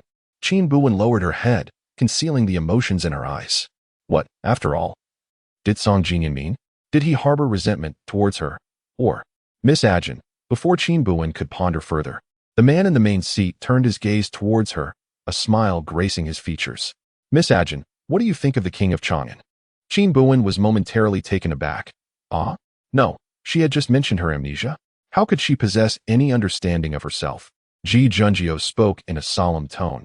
"Your Majesty, Ajin Shi," the chief minister reassured him, as Song Jinyan interjected with a smile. "I merely wish to know the opinion of one who is not from the capital regarding this King of Chang'an. Miss Ajin, feel free to speak." Song Jinyan's tone was gentle, merely engaging in light conversation, so there was no need for concern. Light conversation, indeed. What could she possibly say freely in such a setting? Did Song Jinyan recognize her? Was he pushing her into the fire pit before all these spectators? All eyes were now fixated on Qin Buwen. She swallowed hard, glancing at the man in the main seat. Song Jinyan had indeed grown taller and matured. The chubby little face from before, which was quite pleasant to pinch, had transformed. Now, seated in a bright yellow robe, he exuded an air of authority, with a tall and upright posture and smooth, defined features. He had become the illustrious Emperor Yaoyan, commanding respect from all. The young prince who once trailed behind her, calling her en-gage, now sat in the grand hall. "Miss Ajin?" Song Jinyan's encouragement was accompanied by a smile. Qin Buwen snapped back to reality, blinking. "Ajin, can say anything?" Song Jinyan nodded. "Of course." Chu Jingshu looked at Qin Buwen, a strange glimmer in her eyes. She was eager to see what a commoner might dare to utter. Under the scrutiny of many, some watching with amusement, others with concern or scrutiny, Qin Buwen spoke. "Ajin believes the King of Chang'an is quite handsome." The moment the words left her lips, the already quiet banquet fell into an even deeper silence. For a fleeting moment, Song Jinyan thought he had misheard. Tilting his head, the smile that had barely reached his eyes now became genuine. Handsome? Qin Buwen nodded earnestly. Yes, Ajin has read the historical records of Yaoyan, which say that the king of Chang'an resembles the legendary Panin, with a face as beautiful as a peach blossom, strikingly handsome like a piece of exquisite jade. As Qin Buwen praised him, she showed no sign of hesitation, her enthusiasm only growing. It was said that when the king of Chang'an ventured out in autumn, the peach blossoms in the city bloomed out of season, perfectly complementing his visage, creating a stunning sight. Her sincerity was so palpable that none could find fault in her words. Upon hearing Qin Buwen's remarks, Song Jinyan was initially taken aback, then burst into hearty laughter. He laughed so joyously that tears streamed down his face. Ha ha. You actually said Qin Buwen is handsome. Ha ha ha ha. It seems few have ever called her beautiful. Song Jinyan wiped away her tears with her index finger, laughing uncontrollably. What else? What do you think of Prince Chang'an? After pondering for a moment, Qin Buwen replied, I believe that His Highness, the Prince of Chang'an, possesses quite an admirable discernment. While continuing to laugh and dry her tears, Song Jinyan inquired, What do you mean by that? The young girl maintained a serious expression as she explained, I have heard that the two advisors by His Highness's side, though masked, are truly astonishing in beauty when one glimpses even half of their faces. Hence, I think that His Highness's taste is commendable, and his choice of advisors is truly delightful and pleasing to the eye. This time, not only did Song Jinyan laugh even louder, but Yin Tang beside her also smiled subtly, his gaze shimmering. Ha ha ha, beautiful people, exquisite taste. Ha ha ha. If Qin Buwen were to know that someone spoke of her in such flattering terms, I wonder what her reaction would be. Ha ha. It seemed that Song Jinyan was genuinely amused by Qin Buwen's response, laughing so heartily that her chest nearly touched her back, tears streaming down her face. In the vast banquet hall, the laughter of Song Jinyan alone echoed, creating a sense of solitude. Unfazed by this, she continued to laugh heartily.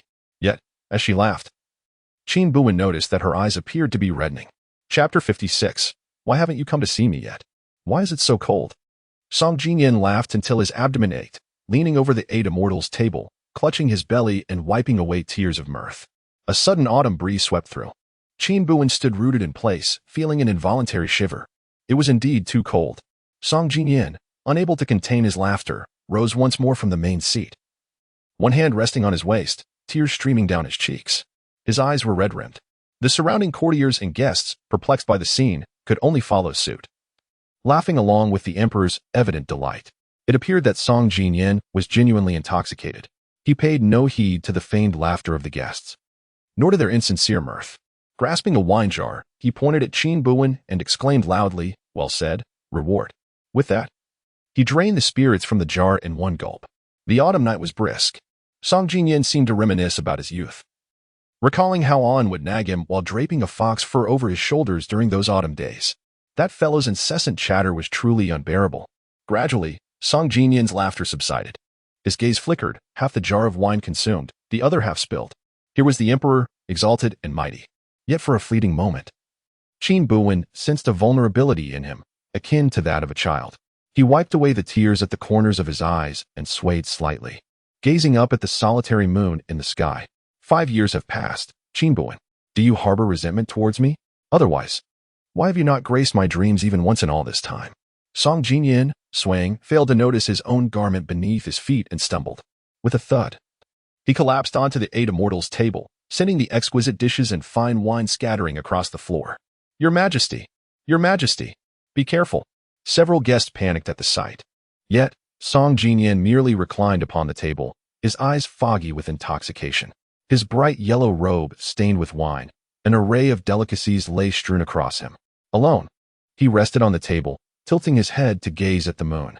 Perhaps it was the moon's brilliance that stung his eyes? Otherwise, why did tears flow? He squinted, a soft chuckle escaping his lips, his words barely coherent. Qin Buwen, if you do not come to see me soon, I may forget your visage. His voice was too faint, the articulation unclear, leaving the guests bewildered, unable to catch his words. After murmuring these thoughts, Song Jinyan disregarded everything else and fell asleep. This left the guests in a state of confusion. As the banquet drew to a close, and with the emperor now slumbering, there was little reason for anyone to remain. Soon, the guests began to rise and take their leave. Song Chengxian, accompanied by 2 beautiful companions, swaggered out. Qin Buwen felt an unusual quietness from Song Chengxian today, a stark contrast to his usual demeanor. Ji Junjio advised Qin Buwen, wait here for a moment. I shall escort His Majesty back to the palace. With so many guests present tonight, it is prudent to exercise caution. Qin Buwen obediently nodded. Very well, a Jin will wait here for you, my lord. As most guests departed, Fu Xining slowly rose as well. He drank little this evening, standing tall and walking with a dignified gait. Qin Buwen sat patiently at the banquet, awaiting the arrival of Fu Xining, who slowly approached her. Fu Xining's gaze was clear, seemingly scrutinizing Qin Buwen. Who exactly are you? Qin Buwen blinked, appearing bewildered. Your Excellency, I do not comprehend your words. I am simply a Jin. Fu Xining's eyes remained cold. Her responses to the emperor's inquiries during the banquet had been remarkably clever. At that moment, no one could ascertain the emperor's feelings toward the king of Chang'an. Whether it was disdain or nostalgia remained unclear. Should anyone else have been in her position, they would likely have faltered and spoken nonsensically. In such circumstances, whether to denigrate or praise the king of Chang'an would be unwise. In truth, merely choosing to answer the emperor's question earnestly would lead to a dead end. Yet a Jin was exceptionally astute. Her answer was sufficiently foolish, so much so that everyone believed it to be her genuine opinion. She praised the king of Chang'an's appearance and his discernment, ultimately unrelated to his political affairs. In other words, a Jin's innocuous yet sincere response to the emperor's inquiry was masterfully executed. Was this answer merely a spontaneous creation of hers? Fu Xining furrowed his brow, unwilling to comment further. He said nothing more and turned to leave. As the guests dispersed, Qin Buwen felt a sense of tension arise within her. Why has Yin Tang departed yet?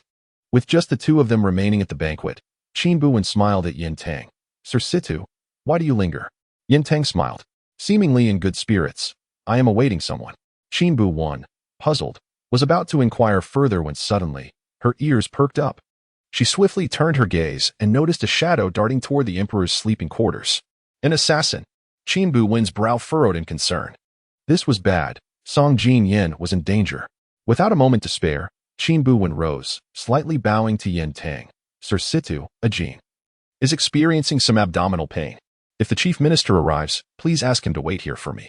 Yin Tang nodded in understanding. Very well, young lady, do hurry. It truly is an assassin. Qin Buwen stealthily followed, witnessing 3 or 5 cloaked figures converge from various corners of the palace, all rushing toward the emperor's chambers. These individuals moved with remarkable agility, clearly trained in martial arts. Were it not for their exceptional skills, they would not have breached the imperial palace. Qin Buwen scanned her surroundings, evading the watchful eyes of the palace guards, and quietly seized the last of the cloaked figures.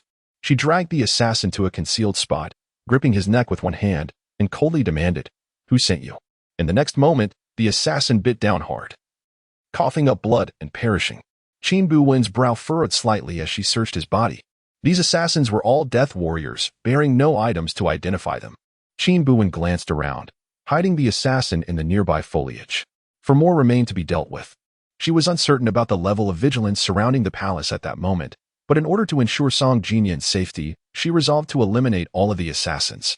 However, as Qin Buwen prepared to pursue the assassins once more, she witnessed a horrifying scene in a nearby corner of the palace. A cloaked figure in black had already dispatched the remaining 4 assassins. Grasping the lifeless assassin by the collar, he slowly turned to face Qin Buwen. Those eyes. They belonged to the man who had previously attempted to seize her jade hairpin. Qin Buwen furrowed her brow as she caught sight of the sword at the man's waist. Wrapped in black cloth, its form was indiscernible. Yet, judging by the wounds of the fallen assassins, it appeared he had not even drawn his blade. It was utterly terrifying. Qin Buwen swallowed hard. You? She opened her mouth, intending to speak. In the next moment, the figure in black seemed to notice something. And with a few agile leaps, he vanished over the palace walls. Qin Buwen frowned slightly, and before she could ponder further, a gentle male voice sounded from behind her. Miss A. Jin, what a coincidence. It was Yin Tang. Chapter 57. Surely, you have not yet experienced the world? Qin Buwen felt an urge to scold. She stiffly turned around and was met with the sight of Yin Tang, assisted by Mingyan, arriving before her in a military chariot. The man wore a gentle smile, exuding warmth and courtesy, rendering Qin Buwen unable to discern any emotion emanating from him. For a brief moment, her expression froze, but the next instant, she bit her lip, her gaze softening. Sir Situ, when did you arrive? A person has died here, and A. Jin is terrified. Regardless of everything else, she decided to put on an act first. Yin Tang maintained his faint smile. I arrived, just as Miss Jean apprehended the first assassin, Qin Buwen. Then why the pretense? Almost instantly, she stifled the tears welling in her eyes, replacing them with a vigilant demeanor. Lowering her gaze slightly, she contemplated finding an opportunity to slip away. Yin Tang seemed to perceive Qin Buwen's intentions, yet continued to smile. Mingyan, keep watch nearby. Do not let anyone approach. Sir. Mingyan appeared somewhat concerned for Yin Tang's safety. Yin Tang replied with a smile, if Miss Jean truly sought to harm me, you would be unable to stop her. Only then did Mingyan cast a warning glance at Qin Buwen before turning to leave. In that moment, only Qin Buwen and Yin Tang remained in the vicinity. Yin Tang, seated in the military chariot, wore a gentle smile. Miss Jean possesses quite remarkable skills. Thank you for your praise, Qin Buwen responded sincerely. Yin Tang had clearly dismissed the others, evidently unwilling to disclose her identity. Does Miss Jean have any inquiries? Yin Tang politely inquired. Qin Buwen raised an eyebrow. Are these assassins in your employ? Yin Tang shook his head with a smile. No. So, you are using these assassins to uncover my identity? Yin Tang replied, partly yes, partly no. I did receive prior information regarding the assassination attempt. I do not intend to conceal my intentions. However, I refrained from addressing these assassins beforehand to draw out others. Miss Jean is a fortunate consequence. Qin Buwen frowned. Do you know that man in black from earlier? Yin Tang gazed at her with a smile, remaining silent. Qin Buwen understood. Noticing the young woman had no further questions, Yin Tang slowly spoke. Now, it is my turn. Are you acquainted with His Majesty, Miss Jean? Qin Buwen raised an eyebrow. Yes. Are you a spy sent from another nation? No. Yin Tang nodded. I believe in Miss Jean. Given her skills, had she truly been a foreign spy, she would have had the opportunity to act against His Majesty during the banquet. Qin Buwen yawned. So, Sir Situ, are you planning to take me to report to the authorities? Yin Tang chuckled. As I mentioned before, I do not inquire into Miss Jean's private matters. I have but one question. Does what Miss Jean seeks pose a threat to His Majesty's safety? Qin Buwen replied lightly. No.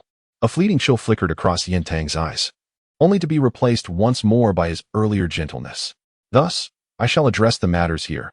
You may take your leave, my lady. It would be unwise for others to stumble upon us. His thoughtfulness was commendable. Qin Buwen narrowed her eyes, attempting to discern something from Yin Tang's gaze. Noticing that the young woman had not departed, Yin Tang lifted his eyes to her. Do you doubt me, Miss Jean? Believe? What is there to doubt? Qin Buwen replied without hesitation. If I cannot trust you, then whom can I trust? This statement struck an odd note. Upon hearing this, the warmth in Yin Tang's smile momentarily faltered, and he raised his head slightly, a glimmer of confusion passing through his eyes as he regarded Qin Buwen. This sentiment echoed that of His Highness. Unaware of the inappropriateness of her words, Qin Buwen offered Yin Tang an innocuous smile, uttered her farewells, and then gracefully departed. In the royal palace's sleeping quarters, Song Jinyan lay inebriated, being hoisted onto the dragon bed by several eunuchs. When Ji Junjio arrived to check on him, he overheard Song Jinyan mumbling indistinctly in his stupor. The incoherent mumbling was hardly intelligible. Ji Junjio, lacking any prying curiosity, ensured Song Jinyan was comfortable and instructed a maid to prepare a hangover remedy before preparing to leave. Jean was still awaiting him. On the dragon bed, Song Jinyan, in a haze, called out for him. Ji Junjio paused and walked slowly to the edge of the dragon couch. Your Majesty, Ji Junjio said formally, bowing to Song Jinyan. As he stood, he noticed the lingering redness around Song Jinyan's eyes. Song Jinyan was indeed intoxicated. He chuckled lightly, gesturing towards the window. Ji Junjio followed his gaze. It is the moon. Song Jinyan pointed to the bright orb in the sky. He smiled, his eyes tinged with crimson. His voice was slurred, barely coherent. Ji Junjio strained to understand his words, finally grasping what he said. My moon has set in the west. That year, my Wang of Chang'an leapt from the high terrace. My moon has set in the west. Perhaps mere drunken ramblings, Ji Junjio paid little mind to his words. After ensuring Song Jinyan was settled, he turned to leave. Shortly after exiting the chambers, Ji Junjio spotted a maiden standing alone beneath the brilliant lights, the moon hanging directly above her, radiating a brightness surpassing that of the moon itself. Upon noticing him, the girl waved excitedly. My lord. In the crisp autumn night, puffs of mist escaped from her lips, creating an ethereal beauty. He quickened his pace to join Qin Buwen. What brings you here? Wasn't I to expect you at the banquet? Ji Junjio smiled, draping his coat over her shoulders. Having performed this gesture frequently, his movements came naturally. Qin Buwen adjusted the coat and replied with a smile, I was the only one left at the banquet. Jean could not remain. Ji Junjio, naturally, he bore no reproach. Let us return home. Indeed, the two walked towards the palace gates, and as they passed a thicket, Qin Buwen suddenly heard a peculiar sound emanating from within. Your Highness, my dear prince, please, be gentle. Jing Shu is frightened. My beauty, you have been captivating me since the banquet. Are you afraid now? Your Highness, sobbing, let me show you my prowess. Suddenly, a violent rustling erupted from the bushes. Could it be? Not what she feared. Chu Jingshu and Song Chengxian. Qin Buwen's eyes sparkled with excitement. It would be an utter travesty to miss such a spectacle, especially one so thrilling. She yearned to eavesdrop immediately. But before she could take a step forward, a firm grip seized her wrist from behind. Qin Buwen whipped around, only to notice Ji Junjiao averting his gaze. His ears tinged with crimson. It seemed this was his first encounter with such a situation. His voice was stiff as he advised, what is improper should not be seen. Sir, just a little peek. Qin Buwen attempted to negotiate, but in the next moment, she was forcefully pulled into the man's embrace. A cool hand gently covered her eyes. Ji Junjiao's cold and rigid voice resonated from above her. It is too chilly here. Let us return home. Without granting Qin Buwen a chance to resist, he swiftly led her away from that perilous place. Inside the carriage, Qin Buwen fixed her gaze on Ji Junjiao, a hint of dissatisfaction evident in her eyes for missing the excitement. She realized that Ji Junjiao seemed to regard her as a mere child. She was quite capable of understanding adult matters. Moreover, why did Ji Junjiao's face appear even redder than hers? Sir, Qin Buwen exclaimed suddenly. Ji Junjiao felt somewhat uneasy under her scrutiny. What is it? Are you perhaps inexperienced in such affairs? Chapter 58. An unsettled heart. Qin Buwen posed his question with utmost seriousness. His almond-shaped eyes fixed intently on the man before him, their clarity striking. Ji Junjiao, taken aback, widened his eyes in disbelief at Qin Buwen's words. The thought that the gentleman had never engaged with a woman, Jin. Panic seized Ji Junjiao as he hurriedly interrupted Qin Buwen's inquiry, a crimson flush spreading from his ears. With a mix of earnestness and confusion, he glanced at Qin Buwen, his speech tumbling into incoherence. No, such nonsense must not be uttered. The expression on his face unmistakably revealed his inexperience. Though Qin Buwen was aware of Ji Junjiao's esteemed reputation for integrity, he was astonished to find that, at his age, he was still TSK. At that moment, Cha Qing, waiting outside the carriage, announced, My lord, we have arrived. Ji Junjiao nearly sprang to his feet, hastily lifting the curtain to enter the estate, not uttering a single word to Qin Buwen throughout the entire exchange. Qin Buwen drew back the curtain, exchanging a bewildered glance with Chang Qing. Did the young lady say something to my lord? He pondered, noting how visibly unsettled his master appeared. Qin Buwen feigned ignorance, scratching his head. No, perhaps my lord has had too much to drink. Chang Qing chose not to dwell on the matter further, assisting Qin Buwen down from the carriage. That night, Ji Junjiao dreamt. Rarely did he indulge in dreams, typically sleeping soundly until dawn. Yet tonight, not only did he dream, but it was a dream of spring. Perhaps it was the provocative words he had overheard in the palace that stirred his imagination. He dreamed of a woman. She was clad only in a delicate gauzy garment, the moonlight illuminating her graceful form. She approached him, her steps as enchanting as a blooming lotus. She caressed his chest and wrapped her arms around his neck. Her ruby lips parted, yet Ji Junjiao could not discern her words. She led him into an abyss of desire, through a sea of thorns. Her tender skin was marred by the brambles, yet she smiled radiantly, her laughter intertwining with the embrace. Though Ji Junjiao could not see her features clearly, he was captivated by her beautiful lips. Her voice shattered, and unable to articulate a single word. As the thorns flourished and the lotuses bloomed, he finally gleaned 2 words from her broken whispers. She called him, my lord. Ji Junjiao jolted awake. Thunder boomed. Rain had begun to fall. In the chill of autumn, a thin sheen of sweat coated his skin. He gasped for breath, almost desperately rubbing his nose with his hand. Utterly absurd. He could not return to slumber. Rising instead to don a robe and seating himself at his writing desk, lighting a lamp, Ji Junjiao had a habit of transcribing the Heart Sutra.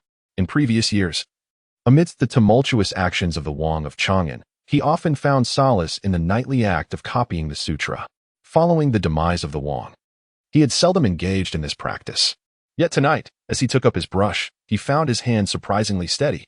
The absurdity of his dream compelled him to seek tranquility, to banish those vivid scenes from his mind. Bodhisattva, relying on the perfection of wisdom. Master. With a heart untroubled, free from attachments, there exists no fear. Master. Having distanced oneself from inverted dreams, one ultimately attains nirvana. Master. A thunderous roar erupted. Ji Junjio's final stroke faltered. He slightly furrowed his brow, gazing at the partially transcribed scripture for a long while. Ultimately letting out a soft sigh. He picked up the rice paper, folded it neatly, and discarded it. The man picked up the brush anew, beginning the transcription afresh. On the following day, when Qin Buwen arose, the outside world was drenched in a fine, needle-like rain, the autumn air refreshing. Qin Buwen cheerfully made her way to the dining hall for breakfast. Upon arriving, she found Ji Junjio already partaking of his meal. Master, you are quite early today. Qin Buwen greeted him with a smile. Ji Junjio's gaze was faint, offering her a brief nod. Sitting at the table, Qin Buwen cast a curious glance at Ji Junjio. Master? Ji Junjio paused momentarily, lifting his eyes to meet hers. What is it? Qin Buwen blinked in confusion. Master, you seem a bit unwell today. Did you not sleep well last night? Ji Junjio pressed his lips together, taking a moment before explaining. I had some wine last night, and now have a slight headache. Qin Buwen understood, laughing lightly. Today is free of obligations. Master should take the opportunity for a rest. Ji Junjio nodded slightly, but then stood up. I have finished eating. You may take your time. After speaking, Ji Junjio opened his umbrella and departed from the dining hall. Qin Buwen watched Ji Junjio's retreating figure and turned to Qingwei beside her. Qingwei, do you not think Master seems a bit strange today? Qingwei scratched his head. I don't think so. Perhaps he simply did not sleep well and lacks energy. Qin Buwen nodded, finding some sense in Qingyue's words. In the following days, Qin Buwen felt that Ji Junjio was somewhat out of sorts. Although he still conversed with her, she sensed an underlying peculiarity. The day before the autumn hunt, Ji Junjio sought out Qin Buwen. Tomorrow, the royal family will hold the autumn hunt. All officials of the 5th rank and above may participate. Ajahn, do you wish to attend? Qin Buwen pointed to herself. May I really go? Ji Junjio smiled. His Majesty has specifically requested your presence. Qin Buwen blinked. Then will you be attending, Master? Ji Junjio nodded. Of course, I shall go. Qin Buwen exclaimed joyfully. Then Ajahn will also attend. Ji Junjio's smile faltered slightly, then he nodded. Very well, I shall have Cha Qing escort you there tomorrow. Qin Buwen was taken aback. Master, will you not accompany Ajahn? Ji Junjio smiled. No, tomorrow. I have other pressing matters at the hunting grounds. So I shall not be going with you. All right. Qin Buwen could not hide her disappointment. How will Ajahn find Master once we arrive at the hunting grounds? I will come to find you after I have resolved my affairs. Okay. Qin Buwen continued to feel that Ji Junjio was acting oddly. He remained as considerate as before, yet something felt amiss. On the day of the autumn hunt, Cha Qing had already prepared the carriage early and was waiting for Qin Buwen in front of the mansion. When Qin Buwen emerged, she glanced around before turning to Cha Qing, inquiring. Changqing, where's the master? Changqing scratched his head, troubled, and replied, Miss A. Jean, the master had matters to attend to and left for the hunting grounds some time ago. Qin Buwen nodded. Yet, with a hint of confusion, she asked Changqing, don't you think the master has been acting a bit strangely lately? Changqing, with his simple-mindedness, responded. Not at all. The master is just the same as always. There is no difference. Realizing it was futile to ask, Qin Buwen, feeling disheartened, climbed into the carriage while Changqing drove her towards the autumn hunting grounds. Inside the carriage, Qin Buwen began to ponder deeply. Could it be that Ji Junjio is angry? She wondered. When I asked him that question, was it too abrupt? It does seem a bit sudden, but surely he wouldn't hold a grudge for several days. Ji Junjio did not strike her as someone so petty. It was infuriating. If only she were a man, she would certainly understand what Ji Junjio was truly thinking. The carriage had barely moved a few steps when it came to a gradual halt. Qin Buwen lifted the curtain of the carriage and asked, Cha Qing, what is it? Miss. Ahead is Lord Situ's carriage. He is likely also heading to the hunt, Cha Qing informed her. A spark of excitement lit up Qin Buwen's face. Stop the carriage. I have something to ask Lord Situ. She may not understand men, but surely, Yin Tang would. Chapter 59, there is no help for it. I am quite beautiful now that Yin Tang is aware of her true nature. Qin Buwen feels no need for concealment. She disembarks from the carriage and approaches Yin Tang's vehicle. The driver is Mingyan, who furrows his brow slightly upon seeing Qin Buwen. What is your intention? He instinctively reaches for the sword at his waist. Mingyan, what is the matter? A gentle voice emanates from within the carriage. Mingyan replies in a low tone. My lord, Miss A. Jean requests an audience. Before long, a corner of the carriage curtain is slowly lifted, revealing half of the man's handsome face. Miss Jane, do you have something to discuss? Qin Buwen smiles innocently. Yin Tang nods but replies, of course. However, I have matters to attend to at the hunting grounds. Perhaps Miss Jane could accompany me while we converse? Very well. Qin Buwen nimbly ascends into Yin Tang's carriage. Yin Tang addresses the following carriage. Lord Chang'an may follow behind. Chang'an clasps his hands together. Thank you, sir. Once Qin Buwen is seated in Yin Tang's carriage, Yin Tang taps on the carriage wall, prompting Ming and to drive forward once more. Yin Tang smiles and turns to Qin Buwen. What inquiries do you wish to make?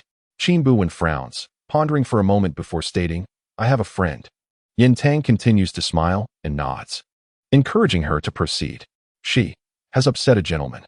How might she mend the situation? Upon hearing this, Yin Tang's smile remains warm and unruffled. As far as I know, the chief minister rarely experiences anger. Qin Buwen interjects. I have mentioned it as a friend. How could you expose me so directly, Yin Tang? No longer pretending, Qin Buwen rests her chin on her hand, looking vexed, but he is indeed angry right now. Yin Tang squints his eyes and smiles. If Miss Jane does not mind, perhaps you could clarify the circumstances, and I might assist in analyzing the situation. Qin Buwen opens her mouth, about to speak, but swallows the words back down. Never mind, she waves her hand, deciding against sharing. If Ji Junjiao were to discover that she revealed his inexperience, reconciliation would be impossible for a lifetime. Yin Tang nods. Unfazed, I was too presumptuous.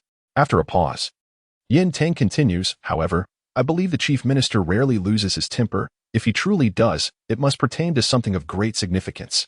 Qin Buwen furrows her brow, contemplating Yin Tang's words. Something of great importance? The fact that he has yet to experience matters of intimacy? Surely not. As Qin Buwen is lost in thought, she hears Yin Tang speak again. Miss Jane likely has more than this single query on her mind. Does she not? Qin Buwen narrows her eyes, her smile fading slightly. Indeed, it seems that attempting to deceive Yin Tang is not a wise endeavor. With a sigh of resignation, Qin Buwen straightforwardly asks who sent the assassin last night. This is the true purpose of her visit to Yin Tang. That evening of the banquet, the timing was not opportune, and the situation was urgent. She could not inquire into the details as thoroughly as she wished. Today, at the autumn hunting banquet, she had deliberately sought news from the WNW pavilion, calculated the timing, and orchestrated a chance encounter with Yin Tang's carriage. Yin Tang gazed earnestly at Qin Buwen, yet a smile broke upon his face. Miss Ajin, I do not pry into your affairs. I kindly ask that you refrain from inquiring into mine. Propping her chin in her hand, Qin Buwen languidly replied, Is it the Prince of Virtue who sent you? The smile that adorned Yin Tang's face abruptly vanished, and an icy atmosphere enveloped the carriage.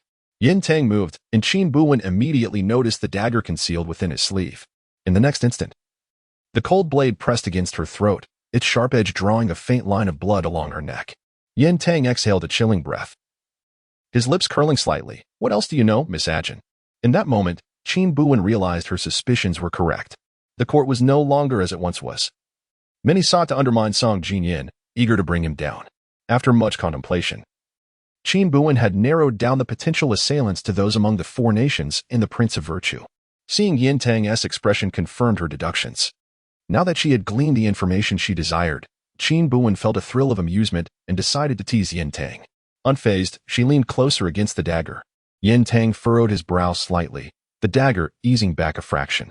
I also know, Qin Buwen whispered, her breath fragrant, that you, Lord Yin Tang, would not kill me. Yin Tang, still frowning, replied with a smile, Why would I not?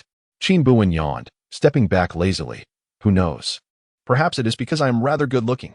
With that, she returned to her seat, as if nothing had transpired. Upon hearing her words, Yin Tang could not help but chuckle. Miss Ajin truly resembles a long-lost acquaintance of mine. Qin Buwen raised an eyebrow. Is she more beautiful than I? Yin Tang's smile gradually faded, and he regarded her with utmost seriousness. You are the most beautiful. Yin Tang's taste seemed to be somewhat peculiar. Before Qin Buwen could utter another word, Mingyan called from outside the carriage, My lord, we have arrived. Thus, Qin Buwen no longer lingered. Nodding to Yin Tang before disembarking, the venue for the autumn hunt was situated on a vast plain just outside Chang'an. The trees of autumn stood bare, with thickets enough to obscure the sun. The carriage halted beside a tent erected at the periphery of the hunting grounds. Court officials and attendants bustled about, the crisp autumn air creating a lively atmosphere. In the center of the area, a grand high platform was constructed, presumably for the emperor's seat. Qin Buwen scanned her surroundings but could not find Ji Junjiu amidst the throng. Yin Tang was assisted down from the carriage, and Qin Buwen hastily stepped aside to avoid obstructing his path. Ming placed a blanket over Yin Tang's legs, and Qin Buwen cast a glance at the thin covering. Frowning, this blanket is far too flimsy. Considering his frail constitution, how can they cover him with something so insubstantial? Moreover, the blanket appeared quite aged. Given that Yin Tang is a high-ranking official, it is unlikely that he could not afford a simple blanket. Yin Tang chuckled dismissively, stating, "It's not cold." Qin Buwen cast a lingering glance at the woolen blanket and suddenly realized that it seemed somewhat familiar. Meanwhile, as Ji Junjiu returned to the outskirts of the hunting grounds, he was still engaged in conversation with the Deputy General, Sui Yujiao. "Have the arrangements around the hunting grounds been completed? Rest assured, esteemed sir, the troops have been deployed. Should there be any signs of disturbance, we will be informed immediately." Ji Junjiu nodded slightly.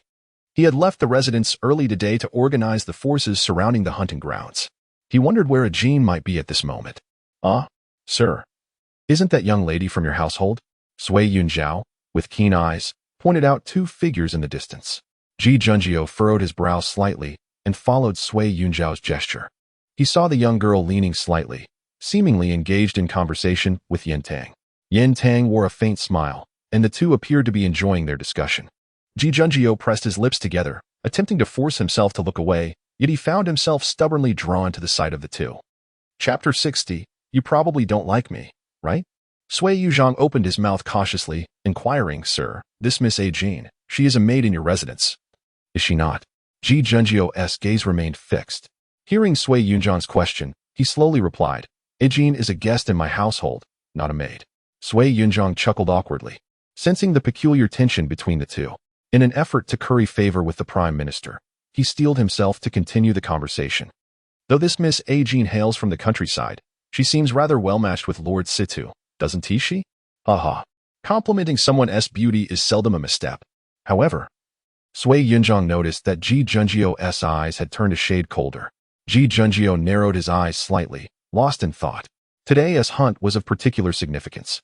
General Sui needed to ensure that the soldiers were thoroughly deployed. He did not acknowledge Sui Yunjiang's previous remark, instead shifting the subject to other matters.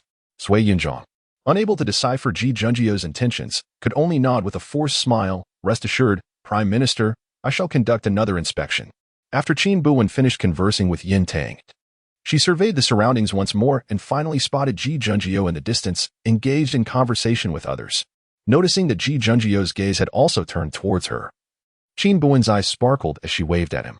Yet, before she could call out, Ji Junjiu's gaze had already drifted away, as if he had not seen her at all, resuming his dialogue with those beside him. How strange, he clearly saw her. Frowning, Qin Buwen's attention shifted to the man beside Ji Junjiu. "Lord Yin Tang," she pointed out. "Who is that gentleman next to Lord Situ?" Yin Tang followed Qin Buwen's gesture and smiled. "That gentleman is General Sui Yunjiang, the deputy guard of the left." Qin Buwen narrowed her eyes. She had not encountered him before. He must have been promoted during the years she was away. Not dwelling on it further, she nodded. "I have matters to discuss with the Prime Minister, so I shall take my leave." Yin Tang adjusted the blanket draped over him, smiling at Qin Buwen as he inclined his head, allowing Ming to push him towards Ji Junjiu. Remembering that Ji Junjiu had informed her of important business at the hunting grounds, she intended not to disturb him. Familiar with the royal hunting grounds and accompanied by Cha Qing, she began to meander nearby. "I apologize for my tardiness, Prime Minister." Meanwhile, Yin Tang had arrived beside Ji Junjiu and Sui Yuzhang, nodding slightly to both as a form of greeting. Sui Yuzhang clasped his fist in salute. "I have met Lord Situ." "It is of no consequence if you arrive a little late due to your mobility issues," Ji Junjiu replied coolly, though there was nothing inappropriate in his words. Yin Tang sensed an underlying chill in them. With a slight smile, Yin Tang slowly remarked, "It is not solely due to his mobility. I happened to encounter Miss A. Jean on the way and offered her a ride." Ji Junjiu pressed his lips together, his expression unchanged. "I appreciate your kindness, Lord Situ." Yin Tang waved his hand dismissively, stating it was merely a trivial matter. He had enjoyed a delightful conversation with Miss A. Jean along the way and hardly felt the burden. Ji Junjiao, with a flicker in her eyes, addressed Sui Yunjiang. "General Sui, would you kindly lead the way? Let us conduct another inspection of the defenses nearby." Sui Yanzhong nodded in agreement and took the lead, while Ji Junjiao and Yin Tang followed behind, gradually departing the outskirts of the hunting grounds. Qin Buwen, having wandered about, soon found herself feeling rather bored. Hunting was an activity she participated in annually, and it held little allure for her. Were it not for her desire to capture Ji Junjiao's attention, she would not have attended at all. "Miss A. Jean, why are you alone?" A clear voice rang out from behind her. Turning, Qin Buwen beheld Song Jinyin, clad in light, casual attire, approaching her with a smile. Changqing hurriedly knelt in reverence. "I pay my respects to your majesty." Qin Buwen also bowed. "Miss A. Jean greets your majesty." Song Jinyin waved his hand dismissively and stepped closer to Qin Buwen, inquiring, "Where is Minister Ji?"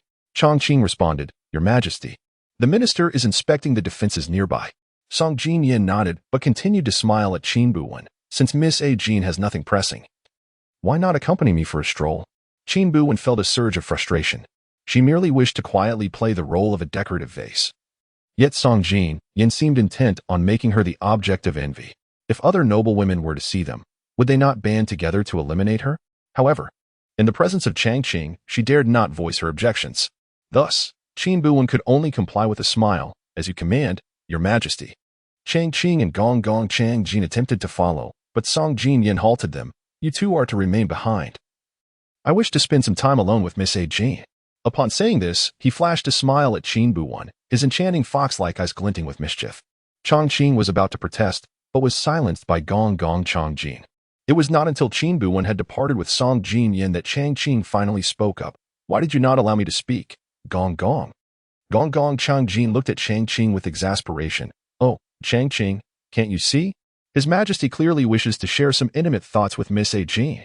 Changqing scratched his head, bewildered. But why would His Majesty want to share such thoughts with her? Gong Changjin rolled his eyes at Changqing. Yet his expression was one of excitement. If this comes to fruition, His Majesty's harem will finally have someone of substance.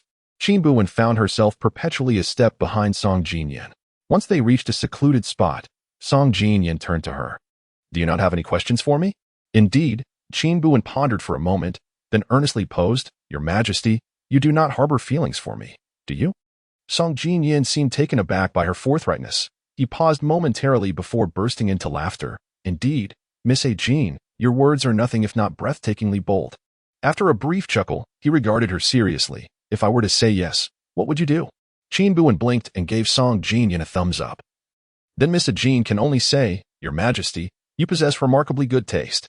Song Jinyin was once again momentarily taken aback. Upon realizing the meaning behind Qin Buwen's words, Song Jinyin was so amused that tears welled up in his eyes.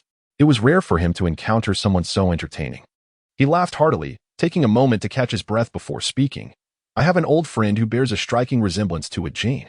Qin Buwen tilted her head, inquiring, "Is this old friend the one you previously mentioned, whom you despise to the core?" The smile on Song Jinyin's lips vanished swiftly, and he turned his gaze to Qin Buwen, his brows suddenly shrouded in frost. "It is she." Qin Buwen's eyelashes fluttered slightly, yet she remained silent. Perhaps sensing the atmosphere had grown a tad too cold, Song Jinyin smiled and suggested, "Shall I tell Miss Jean a story?" Qin Buwen looked at Song Jinyin, awaiting his words. Where should he begin? Song Jinyin pondered, delving into his memories, deciding to start with the time she spied on me while I bathed and dressed. Chapter 61. She is quite foolish. In that year, Qin Buwen was 7 years old, while Song Jinyin was 6. Within the bathing pool of the Eastern Palace, the small and chubby Song Jinyin, clad in a loose robe, angrily expelled another tall and slender boy into the courtyard. You, he stammered, pointing at the equally small Qin Buwen.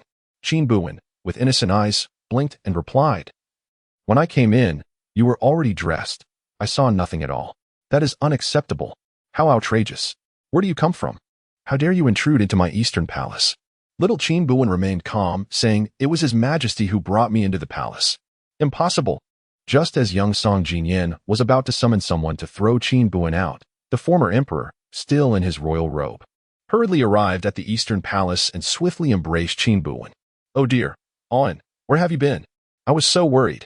The young eunuch, Gong Changjin, arrived breathlessly, leaning against the wall and raising his voice, "Your Majesty, the morning court has only just begun. How could you leave?" The former emperor, holding Qin Buwen, comforted the little one while impatiently responding, "My An has gone missing. who can focus on court matters now. Little Qin Buwen wrapped his arms around the former emperor's neck, his voice still childlike. Your Majesty, An has the tea gone missing. Yes, yes, my An is so capable. How could he possibly go missing? The former emperor readily agreed. It is I who wish to see An, hence I came to find him. That was the first time young Song Jinyan encountered Qin Buwen. It was also the first time he witnessed his usually stern and aloof father display such affection toward a boy with no familial ties. Later, Song Jinyan would learn that the Qin family had perished on the battlefield, leaving this sole male heir.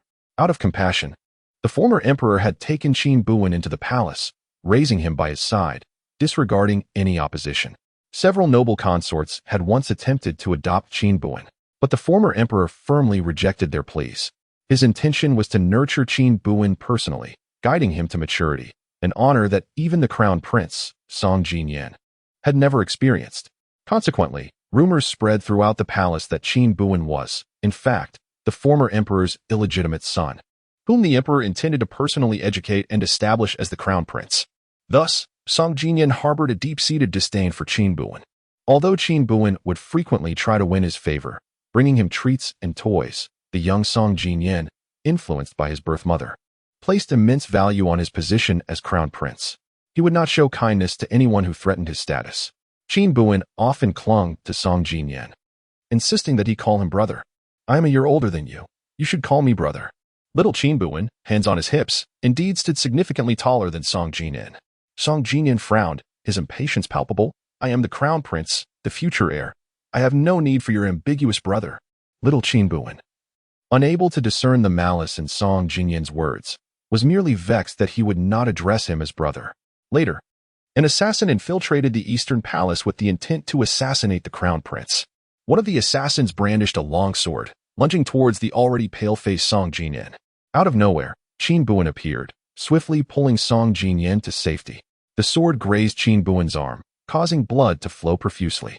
Yet, little Qin Buwen shielded Song Jinyan beneath her, a faint smile gracing her pale face. She reassured him, do not fear, I shall lead you to safety. Song Jinyan was bewildered by the strength Qin Buwen exhibited. One hand protected him while the other wielded a sword, fending off the assailant's attacks. She sustained numerous injuries. Her already slender face was splattered with blood, but she smiled back at Song Jinyan, concerned for his fear. Ultimately, she managed to fight their way out of the Eastern Palace, only to collapse from exhaustion as the Imperial Guard arrived. The late emperor, furious, dealt with the servants and guards of the palace, and remained by Qin Buwen's bedside, awaiting her awakening. During this time, Song Jinyan visited her daily, bringing an assortment of delicacies. Yet, why had Qin Buwen not yet awakened? Was she perhaps upset with him? Song Jinyan leaned by Qin Buwen's bed, sobbing softly. Awen Gij, I am sorry. I promise I will never ignore you again. Please do not leave me. After 3 days of slumber, Qin Buwen finally struggled to open her eyes. Song Jinyan, she rasped. Awen Gij, you have awakened. Song Jinyan exclaimed with joy. Qin Buwen smiled.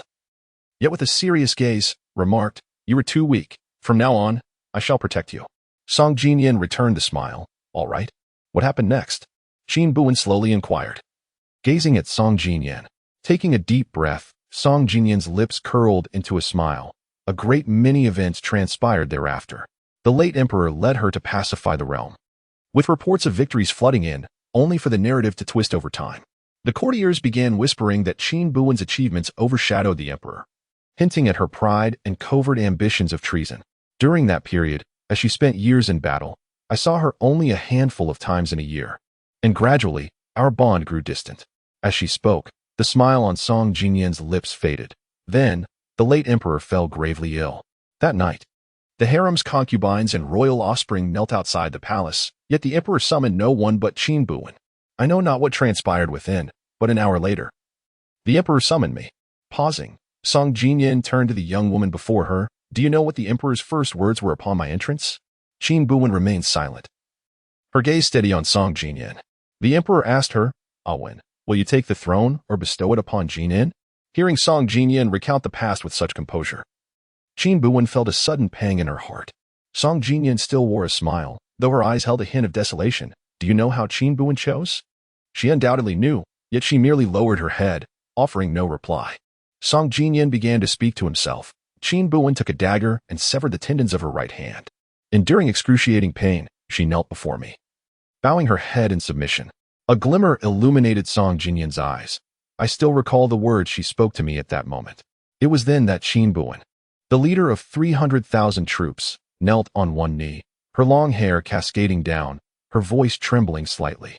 Since the world fears my accomplishments might overshadow the sovereign, today, I, your humble servant, shall disable my right hand's tendons, thereby diminishing my martial prowess by more than half. From this day forth, I shall use but one hand to assist the crown prince in ascending the throne. Thereafter, Song Jinyan did not continue his narration. He chuckled softly as he gazed at Qin Buwen, tears evident in his eyes, yet he maintained an air of nonchalance. What do you think? Is she not foolish? Chapter 62. Is the adult not a stranger? Foolish, perhaps. Qin Buwen lowered her gaze and couldn't help but smile. It seemed that those in her vicinity who were privy to the situation all deemed her actions unworthy. Yin Tang thought so, Jing Sun thought so. And even Song Jinyan shared this sentiment. They could not comprehend why she would go to such lengths for an emperor who held no relevance to her. Yet, in truth, she had merely honored the promise she made to the late emperor. She had simply pledged to him. A commitment made to another must be fulfilled. This was the lesson imparted to her by the late emperor. And what followed? Qin Buwen spoke slowly. Subsequently, Song Jinyan appeared somewhat hazy regarding the memories that followed, offering a self-deprecating smile. Later, she departed for her fief in Xuanyang, vowing never to return to the capital without summons. When she left, she had promised me that upon her return, she would bring me the finest osmanthus cake from Xuanyang. However, she never returned. She had perished. His Chang'an king, leaping from a high platform, bore the infamy of treason. His remains vanished without a trace. Qin Buwen refrained from inquiring further. Your Majesty has shared such a significant matter with a Jin. Do you not fear a Jin may divulge it? Contemplating a shift in the atmosphere, Qin Buwen changed the subject. I believe you will not speak of it. And yet, as Song Jinyan regarded her with a smile, his gaze bore a chilling undertone. Should I hear of this from another, I would not hesitate to take your life. He smiled distinctly, yet the mirth was frigid, akin to a blade poised to pierce her at any moment. Qin Buwen blinked, suddenly realizing that the Song Jinyan who once sheltered her had indeed matured into a decisive and composed sovereign over the span of 5 years. After a long pause, she smiled at Song Jinyan. Very well, let this matter remain a secret between a Jin and your Majesty. In an instant, Song Jinyan's frosty gaze softened, replaced by a pair of mischievous eyes. Since Miss A. Jin is already aware of my secret, Song Jinyan began leisurely, there is no need for such formality. Feel free to be at ease. I still believe that when I first encountered you, your demeanor was far more natural. Qin Buwen's lips curled upward. Since your Majesty has stated so, a Jin indeed has a question she wishes to pose. Speak. At the last court banquet, your Majesty remarked that I answered well and promised me a reward. May I inquire about my reward? Song Jinyan, your memory is quite commendable. Meanwhile, on the other side, Changqing no longer needed to follow Qin Buwen and sought out Ji Junjiu. At that time, Ji Junjiu was inspecting the patrol alongside Yin Tang and Sui Yunzhuang. Upon noticing Changqing's arrival, Ji Junjiu frowned slightly. Did I not instruct you to accompany a Jin? Changqing scratched his head and chuckled innocently. There is no need for concern. A Jin is with His Majesty. Ji Junjiu's frown deepened. What? Changqing, oblivious to any impropriety in his words, continued to report. His Majesty expressed a desire to spend some time alone with Miss A. Jin. Thus he did not permit me to accompany them. Was it just Changqing's impression, or did he sense that his superior's expression darkened somewhat? Indeed, Miss A. Jin is quite charming. Beside him, Yin Tang spoke coolly, a gentle smile gracing his lips as if merely stating a fact. However, Changqing noticed that his master's expression had grown even more somber. My lord? Changqing tentatively called out to Ji Junjiu. It's nothing, Ji Junjiu replied, turning away to examine the defensive layout, his pace noticeably hastening. Qin Buwen languidly yawned. Why hasn't Ji Junjiu returned yet? Old habits prompted him to glance around from his elevated position. The Imperial Guards and Sentinels were plentiful, yet for some inexplicable reason, Qin Buwen felt a sense of unease. Was there some news that warranted the involvement of the Imperial Guards during the autumn hunt? The ministers gradually entered the hunting grounds, and Qin Buwen spotted Fu Xining and Li Yunmu. The virtuous king also arrived fashionably late, and as Qin Buwen looked over, he noticed a lady accompanying him. It was Chu Jingshu. At that moment, her lips curved into a delicate smile as she walked beside Song Qingxian, her beauty captivating as if she were a flowing stream. Qin Buwen couldn't help but swallow hard. Chu Jingshu was astute. Upon realizing Ji Junjio's indifference, she decisively shifted her focus and successfully aligned herself with Song Chengxian. This development promised to be entertaining for Qin Buwen. Li Yunmu was initially aligned with the virtuous king, yet now his beloved had become his lord's favored concubine. What must he be feeling? Qin Buwen raised an eyebrow at Li Yunmu, who, clad in simple attire, furrowed his brow at the sight of Song Chengxian and Chu Jingshu. How amusing! Just as he was reveling in the unfolding drama, he noticed Ji Junjio returning from a distance. Qin Buwen's eyes sparkled with excitement as he hurried down the platform to greet Ji Junjio. "My lord, you finally returned," he exclaimed, his eyes shining brightly. Ji Junjio felt a twinge of irritation but could not pinpoint the cause. Yet as he beheld the girl running toward him, her gaze fixed on him. All his troubled thoughts faded away. The autumn breeze carried a chill, causing the tip of the girl's nose to turn rosy. Yet she looked up at him with innocence. Ji Junjio's heart softened, and he smiled gently. "You should dress warmly." Qin Buwen beamed. "I'm not cold." Ji Junjio chuckled. "The others have mostly arrived. Let us ascend to the higher platform." "All right." Ji Junjio led Qin Buwen up to the elevated stage. The autumn hunt was a significant royal event held once a year. Below, many young nobles led their most cherished steeds, eager to showcase their skills during the hunt. Upon reaching the platform, Ji Junjio saluted Song Jinyan. With a wave of his hand, Song Jinyan, in good spirits, replied, "There is no need for such formalities, Minister Ji. Will you not participate in this year's autumn hunt? As a mere scholar, I lack the capability and would prefer not to embarrass myself. Besides, I am concerned that unforeseen events may arise today, and I must remain vigilant to ensure His Majesty's safety." Song Jinyan chuckled. "In that case, Minister Ji, let us enjoy today's hunt together." Below the high platform stood Fu Xining, Li Yunmu, and the virtuous Prince Song Chengxian. Chu Jingshu also ascended the platform, gazing tenderly at Song Chengxian. On this autumn hunting day, the individual who captures the largest and heaviest game shall win the grand prize. The victor shall have one wish granted by His Majesty. As eunuch Chang'an's words echoed, the crowd below grew increasingly agitated. His Majesty can fulfill a request? Does that not imply promotions, titles, and wealth are within reach? The enthusiasm of the crowd reached its zenith at that moment. As noon approached, the hunt commenced. Set to conclude at the hour of the dog. Prepare yourselves, and let us depart. With that, many noble offspring mounted their steeds, quivers filled with longbows, and galloped away at great speed. Qin Buwen smilingly inquired of Ji Junjio, "My lord, whom do you think will claim the grand prize? What does Ajin believe?" Ji Junjio did not answer, but countered with a question. After contemplation, Qin Buwen replied, "Ajin believes that His Highness the virtuous prince, with his formidable presence and tendency to wield influence, should be able to secure the grand prize." Ji Junjio frowned in exasperation. Such words should not be spoken of to others. It is improper to discuss a prince behind his back. Qin Buwen laughed innocently. "But my lord, you are not just anyone." Ji Junjio paused, seemingly about to articulate a thought, when suddenly a distant, urgent voice cried out, "Report, esteemed Chief Minister, Lord Situ. There is a situation at the hunting grounds. Lord Sui Yuzhong has been captured." Chapter 63. Do not fear. I will take you away upon the utterance of those words. The entire assembly erupted in chaos. The vigorous young men had already set forth to hunt, leaving only the aging ministers upon the high platform. Hearing the report from the soldier, the crowd exchanged anxious glances, panic evident in their eyes. What on earth has transpired? Who has captured General Sui Yuzhong? What is happening? Gradually, the crowd grew restless. Silence.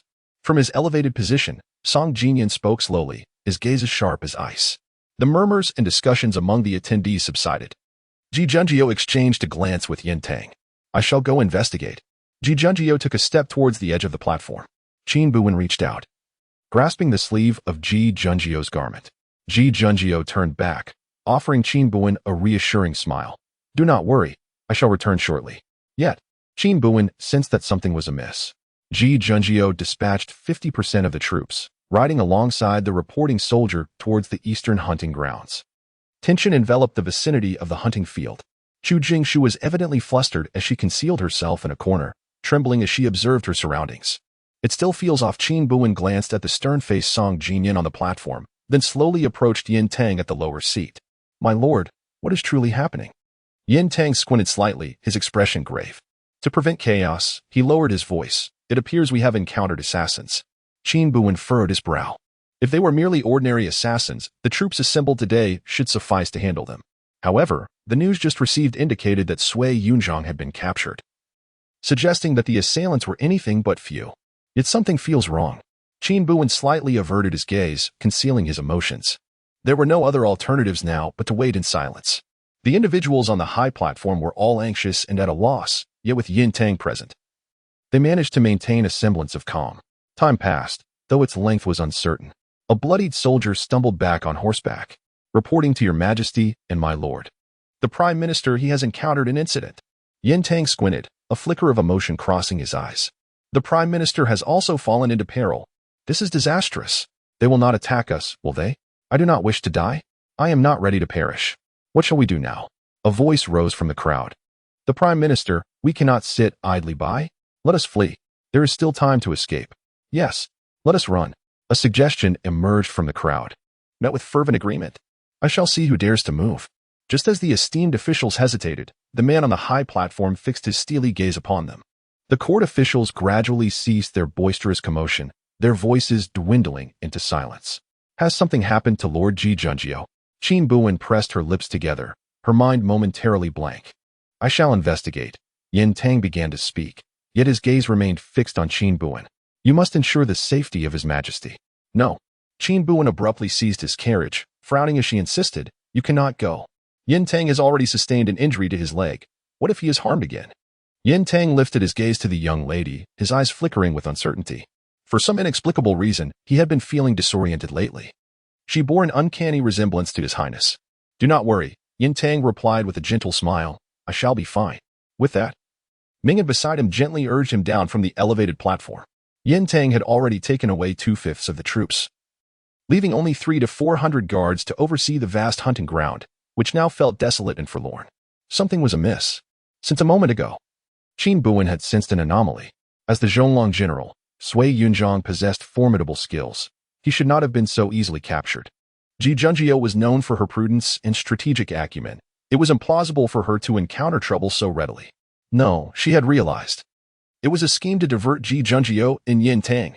In the entire court, Ji Junjio and Yin Tang were the right and left arms of Song Jinan. And now someone had orchestrated their separation. The unrest atop the platform escalated, and several ministers had already knelt in prayer for divine protection. As Qin Buwen raised her hand, she edged closer to Song Jinyan's position on the platform. The guards' gazes seemed to subtly fixate on Song Jinyan seated above. Qin Buwen withdrew a silver hairpin from her head and gripped it tightly in her hand. Without the support of the ornament, her cascading black hair tumbled down like a waterfall. Song Jinyan momentarily froze, captivated by the silhouette of the young lady before him. Your Majesty, Qin Buwen spoke coldly, her gaze sharp as a predator, scrutinizing the surrounding guards. The guards, weapons in hand, slowly converged towards the elevated platform. Come to me, Qin Buwen commanded, her tone icy, her grip tightening around the silver pin. Due to the protocol forbidding weapons in the presence of the emperor, she possessed no other blade but this silver pin.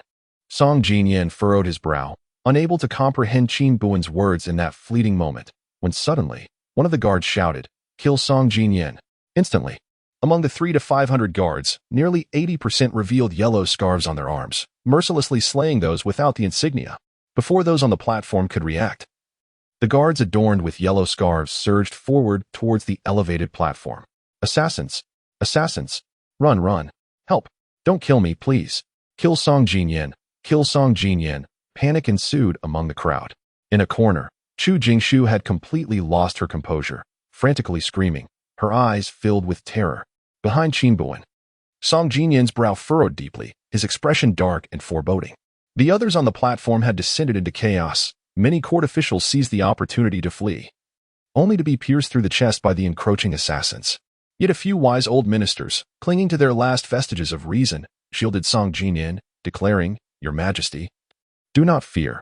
We shall lay down our lives to protect you. The battlefield was in disarray. Qin Buwen, witnessing the bloodshed and inhaling the acrid scent of gore, was suddenly reminded of years past when she too stood upon a high platform, safeguarding Song Jinyan as he ascended to the throne. She had perished 5 years ago, and now the brigands could no longer restrain themselves. Jin, murmured Song Jinyan behind her, his voice trembling yet composed as he turned to her, do not be afraid.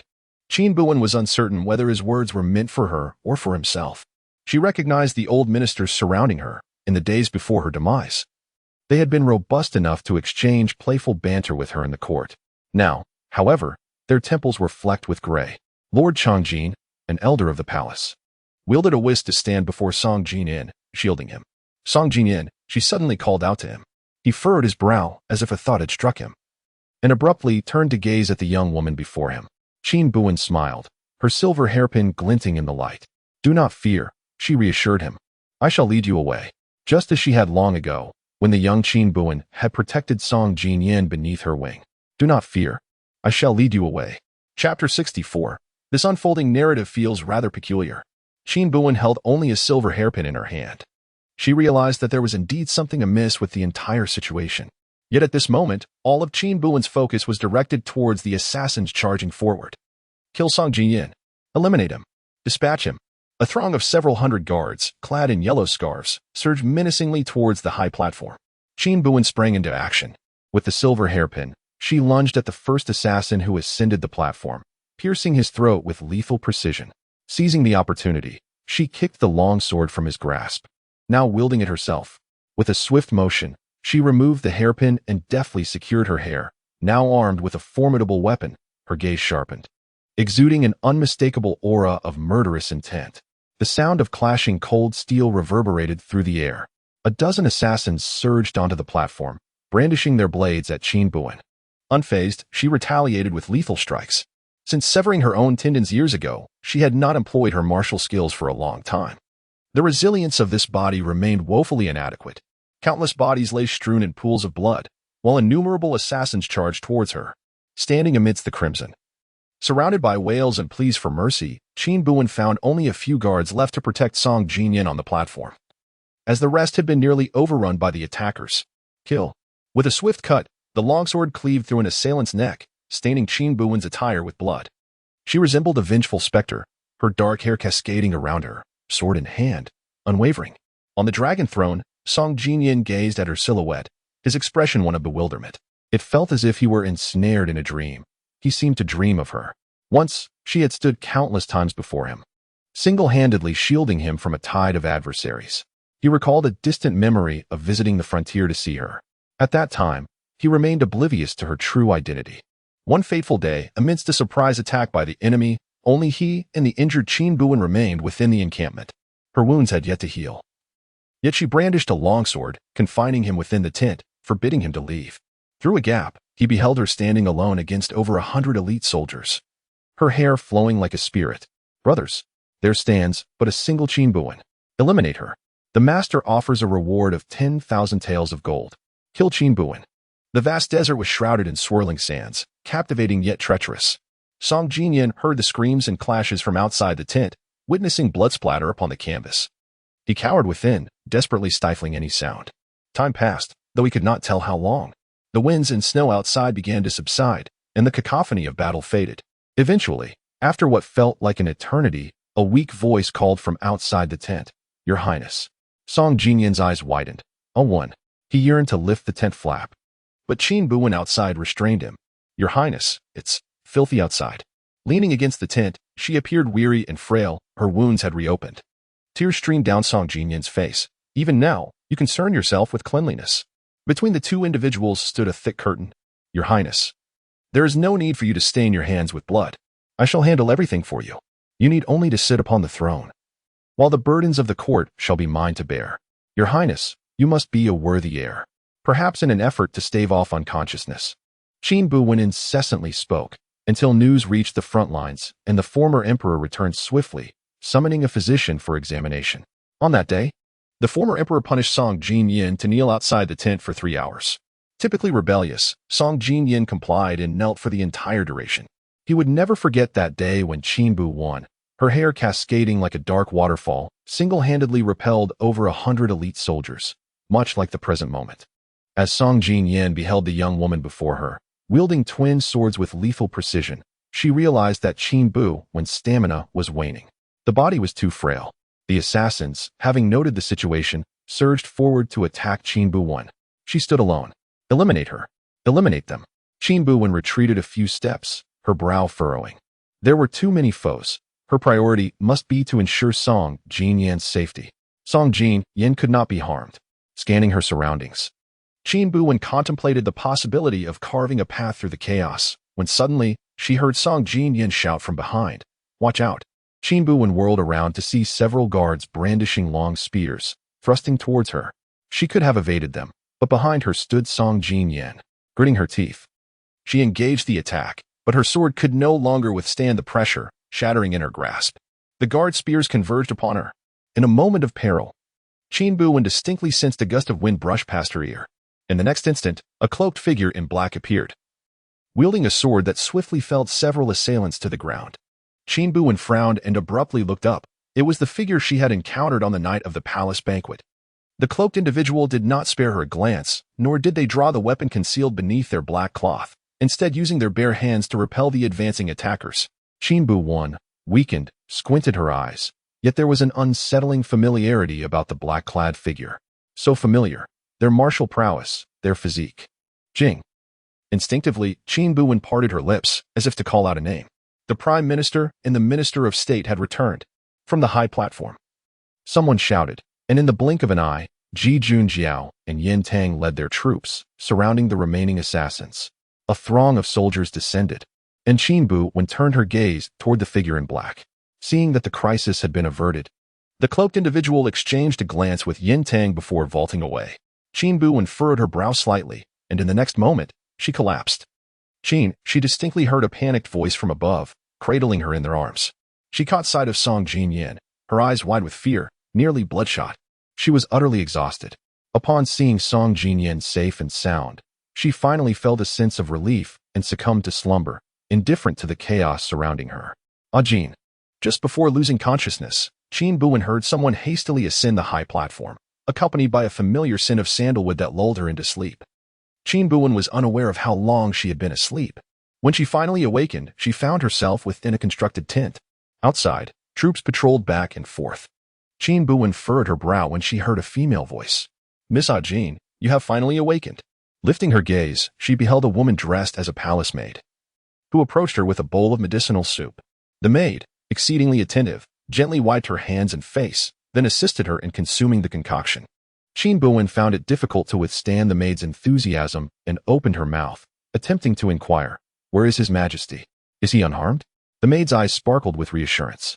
"Do not worry, miss. His Majesty has not sustained a single injury. Oh, and he also mentioned that he would come to visit you later." Qin Buwen's brow slightly knitted in concern. "That is unnecessary. Miss, you cannot imagine how distressed His Majesty was when you fell unconscious. In all my time serving him, I have never seen him so anxious." For reasons unknown, Qin Buwen increasingly sensed that something was amiss. "Rest assured, miss. His Majesty is diligent in state affairs, and for many years, there have been no consorts in the harem. With your entrance into the palace, you shall be the first among them." Chapter 65. Why did you take so long to see me? No. Qin Buwen finally sensed that something was amiss. "Wait, my lady. What do you mean by harem and concubines?" The palace maid chuckled. "Miss Jin, your fervent protection of His Majesty today and His Majesty's evident concern for you must indicate a mutual affection." Having just awakened, Qin Buwen felt a slight headache. She touched her forehead but posed a more pressing question. "Where is the Prime Minister?" The palace maid scratched her head. "The Prime Minister? I haven't seen him since just now." Not seen. This was perplexing. She distinctly remembered that when she last lost consciousness, Ji Junjiao was by her side. Her thoughts were somewhat jumbled. During the chaotic moment of saving Song Jinyan, she had no time to ponder. But now she wondered if Ji Junjiao was already aware of her martial prowess. She needed to concoct an excuse to deflect the matter. Lost in her thoughts, Qin Buwen had not noticed the palace maid's wide-eyed gaze directed towards the entrance of the tent. "Your Majesty." It was only when the palace maid respectfully bowed to the approaching figure that Qin Buwen snapped back to reality. She widened her eyes at Song Jinyan and hastily rose from her seat. "You need not rise." Song Jinyan stepped forward, halting her movement. The palace maid was utterly thrilled by this scene. "You may withdraw. I have matters to discuss with her," Song Jinyan commanded. The palace maid bowed and quietly exited. Qin Buwen looked up at the man before her. His gaze upon her was complex, and she found it difficult to discern his emotions. "Your Majesty, you are not injured." "Are you?" she ventured, seeking a conversation starter. Song Jinyan's eyelids flickered slightly. "No." Qin Buwen nodded. casting her eyes downward to avoid his gaze. Why was he so silent? Feeling anxious, she contemplated seeking Ji Junjio. Your Majesty, is there something you wish to discuss with a Jin? She asked awkwardly once more. Song Jinyan did not respond. Who taught you martial arts? A sense of unease enveloped Qin Buwen. She steeled herself and replied. A Jin has lost her memory and does not recall. Is that how you intend to explain it to Ji Junjio? Song Jinyan's voice was heavy. Qin Buwen frowned slightly, raising her eyes to meet Song Jinyan's gaze. His fox-like eyes fixated on her face. I have not disclosed your martial abilities to Ji Junjio. Qin Buwen's eyelashes trembled. I told Ji Junjio that you do not possess martial skills. You merely fought to protect me. And it was the mysterious figures in black who saved us. Qin Buwen's mind raced. She did not comprehend why Song Jinyan chose to shield her. Thank you, Your Majesty. Qin Buwen said stiffly. Miss A. Jin, Song Jinyan inhaled deeply, his gaze steady. Do you have nothing to say to me? Qin Buwen lowered her eyes, remaining silent. A Jin, Song Jinyan articulated each word slowly, his tone imbued with turbulent emotions. Do you truly have nothing to say to me? His eyes were reddened, his voice trembling slightly. Qin Buwen remained silent for a long moment before finally speaking. Your Majesty, if there is nothing else, you may return for now. A Jin is a bit weary. In the vast tent, only the two of them occupied the space. It seemed as though a multitude of emotions was lodged in Qin Buwen's throat, rendering her breath shallow and labored. She was unaware of how much time had elapsed. Above her, a man's voice trembled. Qin Buwen. He called her name, Qin Buwen. Her eyelids flickered, and her fingers momentarily stilled. In that fleeting instant, Qin Buwen felt an overwhelming surge of emotions welling up within her heart. Yet, she buried her head lower, compelling herself to suppress the tumult within. She could not respond. However, Song Jinyan was relentless. He spoke again. Qin Buwen. Each syllable was pronounced with a fierce intensity, as if he intended to gnaw on the words until they were reduced to dust. Seated upon the bed, Qin Buwen experienced a ringing in her ears. Time seemed to freeze in that moment as she held her breath, instinctively wishing to conceal her presence. Memories of Song Jinyan's past declarations echoed in her mind. I despise her. No, I loathe her. He hated her. Therefore, she had no right to be before him. Blinking rapidly, she inhaled deeply and lifted her gaze to meet the man's eyes with a smile. Your Majesty, are you calling for me? You must have mistaken me for someone else. Yet, as she raised her eyes, she fell into the mire of his gaze. They remained locked in that stare for what felt like an eternity. Just when Qin Buwen thought Song Jinyan might take his leave, he tremulously asked, Where's my osmanthus cake? Qin Buwen froze, her once radiant smile fading into oblivion. The emperor, exalted above all, the ruler of a vast empire, now resembled a forsaken child, his eyes reddened and trembling as he implored her. Qin Buwen, where's my osmanthus cake? Had she not promised to bring him the finest osmanthus cake upon her return from Xuanyang City? Had she not vowed to guard Xuanyang City and ensure the well-being of Yao Yun for all eternity? Had she not? Was she not the one most terrified of seeing him in tears? Tears fell upon Qin Buwen's hand, but they were not hers. She blinked in confusion, a fleeting look of bewilderment crossing her face. It has been 5 years, and I have yet to taste it. Song Jinyan, like an abandoned child, looked at Qin Buwen with a mixture of desperation and helplessness. He opened his mouth, seemingly filled with words that remained unspoken, leaving only one question. Where is my osmanthus cake? After a prolonged silence, Qin Buwen finally chuckled softly, her gaze towards Song Jinyan softening. She smiled, reminiscent of many years ago when she looked upon her favored crown prince. We've all grown up. How can you still be so greedy? Like a condemned prisoner finally awaiting his judgment, the moment Qin Buwen uttered those words, Song Jinyan's previously steadfast demeanor crumbled in an instant. His gaze wavered, and without a second thought, he half knelt before the young woman, as if he were a devout supplicant, like a child learning to speak, who can only reach out with their hands for what they desire. Song Jinyan, without a moment's hesitation, enveloped Qin Buwen in his embrace. Qin Buwen, you scoundrel. I'm sorry. Qin Buwen, you scoundrel. Apologies. Qin Buwen. Qin Buwen felt the warmth and dampness on her shoulder as the exalted emperor wept inconsolably against her. I miss you so much. Why did you take so long to see me? How dare you come to meet me only now? The loquat tree in the eastern palace had grown so tall that she could no longer reach it alone. You promised to take me to pick loquats, Qin Buwen. You promised. Why do you always break your promises? Song Jinyan simply held her, his words a stream of fragmented thoughts, as if he wished to share the grievances of the past 5 years with her. The once supremely revered emperor now knelt partially before the young woman, dampening half of her garment. Qin Buwen, how could you bear to do this? Chapter 66. Ajin fears she may never see you again. How could she bear it? 5 years have passed. He has witnessed the loquat tree in the eastern palace flourish. Yet she has not returned. At times, he even feels that Qin Buwen must harbor a deep-seated hatred for him. Otherwise, after 5 years, why would she refuse to appear in his dreams even once? She had clearly vowed that she would dedicate her life to protect him. Qin Buwen. Qin Buwen.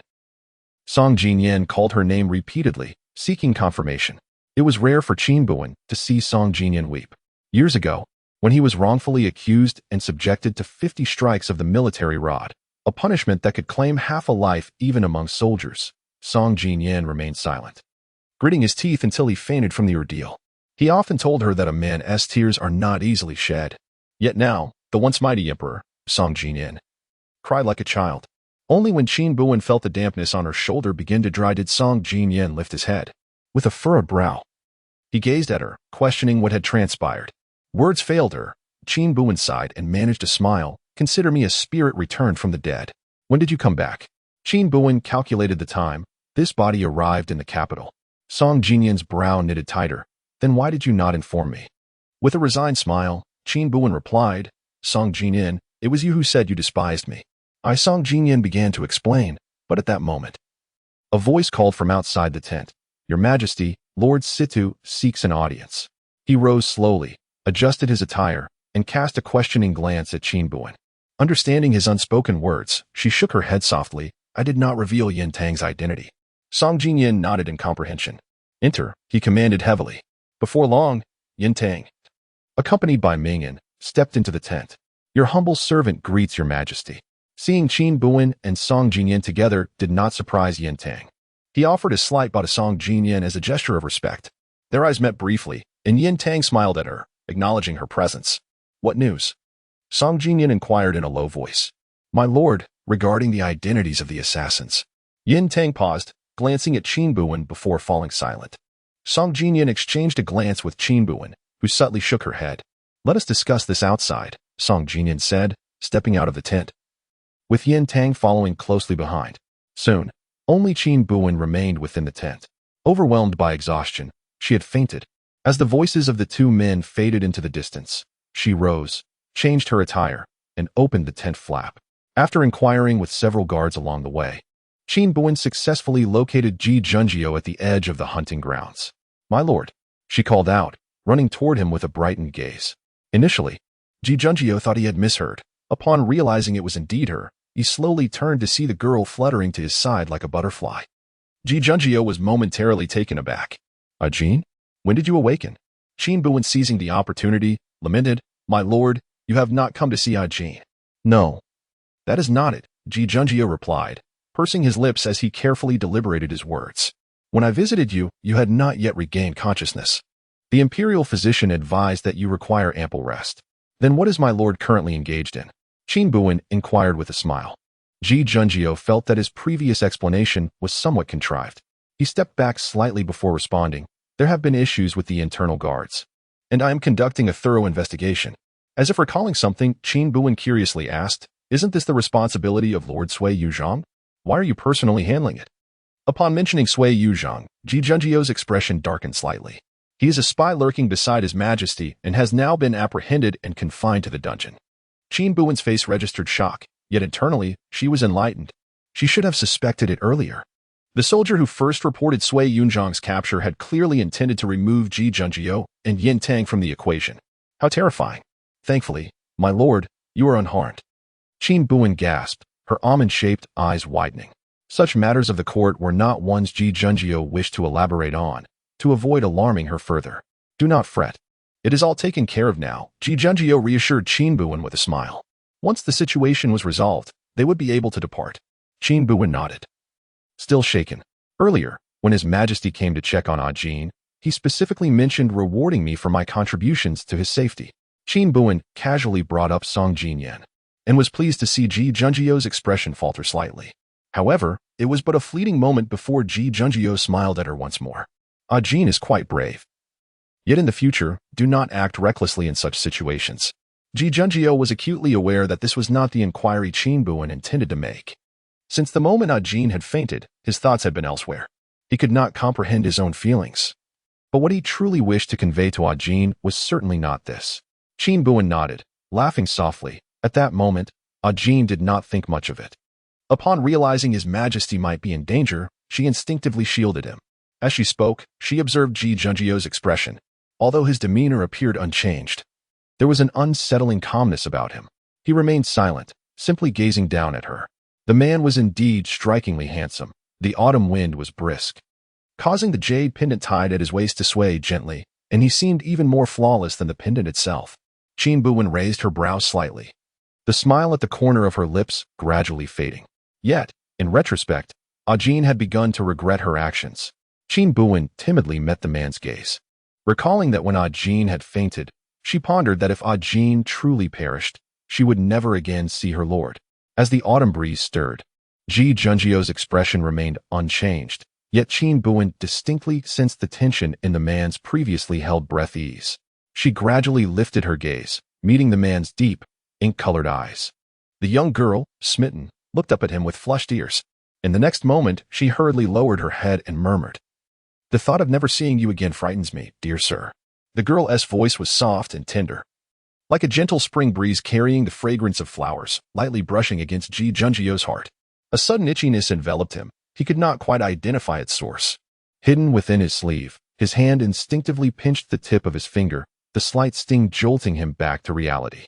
What was it that he truly wished to inquire? Ji Junjio himself was at a loss. Yet, the gloomy discontent that had clouded his heart moments before began to dissipate as the girl uttered these few words.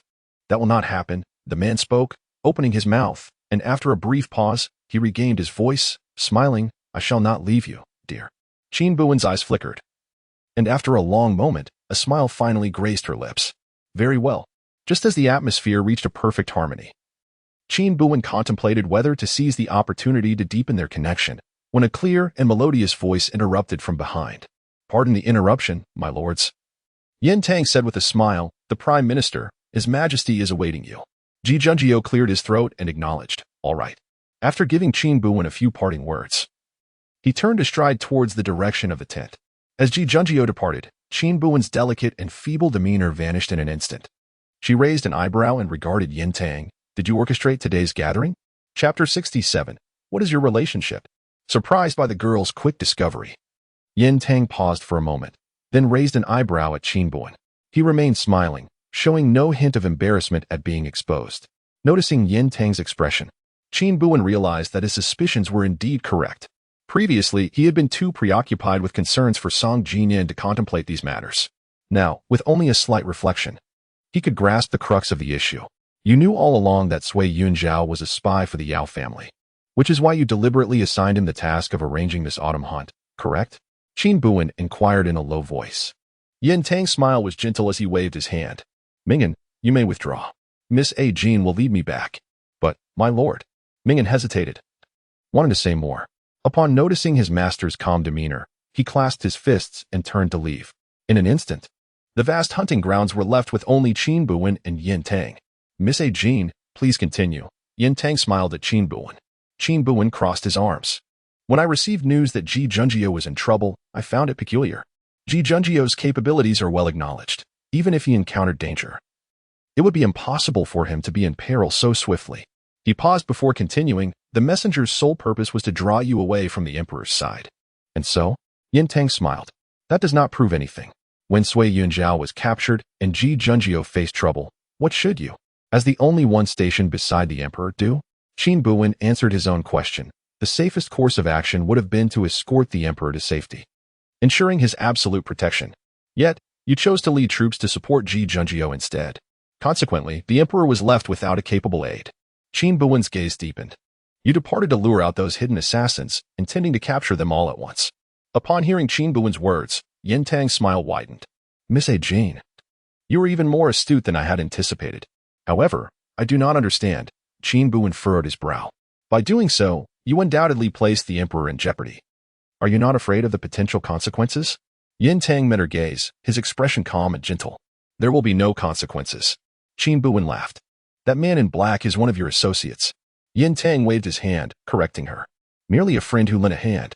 Moreover," he smiled, Though the mirth did not reach his eyes, Miss Ajin, do you suppose I would dare take such a risk without the Emperor's express consent? Qin Buwen's pupils contracted, tilting her head slightly. This scheme was devised by you and Song Jinyan together? Yin Tang smiled silently. Something was amiss. It still felt wrong. If the intention was merely to expose the assassins and spies, Song Jinyan need not have placed himself in danger. There were evidently more prudent methods available. What then? Was his true motivation? Seemingly perceiving Qin Buwen's confusion, Yin Tang slowly smiled. Miss Ajin, I am uncertain how you perceive the Emperor. However, to me, he embodies the decisiveness and ruthlessness of a sovereign. In pursuit of his objectives, he was willing to stake his life. Qin Buwen seemed to have a sudden realization. Her eyelashes quivered slightly as she slowly raised her head. Those ministers. He intended to eliminate those ministers. Qin Buwen understood at last. At that moment on the high platform, some court officials were filled with trepidation, wishing they could bury their heads in the ground to preserve their lives. While some elder ministers remained steadfastly loyal beside Song Jinyan. Song Jinyan was employing this method to dispose of those ministers who were insufficiently loyal to him. Although Song Jinyan was the sovereign in the court, he still had to consider the political landscape when seeking to dismiss officials. Now, he had directly used the assassin's hand to eradicate all those disloyal subjects. A cold sweat broke out on Qin Buwen's back. She was unaware that 5 years were ample time to refine a youth into such a shrewd individual. Song Jinyan had truly transformed into an emperor, possessing the majesty and aura of a ruler, as well as the ruthlessness and decisiveness befitting one. Yin Tang, upon hearing Qin Buwen's final answer, chuckled. Miss Ajin has acquired the answer she sought. May I trouble you to push me back now? Yin Tang was astute and adaptable. In certain situations, he could readily feign weakness to obtain what he desired. Feeling somewhat disgruntled at being maneuvered by Yin Tang and Song Jinyan, Qin Buwen recognized that they had left her on the high platform, indicating that her life and death were solely hers to contend for. Very well. Qin Buwen smiled benignly. As she pushed Yin Tang, they made their way toward the camp at the edge of the hunting grounds. Miss Ajin, I have a question that has long piqued my curiosity. The man spoke gently in the carriage, as if engaging in casual conversation. Go ahead and ask. I shall respond based on my mood, Qin Buwen replied, contemplating a minor act of retribution against Yin Tang. Yin Tang chuckled, adjusting the blanket around him. Miss Ajin, can you mimic the handwriting of others? Qin Buwen raised an eyebrow. Yin Tang must have seen the letters she had left under the pretense of the Prince of Chang'an. That question is rather inconvenient. I shall not answer, she replied languidly. Yin Tang chuckled lightly, seemingly unperturbed. In that case, I shall pose another question. The smile on Yin Tang's lips vanished abruptly. What is your relationship with His Highness, the Prince of Chang'an? Qin Buwen distinctly sensed the chilling tone that enveloped him. This question intrigued her as well. What about you, Sir Situ? What is your relationship with His Highness, the Prince of Chang'an? She countered, eager to hear Yin Tang's response. Perhaps caught off guard by her light-hearted retort, Yin Tang's long eyelashes fluttered briefly, a flicker of emotion flashing in his gaze. He fell silent, growing slightly displeased. Qin Buwen took the initiative to inquire. Friends? Yin Tang pursed his lips, taking a moment before slowly responding. No, not friends. After a prolonged silence, he finally chuckled softly. Raising his gaze to the distance, if one must define it, then perhaps it is the killer and her blade. He was the prince's blade. Qin Buwen was not fond of the phrase. With a slight raise of her brow and a glimmer in her eyes, she suddenly conceived a plan for her revenge against Yin Tang. She urged Yin Tang to move forward, and before long, they ascended a small incline. Just beyond the slope lay the tent. However, upon reaching the pinnacle of the hill, Qin Buwen did not descend. Instead, she bent slightly and tilted her head to gaze at Yin Tang. Sir Situ, she inquired boldly, your chariot of the martial marquis, I presume, is quite resilient to falls. Yin Tang furrowed his brow slightly, still grappling with the meaning behind Qin Buwen's words. In the next instant, he witnessed the young lady break into a grin and release her grip on the chariot of the martial marquis. Chapter 68. I miss her, Qin Buwen confessed. She was indeed intentional. Who called her narrow-minded and vengeful? Yin Tang was fully aware of the circumstances, yet he still cast her upon the high platform. Had she entertained even a fleeting thought of retreat or escape, she might have met the same grim fate as those ministers, with no place for burial. Although the tactics employed were undeniably masterful, Qin Buwen expressed her displeasure when they were turned against her. Once displeased, she felt compelled to stir up some mischief in retaliation. Releasing Yin Tang's chariot, Qin Buwen observed the subtle change in his expression, and her spirits lifted. Standing atop the gentle slope, one hand behind her back and the other covering her mouth, she feigned panic. Oh dear. Sir Situ, do stop. It would be a miracle if he could halt. Qin Buwen raised an eyebrow with a smile, her eyes glinting with a hint of mischief. The slope was not overly steep. Yet Yin Tang's expression shifted as he furrowed his brow, gripping the handrails, awaiting the chariot's descent. He pressed a mechanism with his right hand, causing the wheels of the chariot to lock instantly, bringing it to a sudden halt. However, the abrupt stop sent his body and the chariot lurching forward. Noticing this, Qin Buwen nimbly stepped forward, swiftly positioning herself behind Yin Tang. She gently steadied the swaying chariot, delighting in the fleeting look of alarm that crossed his face. Leaning in, she tilted her head, her eyes sparkling with mirth. Sir Situ, is this amusing?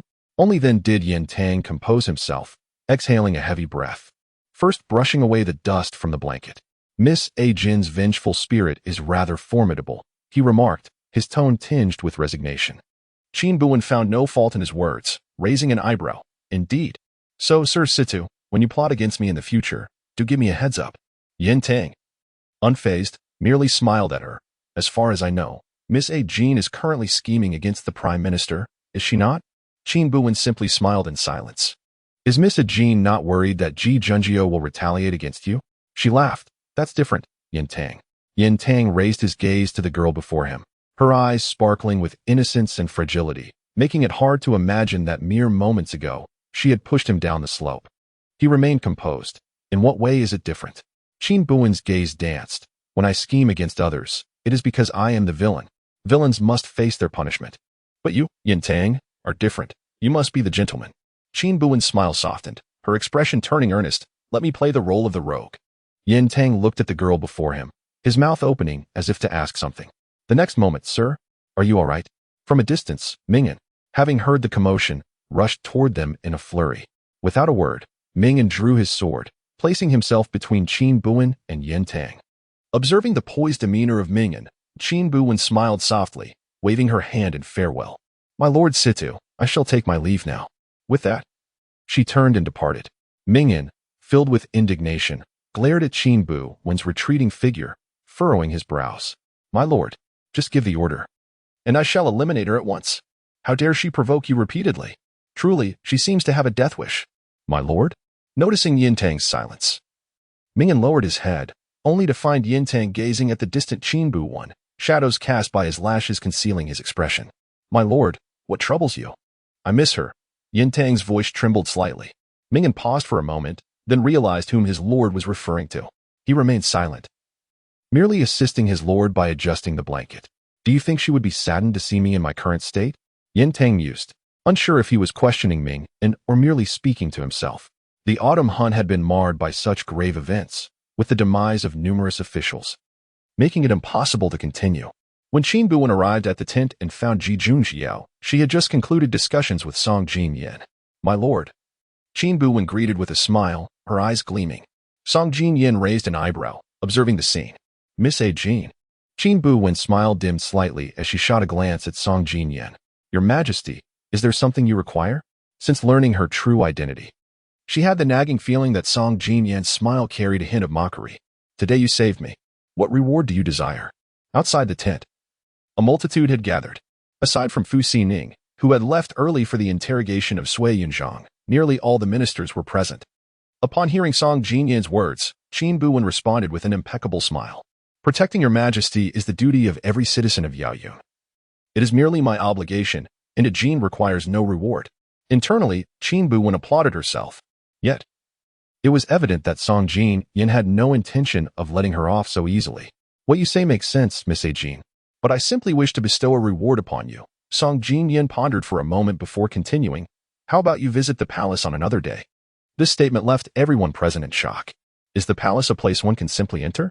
Moreover, as a mere woman. The implication of His Majesty's words undoubtedly suggests a desire for Miss A. Jin to reside in the harem.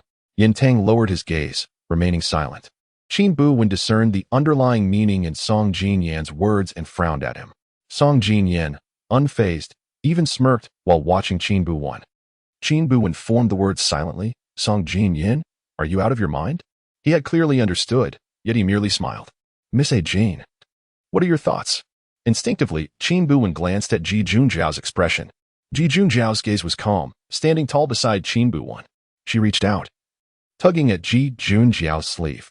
Ji Junjiao lowered her eyes and softly encouraged, "If you wish to say something, do not hesitate." Qin Buwen finally mustered the courage to gaze at Song Jinyan. "Your Majesty." "Ah, Miss Akin, there is no need to rush your response." Song Jinyan interjected with a wave of his hand and a smile. "Take your time to consider.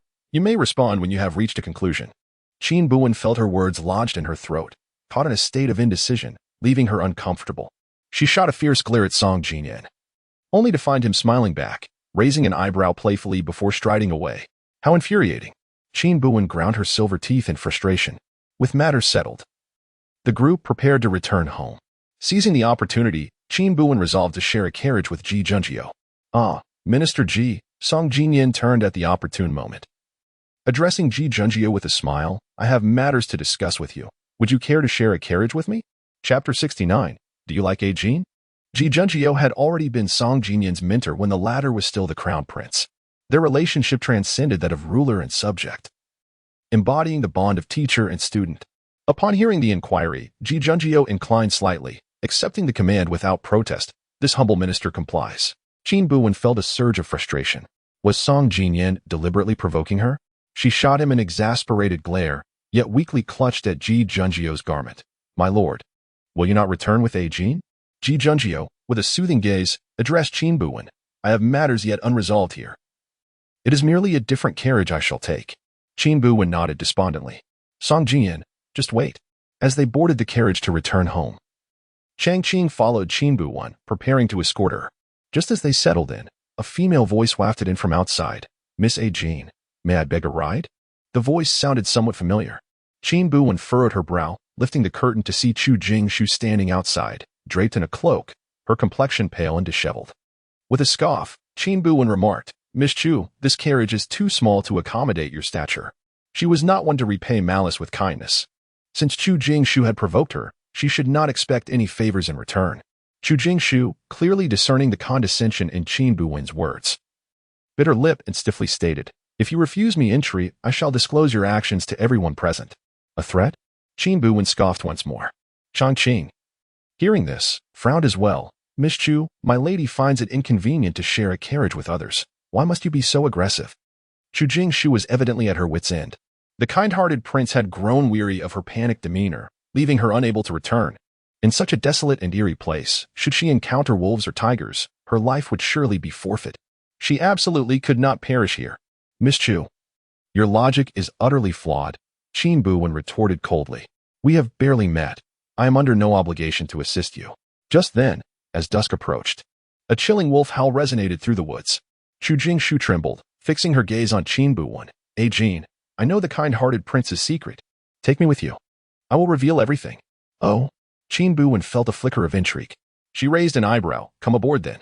Meanwhile, within the Grand Dragon carriage, only two individuals occupied the space. Song Jinyan sat with his legs crossed, propping his chin in a casual manner as he gazed out the window. Ji Junjiao sat upright and composed, remaining silent. "Minister Ji," it was Song Jinyan who broke the silence, adjusting his posture slightly to face him. "At your service?" Ji Junjiao replied, his tone cool and demeanor dignified. Even Song Jinyan could not help but acknowledge that Ji Junjiao possessed an extraordinarily captivating visage. "Do you harbor feelings for A Jin?" Song Jinyan inquired directly, eschewing any circumlocution. Ji Junjiao appeared taken aback by the question, furrowing his brow slightly. Song Jinyan leisurely turned his gaze towards Song Jinyan, a subtle smile gracing his lips. "I have never seen you harbor any lady in your residence." Ji Junjiao pressed his thin lips together, yet proceeded to explain, "I do not keep a Jin. She is quite independent." Perhaps it was the first time he had heard someone describe Qin Buwen as self-sufficient, and Song Jinyan couldn't help but laugh aloud. He shifted to prop his head with another hand. "So, you still haven't answered. Do you truly like a Jin?" Ji Junjiao looked at Song Jinyan, somewhat bewildered. In Song Jinyan's memory, Ji Junjiao seemed to be capable of anything. As the grand tutor to the crown prince, Ji Junjiao was well-versed in literature and possessed vast knowledge. There appeared to be no question he could not tackle. Yet now, this question from Song Jinyan left Ji Junjiao in confusion. What does it mean to like someone? Ji Junjiao did not comprehend. He was at a loss regarding the emotions that clouded him with displeasure and gloom. Song Jinyan had not anticipated Ji Junjio's inquiry. He paused briefly, genuinely contemplating. Liking someone is, it simply is. However, after much thought, Song Jinyan found himself unable to articulate it. Oh, liking is merely liking. If you constantly think of her, that is liking. Ji Junjio furrowed his brow. That is not a reasonable assertion. If mere concern equates to liking, then I also care for the common people in the state. This explanation lacked validity. Song Jinyan clicked his tongue. Are you implying that your liking for Jin is akin to your regard for the populace and the state? Ji Junjio slightly frowned, falling silent once more. He himself did not understand. Song Jinyan chuckled softly, choosing not to press for an answer, instead posing another question. Then let me ask you. If I desire to take a Jin as my consort, would you relinquish her to me? I must respectfully decline. This time, Ji Junjio did not hesitate. Frowning as he refused, he regarded Song Jinyan with utmost seriousness, his posture dignified and graceful, and spoke slowly. Jin is not an object. There is no notion of giving or not giving. She is simply Jin. Neither I nor your majesty should dictate her feelings. A gentleman is magnanimous. If there truly exists a paragon of virtue in this world, Song Jinyan would readily nominate Ji Junjio. Little did he know, in the future, Ji Junjio would descend from his lofty pedestal to retain Qin Buwen. Is that all? Qin Buwen scoffed lightly, casually glancing at the pale and disheveled Chu Jingshu in the carriage. The carriage rolled smoothly forward, and Chu Jingshu lowered her head, slightly nodding. Miss Chu, you are indeed quite intriguing, Qin Buwen remarked with a sardonic smile. Is your so-called secret regarding the Prince of Virtue about his discord with his majesty? I have already divulged what I know. What more do you desire? Perhaps feeling more fortified within the carriage, Chu Jingshu spoke with a hint of defiance. Qin Buwen sneered, inclining his body slightly and tilting his head to observe her as she murmured, Chu Jingshu, do you think because I am an outsider, I am easily deceived? Chu Jingshu swallowed hard, her body trembling slightly. Do you believe it? Qin Buwen glanced coolly out of the window. I could have someone toss you out there to feed the wolves. Chu Jingshu, filled with trepidation, raised her gaze to meet the calm, unruffled eyes of the young woman. You wouldn't dare, you wouldn't. With a firm grip on Chu Jingshu's wrist, Qin Buwen's strength intensified. Then why not test my courage? Please, don't throw me away. Chu Jingshu broke down, crying out in despair. I will tell you. I will tell you. Fear gripped Chu Jingshu. She curled up, seeking refuge from Qin Buwen, trembling as she finally spoke. Today's assassination attempt. It seems His Highness the virtuous king is aware. Qin Buwen raised an eyebrow slightly, a satisfied expression crossing her face as she settled back into her seat. At last, she had gleaned some valuable information. Upon returning to Wenyuan Pavilion, Qin Buwen dismounted from the carriage and instructed Chang Qing to escort Chu Jingshu away. Given the chaos of the day, many court officials had retreated to the safety of their homes, gripped by anxiety. Ji Junjiao likely went to the palace to escort Song Jinyan and would not return for some time. As Qin Buwen contemplated returning to her residence, she overheard some officials discussing matters. Have you heard? It seems Master Situ has not yet returned. What happened? It appears he lost a blanket, and he went to the hunting grounds to search for it. He has come back yet? The sky is darkening. The hunting grounds are known to harbor wild wolves.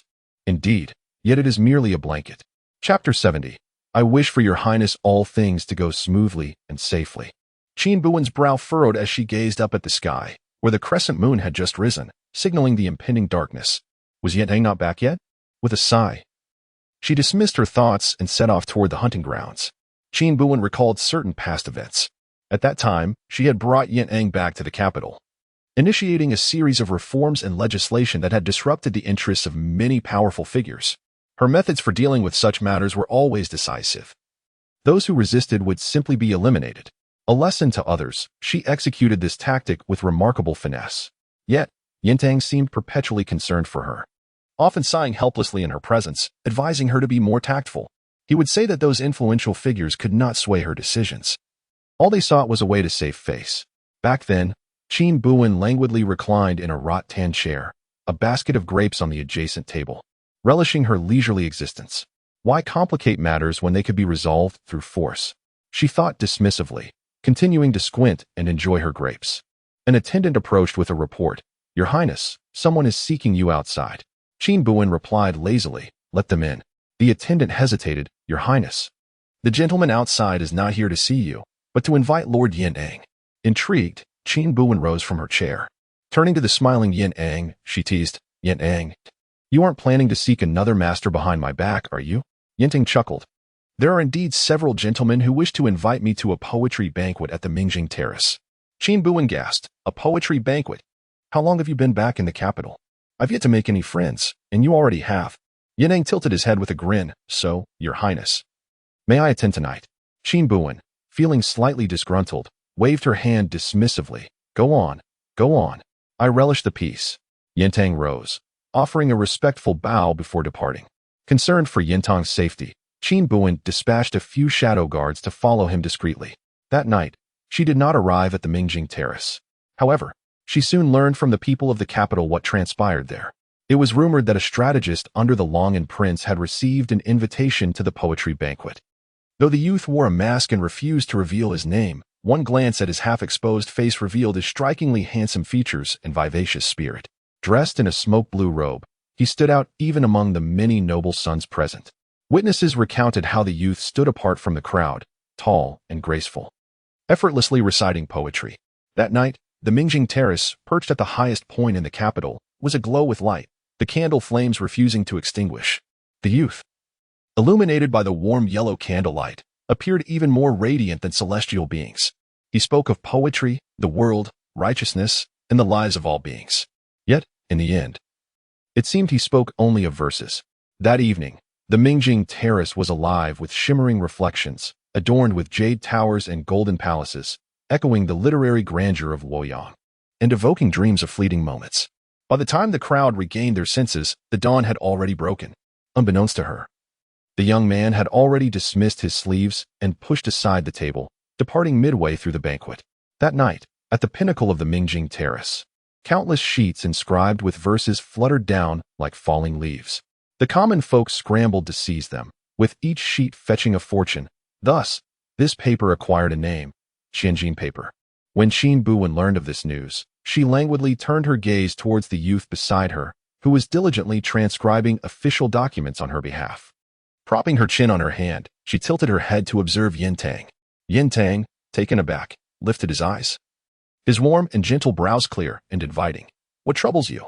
"I sometimes ponder," Qin Buwen began nonchalantly, "that having you by my side is indeed a waste of your talents." Upon hearing this, Yin Tang set down his jade brush and, with a composed demeanor, looked earnestly at Qin Buwen, responding, "Not at all." "Consider this," Qin Buwen said, counting on her fingers. "Had you not been under my command, you would surely have attracted the attention of many powerful figures. I have also heard that after last night, numerous noble ladies from affluent families are lamenting and declaring their desire to wed you." Yin Tang chuckled softly. "Your Highness, those are not pursuits I desire." Qin Buwen blinked in surprise. "What is it that you seek, Yin Tang?" Yin Tang smiled, his expression akin to a gentle spring breeze. "I wish for your Highness to have all things go smoothly and to remain safe and sound." At that moment, Qin Buwen shot him a glance of disbelief. Hypocrite. Yin Tang made no retort, merely smiling. It was later that Qin Buwen realized that her efforts in legislative reform seemed to have become considerably easier. Many lords and ministers appeared to have gained insight, often refraining from troubling her. She then contemplated that the reason Yin Tang, who remained unobtrusive, had attended the poetry banquet and made such an impression was merely to win over those noble sons. These young scions, being the eldest sons of hereditary officials and admiring Yin Tang, would naturally yield to him. It was also later that Qin Buwen learned that since that night, the seat at the highest point of the Mingjing Terrace had been reserved for Yin Tang, and no one dared to occupy it thereafter. Behind the desk at that lofty height hung a couplet penned by Yin Tang himself. "In the coming spring breeze, youth shall fade. A cup of muddied wine is sufficient to soothe my soul." Qin Buwen seldom expressed her gratitude to others. She was aware that Yin Tang was sensitive to the cold, always bundling himself up like a rice dumpling during winter, never parting from his warm stove. Thus, she sought out a few embroiderers, working through the night to create a woolen blanket for him. If she came across something she disliked on her travels, she would simply discard it. Even when Qin Buwen offered her thanks, it was often insincere. Fortunately, Yin Tang had always been adept at discerning the truth behind her words. Accepting the blanket with a gentle smile, he said, "Thank you, Your Highness." This recollection came to an end.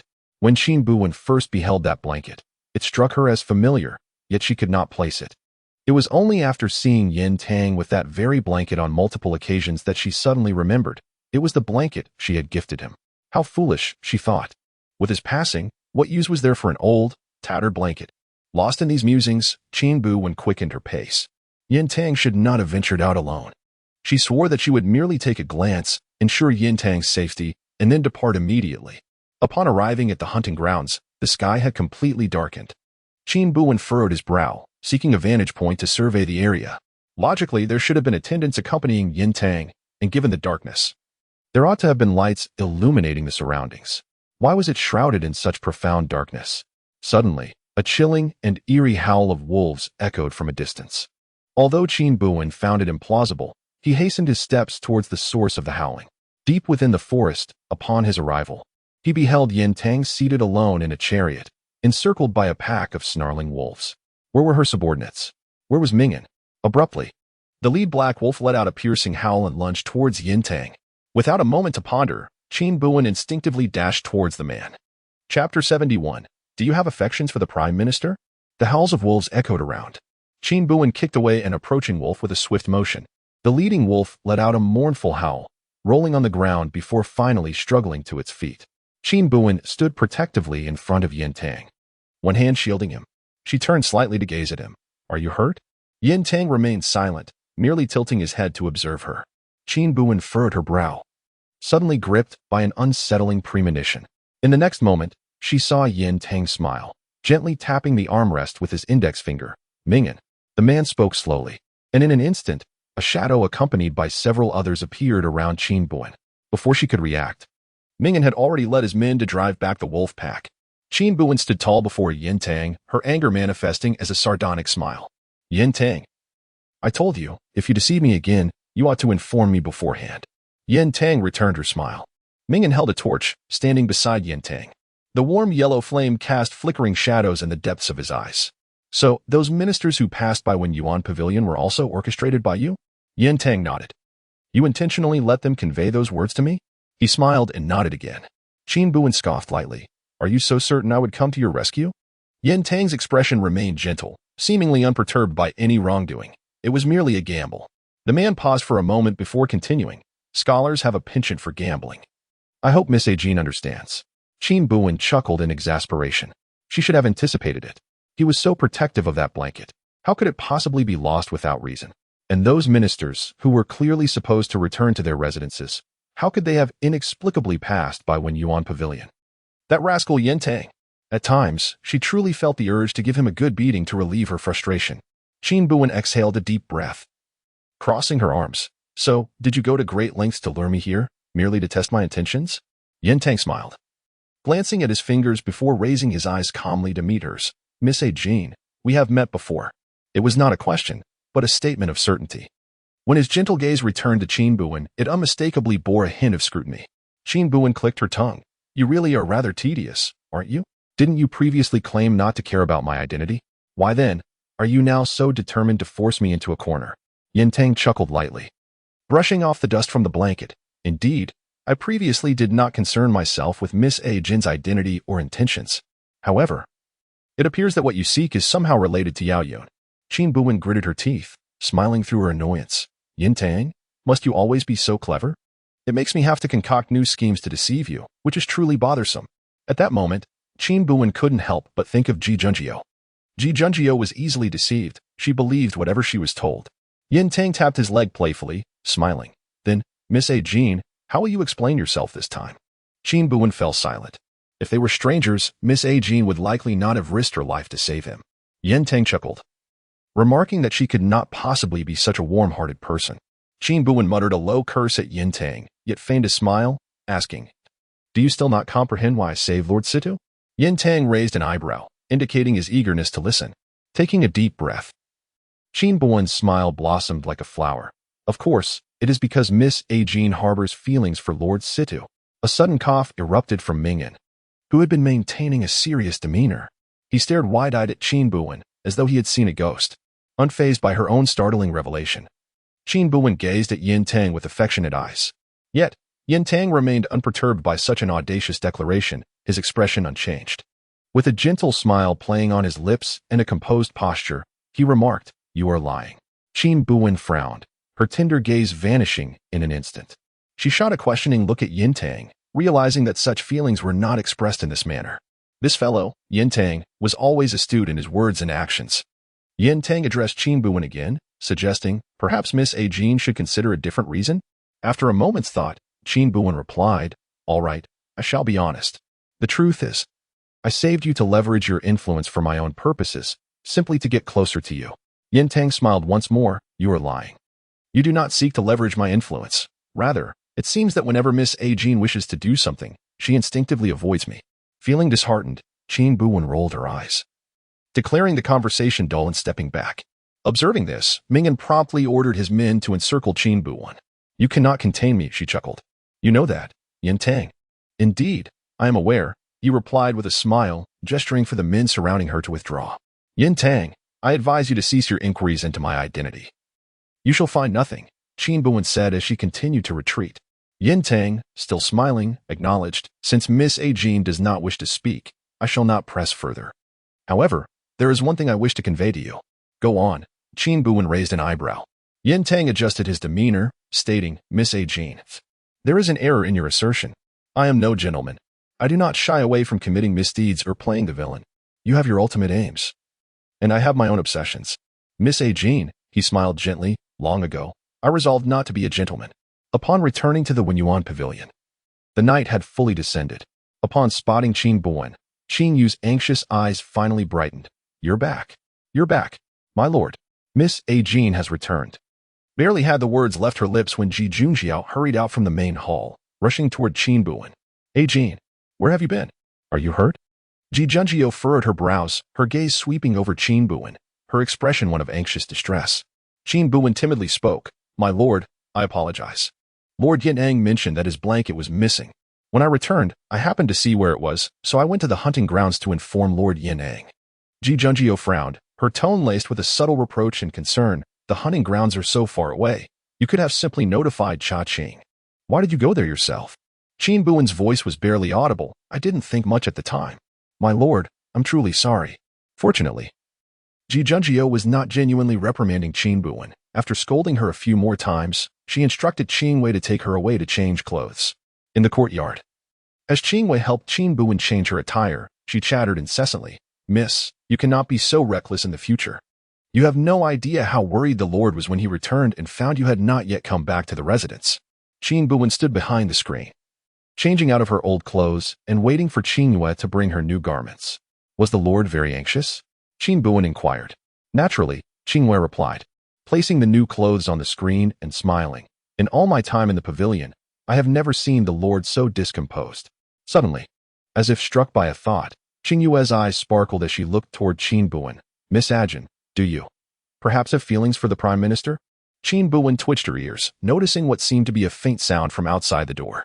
Chapter 72. The object of her affection. Ji Junjiao swore to the heavens that he had not eavesdropped intentionally. He merely thought that a Jean had returned and had not yet dined, so he intended to inform her that the dining hall had prepared a meal for her. Little did he anticipate the words he would overhear. His hand hesitated at the door. He knew he ought to turn and leave, or not to interrupt their conversation. He was aware of this. Yet, his hesitation lingered for merely a second. In the next moment, he heard the sweet, melodious voice of the girl within. "Yes, I like the Prime Minister very much." There was no trace of hesitation in her tone, infused with a gentle and innocent laughter. Ji Junjiao furrowed his brow and cast his gaze downward, unconsciously retreating a few steps. He should leave. He turned to depart, but just then, the girl's voice rang out again from the room. "The Prime Minister is noble and virtuous, radiant and unblemished. I am utterly enamored with him." Almost as if he had been struck, Ji Junjiao pressed his hand against his lips, his ears burning with embarrassment, as he hurriedly fled the scene. Inside the room, Qin Buwen heard the fading footsteps, a smile deepening at the corners of her mouth. Qingwei's eyes widened in astonishment, her mouth agape as if she could swallow an egg whole. Qin Buwen tilted her head, her laughter bright. "Why do you look at me like that, Qingwei?" Qingwei, still in shock, exclaimed, "Although I knew there were many women enamored with the Prime Minister, I never imagined that a Jean would admit it so straightforwardly." Qin Buwen chuckled softly, then, taking Qingwei's hand in a playful manner, she said, "Dear Qingwei, I have only shared this secret with you. You must not tell anyone else." With a feigned look of concern, she added, I worry that if the Prime Minister learns of this, he may distance himself from me. Qin Buwen swore earnestly, rest assured, I will not reveal this to anyone. At last, Qin Buwen giggled delightfully. Yet, Qin Buwen glanced at her anxiously. I have been by the Prime Minister's side for many years, and I have never seen him take a liking to any girl. Alas, it seems it may just be a one-sided affection from a gene. Upon hearing this, the girl lowered her gaze shyly and replied, It is all right. To be near the Prime Minister is enough for me. I do not desire anything else. She was deceiving herself. She was not content merely to remain beside Ji Junjie. She longed for that radiant moon to approach her.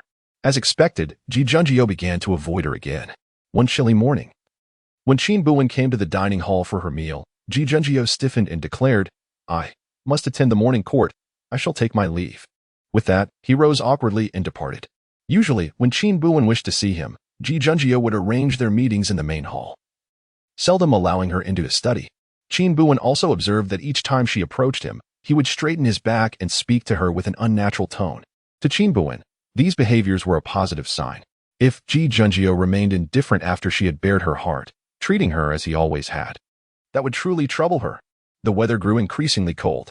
Qin Buwen gazed at the bustling streets of Chang'an, where the festive atmosphere was palpable, adorned with numerous stalls showcasing vibrant lanterns. A sudden realization struck him. The Mid-Autumn Festival was fast approaching, prompting households to prepare for the celebrations. The small vendors presented an array of delightful offerings: rabbit figurines, lanterns, osmanthus wine, mooncakes, and crab roe, each more enticing than the last.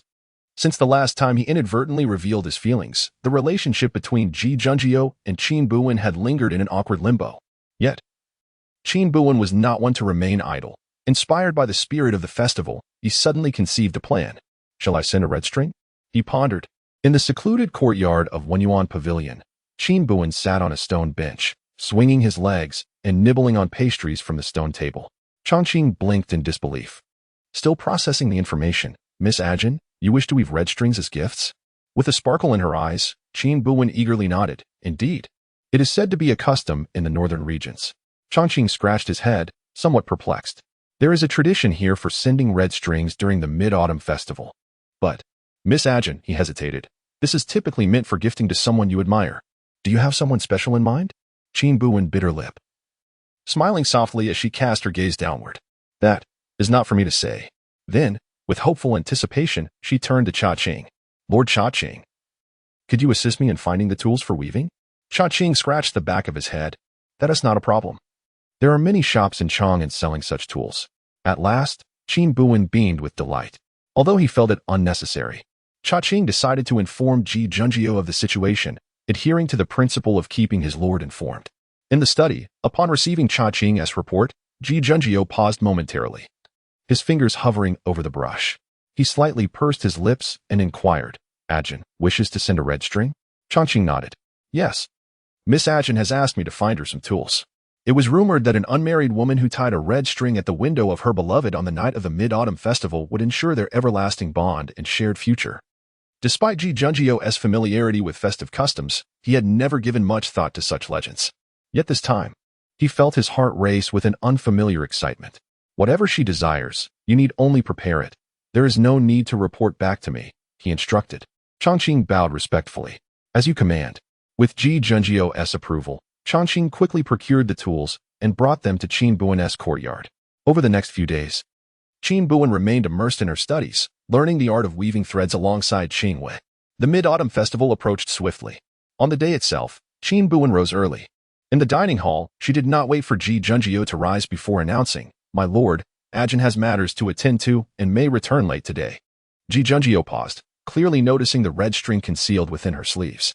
For reasons unknown, a peculiar anticipation for this Mid-Autumn Festival began to blossom within him. He nodded slightly. Very well. Qin Buwen smiled as he slightly bowed to Ji Junjie before departing from Wenyuan Pavilion. Only then did Ji Junjie set down his bowl and chopsticks, clearing his throat softly. Chang'an, you shall follow Ajin. Chang'an paused for a moment. My lord, why must we shadow Miss Ajin?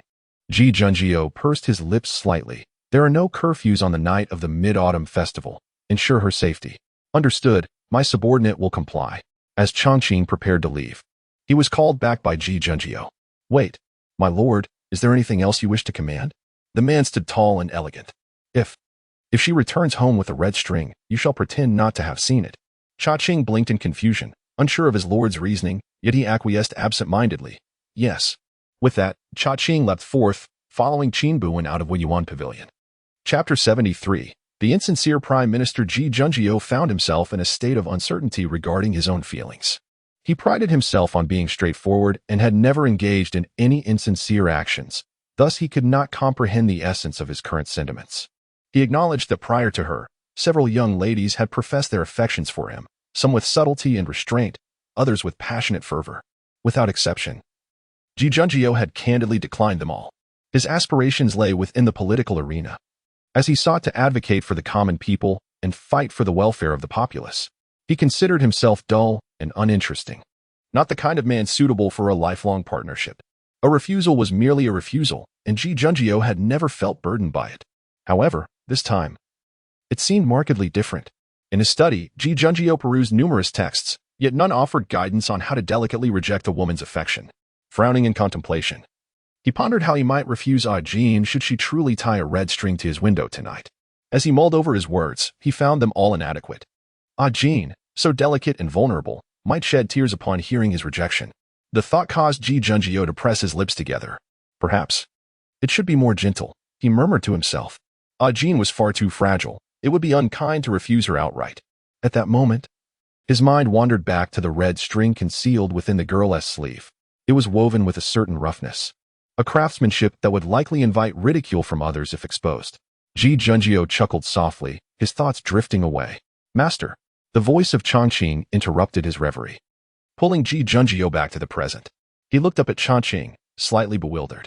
Didn't I instruct you to watch over Jean? Why have you returned? Master, I have urgent news to report. Chang'an's eyes sparkled with excitement. Ji Junjiu, in a good mood, smiled and urged him to continue. Chang'an seemed to have stumbled upon a monumental secret. I just saw the young lady's beloved. His enthusiasm was palpable. Jean may not have divulged her feelings, but I managed to uncover who she truly admires. Initially eager to share his astounding discovery with his master, Chang'an noticed that Ji Junjiu's expression was not as animated as he had anticipated. In fact, the smile that once graced Ji Junjiu's eyes gradually faded. Jin's beloved? Ji Junjiu's voice emerged slowly, as if he were just now registering the weight of his words. Chang'an, oblivious to the shift in mood, continued excitedly. Yes. I just saw Jean waiting at her bookstall for quite some time, and then she handed a neatly woven red string to a young man in white. Though Jean had refused to confide in him, Chang'an felt a surge of pride in having deduced the truth. In that instant, he felt his stature elevated. However, as he gazed at Ji Junjiu, he began to sense that the atmosphere was not quite right. The study felt unnaturally cold, and he shivered involuntarily. Chang'an shrank his neck, cautiously glancing at Ji Junjiu. Master? The man rose, ink spilled across the desk, staining the pristine white rice paper with dark splotches. Master, what troubles you? Chang'an appeared exceedingly anxious, his expression one of bewilderment. Ji Junjiu pressed her lips together, her gaze icy. She gave the red string to someone else? Why, yes. Chang'an stammered, his voice faltering. I saw it with my own eyes, but I was too far away to hear clearly what Miss Agent said. His voice grew softer and softer, as if each additional word rendered his master's expression more severe. Perhaps, maybe, it's possible I misjudged. Although he could not fathom why his master was displeased, Chang'an sensed an opportunity to amend the situation. That he was about to say more. But before he could finish, Ji Junjiu had already exited the study, striding away from Yuan Pavilion. Chang'an stood there, utterly bemused. On Chang'an Street, the vibrancy of the evening was palpable.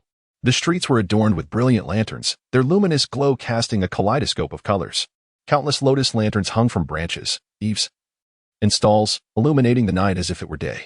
The thoroughfare was bustling with young gentlemen and ladies, the former exuding grace and charm, while the latter coyly concealed their faces with delicate fans, their eyes sparkling with intrigue. It was said that on the night of the Mid-Autumn Festival, even the most sheltered young ladies could venture out with hand fans in hand.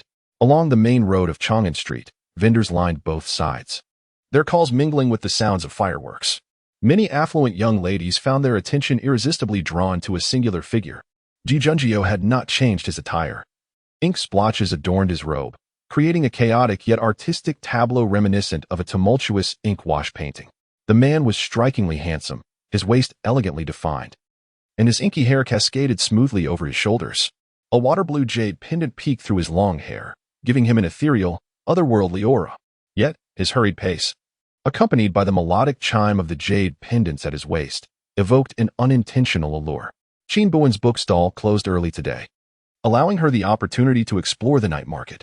"Boss, I would like 2 sugar figurines," she called out, standing beneath the vendor's lantern, its warm yellow glow flickering and illuminating her gentle, soft eyes. "Certainly. What kind would you like, young lady?" The vendor adeptly scooped a spoonful of syrup, inquiring of Qin Buwen. She pondered for a moment, lacking inspiration. The vendor then enthusiastically suggested, "Would you like a cowherd and weaver girl? Many young gentlemen and ladies are clamoring for them tonight." Qin Buwen waved her hand dismissively. "The cowherd and weaver girl meet only once a year, that one tea do." After a moment's thought, she smiled. "How about you depict a cicada and a pair of mandarin ducks for me?" The vendor chuckled amiably. "Done." Before long, Qin Buwen held 2 amber-colored sugar figurines in her hands. As she took a few steps forward, she felt a sudden awareness and lifted her gaze. As her gaze traversed through the multitude of passers-by, Qin Buwen effortlessly spotted the strikingly handsome man. Ji Junjio clearly noticed her as well. He took a few steps, parting the crowd, and approached Qin Buwen. Ji Junjio towered over her by more than a head. Qin Buwen raised her eyes, extending the pair of lovebirds she held in her hand towards Ji Junjio, and asked, "My lord, would you care for some candy?" The young girl distinctly perceived a myriad of emotions flickering in the man's eyes. Pretending to be oblivious, she tilted her head slightly and smiled. "My lord, would you like some? It's very sweet." Time seemed to stretch indefinitely. Ji Junjio, with his lips gently pressed together, fixed his dark gaze upon the young girl, never once diverting it. "Ajahn, where's the red string?" Chapter 74. The thoughts of the chief minister. The young maiden blinked her eyes, a look of bewilderment crossing her face. What red string? The bustling streets of Chang'an were alive with activity. Men and women roamed in throngs, the cries of vendors echoing through the air, while a child from some household shouted, his flag fluttering as he dashed through the alleys. In the next moment, the wind caught the banners of the flower boat moored by the city's moat, causing them to dance gracefully in the air. The wind stirred, and the banners swayed. Ji Junjio pursed her lips, her dark eyes glimmering like rare treasures amidst the myriad of lights. "My red string," he pronounced, each syllable deliberate, his tone imbued with an unusual determination. "My red string." Qin Buwen widened her eyes, a look of confusion filling them. "Is the red string you speak of the one that Ajahn wove a few days ago?" Ji Junjio remained silent, tacitly acknowledging her words. Cautiously, Qin Buwen continued, "That red string was woven by Ajahn at the behest of a young lady, to be gifted to another young gentleman." Ji Junjio thought she must have misheard. "What?" Qin Buwen blinked, gently elaborating, "That young lady is currently not in Chang'an.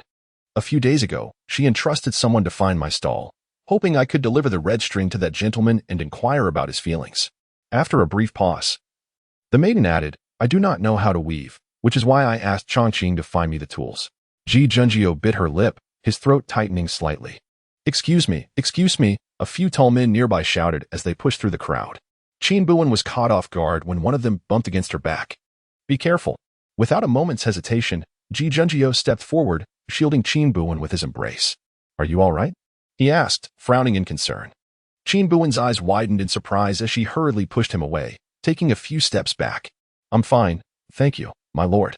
The surroundings buzzed with excitement, the crowd bustling so that it seemed a careless moment could easily separate the two.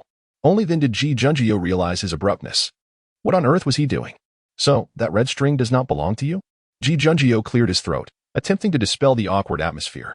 Qin Buwen nodded, feigning ignorance. "Naturally, it is not Ajahn's." Ji Junjio's usually cold gaze seemed softened by the moonlight, growing gentler. "I was merely concerned that you might be deceived by others." His ears flushed crimson as he offered a dry explanation. "A lie."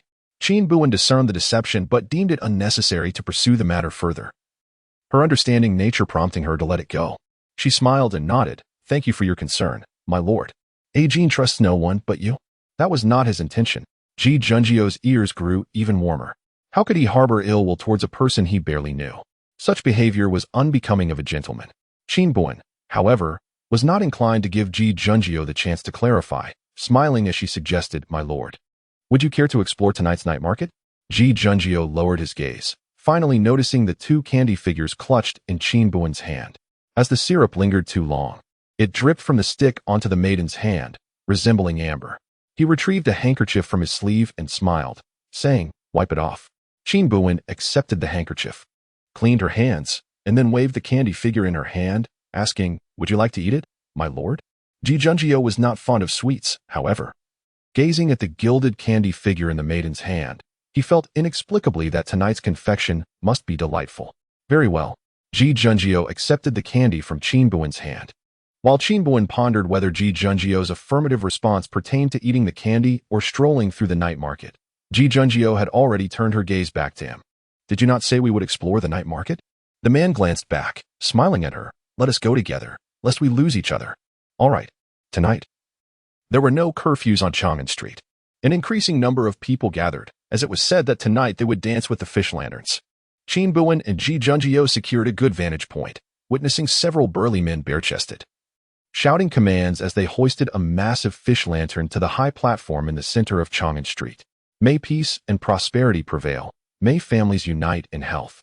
The full moon embraces us. Joy fills the Mid-Autumn Festival." With a few boisterous calls, the men held the lantern high while a craftsman climbed the ladder and ignited it. "May peace and prosperity prevail. May families unite in health." The crowd echoed the chant, and the enormous lantern burst into light, seemingly coming to life as the men animatedly danced with it atop the platform. In Qin Buwen's eyes, the radiant fish lantern reflected its brilliance. Suddenly, she was reminded of many years ago when the late emperor would take her to the night market, lifting her onto his shoulders to watch the lantern dance. At that time, the late emperor would often say, "On, you must grow up healthy." Qin Buwen's eyes glistened with unshed tears. "Old man, I have grown up." "A gene? What is it?" Noticing the glimmer in Qin Buwen's eyes, Ji Junjio lowered his gaze and gently inquired. Qin Buwen took a deep breath, but looked at Ji Junjio with a smile. "My lord, may joy be profound. May happiness endure." Upon hearing this, Ji Junjio laughed. The man was indeed handsome. The lantern's glow illuminated his stunning visage, as if from another world. "A gene, may happiness endure." Suddenly, fireworks erupted above the high platform, and the crowd joyously celebrated, praying for favorable weather and bountiful harvests in the coming year. On the following day, before dawn had broken, Changqing arrived at Ji Junjio's chamber. "My lord?" Observing the flickering candlelight, Changqing tentatively called, "Enter."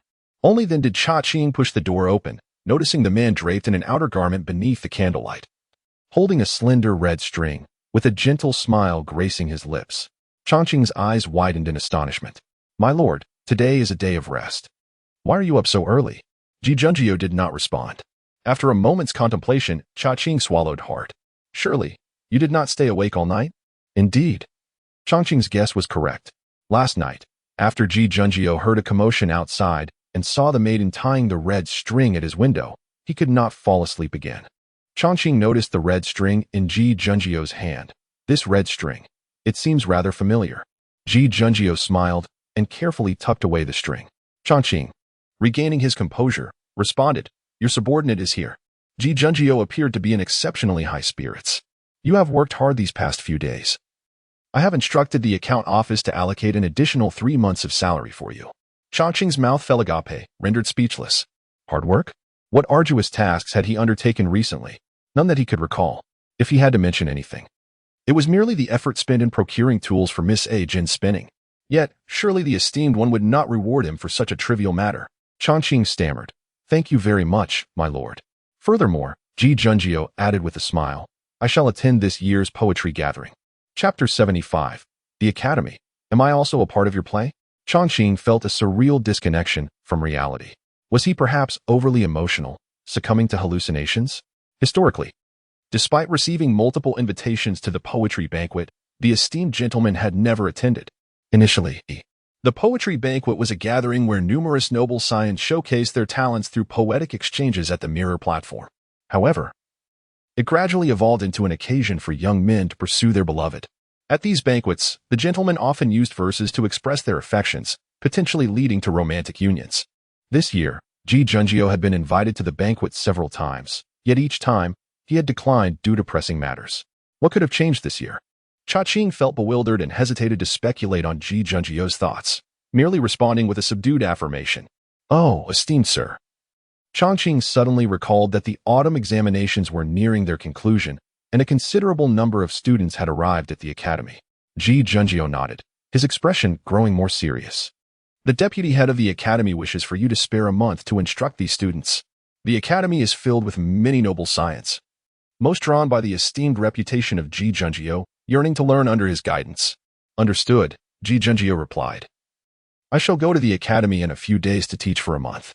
Cha-Ching clasped his fist in salute, certainly. I will arrange for the head of the academy to select a suitable bookboy for you. After Ji Junjio issued a few more instructions, Cha-Ching departed to make the arrangements. Last night, Qin Buwen intentionally created a disturbance outside Ji Junjio's window while tying a red string, ensuring Ji Junjio would notice. This morning, as Qin Buwen cautiously observed Ji Junjio's demeanor, she noted a smile gracing his lips, indicating a good mood. A smile crept upon Qin Buwen's face as well. At least for now, in Ji Junjio's heart, she was distinct from all other women. With a little more effort, perhaps success would come naturally. Qin Buwen lowered her gaze, concealing the emotions dancing within her eyes. The revelation of her identity to Song Jinyan was something Qin Buwen had not anticipated. With Ji Junjio and Yin Tang by his side, she felt no concern for his grip on the throne. However, she was not prepared to let go of the grievances with the Chumping army. Song Jinyan was the emperor, and Li Yunmu his minister, supported by the virtuous king. It was impossible to openly bring him down. Therefore, to topple Li Yunmu, Qin Buwen needed to cling tightly to Ji Junjio. While others might face suspicion for opposing Li Yunmu, Ji Junjio was different. Even if he were to genuinely punish Li Yunmu, no one would doubt the integrity of the upright prime minister. Thus, in terms of power, status, and identity, Ji Junjio was indeed the most suitable candidate for this task. With this thought, Qin Buwen turned her delicate gaze towards Ji Junjio. Esteemed sir, do you have any matters to attend to in the near future? She needed to discern Ji Junjio's forthcoming schedule to plan her subsequent actions. In the serene and quiet study, Ji Junjio closed his book, his expression unchanged. For the next month, I may not be present in the residence. Do not worry, Ji Junjio said gently with a smile. I have entrusted all matters of the residence to the steward. If you have any concerns, you may inquire with him. Qin Buwen furrowed her brow. Not at home. How then shall I draw closer to Ji Junjio? No, this simply would not do. Qin Buwen immediately adopted a timid demeanor. My lord, has a Jin done something wrong to displease you? Upon hearing this, Ji Junjio opened his mouth to say, No. A Jin, do not overthink it. After a brief pause, he patiently explained, the autumn examinations are nearing completion, and I must spend a month at the academy to teach the students, which is why I will not be at the residence. This is an unwritten rule of the academy. As a place for the royal family to cultivate talent, the academy naturally upholds the highest standards. As the prime minister, Ji Junjio also serves as the head of the academy, although he is seldom required to make appearances. It is customary for new students to meet him to assess their qualifications. Thus, following the autumn examinations, Ji Junjio typically resides at the academy for a month to teach the students, thereby lending prestige to the institution. Qin Buwen lowered her gaze, her eyes darting anxiously. A month was far too long. If she were to be away from Ji Junjio for an extended period, given his oblivious nature, he might easily forget their budding affections. She had painstakingly nurtured their relationship to this point, and she could not allow such a thing to happen. Resolute in her decision, she raised her eyes and spoke softly. My lord, is it possible for a Jin to accompany you to the academy? Not at all, Ji Junjio replied without a moment's hesitation, sensing his tone was overly brusque. He quickly softened his words.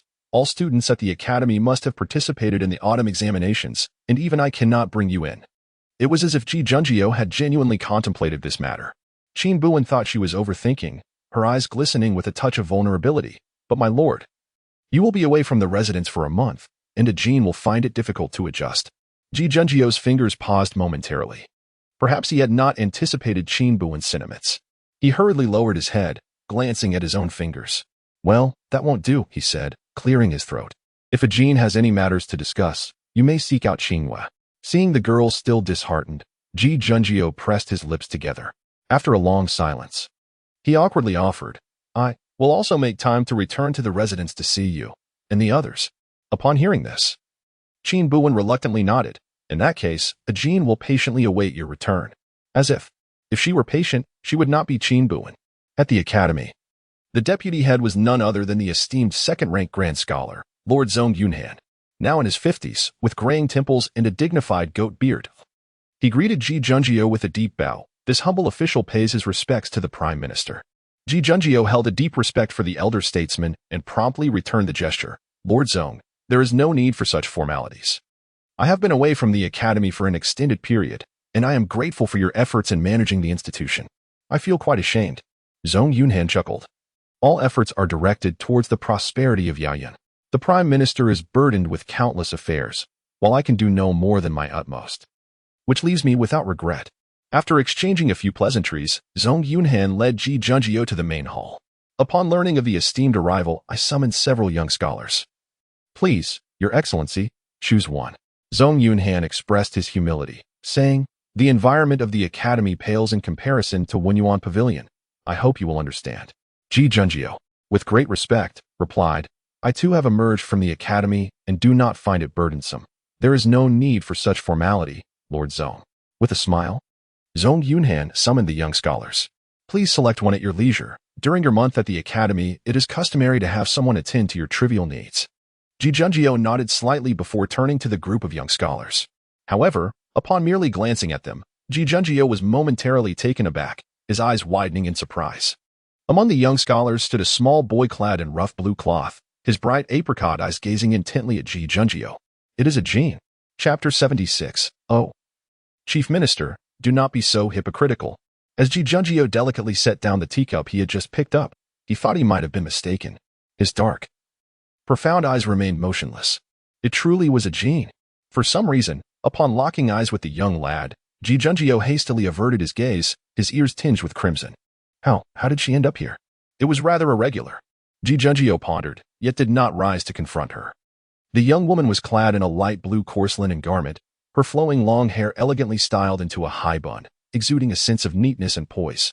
It was unclear where she had acquired such a demeanor. Her attire and graceful movements rendered her akin to a youthful gentleman, utterly harmonious in appearance. Among the group of young scholars, Qin Buwen was the shortest. Standing at the edge of a row of 7 or 8 scholars, he resembled a little dumpling.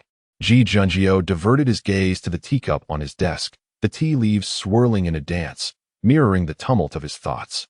Chief Minister? Noticing Ji Junjie's lack of attention, Zong Yunhan paused momentarily. Is it that none of them catch your fancy? Not quite, Ji Junjie replied with a light cough. Finally rising from his chair, he sighed and began to survey the scholars, starting from the tallest. His pace was unhurried, and soon he found himself beside Qin Buwen. The man came to a stop. Qin Buwen, lowering his head, cautiously raised his eyes to gauge Ji Junjie's expression. She noticed the long boots halting before her. What brings you here? A low voice inquired from above. Ji Junjie's voice was soft, and with the distance between the scholars, none other than Qin Buwen could hear him. She looked up innocently, blinking her eyes, yet remained silent. Ji Junjie lowered his gaze, the long lashes casting a shadow over his eyes. It was early morning. The sunlight pouring gently upon the man's lashes, glimmering like shards of gold. He slightly bowed his head, and the tassels of the hairpin grazed his shoulder, radiating a delicate halo of light. Seeing the girl as silent as she feigned innocence, he could not help but let out a soft sigh. Ji Junjie's eyes shifted to her attire. Why are you dressed so lightly? He reproached softly, his brows knitting together. It is already autumn. How can you wear something so thin? Seizing the opportunity to elicit sympathy, Qin Buwen blinked again and whispered, It's not cold. Ji Junjie's frown deepened. I will not choose you, he stated firmly. Initially, he had intended to scold at Jean for her actions, as they were indeed improper. However, upon witnessing the clarity in her apricot eyes, Ji Junjie deliberated for quite some time, ultimately arriving at the harshest words he could muster. I will not choose you. Heaven knows how long Ji Junjie had pondered before conjuring such a stern statement. Chief Minister, has he settled on this young master? Zong Yunhan wondered why Ji Junjie lingered so long before the last scholar. Believing that Ji Junjie had taken a fancy to the last young scholar, she inquired. Ji Junjie glanced at Qin Buwen once more before turning to speak. No, he had just begun to deny it when, in the next moment, he felt a tug at the hem of his garment. The words he intended to utter were caught in his throat. The young girl, her head bowed, grasped his sleeve with a gentle yet firm grip. She pulled at Ji Junjie, who, despite his stiffened posture and pressed lips, could not bring himself to voice a denial. Even with his back turned, Ji Junjie could imagine the look of innocent grievance on her face as she clung to his clothing. Jean, how unreasonable she is. The man stood rigid, his silhouette sharp. Zong Yunhan, perplexed, inquired, No? Is the Prime Minister dissatisfied? Ji Junjie wished to extricate himself from the small force behind him, but after a long pause, he merely sighed deeply. It's quite good. There was an unmistakable note of helplessness in Ji Junjie's tone. Zhong Yunhan, oblivious to the underlying tension, pondered aloud, does the Prime Minister not have a favorite? A favorite. Ji Junjie rubbed his temples in mild frustration. Noticing Ji Junjie's dilemma, Zhong Yunhan, with a cheerful disposition, suggested, why not each ask them a question and then decide? Ji Junjie, after a moment's hesitation, nodded in agreement. That would suffice. He could pose a trivial query to dismiss Jin. With this thought, he returned to his seat. Zhong Yunhan pointed to a tall scholar. You go first. The scholar bowed respectfully and approached Ji Junjie. Ji Junjie pursed his lips and, in a cool tone, asked, what is the subject of Chapter 19 of the Doctrine of the Me? The scholar froze, momentarily immobilized. He had expected to be asked about poetry or prose. But why was he being questioned about the 4 books and 5 classics? Ji Junjie frowned slightly, remaining silent. Zhong Yunhan waved his hand. Next, another scholar stepped forward. Which emperor is discussed in Volume 26 of the Comprehensive Mirror to Aid in Government? The second scholar, upon hearing the question, wore a troubled expression, though they served cultured men. It was unreasonable to expect them to remember every detail of such texts. Zhong Yunhan, hearing the question, wiped his brow in distress. This query was challenging even for him. Was the Prime Minister truly not making things difficult for them? Next, how many years are recorded in the spring and autumn annals concerning duchy? Next. Thus, the questioning continued back and forth with 6 or 7 scholars, none of whom could provide an answer. Zhong Yunhan sighed in resignation. It was evident they were not suitable. Only one remained. With little hope left, Zhong Yunhan wearily pointed to Qin Buwen. You come. Qin Buwen's eyes brightened, and she approached Ji Junjie with a smile. Ji Junjie merely exchanged a fleeting glance with the young girl before clearing his throat and diverting his gaze. He lowered his eyes, remaining silent. Zhong Yunhan was momentarily taken aback. My lord? Will you not inquire? Surely, it cannot be that his dissatisfaction with these few young scholars has rendered further questions unnecessary? He ought to ask. Ji Junjie slightly nodded but ultimately raised his head. His ink-black eyes finally met the girl's gentle, soft gaze. He should pose a challenging question. In doing so, Jin would be permitted to depart. Ji Junjie pressed his lips together, his attention fixated on the girl's delicate features, momentarily lost in thought. You. Ji Junjie pondered for a moment. In the end, he let out a quiet sigh, resembling a gesture of concession, akin to surrender. Or perhaps a submission to his own desires. Can you serve tea and pour water? At that instant, a beam of light fell upon the girl's hair. She stood against the light, breathtakingly captivating, rendering one unable to look away. Ji Junjie finally allowed himself a helpless smile. His cool gaze shimmered softly. His elegant fingers momentarily pausing, within his eyes, there was evidently a hidden joy. Chapter 77. Weep and console oneself. Qin Buwen did not anticipate that Ji Junjie would pose such a simple question to her. While Ji Junjie inquired about other attendants, she had counted on her fingers, contemplating that if asked similar questions, she would certainly be able to respond. However, she never expected, can you serve tea and water? The man's gaze was gentle and cool, akin to a refreshing summer breeze that penetrated the soul. Qin Buwen's eyes widened in astonishment, her expression one of disbelief. Not only Qin Buwen, but the remaining attendants and Zhong Yunhan were equally taken aback. What kind of question is this? Compared to the inquiries posed to the previous individuals. Is this not rather trivial? Zhong Yunhan sensed something amiss. He stared in shock at the not-so-tall young boy before him. Qin Buwen was momentarily stunned, but soon, a deeper smile graced her face. Yes, the girl's voice was clear and melodious, having intentionally altered her tone. Her previously delicate and soft voice now resonated with a newfound clarity. Qin Buwen answered resolutely, and Ji Junjie smiled helplessly. He ultimately turned his gaze toward the young girl and spoke gently, Then I shall choose you. A month is too long. I wish to see you often. Qin Buwen's eyes sparkled even brighter. Thank you, my lord. She expressed her gratitude swiftly, leaving those around her momentarily speechless. Zhong Yunhan, after a lengthy contemplation, hesitantly addressed Ji Junjie. Sir, it's settled then? No changes? Ji Junjie smiled, his gaze warm and courteous. No changes. Qin Buwen was led back to the resting quarters by Ji Junjie. As Ji Junjie was a teacher, the quarters were separate, with the spacious abode occupied solely by him. Qin Buwen glanced at Ji Junjie's room and thought of her own modest sleeping space. Indeed, comparing oneself to others can be disheartening. At that moment, Ji Junjio was busy organizing his belongings. The bedding and such had been uniformly provided by the academy, which Ji Junjio had just brought back. "My lord, let me handle this trivial matter." Observing the situation, Qin Buwen hurriedly approached, taking over the task from Ji Junjio. "As a servant, how could I allow my lord to undertake menial chores?" Qin Buwen flashed a flattering smile at Ji Junjio and commenced her diligent work. After finally arranging the bedding, Qin Buwen noticed the luggage Ji Junjio had brought. "My lord, may I assist you in sorting your clothes?" With a smile, she began to unpack, categorizing the items meticulously. As she worked, she inwardly murmured, "When did I, Qin Buwen, ever serve others in such a manner, given my illustrious reputation?" Indeed, fortunes shift like the tides. Ji Junjio appeared somewhat displeased, yet as he watched Qin Buwen organize, he chose not to comment further. He found a chair, poured himself a cup of tea, and began to read. While sorting through the luggage, Qin Buwen stumbled upon several white undergarments. Suddenly, a wave of embarrassment surged within her. "Master."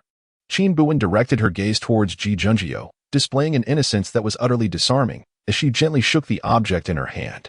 "Where shall I place this for you?" Ji Junjio raised his eyes slightly, and upon recognizing the item in Qin Buwen's grasp, he nearly spewed his tea. Choked by the liquid, Ji Junjio hastily stood up and coughed a few times, his face flushing with embarrassment. Yet, disregarding his own discomfort, he swiftly approached Qin Buwen and seized the undergarment from her grasp. I can manage it myself. It is not appropriate for Ajin to handle this."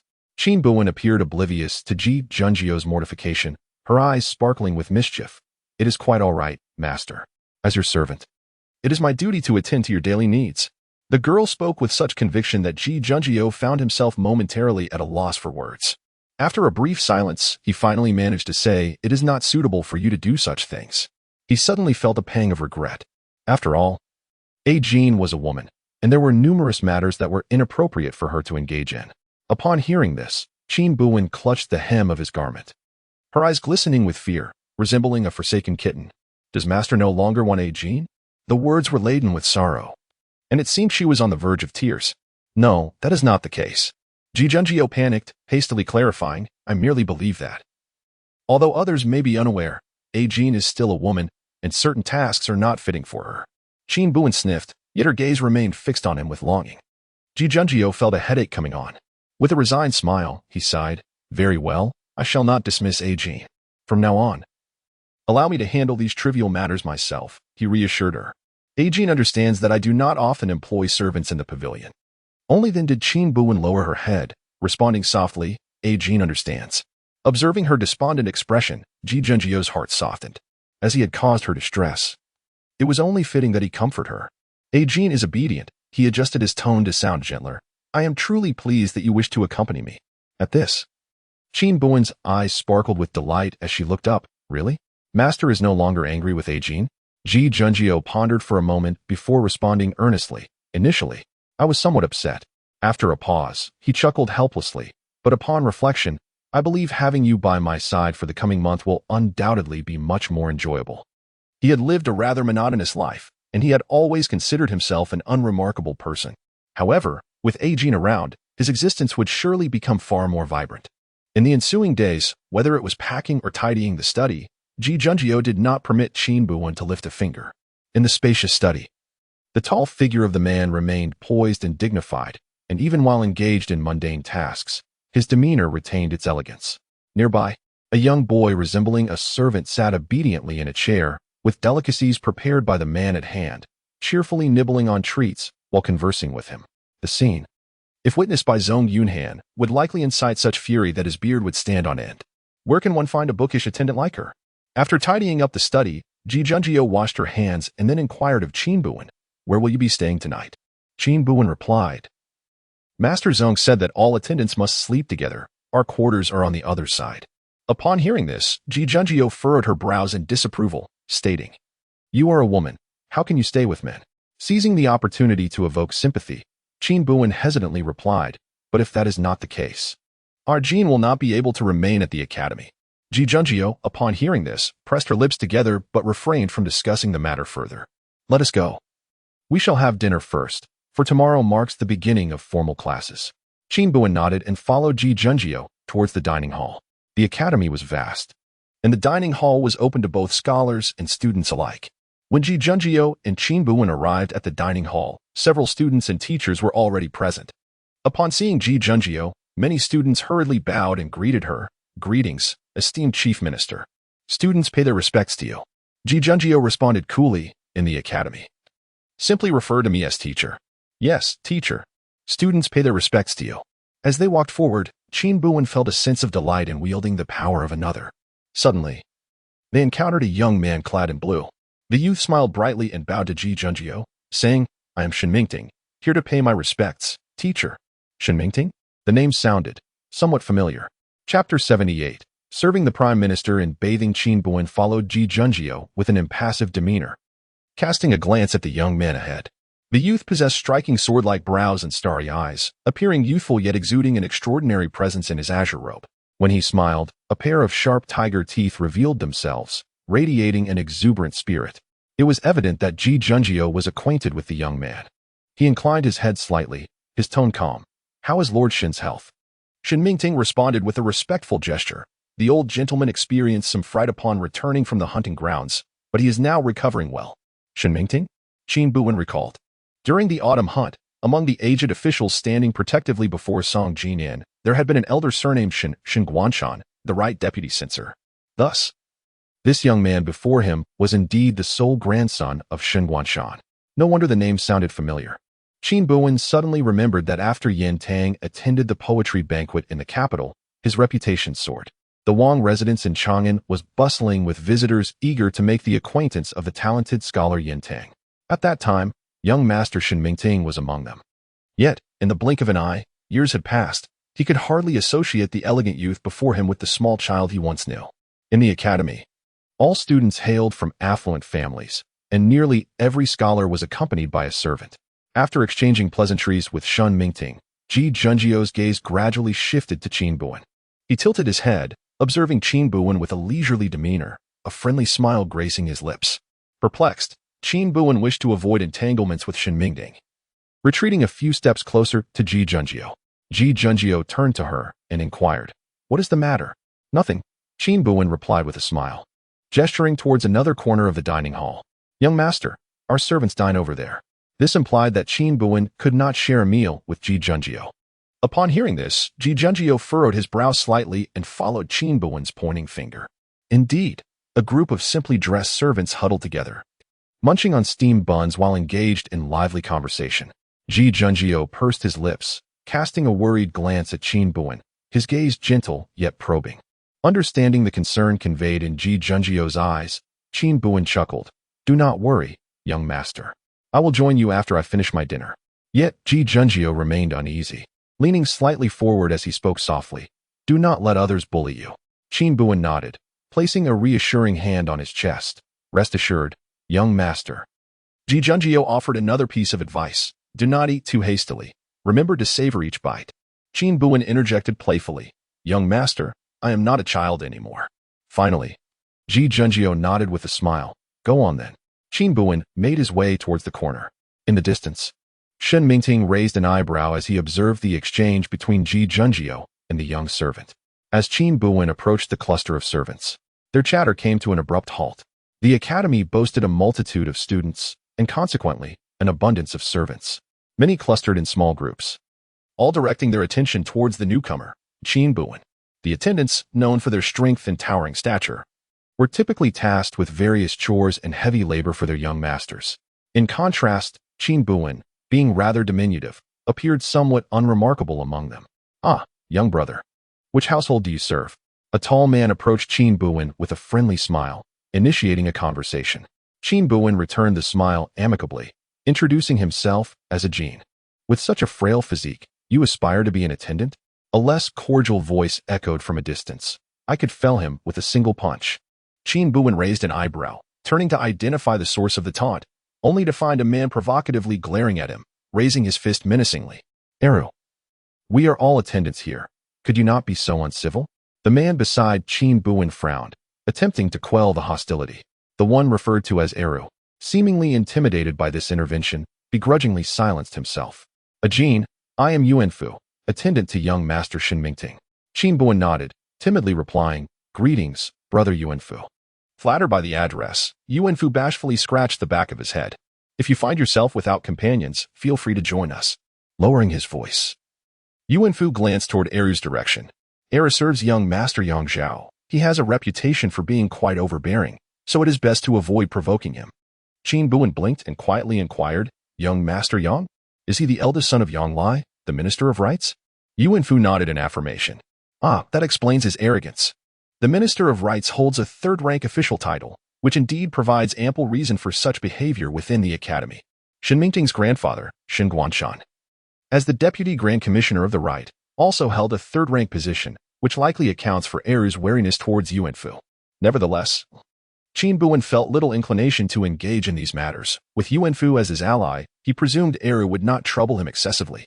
After dining with Yuanfu, the other attendants gradually returned to their masters. Soon, only Yuanfu and Qin Buwen remained in the corner of the dining hall. Setting down his utensils, Yuanfu chuckled. I thought my master took the longest to dine, but how is it that your master takes even longer? Qin Buwen smiled in silence. Meanwhile, Shen Mingting summoned Yuanfu. Coming. Master. Yuanfu hastily departed to attend to Shen Mingting, leaving Qin Buwen alone. As the dining hall emptied, Ji Junjiu approached Qin Buwen leisurely. Have you finished your meal? Ji Junjiu's gaze was cool as it regarded Qin Buwen. Qin Buwen blinked in surprise. Why does the esteemed one eat so slowly? A Jin has been waiting for quite some time. Ji Junjiu disapproved, stating, My slow dining is intentional, meant to encourage you to savor your food. Hasty eating can lead to discomfort. Qin Buwen smirked. So, you deliberately dine slowly to wait for a Jin? Ji Junjiu pressed his lips together, momentarily flustered, averting his gaze.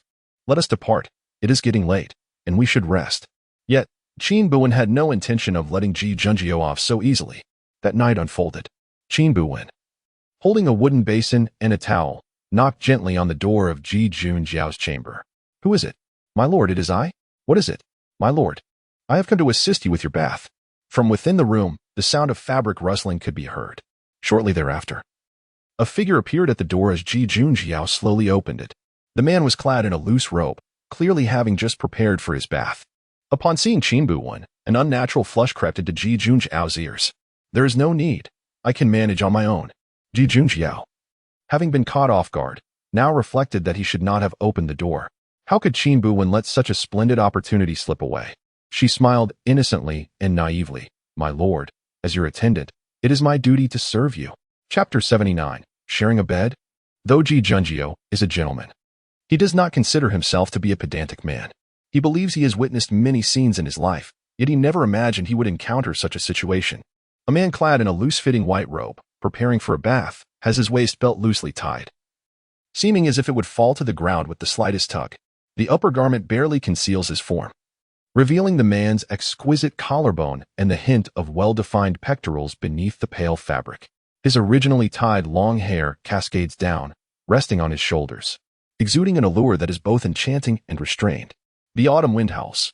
Ji Junjiu feels a chill even within the confines of the room, let alone for the girl standing outside, Ajin. At this moment, Ajin has yet to change her attire. She holds a wooden basin and towel, her delicate fingers, pale as spring onions, reddened by the cold breeze. Ji Junjiu observes her fingers, slightly furrowing his brow. It is truly unnecessary. The academy's environment is not comparable to Wenyuan Pavilion. I can manage with a simple wash. Furthermore, Ajin is merely a nominal scholar's assistant. After all, she is a lady. Qin Buwen, carrying the basin, instantly adopts a look of dismay. She sniffles, her voice barely above a whisper. My lord, have I done something wrong? The girl seems perpetually to reveal her delicate and fragile side before him. At this moment, Qin Buwen bows her head, resembling a remorseful kitten, her fluffy hair framing her innocent face. A gust of wind sweeps by, causing Qin Buwen to sneeze at a most opportune moment. Noticing this, Ji Junjiu furrows his brow and speaks, come inside. With that, he steps aside to allow Qin Buwen entry. Of course, had Ji Junjiu known of Qin Buwen's subsequent actions, he would surely have regretted his decision. With a feigned innocence, Qin Buwen shuffles into Ji Junjiu's study. The room is immaculately tidy. Ji Junjiu lights a candle, casting flickering shadows throughout the spacious chamber. In one corner, a screen stands, behind which lies the wooden tub for Ji Junjiu's bathing. Qin Buwen discreetly observes the position of the tub, a sly smile gracing her lips as she embarks on her next scheme. At this moment, Ji Junjio is oblivious, merely turning his back to her as he tightens his robe. Just leave the basin. I shall handle it myself. He intends for Qin Buwen to place the items down and take her leave. However, when he turns to look at her again, he is taken aback to find her removing her outer garment. Ji Junjio's tone shifts as he calls Qin Buwen's name, his eyes widening in alarm as he hurriedly spins around, tightening his voice to inquire, "What are you doing?" Yet Qin Buwen responds with unabashed confidence, "I am removing my outer garment. If the sleeves get wet, it would be troublesome." Ji Junjio, still in a daze from her words, dares not glance back. The next moment, he hears the sound of water being poured from the tub behind him. "My lord, you must hurry. The weather is too chilly, and the water will soon cool." Qin Buwen rolled up the sleeves on both sides before turning to face Ji Junjio. Ji Junjio's body was taut, his waistline distinctly defined. "I can manage on my own. Jean, you may leave," she stated, her words steeped in awkwardness. If Qin Buwen were perceptive, he would have taken his leave promptly. Yet, how could one expect such discernment from him? She forced a smile. "My lord. A Jean is just a Jean." Ji Junjio's face flushed crimson, his ears burning. His fingers tightened, aware that he must steel himself. The principle of propriety between genders was one that a Jean may not comprehend, yet he certainly should. "Leave," Ji Junjio commanded, his lips pressed together, his tone icy. The smile on the young woman's face gradually faded. She slowly lowered her head, falling silent, her hands twisting nervously together. Despite his reluctance, Ji Junjio intensified his tone. "Go back to sleep." With that, he turned, refusing to glance back at Qin Buwen, preparing to depart. "My lord." The girl behind him raised her hand, timidly clutching the man's sleeve. The grip was so slight that Ji Junjio could easily break free. And indeed, he ought to have. Yet, after a long moment, he remained rooted to the spot, neither moving nor turning back. He heard the young woman's trembling, fragile voice, "Please don't send a Jean away. It's fine if a Jean stays here for a while, just don't send her away." At times, even Ji Junjio found a Jin's behavior quite vexing. She seemed to know precisely how to speak and act to soften his heart. Every gesture and tone appeared as if crafted to align with his sentiments.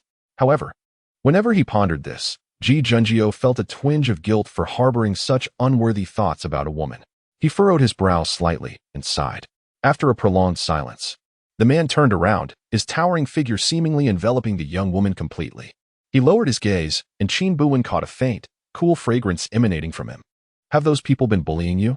The mere thought of this possibility tightened Ji Junjio's throat. He had been so consumed by his own anger that he should have considered A Jin's feelings more.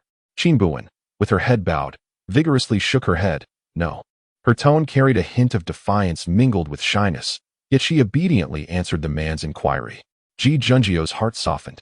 He truly struggled to navigate interactions with women, especially with a Jean. Ji Junjio inhaled deeply, softening his tone. "Then what happened? Can you tell me, a Jean?"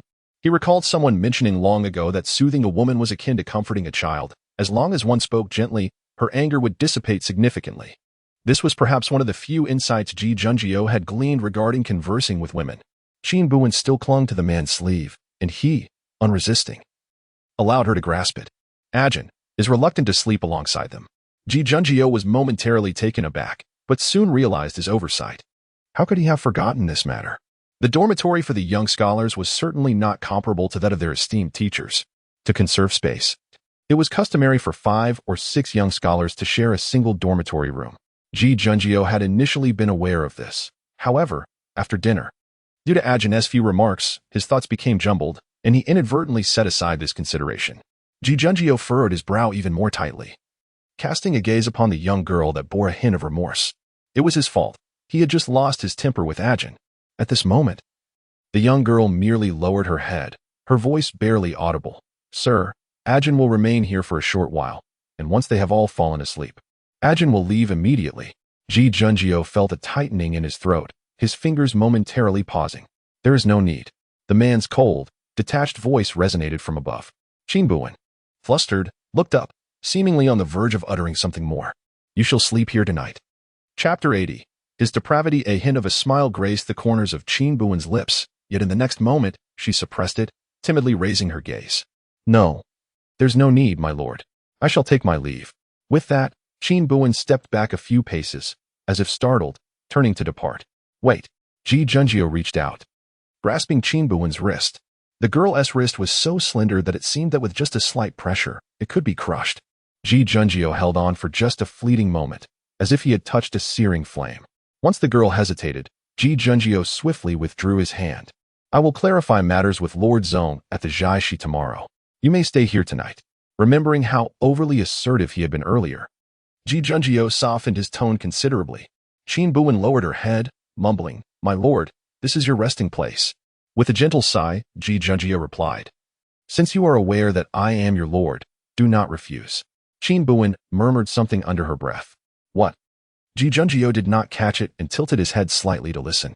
The girl, clearly still irritable, retorted, "I said, men and women should not be alone together."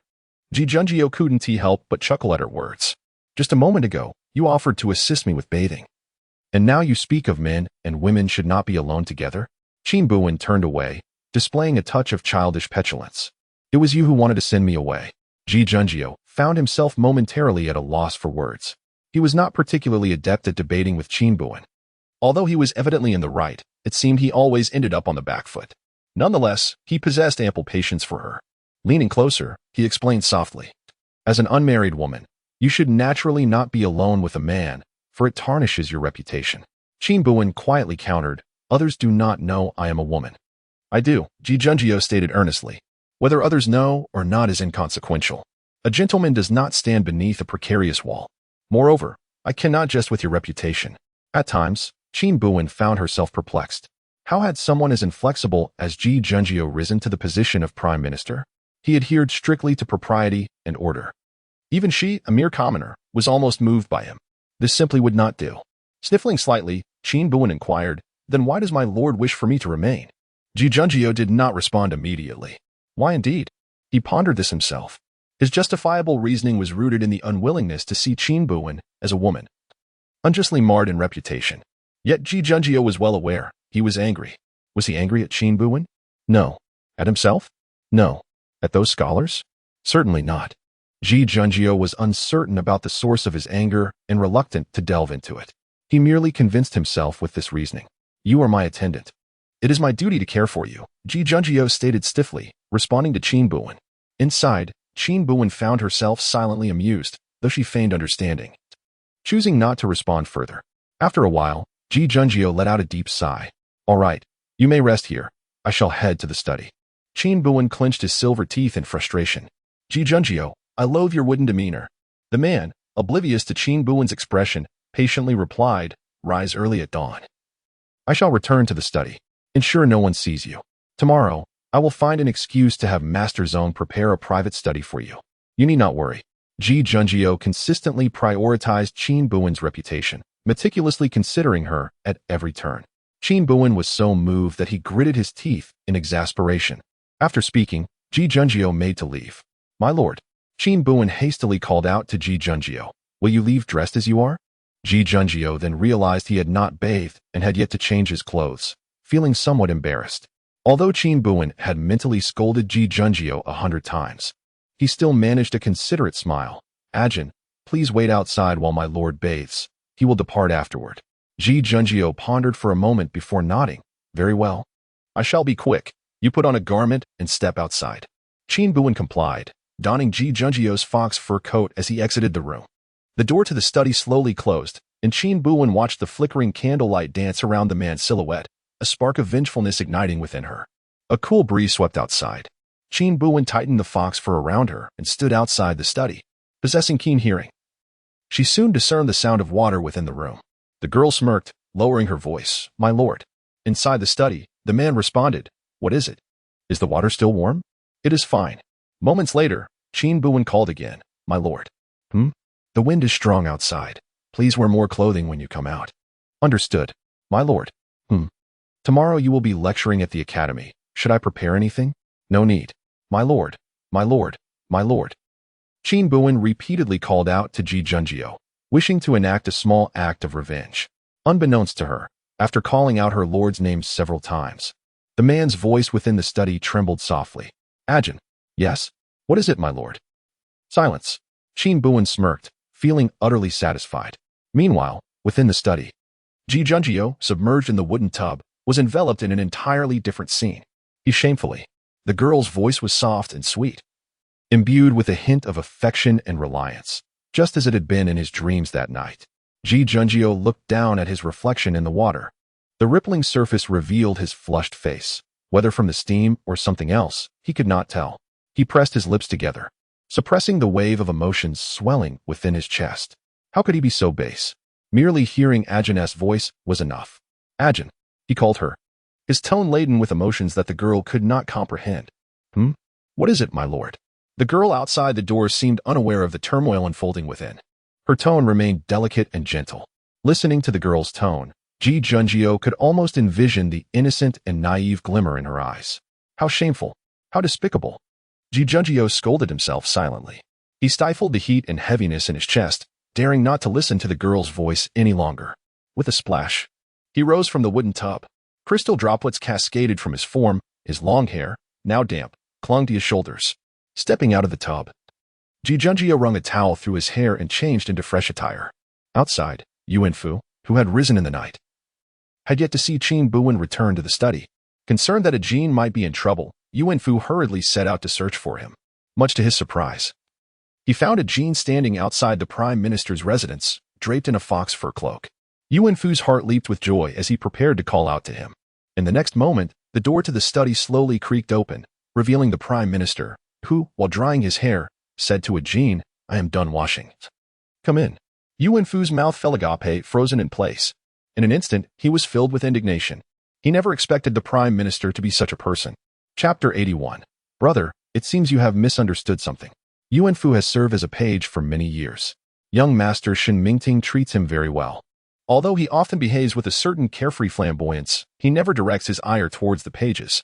However, if we were to look back a few years, there existed some unsavory traditions regarding pages in the realm of the elite. It is said that in the past, young masters from affluent families would travel to the capital for examinations, often for several months at a time. The pages they purchased were not only responsible for their daily needs, but also had to fulfill their young masters' desires. Yuan Fu had heard of such matters from books, but only after becoming acquainted with more pages did he realize that these outdated customs still lingered. Yet this is an academy, and the chief minister is renowned for his integrity and noble character. Had he not witnessed it with his own eyes? Yuan Fu would never have believed that the chief minister could be such a person. Yuan Fu recalled the slight figure of Ajin, barely reaching his shoulder, and was appalled that someone like the chief minister could stoop to such actions. Filled with indignation, he understood that his humble status could never contend with that of the chief minister. He cast a helpless glance at the study. The man stood there, radiant as the moon, leaning against the doorframe with his gaze lowered towards the person before him. "I have finished washing up. Please come in." The young boy slightly bowed his head, seeing the man make way for him, and stepped inside. Yuan Fu clenched his fists, then relaxed them again. Ultimately, he sighed and left with a heavy heart. "Ajin, wait for me. I will find a way to rescue you." The following day, Qin Buwen was awakened by the sound of knocking from Ji Junjio. Last night, Ji Junjio had spent the night in the study, and today, having tidied himself, he returned to the study before dawn. "Ajin, are you awake?" Ji Junjio lowered his voice, glancing around to ensure no one was watching. Soon, the door to the study creaked open, revealing a bleary-eyed Qin Buwen, who opened the door for Ji Junjio. Upon seeing Qin Buwen's unkempt hair, Ji Junjio couldn't help but chuckle. "I apologize for waking you so early today." Qin Buwen, still half asleep, replied, "Please, come in." Ji Junjio hesitated, remaining in place. "I can wait a bit longer." Qin Buwen was puzzled. Ji Junjio struggled to articulate. "You should first tidy up your belongings in the room. I worry you might leave something behind." Qin Buwen smiled. "It's already been taken care of. Do come in." As he spoke, Qin Buwen deliberately glanced around and whispered, "Let us not attract the attention of others." This statement seemed somewhat inappropriate. Ji Junjio pressed his lips together, and the next moment, he was pulled into the study by Qin Buwen. Bang! The door was shut behind them, and Ji Junjio stood rigidly in place, feeling somewhat awkward. "My lord, please take a seat." Qin Buwen gestured for Ji Junjio to sit down and began to choose some clothes for him. "I will assist you with changing." Ji Junjio stiffened, responding stiffly, "There is no need. I can manage myself." "That simply will not do." Qin Buwen, with a hint of reluctance, replied, "After all, I am your servant. I cannot simply do nothing." As she spoke, she picked up two garments, one blue and one white. The white attire was a style frequently worn by Ji Junjie, while the blue one was unfamiliar to her, as she had rarely seen Ji Junjie don such a hue. After a moment of contemplation, Ji Junjie pointed to the white outfit, saying, "This one." Qin Buwen frowned slightly, unable to agree. "My lord, today marks your first lecture." Ji Junjie chuckled in response, "Indeed. However, white is too common. The students may not remember you." Upon hearing this, a deeper smile graced Ji Junjie's lips. He was not particularly concerned about whether the students would remember him. Moreover, the essence of teaching lay in imparting knowledge, not in wearing ostentatious garments. Ji Junjie was not one to seek novelty or to stand out. The blue robe was not his original choice. He felt it was rather conspicuous. It had been packed by Cha Ching when he prepared his luggage. Qin Buwen waved the blue robe in her hand, exclaiming, "My lord, please wear this. It is quite handsome." Ji Junjie pursed his lips, smiling gently. For teaching, appearance is not of utmost importance. Qin Buwen insisted earnestly, "A gentleman must adorn himself properly." Ji Junjie, with a resigned smile, relented. "Very well, let it be this one." With his consent, Qin Buwen beamed with joy, returning the white attire to its place while taking the blue robe to Ji Junjie's side. Ji Junjie had already donned his inner garments and only needed to slip into the blue robe. Throughout the process of helping him dress, Qin Buwen inadvertently brushed against the man's body, acutely aware of his taut waistline. After struggling to fasten the outer garment, Qin Buwen took a jade belt, intending to secure it around Ji Junjie's waist. As her fingers grazed his abdomen, Ji Junjie could hardly bear it. He grasped her hand gently, looking down with a composed expression. "Allow me to do it myself." Flushed with embarrassment, Qin Buwen released her hold on the jade belt, withdrawing her hand. Ji Junjie, with his back turned to her, fastened the belt securely and exhaled a deep sigh. After attending to Ji Junjie, Qin Buwen finally brushed back her unbound hair. "Please wait a moment. A jean will be ready shortly." Clumsily, she attempted to gather her long hair into an elegant style, but her efforts were in vain. "The man's hairstyle is too complicated," she muttered softly. Ji Junjie, who had been patiently waiting nearby, approached her upon hearing her words. "Let me assist you." His voice was cool and aristocratic, his tall frame enveloping her effortlessly. With a wooden hairpin in hand, he deftly twisted and secured her flowing hair atop her head, which bore a faint floral fragrance. All done. Once Ji Junjie had finished, he stepped back in a flurry, creating distance between them. A mischievous smile played on Qin Buwen's lips as she turned to him, feigning innocence, and thanked him. "Thank you, my lord." She remained unyielding in her belief. Even a sage must occasionally be moved by emotion. As Ji Junjie accompanied Qin Buwen out of the study, they encountered Shen Mingtian and Yuan Fu, who were also preparing to depart.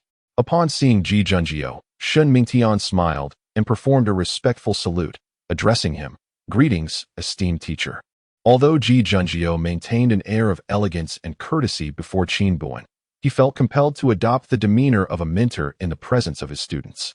With a slight nod, Ji Junjie's tone remained cool and composed. "Have you reviewed today's lecture material?" Shen Mingtian walked half a step behind Ji Junjie, replying, "Yes, esteemed teacher. I have reviewed it." Meanwhile, as Ji Junjie conversed with Shen Mingtian ahead, Qin Buwen, serving as a bookkeeper, naturally fell into step alongside Yuan Fu. Yuan Fu was still pondering the plight of young A Jin from the previous night, and his gaze towards Qin Buwen was imbued with compassion and sympathy. "A Jin? Startled by the sudden call, Qin Buwen was yet unaccustomed to her name. "What is it, brother Yuan Fu?"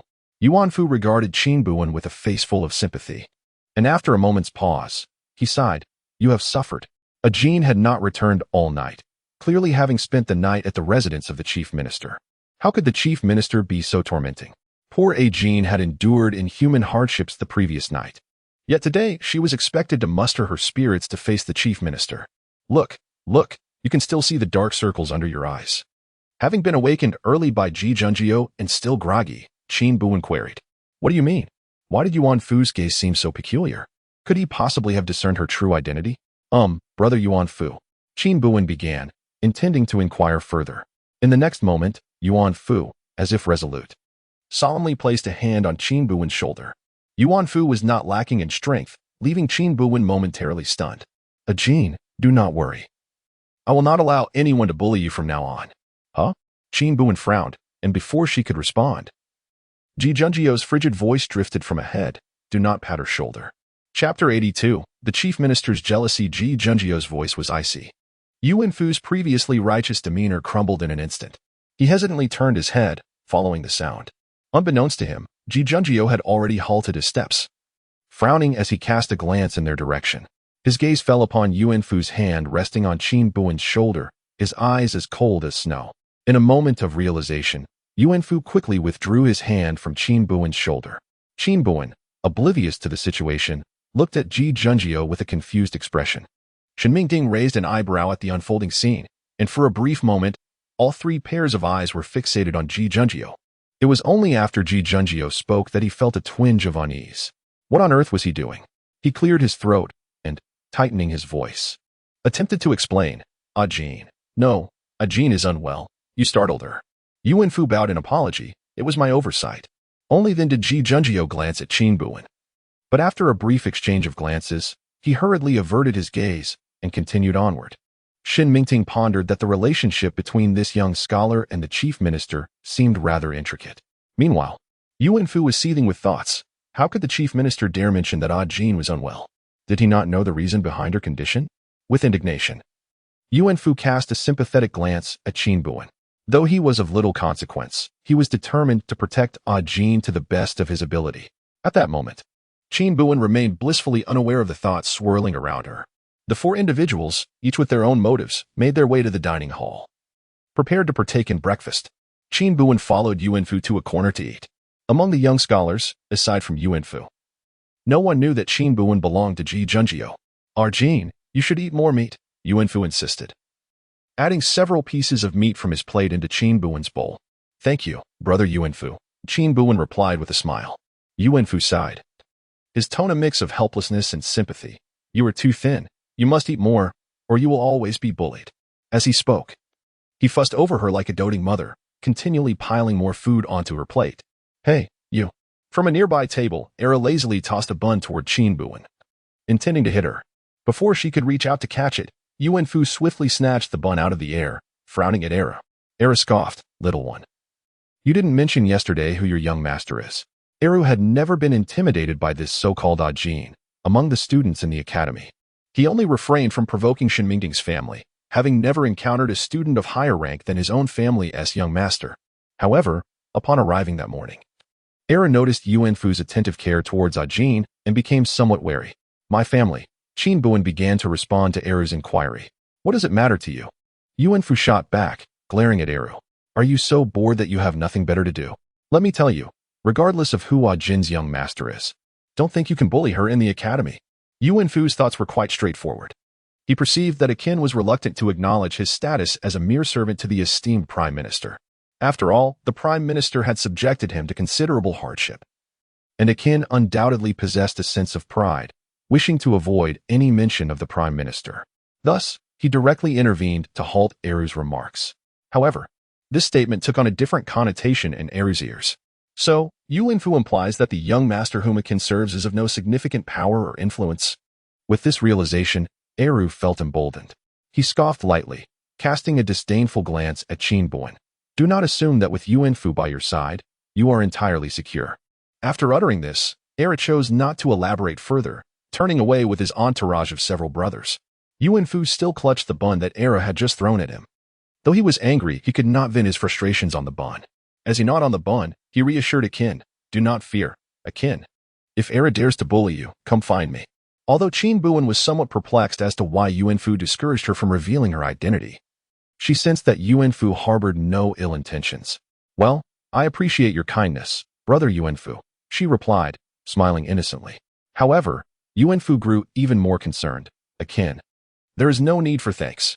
Rest assured, having endured such grievances, I will surely find a way to assist you. Grievances? Who? Qin Buwen was utterly bewildered. Who would dare cause her distress? Though she suspected that Yuanfu had misunderstood the situation, she refrained from probing further, simply nodding with a smile. Then, Qin shall rely on brother Yuanfu more in the future. Yuanfu scratched his head, grinning sheepishly. Now that you call me brother, how can I accept that without reciprocating? The two engaged in light conversation while leisurely enjoying their breakfast. Meanwhile, Ji Junjio sat at the dining table, her brow furrowed as she heard laughter emanating from the corner. Were they truly so joyous? She glanced sideways towards Qin Buwen. The young lad was conversing animatedly with the tall man before her, smiling brightly at amusing anecdotes, his eyes sparkling with delight.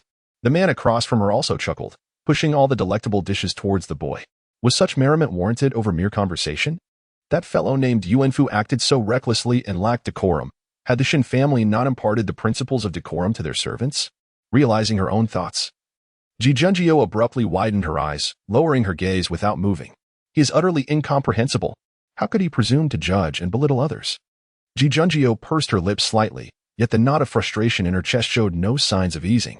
He is indeed angry. The early lessons at the academy commenced early, and within a mere quarter of an hour, the students in the dining hall began to depart one by one. Shen Mingtian concluded his meal as well, bowing respectfully to Ji Junjio before calling Yuanfu to leave the dining hall with him. Once most had vacated the space, Qin Buwen approached Ji Junjio. "My lady, have you finished your meal?" Qin Buwen, carrying the books for today's lecture, smiled at Ji Junjio. "Yes." Ji Junjio responded softly, and then slowly stood up, not glancing back at Qin Buwen as she made her way toward the dining hall. Qin Buwen, without any suspicion, followed closely behind her. The lecture hall was somewhat distant from the dining hall, necessitating passage through a grove of bamboo. The dense bamboo forest obscured the sky, and Qin Buwen, trailing Ji Junjio, chose a favorable path toward the classroom. Ajin, Ji Junjio, who had remained silent throughout their journey, suddenly spoke, her tone seemingly a bit heavy. "Young master, what is it?" Qin Buwen, having risen exceedingly early that morning, still felt somewhat groggy. On a typical day, she would have quickly noticed Ji Junjio's unusual demeanor. However, after walking for a while today, Qin Buwen had not sensed anything amiss. It was autumn, and the bamboo leaves had fallen abundantly to the ground. The two of them walked over the leaves, which rustled softly beneath their feet. "What do you think of Yuanfu?" Chapter 83. I will protect you. No need for others. Ji Junjio found himself utterly perplexed. What on earth was he doing? Ever since a Jin entered his life, he had been inexplicably irritable. He was not inherently a petty person, yet he could not fathom why he posed such a question. Nevertheless, he felt an undeniable urge to converse with a Jin. As they walked, she refrained from speaking to him, and he initially sought a topic to discuss. However, perhaps due to the pent-up frustration within him, that absurd question slipped from Ji Junjio's lips. Was this question of any significance? Ji Junjio was uncertain. At this moment, he halted, turning to face Qin Buwen. The path to the school was an uphill one, and since Ji Junjio walked ahead, his stature towered over the girl by a considerable margin. A mere glance downward allowed him to observe her delicately trembling lashes, akin to two exquisite raven feathers, long and lush. She raised her gaze, her innocent and bewildered eyes meeting his. Through those eyes, Ji Junjio could even glimpse a reflection of himself, stubborn and discontented. This was not akin to his true self. He was not one to be overly calculative, yet he found himself inexplicably concerned about a Jin's sentiments. This was not a favorable trait. Ji Junjio had always believed that what distinguishes humans is their ability to restrain their words and actions. If one cannot exercise self-discipline and acts on whims, how are they different from beasts? He had always been capable of maintaining his true self before encountering a Jin. He had consistently managed to do so.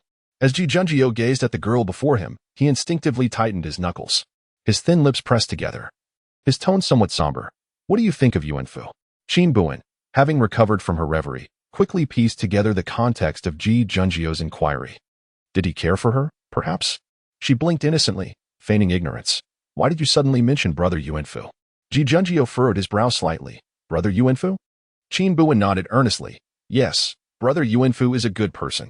Although he appears rather carefree, he is meticulous in his work." Qin Buwen distinctly perceived the slight dimming of the man's gaze. However, Brother Yuanfu had said something rather peculiar today. She tilted her head, still smiling. Ji Junjio remained silent, waiting for her to continue. "Brother Yuanfu said he would protect me from being bullied." At these words, Ji Junjio's expression grew colder. Yet, in the next moment, Qin Buwen spoke again.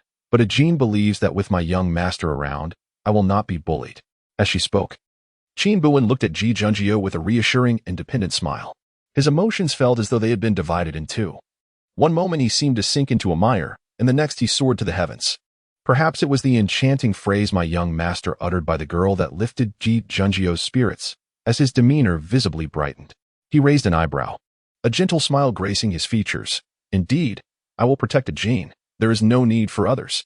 Qin Buwen, with a gentle smile and a book cradled in her arms, remarked, "Sir is truly kind to Jin." "He is not," Ji Junjie responded, momentarily feeling a pang of guilt. It was as if her innermost thoughts had been laid bare. She answered hastily and led Qin Buwen towards the schoolhouse. As Qin Buwen observed Ji Junjie's retreating silhouette, a smile unconsciously graced her lips. The dappled light filtering through the bamboo grove cast playful shadows on the man's shoulders. Tilting her head, Qin Buwen recalled a tale from her readings of a maiden encountering an immortal in a bamboo forest. If indeed there were immortals in this world, their bearing would likely resemble that of Ji Junjie, a paragon of jade-like purity.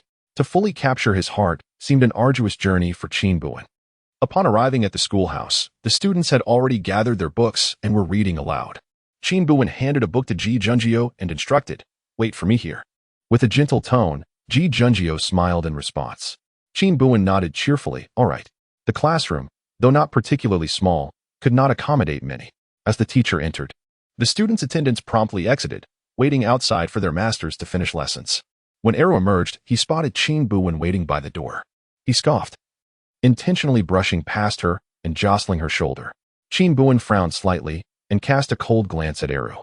Under her gaze, he felt an unexpected chill run down his spine.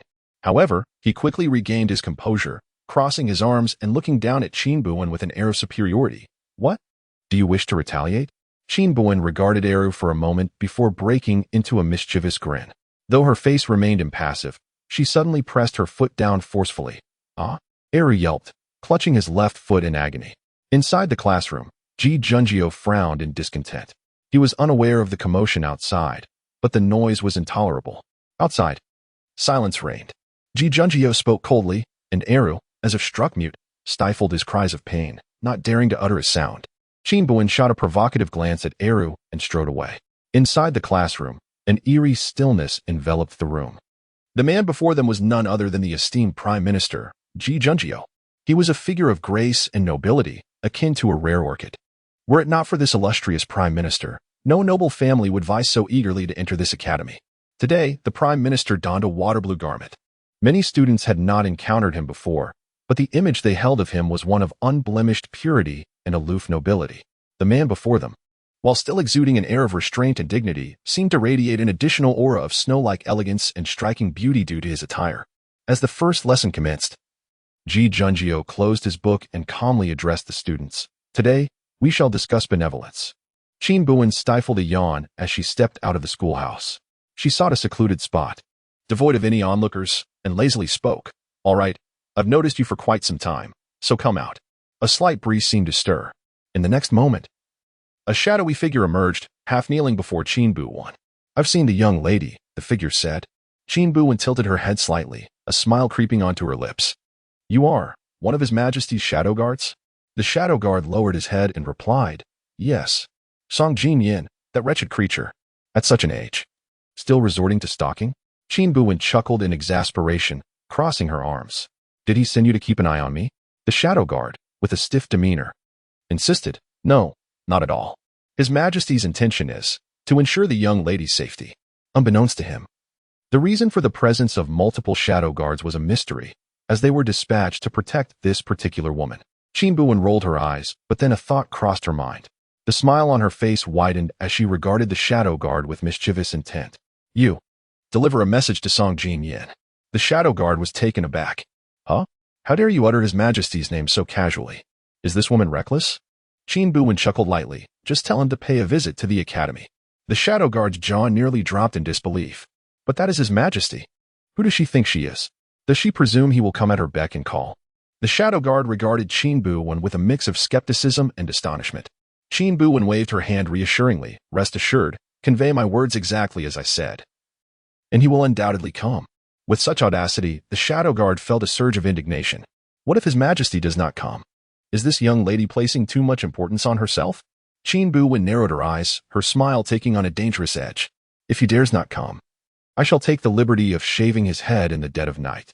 Chapter 84. Your Majesty, she is mine. In the Grand Hall, Song Jin slammed the table with fervor, exclaiming, "Absurd," although he intended to portray anger before outsiders. A smile tugged at the corners of his mouth that he could not suppress. The shadow guard knelt trembling on the ground, acutely aware that the woman was merely showing off. Did she truly say that? "If I do not go, She shall shave all my hair off?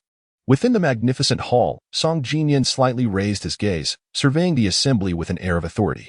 The shadow guard bowed his head lower, his tone respectful. Yes, that young lady did indeed say so. This girl was undoubtedly courting death. The shadow guard sighed softly but cautiously ventured, Your Majesty, what shall we do next? The man in the high seat did not respond immediately. Just as the shadow guard presumed that Qin Buwen would surely face dire consequences for inciting the royal family. The man on the dragon throne suddenly burst into laughter. It was a light, cheerful sound, akin to the gentle spring blossoms, imbued with warmth and indulgence.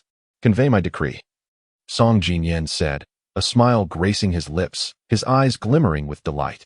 We shall set forth to the Rain Riding Academy. Is that so? The shadow guard thought he had misheard, his eyes widening in disbelief as he gazed at Song Jinyan.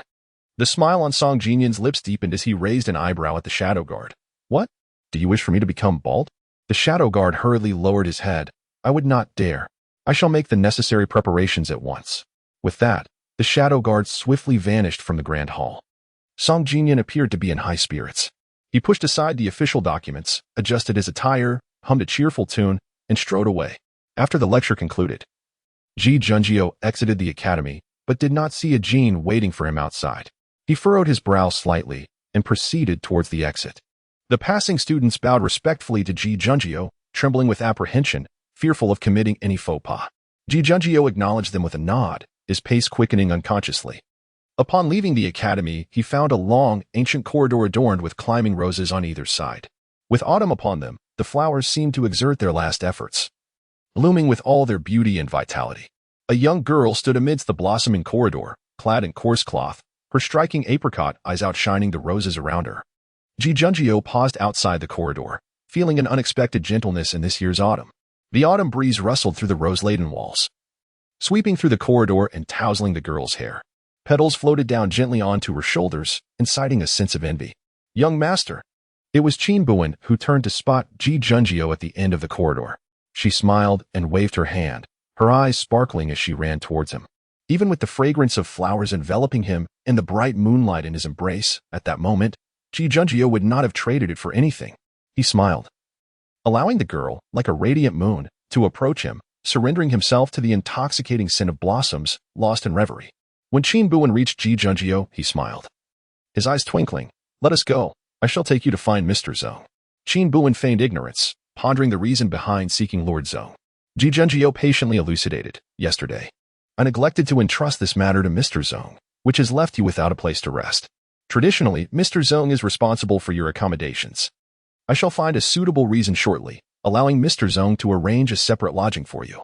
Qin Buwen had anticipated Ji Junjio's actions. She glanced at the sun before turning her crescent-eyed gaze toward Ji Junjio. Very well. Considering the time, Song Jinyan should be arriving soon. Ji Junjio. Tonight I shall not share a bed with you. I, Qin, would write my name in reverse. Does the chief minister imply that he wishes for a Jin to have a separate lodging? In the study of Zong Yunhan, he observed the poised and dignified young man before him, sensing an unusual vibe. Though Zong Yunhan was aware of the chief minister's renowned warmth and courtesy, it seemed excessive to exhibit such concern for a mere book boy. Indeed, one wonders if Mr. Zong finds it convenient. Convenient it is, Zong Yunhan stroked his beard, casting a glance at Ji Junjio. But why does the chief minister wish to do so? Zong Yunhan was a seasoned figure in the court. While his rank did not surpass Ji Junjio's, he regarded Ji as a favored disciple. Ji Junjio clasped his hands. Please do not take offense, but a Jin is my book boy. I rise early and require his assistance. Having him share quarters with other book boys disturbs their rest. It must be said that even Qin Buwen found Ji Junjio's reasoning quite commendable. He adeptly shifted the responsibility for the change in lodging onto himself while maintaining a delicate balance and tone. Zong Yunhan evidently received this well, nodding slightly. What the chief minister says is reasonable. He returned to his writing desk, lowering his head to inscribe something. I shall compose a note for a Jin. He may deliver it to the scholar supervisor. Ji Junjio smiled. Thank you, Mr. Zong. Zong Yunhan waved his hand dismissively. It is no great matter.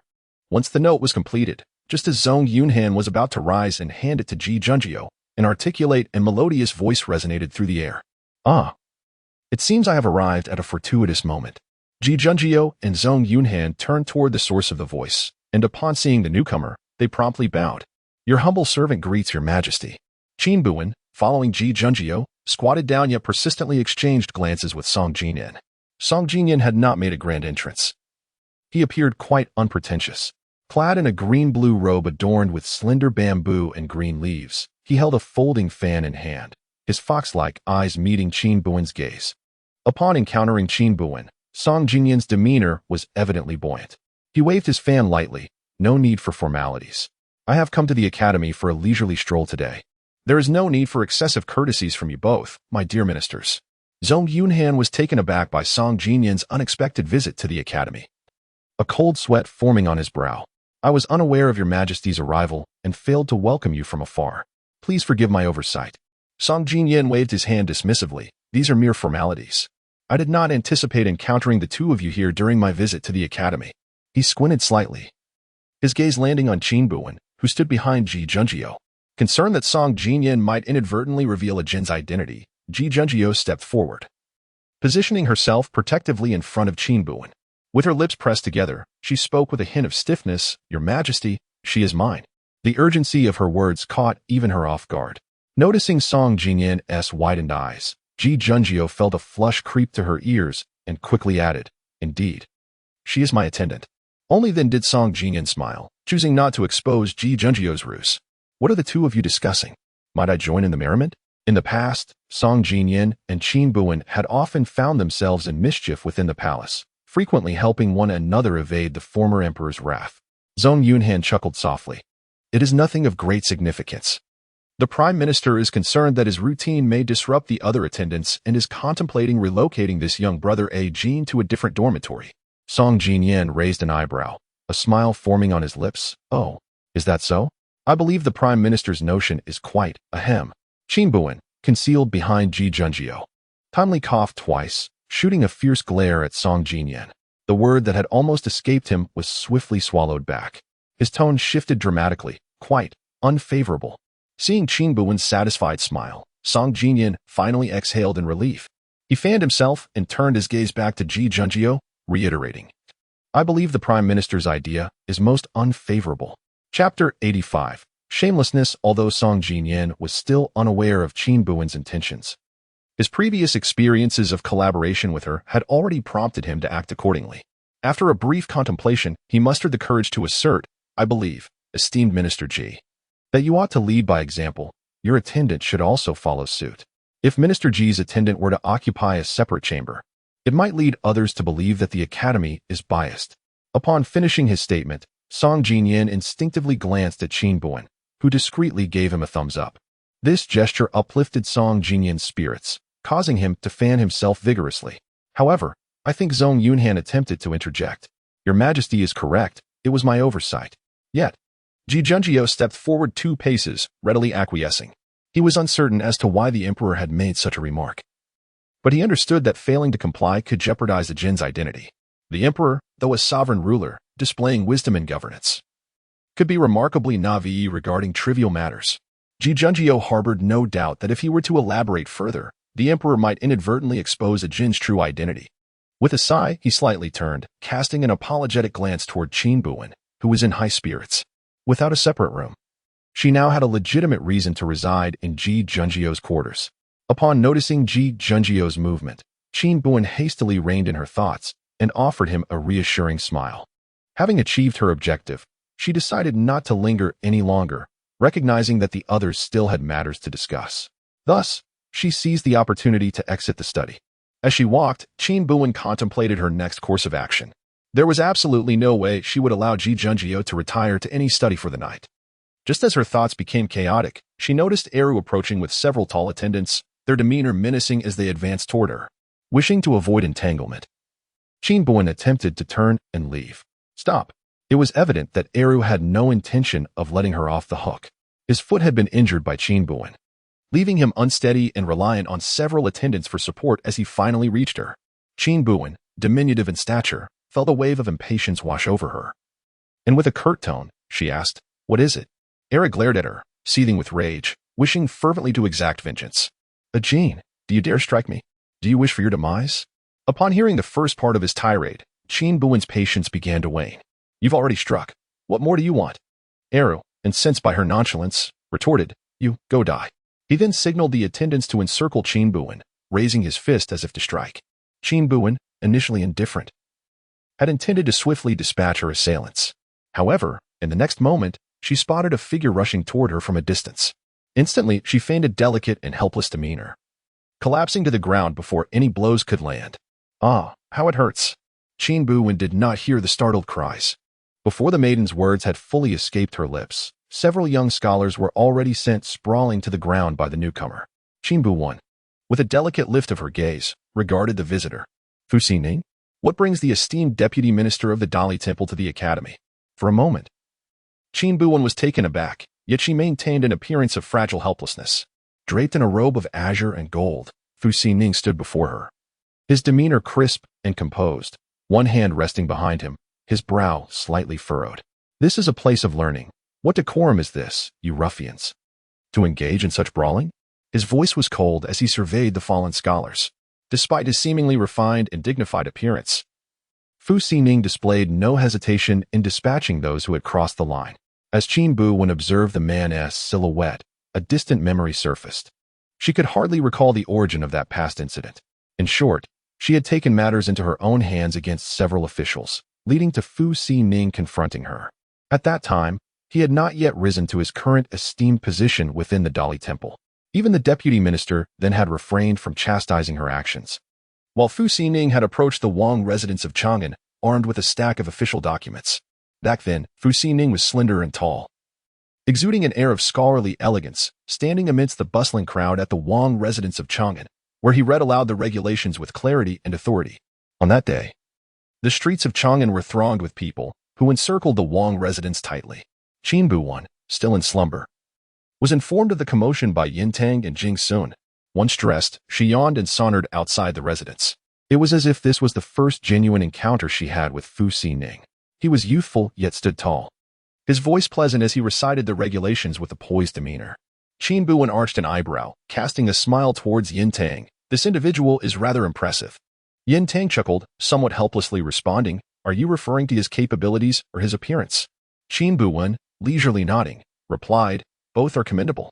Yintang shook his head with a smile. "I shall slay him," came Jing Sun's voice, his mask obscuring his mouth and nose, revealing only his cold eyes. Sword in hand, poised to advance. Jing Sun, Qin Buwen spoke softly, halting his advance. Jing Sun's gaze remained unchanged as he stepped back, holding his sword close. Around them, the citizens of the capital buzzed with speculation. "What is happening here? Have you not heard? The Prince of Chang'an has enacted personal retribution, executing several court officials." Personal retribution? That is a capital offense. Indeed. But the prince possesses power, and even the deputy minister of the Dali Temple turns a blind eye. And who might this be? This is the newly appointed chief of the Dali Temple, daring to defy the Prince of Chang'an. Is that not courting death? Indeed. Amidst the murmurs of the crowd, Qin Buwen remained aloof, a faint smile gracing her lips as she raised an eyebrow towards the upright figure of Fu Xining. "Why does this esteemed gentleman read the Yaoyun regulations before my residence?" Fu Xining, with an air of composure, replied with a chilling gaze, "The nation has its laws. His Highness, the Prince of Chang'an, has erred." Qin Buwen, languidly stifling a yawn, retorted, "I have erred." She regarded the youth below her with disdain. "Even if I were at fault, the Minister of Justice would not dare to touch me. What can you do?" Fu Xining's eyes deepened with resolve. "I stand here to inform the citizens of Chang'an. Yaoyun and justice still exist." Qin Buwen prided herself on having seen many individuals, yet few were as audacious and unafraid of death as this young man. What transpired afterward? Eventually, she dismissed the citizens of the capital and ordered Jing Sun to bind Fu Xining within the royal residence. Throughout the ordeal, Fu Xining's expression remained unchanged, his gaze resolute, embodying a demeanor that seemed indifferent to life and death. "Even if His Highness were to kill me today, I would not fear." Qin Buwen chuckled softly. "Who said that I intend to kill you?" She advanced toward Fu Xining. "Fu, my little official, would you care to be my advisor?" The Prince of Chang'an at that time was infamous, rumored to have an affinity for youthful male companions. His two advisors were whispered to be his kept lovers. Fu Xining was evidently familiar with such tales. In that fleeting moment, a flicker of panic crossed his eyes, though the ropes binding him had long been undone. He stood frozen in a state of disarray, eventually staring at Qin Buwen with unyielding intensity, uttering 4 words, shameless and unrepentant. The subsequent events became a blur for Qin Buwen. Yet, had Fu Xining possessed martial prowess, he undoubtedly had the chance to escape at that moment. How curious. Could it be that the tension of the situation had made him forget? As Qin Buwen pondered, a voice from behind her resonated. Jin. Chapter 86. My lord. You are drunk. Qin Buwen was rather surprised to see Ji Junjiu. She was still sitting on the ground, turning her head to gaze at Ji Junjiu. Not only Ji Junjiu, but also Song Jinyan and Zhong Yunhan were present. Qin Buwen distinctly noticed the panic in Ji Junjiu's eyes. With a furrowed brow, he rushed towards her. Fu Xining, with one hand resting behind him, took a few steps back before finally turning to face Qin Buwen. He evidently recognized her, yet was puzzled by her masculine attire. Fu Xining glanced back at Song Jinyan and bowed slightly, greeting, Your Majesty. At that moment, Song Jinyan was struggling to suppress laughter. He had been standing directly behind Ji Junjiu, observing Qin Buwen's delicate demeanor with clarity. Song Jinyan wished to laugh, but refrained, fearing he might lose his hair. Upon seeing Fu Xining bow, he straightened his face and nodded slightly at him. The two men, struggling on the ground, were nearly speechless upon hearing Fu Xining's greeting to the emperor. Ji Junjiu disregarded the others and stepped in front of Qin Buwen, anxiously inquiring, Are you all right? Are you injured? Qin Buwen had fallen to the ground before the fist of the two men had landed, thus she bore no wounds.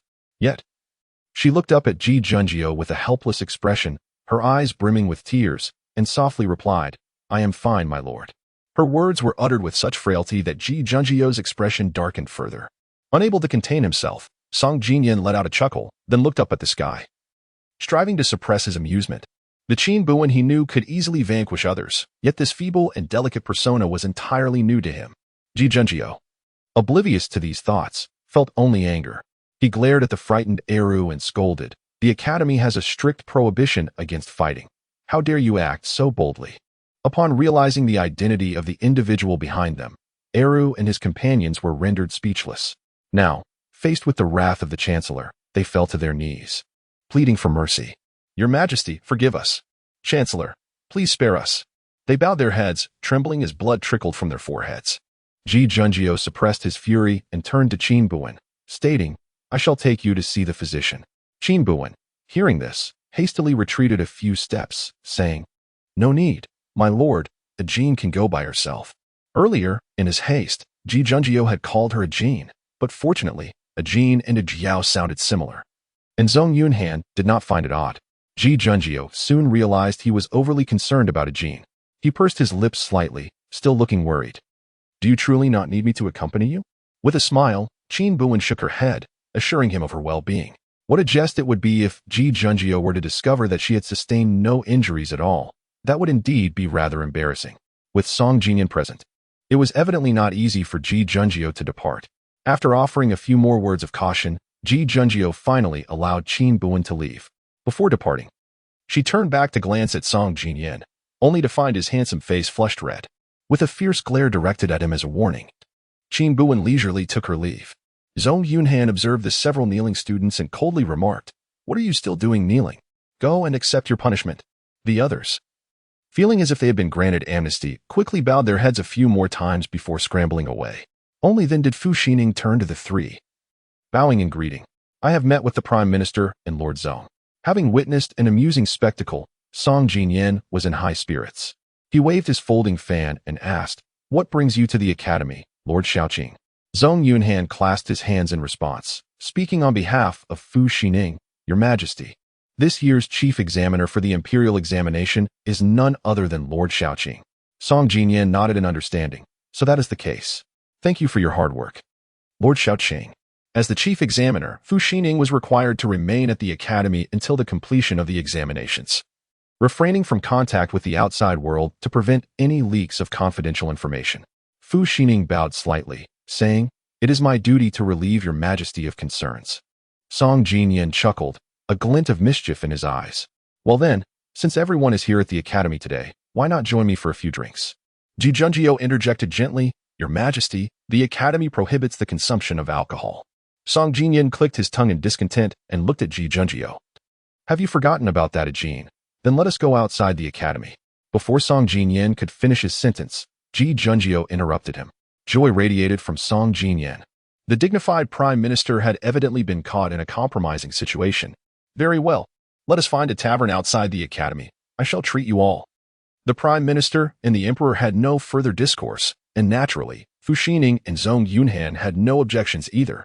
That night, Qin Buwen sat outside Ji Junjio's chamber, resting her chin on her hand. Where had that rascal Song Jinyan taken Ji Junjio?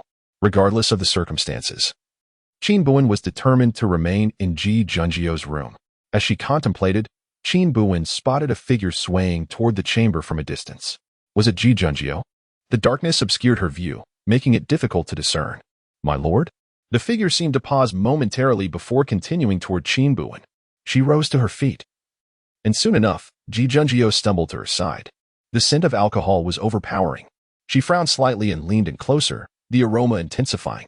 The fragrance of coldness mingled with the scent of alcohol was not unpleasant. My lord? Qin Buwen blinked and looked up at the man. Have you been drinking? Ji Junjio's eyes were hazy, the corners tinged with a golden hue. He squinted slightly, as if finally recognizing the girl before him, tilting his head slightly. He swayed and leaned toward Qin Buwen. My lord. Qin Buwen quickly reached out to support him, his head resting against her shoulder, and from her angle, she could even see the fair skin of his neck. Qin Buwen surveyed her surroundings, inwardly cursing Song Jinyan as she assisted Ji Junjio into the meditation chamber. The dimly lit room was enveloped in shadows, with just a solitary lamp flickering. As Qin Buwen helped Ji Junjio onto the bed, she found herself momentarily perplexed. How could she proceed with her plans in such circumstances? After a pause, she let out a long sigh and resolved to fetch a damp cloth to help Ji Junjio sober up. As she turned to leave, however, the figure on the bed suddenly reached out, seizing her wrist with surprising strength. Qin Buwen furrowed her brow as she regarded the man. His dark, profound eyes held a trace of confusion and bewilderment, yet his grip on her wrist remained firm. Ajin, he called her, his voice hoarse and deep, a stark contrast to his usual clear and cold demeanor. Where are you going? He asked, his brow slightly furrowed and his lovely lips pressed together. Finding this amusing, Qin Buwen teased him. My lord is drunk. Ajin must return now.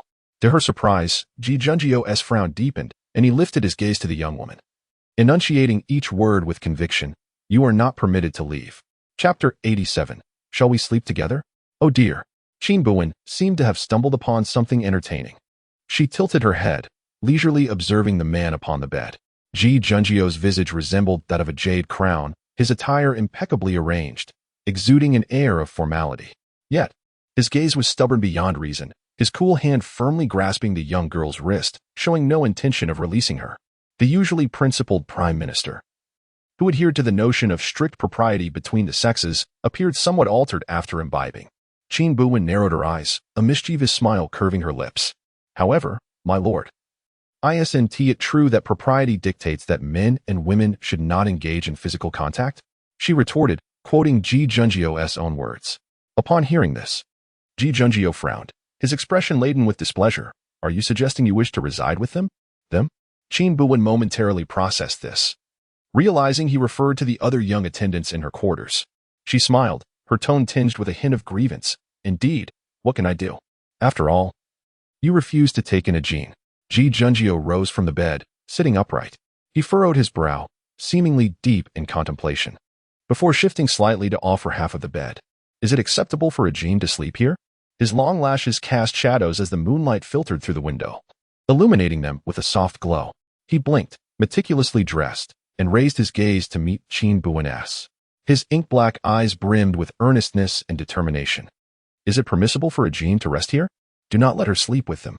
His tone deviated from his usual cool and noble demeanor, now imbued with a husky timbre reminiscent of ancient chimes, laced with a hint of longing.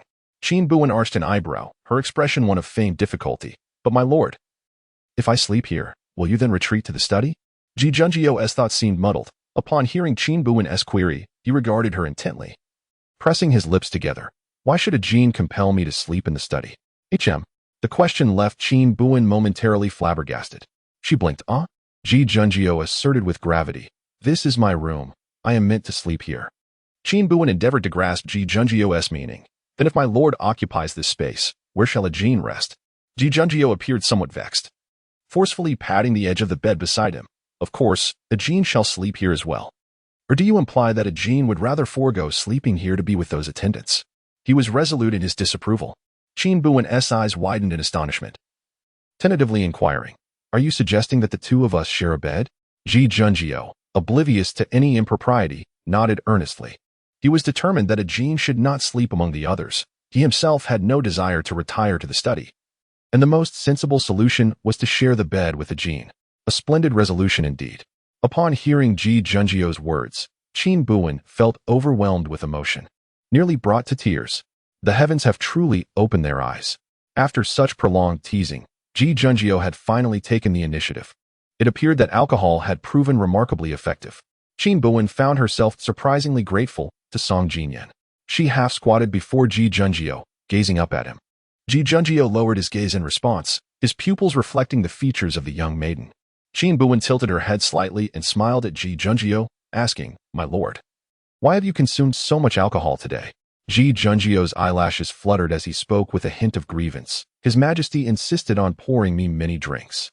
Qin Buwen inquired further, what could have prompted His Majesty to do so?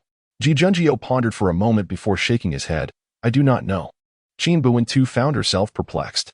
The relationship between Ji Junjio and Song Jinyan seemed more akin to that of teacher and student rather than ruler and minister. Although Song Jinyan was an emperor, he held great respect for Ji Junjio. It was indeed puzzling to understand why he was so insistent on getting Ji Junjio intoxicated today. That His Majesty, before Qin Buwen could continue, Ji Junjio lowered his gaze and, with a hint of dissatisfaction, interrupted her. What is it?" Qin Buwen asked, confused. Ji Junjio frowned. "Do not speak of His Majesty so often." Qin Buwen was momentarily taken aback, struggling to comprehend his words. The man's lips were beautifully shaped, and the coolness of his mouth, likely a result of the alcohol, made them seem quite inviting. "I do not like him." On ordinary days, Ji Junjio had never explicitly expressed his preferences or aversions. He looked intently at Qin Buwen, seriousness etched on his face. Qin Buwen was astonished. "You do not like His Majesty? That cannot be true." As the Prime Minister, Ji Junjio was undoubtedly Song Jinyan's right-hand man, and it seemed implausible that he would not be loyal to him. "I am a man," Ji Junjio clarified, clearly misunderstanding the context. "Why should I feel inclined to like His Majesty?" Qin Buwen was left speechless. Their conversation seemed to be veering in entirely different directions. She couldn't help but chuckle at the absurdity of it all, yet she played along with Ji Junjio's words. Then, "As a man, who do you like, my lord?" The young maiden's eyes sparkled with anticipation for his response, as if she had already foreseen the outcome, orchestrating it with finesse. Ji Junjio was not fond of that knowing gleam in her gaze. Why was it that she seemed to understand his thoughts so well? "I shall not tell you," Ji Junjio said, pouting defiantly. Qin Buwen's smile deepened. She realized that Ji Junjio, when intoxicated, was far more endearing than in his usual demeanor. Her mischievous thoughts grew increasingly uncontrollable.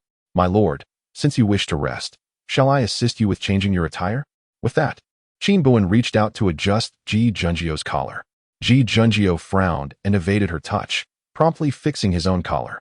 "My lord, wearing clothes to sleep is uncomfortable," Qin Buwen coaxed gently. Yet Ji Junjio remained obstinate and proud, stating, "A gentleman must properly attire himself." Is this not what you said to Ji Junjio this morning?" Qin Buwen found it amusing. "Then, my lord, do you wish to rest now?" she asked again. Ji Junjio looked at Qin Buwen, cautiously querying, "Will you stay with me as I sleep?" Qin Buwen raised an eyebrow. What if my lord changes his mind by morning? To Ji Junjio, these words conveyed a desire to avoid sharing the bed with him. In a moment of panic, he grasped Qin Buwen's wrist, his eyelashes fluttering with urgency. "You mustn't go back. Ajin, you mustn't return." Qin Buwen replied with a playful smile. "All right, Ajin won't go back." Ji Junjio. "This is what you requested." The bed in the study was rather small, yet fortunately, Qin Buwen was petite and occupied little space. Concerned that Ji Junjio might fall from the bed in his inebriated state, Qin Buwen insisted that he sleep on the inner side while she took the outer side. As they settled down, Ji Junjio, fearing that Qin Buwen might escape, clutched her wrist tightly. The night deepened. Perhaps it was the soothing fragrance beside Ji Junjio that soon lulled Qin Buwen into a deep slumber. She lost track of time. Before dawn, the surroundings remained shrouded in darkness. Qin Buwen was suddenly roused by a rustling sound near her ear.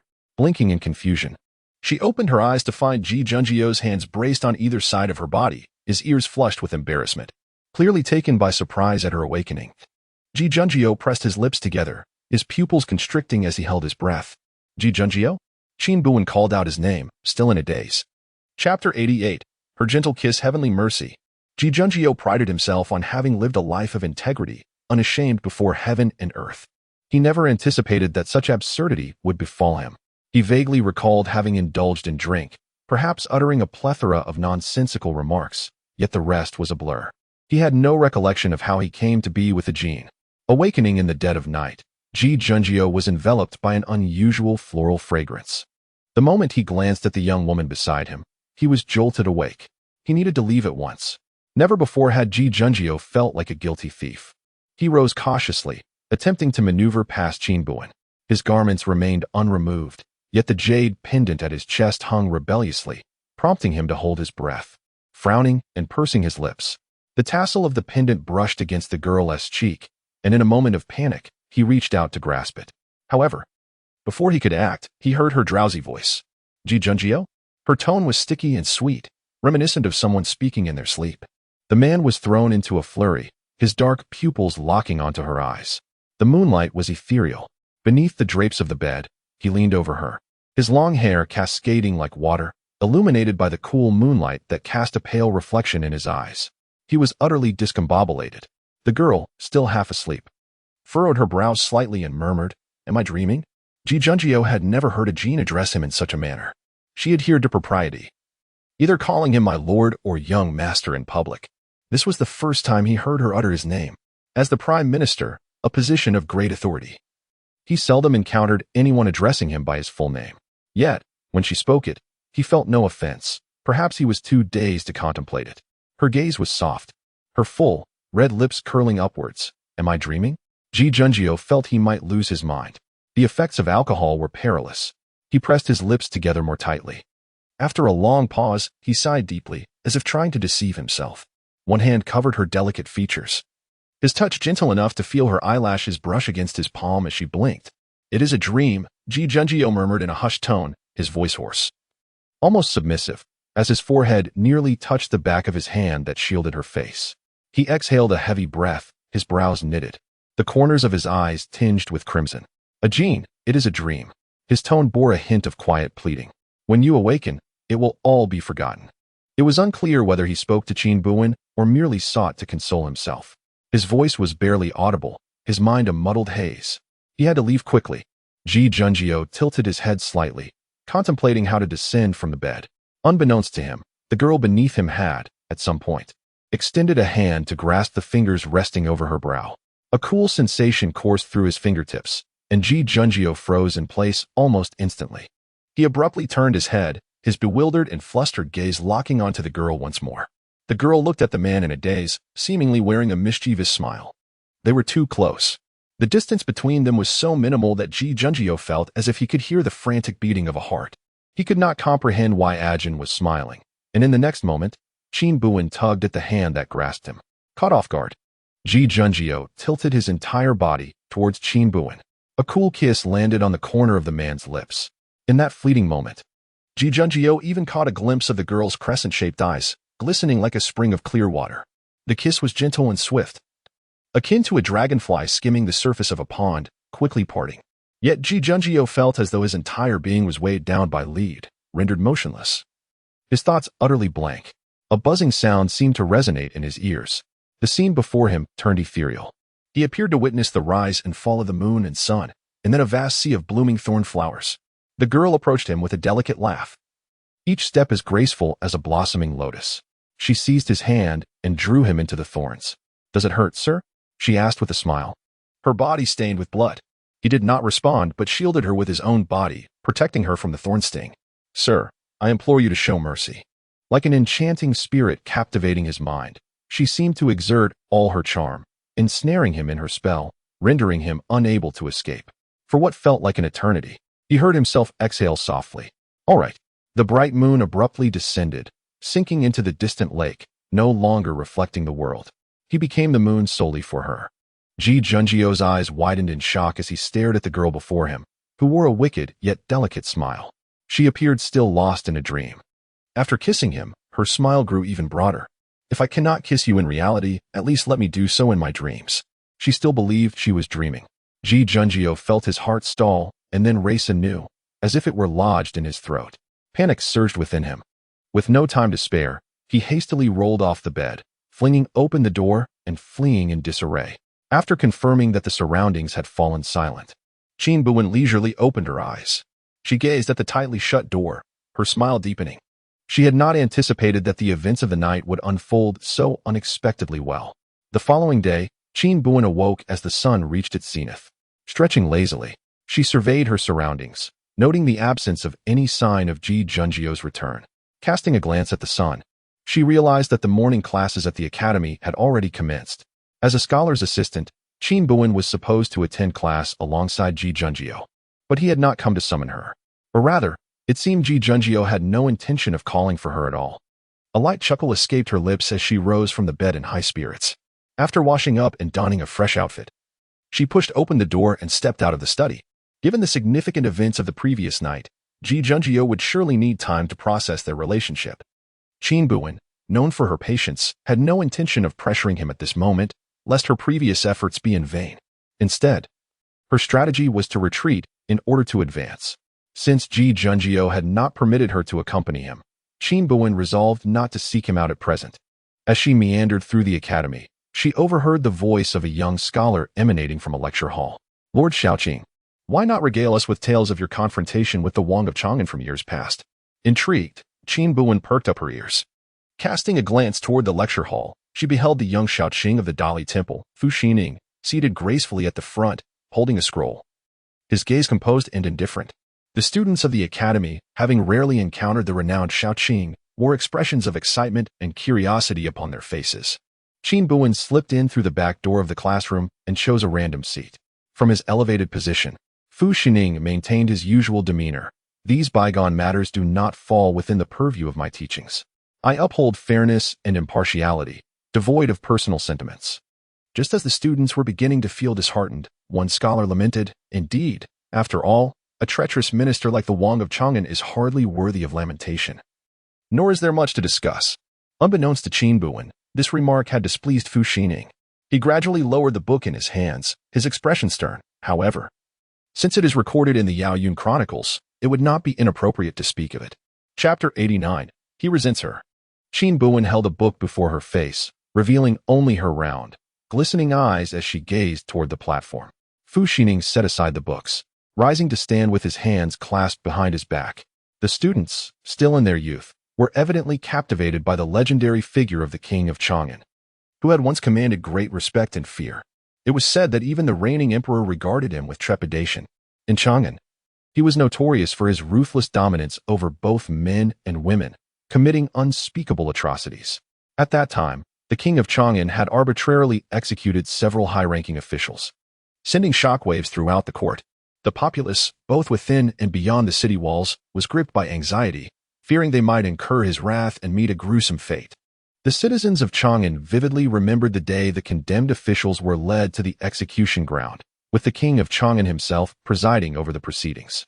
He was astonishingly youthful then. Had one not witnessed it firsthand, they could hardly reconcile the innocent visage of the boy with the bloodthirsty demon he had become. Seated upon the executioner's platform, the young king casually crossed his legs and rested his chin on one hand, lazily observing the condemned officials below. The atmosphere was charged with the cries and curses from the officials, each more venomous than the last. "Qin Buwen, you disaster! You shall meet a grisly end, with no place for your remains. Qin Buwen, I will haunt you even in death. I await you on the road to the underworld." Flanking the executioner were two men adorned with masks. One concealed his brow and eyes, revealing only a pair of exquisite lips that curved into a smile as he leaned closer to whisper something into Qin Buwen's ear. The king of Chang'an raised an eyebrow, appearing quite pleased. On the other side stood a tall man with long hair tied back, arms crossed over his sword, his wolf tooth mask obscuring his mouth and nose, leaving only his piercing eyes visible. As he listened to the curses and laments from the crowd, he tightened his grip on his sword. The king of Chang'an seemed indifferent to the outcry from the officials, chuckling softly as she gestured toward the execution order on the table. The man beside her understood her intent, bending down to retrieve it and present it to Qin Buwen. "You best pay close attention," the king of Chang'an declared with a mischievous grin. "Recognize this face well, lest you mistakenly seek retribution from the wrong person." With that, Qin Buwen languidly tossed the decree into the execution ground. In an instant, All cries and pleas for mercy ceased. The onlookers in Chang'an would forever remember that chilling moment as several severed heads rolled down the steps. The king of Chang'an merely scoffed, stifled a yawn, and departed with a flick of her sleeve. Murder appeared to come with astonishing ease to her. The king of Chang'an's unilateral execution caused considerable unrest throughout the city. While the populace voiced their grievances, none dared to step forward as a scapegoat. That was until Fu Xining took a stand. On the day of the execution, the gates of the Supreme Court were firmly shut, refusing to intervene. At that moment, Fu Xining, the head of the Supreme Court, donned a flowing aquamarine robe and boldly opened the gates, stepping out resolutely toward the residence of the king of Chang'an. He took a thick stack of regulations and recited the pertinent entries aloud, word by word. The origin of the confrontation between Fu Xining and the Prince of Chang'an stemmed from this. Later, when the Prince of Chang'an passed away, it became a celebrated tale of Fu Xining's defiance against tyranny. However, he seldom spoke of the events from that time. Your Excellency, upon learning that you boldly confronted the Prince of Chang'an at his residence during your first encounter, we are all deeply impressed, remarked one student, gazing at Fu Xining with reverence. Upon hearing this, Fu Xining merely fluttered his eyelashes slightly. That was not my first meeting with her. It appeared that most believed his initial encounter with the Prince of Chang'an occurred outside her residence. In truth, he had met her much earlier. Clearly, Fu Xining was unwilling to elaborate on this matter. He bit his lip and addressed the students. Well, what would you like to know? One student exclaimed excitedly, Your Excellency. It is said that back in the day at Yunshuijiao, when Your Majesty, you, and the Prince of Chang'an fell from a cliff, the prince intended to murder Your Majesty, but it was you who intervened to ensure Your Majesty's safety? Cough, cough, cough. A series of coughs erupted from a corner at the back. Qin Buwen nearly choked on his own saliva. No. How could the incident at Yunshuijiao be so distorted in its retelling? Evidently, it was Fu Xining's first time hearing such a sensational account, and he was momentarily taken aback. The Prince of Chang'an. Fu Xining pressed his lips together, seemingly wanting to clarify that she had not taken advantage of the situation. Although he was uncertain, the incident at Yunshuijiao was evidently the prince's prime opportunity to conspire against the emperor. Yet, throughout the ordeal, the prince seemed to harbor no such intentions. Not only did she refrain from treachery, but she also risked her life to save the emperor during his time of peril.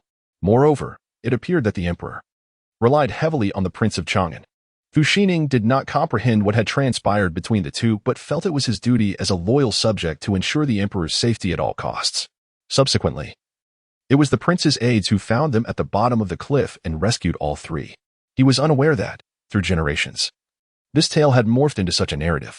He was not one to seek glory for himself, despite the prince's numerous misdeeds. She should not be held accountable for things she had not done. The Prince of Chang'an did not take advantage of the situation, Fu Xining reiterated solemnly. Upon hearing this, the students began to murmur among themselves, evidently skeptical of Fu Xining's words. Is Your Excellency trying to spare the prince's dignity? It must be so, after all. She was of royal blood and has since passed away, thus it would be unjust to lay too many accusations upon her. I say, Your Excellency is too kind-hearted. Such a villain as the Prince of Chang'an, who has done innumerable wrongs, deserves a fate worse than death, 1,000 cuts, or dismemberment by 5 horses. Yes, dismemberment by 5 horses. Enough. Fu Xining, who had remained taciturn until now, suddenly raised his voice to silence the commotion. The discussions in the hall gradually subsided. Fu Xining stood with his hands clasped behind his back, his expression far from pleasant.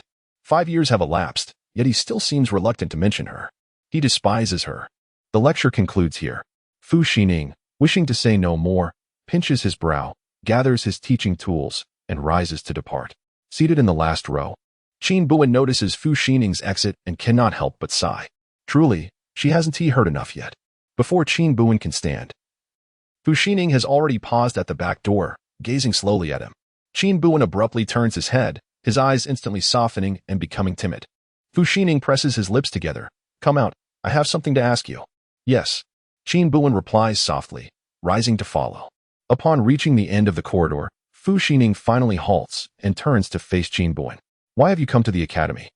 He refrained from asking this question in the presence of His Majesty yesterday.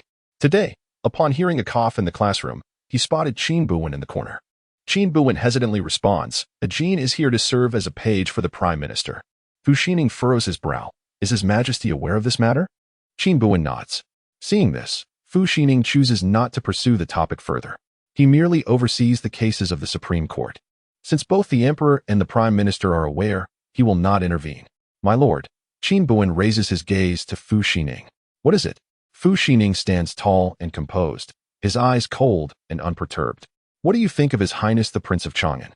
Qin Buwen is quite eager to inquire about Fu Xining's current perspective on her. Chapter 90. The dawn of the Cold War. It seemed unexpected for others to pose such inquiries. Fu Xining furrowed his brows slightly, standing with his hands clasped behind him, gazing at Qin Buwen. In Qin Buwen's memory, Fu Xining still resembled a youthful boy. Now, having matured into a young man, he possessed striking features with sword-like brows and starry eyes, solitary yet dignified. Not much, Fu Xining replied, pressing his lips together, his gaze drifting downward toward the girl before him. Qin Buwen frowned slightly, a look of confusion crossing her face. Fu Xining's voice deepened, carrying a tone that seemed to convey disdain, or perhaps some other emotion altogether, which Qin Buwen could not decipher. The Prince of Chang'an was indeed the Prince of Chang'an. Fu Xining's tone was reminiscent of flowers and leaves drenched in autumn rain, conveying indifference. His eyes, heavy with thought, added, I do not like her. It was unclear whether he was addressing Qin Buwen or himself with this statement. What sort of response was this? Just as Qin Buwen pondered this perplexity, Fu Xining turned his gaze toward the far end of the corridor. It appeared he had spotted someone, and he performed a respectful salute, saying, Greetings, esteemed Chief Minister. Qin Buwen was momentarily taken aback and quickly turned to look as well. At the corridor's end stood a man in a water-blue robe, holding a book, poised and dignified. Surrounded by countless blooming roses, he seemed to eclipse them with his presence. His hair was as dark as ink, and his stature was upright, exuding an otherworldly beauty. Yet, it seemed that this striking figure was not in the best of moods. Qin Buwen hurriedly lowered her head and said, Greetings, young master. The man at the end of the corridor did not respond. After an indeterminate period, Qin Buwen heard the sound of footsteps, treading lightly upon the fragrant rose petals. The footsteps grew closer until they halted before her. A voice descended from above, yet it was not directed at Qin Buwen. Has the lecture concluded, Lord Shaoqing? Fu Xining replied, Indeed. He was not one to lack perception. Noticing the awkward atmosphere between them, he had no desire to linger. I have other matters to attend to. I shall take my leave. Ji Junjiu nodded slightly. Once Fu Xining departed, Qin Buwen felt Ji Junjiu's gaze hovering above her head, indistinct yet palpable. The silence was overwhelming. In the corridor, neither spoke, and the atmosphere grew increasingly tense. It was Qin Buwen who broke the silence. The master did not summon a Jin this morning. She said this while raising her gaze, offering Ji Junjiu a simple smile. Ji Junjiu's thin lips pressed together, as if grappling with something internally. Qin Buwen was well aware of Ji Junjiu's thoughts. He was undoubtedly still trying to unravel the nature of their relationship. But she was not inclined to wait for his clarity. She intended to take the initiative.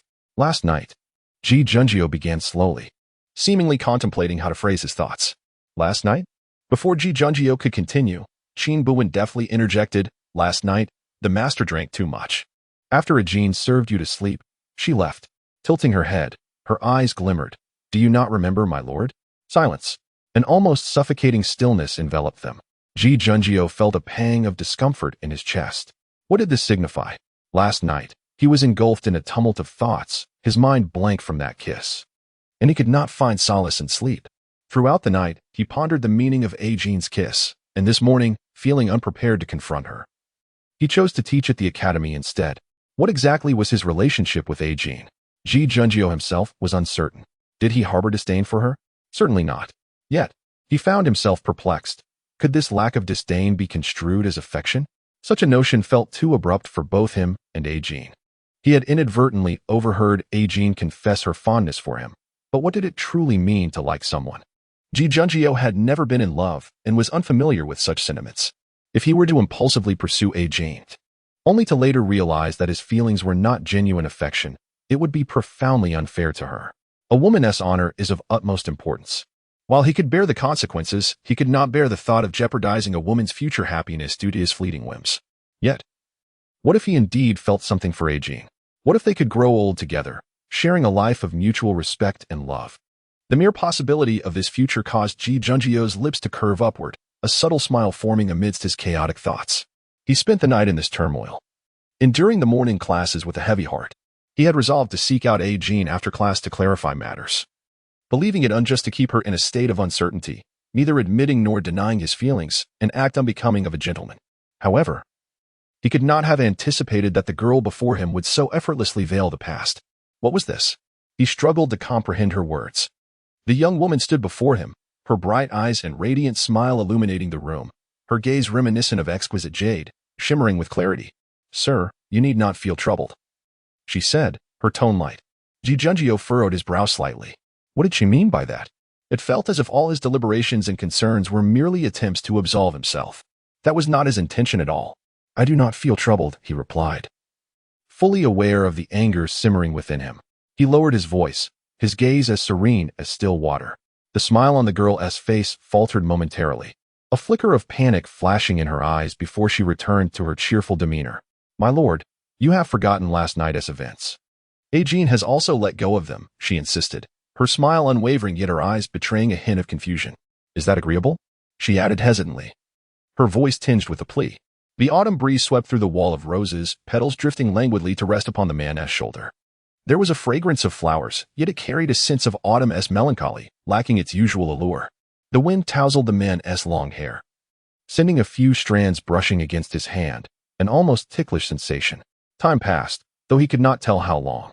"Very well," came a voice above him, low and restrained, as if enshrouded in frost. Qin Buwen involuntarily shivered at the sound. "I had completely forgotten." It was as if she carried a sense of defiance after speaking. Ji Junjio turned and walked away. Qin Buwen observed the indignant silhouette of Ji Junjio departing, raising an eyebrow slightly. She understood that by pressing Ji Junjio further, she might elicit a heartfelt confession. Yet that was not the course she desired. Such revelations would be tainted with guilt and pity, lacking permanence. Qin Buwen wished for Ji Junjio to unearth her affections independently, purely, devoid of any other sentiments. With this thought, Qin Buwen inadvertently let out a long sigh. "Qin Buwen. Oh, Qin Buwen, how wicked you are, to orchestrate such schemes against one so radiant and serene." Yet, she was acutely aware that she was no saint. Qin Buwen chuckled softly. A wrongdoer, after all, must face consequences, regardless of whether their aims are achieved. She recognized that this unscrupulous behavior would inevitably lead to her own reckoning. Ji Junjio was engaged in a silent standoff with Qin Buwen, more accurately, a one-sided Cold War. Ji Junjio continued her lectures as per usual, while Qin Buwen diligently attended to Ji Junjio's daily needs. However, apart from that, Ji Junjio refrained from uttering another word to Qin Buwen. He was indeed angry. Chapter 91. Shall we stroll together? The atmosphere between the two grew increasingly strange. Qin Buwen had no intention of actively breaking the stalemate. She continued to attend to her own affairs as usual. Even though Ji Junjiao always regarded her with a cold indifference, she chose to act as if she were oblivious to it. The academy offered a day of respite every 10 days. On this particular day of rest, Qin Buwen contemplated venturing out to procure some items. When she approached Ji Junjiao to request leave, she found him engrossed in a book within the study. Upon her entrance, Ji Junjiao did not even lift his gaze, his eyes remaining fixed on the pages. "Young master," Qin Buwen timidly began, "today is a day of rest, and I wish to go out to buy some things." Ji Junjiao replied absently, still not looking at her. Qin Buwen blinked. "Is there anything you would like me to bring back?" Ji Junjiao pursed his lips. "No need. I shall procure what I need myself shortly." Qin Buwen nodded in agreement and exited the study. Once the door was closed behind her, Ji Junjiao, filled with indignation, slammed the book onto the table. If they were both going out to shop, why did she not accompany him? He had clearly stated he would be leaving soon, and she had always been willing to join him. Ji Junjiao furrowed his brow tighter, his fingers gripping the book with restrained frustration. Knock. Knock. A knock echoed through the room. Ji Junjiao assumed it was Qin Buwen and hastily lifted the book, holding it in his hands. "Come in." The door creaked open, but it was not Qin Buwen who entered. It was Zhong Yunhan, his expression grave and somber. "Chief Minister." Seeing Zhong Yunhan, Ji Junjiao set the book aside. "Mr. Zhong, what brings you here?" Zhong Yunhan tightened his brow. There has been an incident at the autumn examination. As Qin Buwen stepped out of the academy, she took a deep breath. The oppressive atmosphere had suffocated her. The lively bustle outside the academy was a welcome relief. Chang'an Street was alive with chatter and throngs of people, while vendors hawked their wares as usual. As she walked and observed, she soon found herself at the entrance of Fu Xining's residence. Upon seeing a crowd kneeling outside the estate, Qin Buwen furrowed her brow in confusion. What was happening?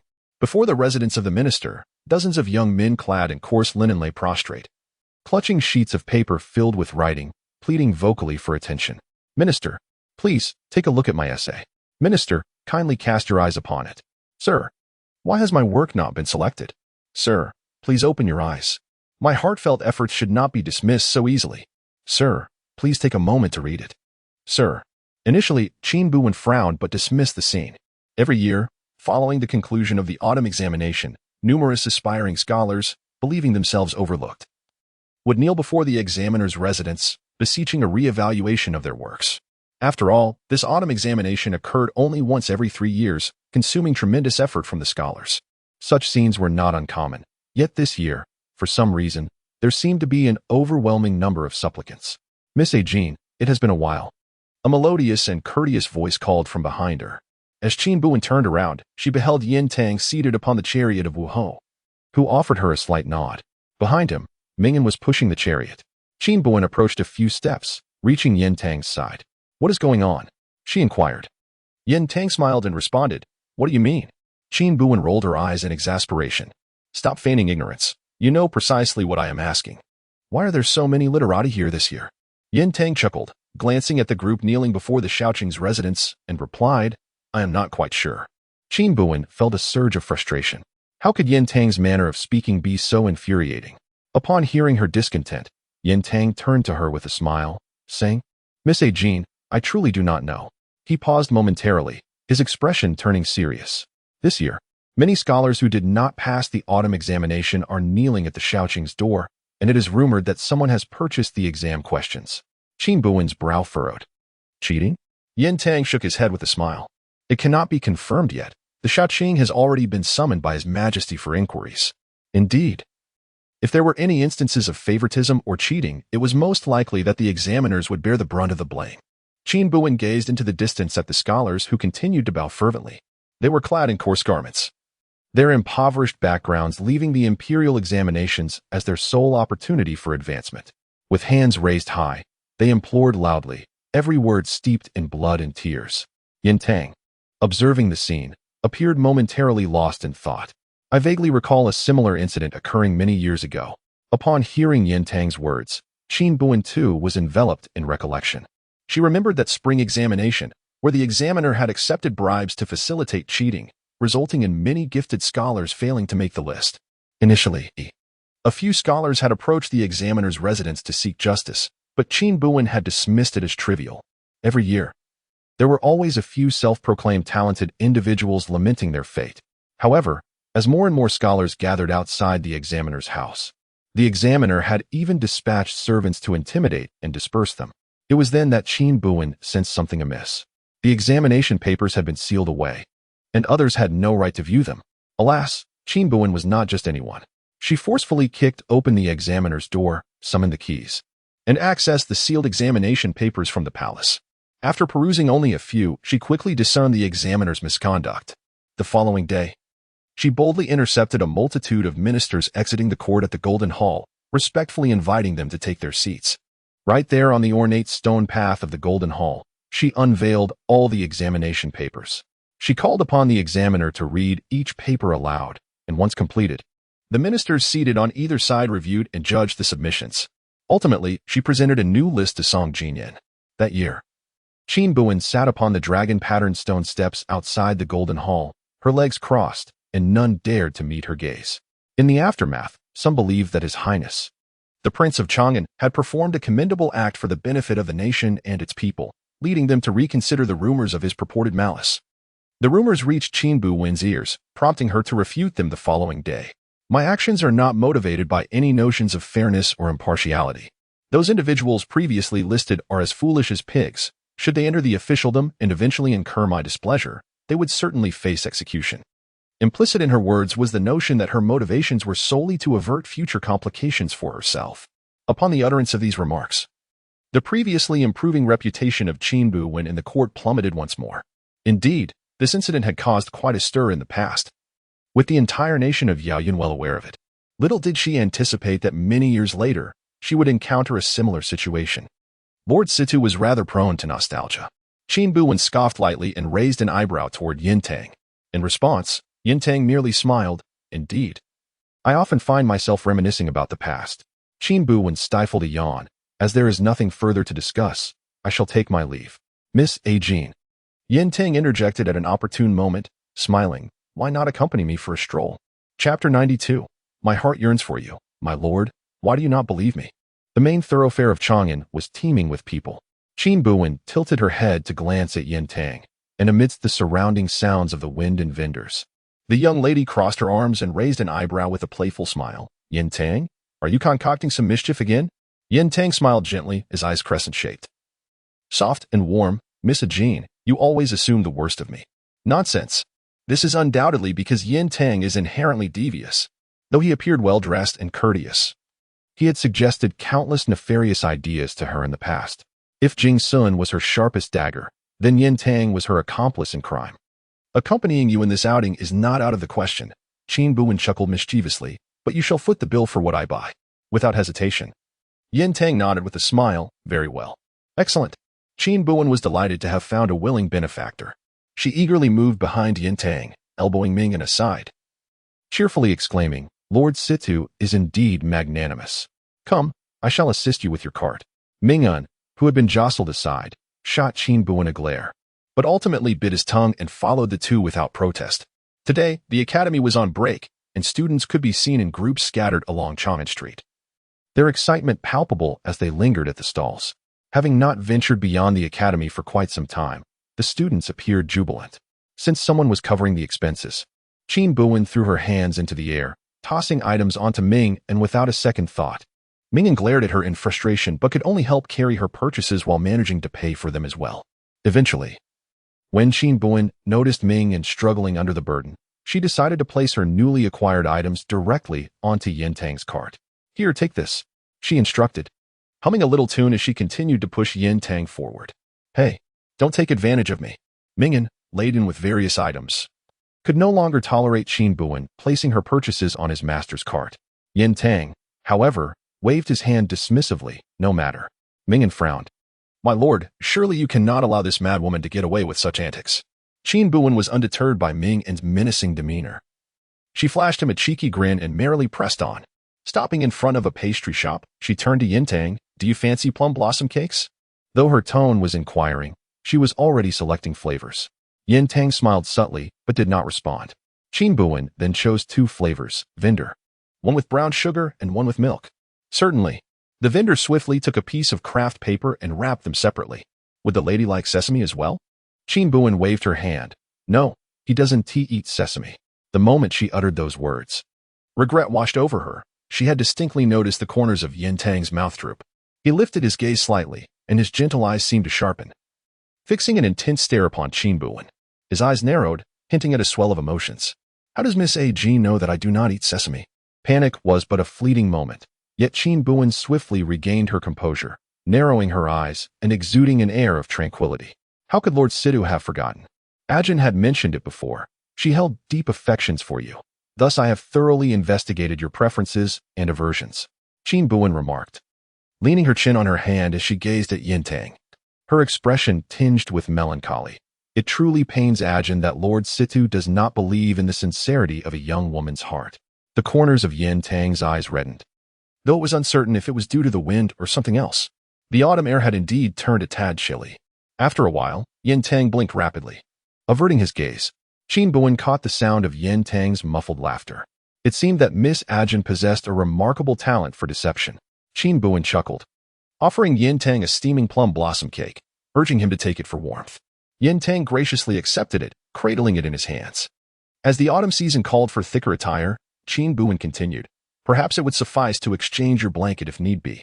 Yin Tang smiled, seemingly teasing her. Did not Miss Ajin mention that I am a nostalgic person?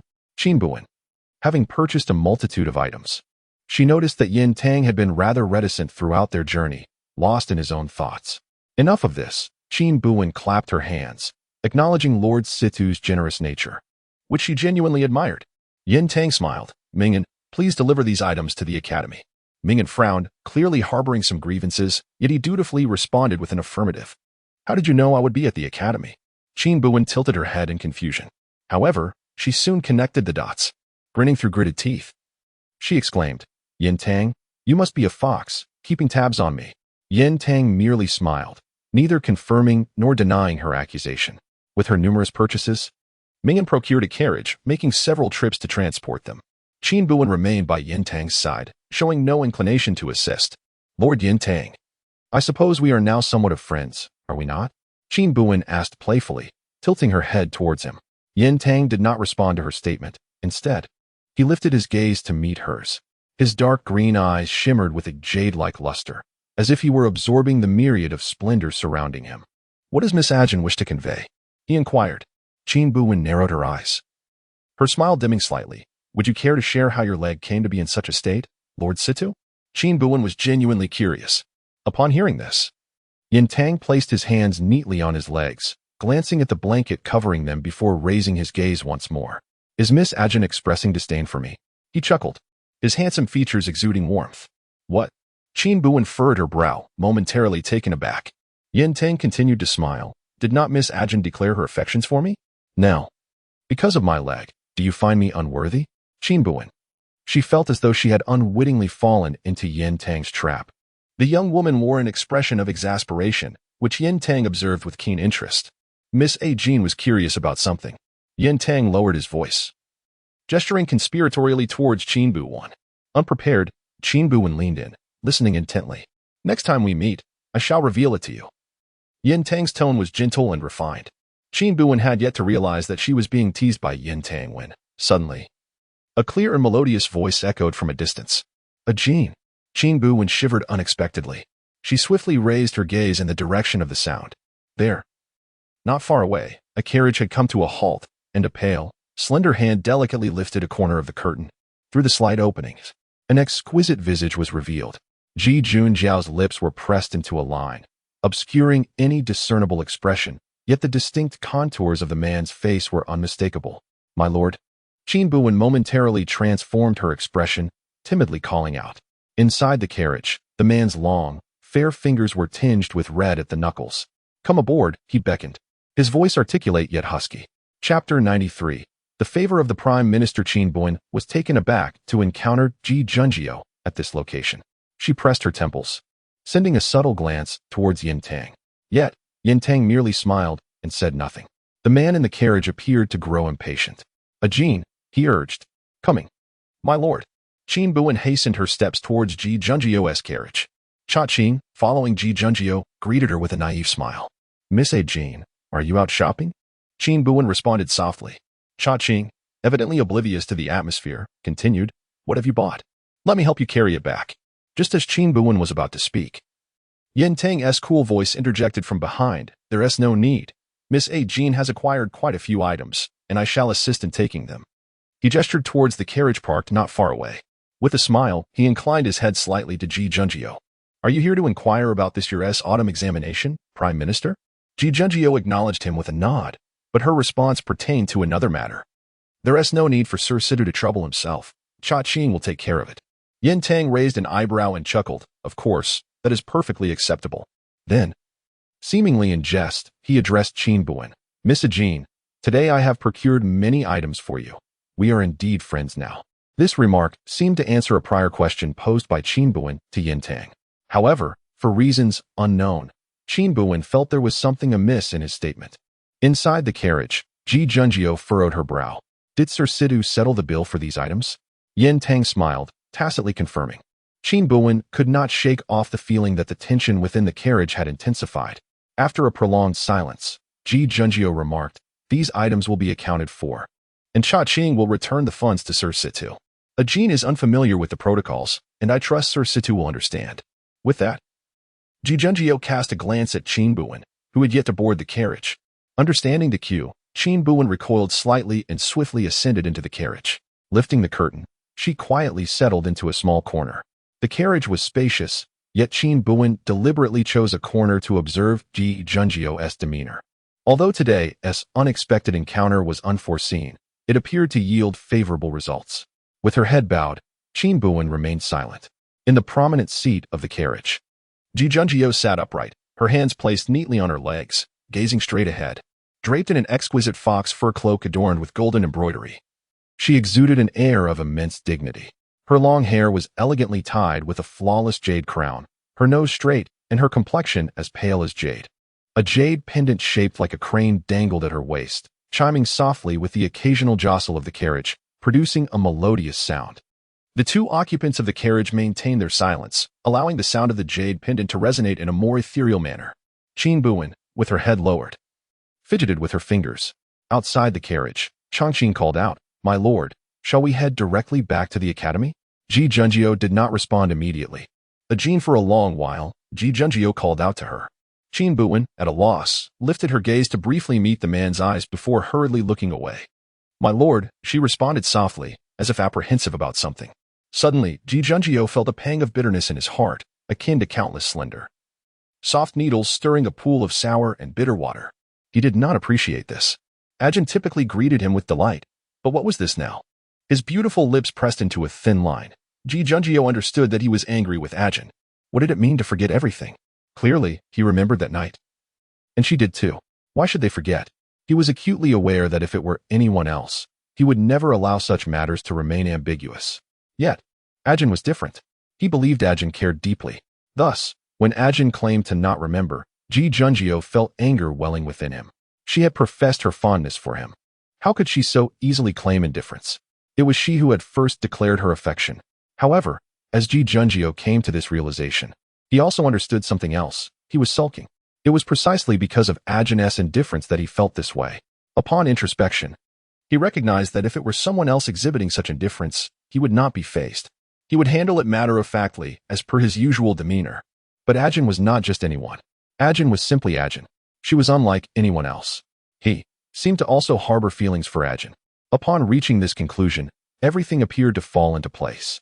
All the emotions and peculiarities seemed to be elucidated. Because he cared for Ajin, he was invested in that night's events. Because he cared for Ajin, he was now sulking with her.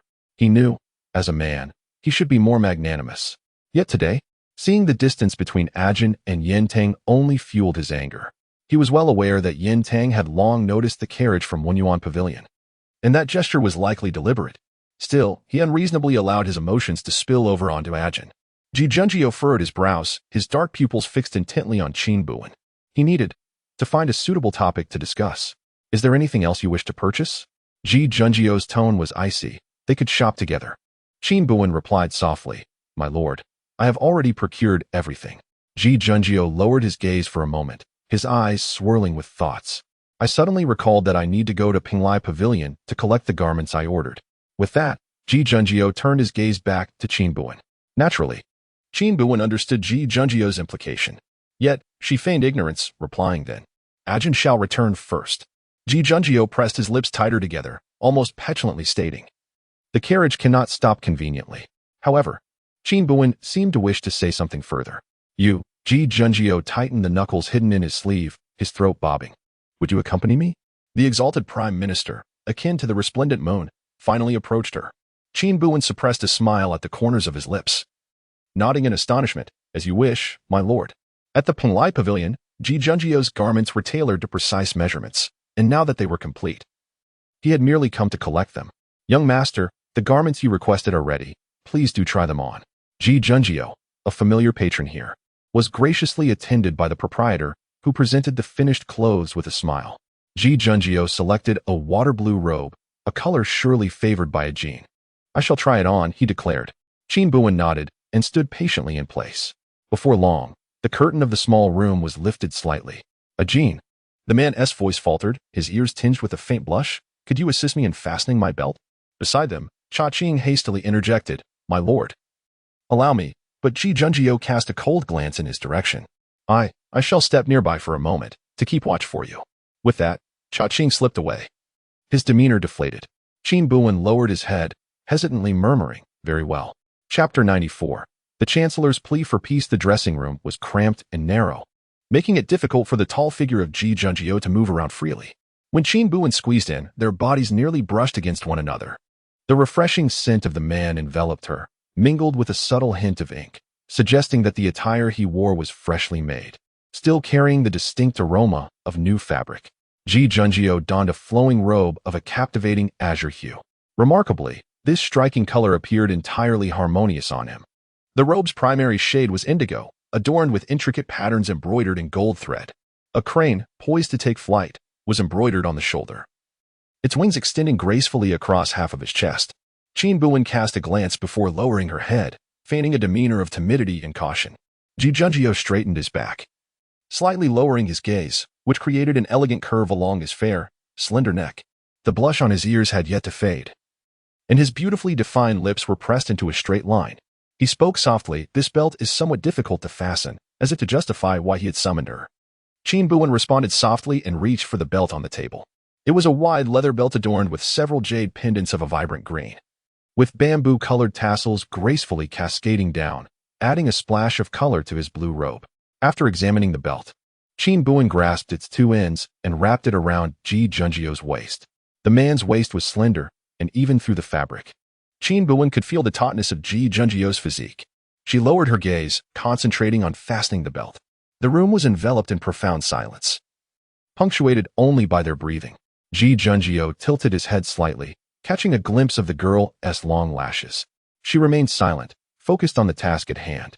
In truth, Ji Junjio had managed to tie far more intricate belts by himself. He simply felt too foolish, utterly at a loss for how to express his goodwill to the young woman. What should he say? Ji Junjio's throat moved slightly as he pondered for a moment. "Would you like some candied hawthorn?" After deliberating, he managed to voice this simple question. Qin Buwen nearly erupted into laughter, quickly composing herself, her eyes wide with surprise. "Huh?" Seemingly realizing that his choice of topic was less than ideal, Ji Junjio awkwardly pressed on. "I saw someone selling candied hawthorn on my way here." Qin Buwen smiled gently. "No need. Thank you, my lord." With that, she returned to her task of arranging the belt, and once again, silence enveloped the room. Sometimes, Qin Buwen found herself genuinely curious about how Ji Junjio, with such social clumsiness, managed to ascend to the position of chancellor. With a sigh, it was Qin Buwen who broke the silence this time. "My lord, this attire looks splendid on you." Ji Junjio, who had been racking his brain for conversation, caught a glimmer of interest in her eyes upon hearing her speak. He smiled, his voice clear and melodious. "Do you like it, Jean?" Qin Buwen smiled back and nodded. Indeed. Their gazes met, unguarded and sincere. The girl, suddenly realizing the situation, widened her eyes in shock, hastily averting her gaze and refraining from making eye contact with Ji Junjio. Ji Junjio, too, came to an awareness belatedly, his lips pressed into a thin line. She uttered a simple yet profound word, "like." Ji Junjio had never known that such a spontaneous declaration from the girl could utterly disconcert him. "Sir, turn around." Qin Buwen's voice rang clear and melodious. Ji Junjio complied, turning his back to her. The room was modest, with a small window through which slender rays of sunlight filtered, illuminating the man's shoulders. Tiny motes of dust danced in the air, casting a myriad of light and shadow. "I will make an effort to wear these garments more often." Qin Buwen heard the man's soft and gentle voice. Her hands paused momentarily. "However, I do not quite understand them and will require guidance." With the belt secured, the man turned to face her, his gaze lowered. The girl, equally astonished, raised her eyes, confusion evident in her expression. It was as if Ji Junjio had finally glimpsed the depths of his own heart, his smile open and warm. "Ajin, please teach me more in the future." After a pause, the room was filled with the girl's clear, melodious laughter. "Then I want to eat candied hawthorn." Ji Junjio's eyes sparkled as he replied with a smile. "All right." Chang'an sensed something amiss. As the personal guard of the master, he found it peculiar that the task of securing the belt was entrusted to Miss Ajin rather than himself. Chang'an was perplexed, holding his sword as he waited outside the door. When his master and Miss Ajin emerged from the room, both wore smiles. Chang'an blinked, glancing at Ji Junjio's belt. "Master, your belt seems a bit askew. Allow me to assist." "No need." Ji Junjio interjected before Chang'an could finish, his demeanor cheerful. "Let us go." Chang'an scratched the back of his head, acknowledging with a yes, and followed Ji Junjio out of polite pavilion. Upon returning to the academy, they found that many students had yet to arrive. It was a day of rest, with no classes scheduled, and the young scholars typically did not return until curfew if they were out having fun. Chang'an unloaded the items Qin Buwen had purchased from the carriage. "Master, where shall we place Miss Ajin's belongings?" Without a moment's hesitation, Ji Junjio replied, "Let us put them in my study." "Ah?" Chang'an, burdened with a pile of items, stood frozen in place. Realizing that his master was indeed serious, he begrudgingly moved everything to Ji Junjio's quarters. After completing this task, Ji Junjio instructed Cha Qing to investigate certain matters. Cha Qing accepted the order and took his leave. For a while, only Qin Buwen and Ji Junjio remained in the study. What did you purchase? Ji Junjio asked with a smile. Qin Buwen, in high spirits, displayed her acquisitions to Ji Junjio. As she sorted through the items, she casually remarked, "Young master, I have heard that there have been reports of irregularities in this year's imperial examination." This was a widely discussed topic among the citizens of Chang'an and not particularly secretive. Ji Junjio nodded, not intending to conceal anything. There are indeed rumors, though currently there is no evidence. Qin Buwen tilted his head in confusion and remarked, "Isn't this quite simple? We can merely examine the examination papers to uncover the truth. If there were indeed any malpractices, the papers should reveal some clues." Ji Junjio smiled and clarified. The examination papers from previous years are securely sealed and stored by the invigilators. Without conclusive evidence, they cannot be unsealed for inspection. Qin Buwen responded with an "oh" and inquired further, "Is this matter known to Lord Shaoqing?" Ji Junjio nodded. "Lord Fu has already been interrogated by His Majesty and no irregularities were discovered." Indeed, Qin Buwen did not believe that Fu Xining would assist the candidates in cheating. Such actions were inconsistent with his character. Although she had considered several leads, they were not sufficiently comprehensive, necessitating further investigation for confirmation. Just as she pondered this, a young attendant knocked at the door to deliver a message to Ji Junjio. "Esteemed First Assistant, His Majesty requests your presence in the palace for the welcoming banquet in honor of His Royal Highness, Prince Rue." Chapter 95, Too Tight the Duke of Rue? Qin Buwen lowered her gaze. Years ago, the Duke of Rue, Song Yunza, stormed into the Golden One Hall with his army. After being intercepted and reprimanded by Qin Buwen, he had since lingered in his fief, exiled and ailing, rarely heard from again. After several years of absence, why had he emerged once more to stir trouble? From the words of the attendant, it seemed the Duke had already arrived in the capital.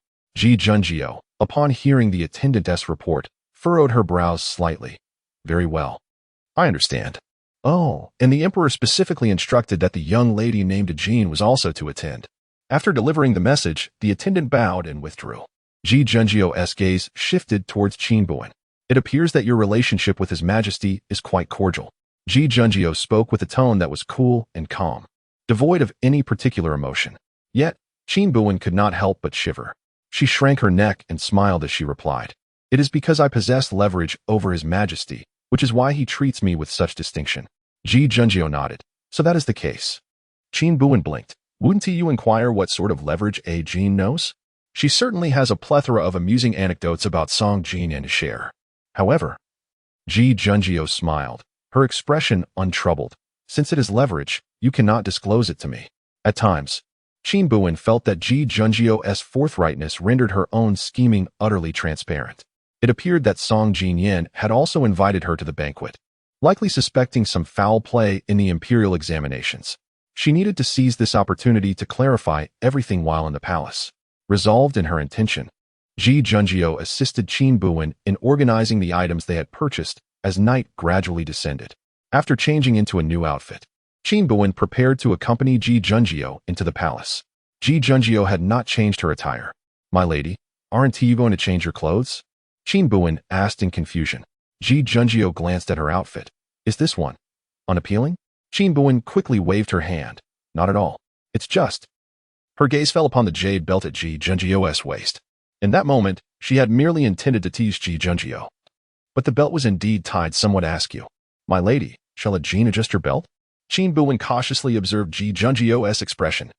It seemed she had been waiting for this very suggestion. Ji Junjio smiled, her hands slightly outspread. "Yes, please, a Jean." Qin Buwen. "For some reason, I feel as if I have been ensnared." She took a few steps closer to Ji Junjio, placing both hands on her waist. The main jade pendant of the belt was not positioned centrally, so Qin Buwen gently shifted it to correct its placement. "A Jean." A gentle chuckle resonated above her head. The man's expression a mix of difficulty and charm. "It's a bit tight." Qin Buwen froze for a moment, quickly reacting as she lowered her head to help Ji Junjio adjust. "How about this? Is it better now?" The phrase "a Jean," "it's a bit tight," sounded rather peculiar upon first hearing it. It could be tightened a little more. Would that be uncomfortable? Not at all. A Jean need not worry. How does it feel now? Do not move, let me try. Outside the door, Cha Qing was nearly dropping his jaw to the ground as he prepared to knock. What on earth was happening between his master and Miss Jean? What did tie Dan loose mean? Could it be as he feared? Chang'an hesitated, his hand poised to knock, contemplating the appropriateness of entering at that moment. However, the banquet was about to commence, and time was of the essence. Just as he steeled himself to rap on the door, it swung open from within. Ji Junjio stepped out, and upon raising his gaze, he spotted Cha Qing, who was about to knock. "My lord, have you finished?" Ji Junjio frowned. The phrasing seemed slightly off, yet there was an underlying correctness to it. He nodded slightly. "Let us proceed to the palace. At the Forbidden City, in the Imperial Garden." Ji Junjio escorted Qin Buwen to the banquet where a considerable number of officials had already gathered. The preparations for this feast had been rather rushed, and many officials had likely received news at the last moment, hastily making their way here. Qin Buwen scanned the surroundings but did not spot Fu Xining. It was understandable.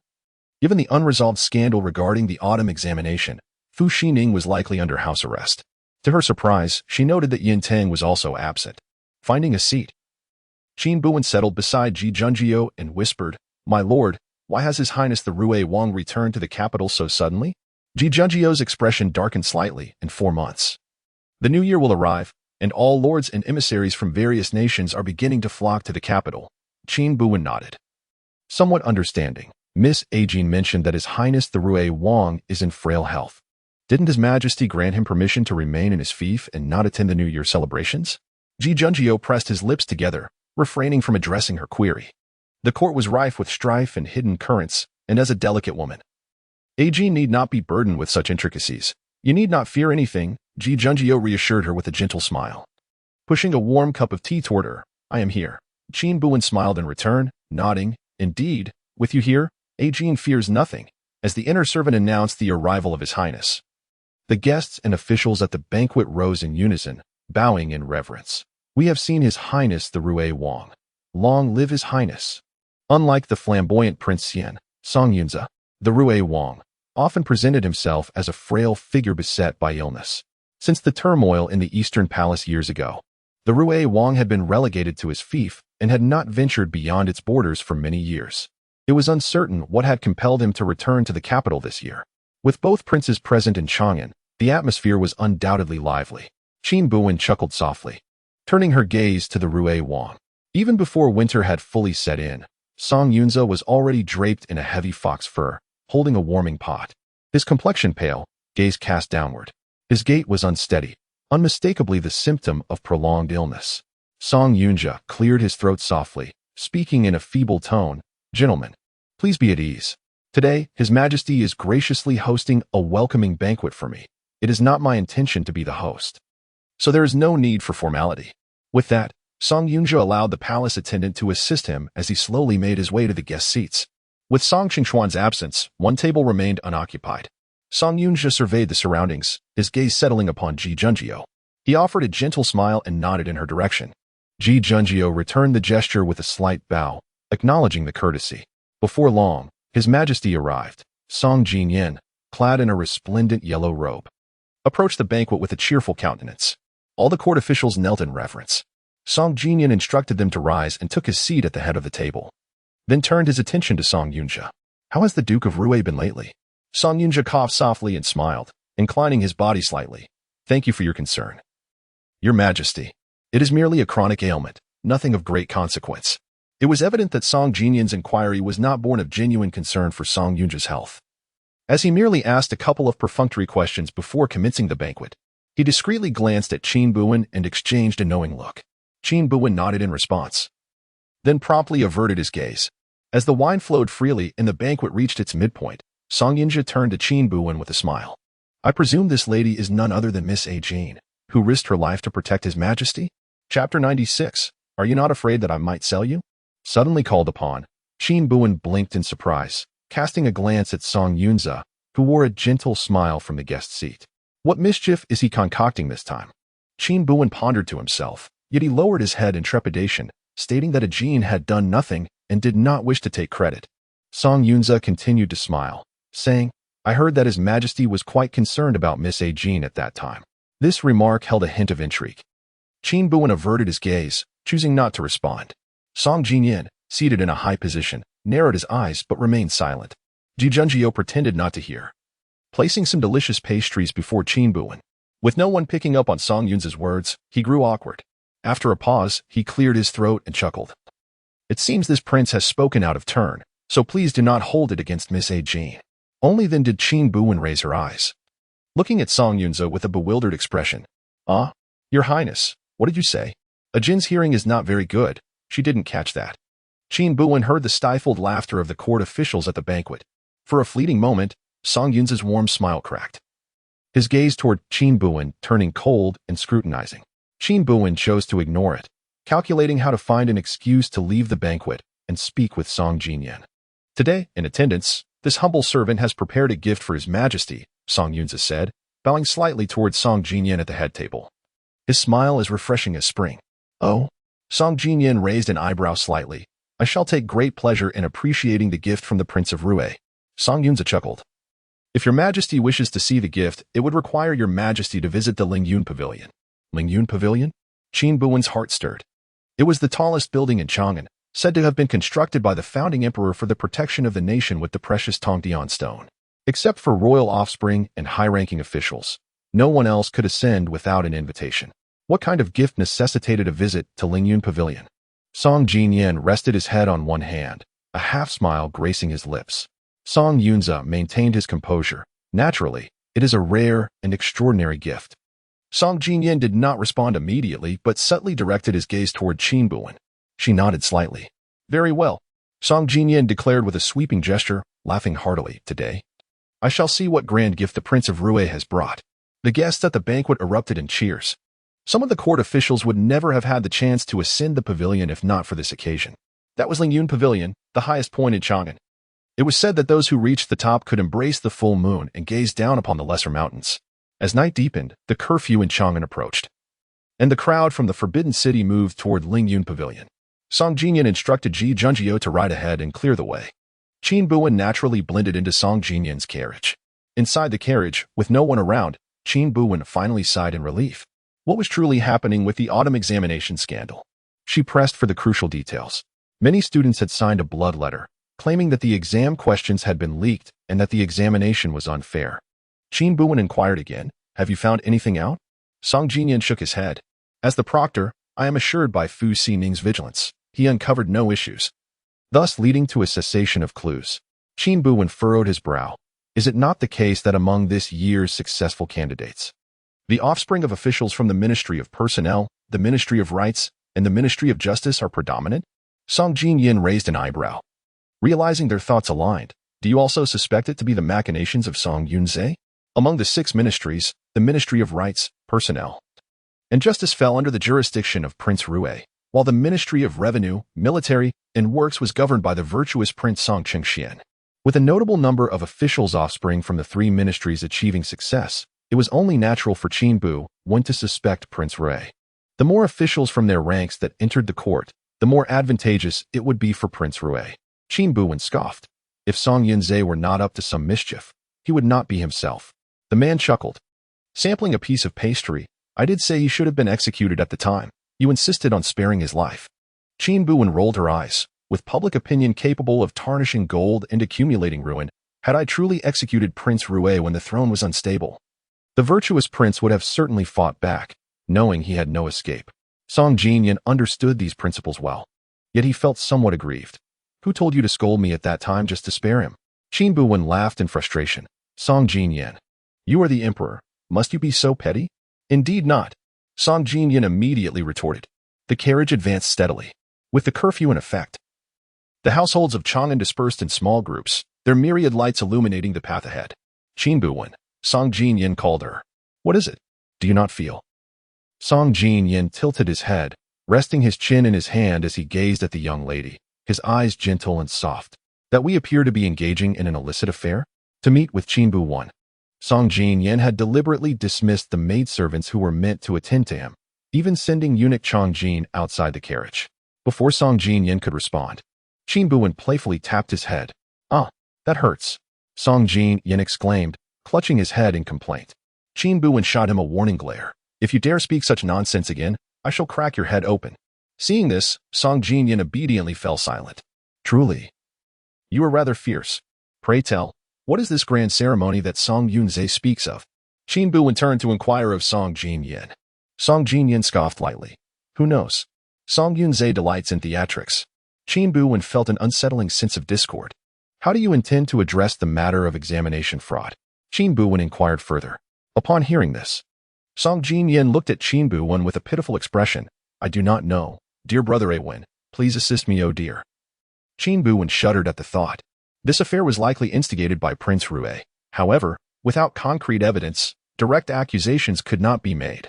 In truth, even if evidence were found, Prince Rue could not be touched. Currently, Prince Rue and Prince Xian stood in a delicate balance within the court, with Song Jinyin ensuring that neither side grew excessively powerful or weak. Should either side falter, the dynamics of the court would undergo significant upheaval. Since Prince Rue could not be moved against, it would be prudent to bypass him altogether and address the issue at its source. Qin Buwen's eyes sparkled with a newfound idea. For the next few days, confine Fu Xining within the palace. Should any untoward events arise, he may evade culpability. With a nod of compliance, Song Jinyin readily acquiesced. Very well. Qin Buwen arched an eyebrow at Song Jinyin, a smile playing on his lips. Tell me, Song Jinyin, will you not inquire about my plans? Are you not concerned that I might betray you? Song Jinyin laughed, his demeanor bold and unreserved. Even if you were to sell me out, it would undoubtedly be for a reason of your own. Qin Buwen, within the entire court, felt there was no one he could trust more than him. They had weathered the storm of a palace coup together, and Qin Buwen was the very foundation of Song Jinyin's confidence. Even if Qin Buwen commanded his death, he would still dare to fight with his life. The royal carriage gradually came to a halt. Your Majesty, we have arrived, came the voice of eunuch Chang'an from outside, waiting for Song Jinyin to disembark. Qin Buwen seized the opportunity to slip away from the royal entourage. A group of individuals stood at the foot of Lingyun Pavilion, gazing in awe at its towering pinnacle. Qin Buwen approached Ji Junjiu, who, upon seeing him, smiled and draped a prepared cloak over the girl's shoulders. The winds are brisk at such heights. It is wise to wear more layers. Chapter 97. Her Corpse. Qin Buwen accepted the great cloak from Ji Junjiu, smiling as he addressed him. My lord, a Jin is afraid of heights, so please ensure her safety. Ji Junjiu replied with a smile, of course. The Lingyun Pavilion towered into the clouds, offering not only a panoramic view but also an opportunity for personal growth. Alas, having ascended only halfway, many guests were already gasping for breath, unable to continue. Ji Junjiu, supporting Qin Buwen, inquired with concern, can you endure this? He was worried about a Jin's frail health. With a rosy complexion, Qin Buwen shook his head and smiled at Ji Junjiu, saying, it's all right, my lord. A Jin wishes to see the view from the top. Ji Junjiu said nothing further, matching his pace with Qin Buwen, deliberately slowing down to ensure that a Jin could keep up. Just as they neared the summit, Qin Buwen accidentally missed a step, teetering backward. A Jin. Ji Junjiu barely had time to think as he grasped one of Qin Buwen's arms, pulling the young girl into his embrace with a firm tug. A waft of cool fragrance enveloped him. Ji Junjiu's eyes brightened, resembling stars falling into a man's gaze. How diminutive she is. A singular thought occupied Ji Junjiu's mind. Qin Buwen, weakly, murmured, my lord, I'm sorry. A Jin lost her balance.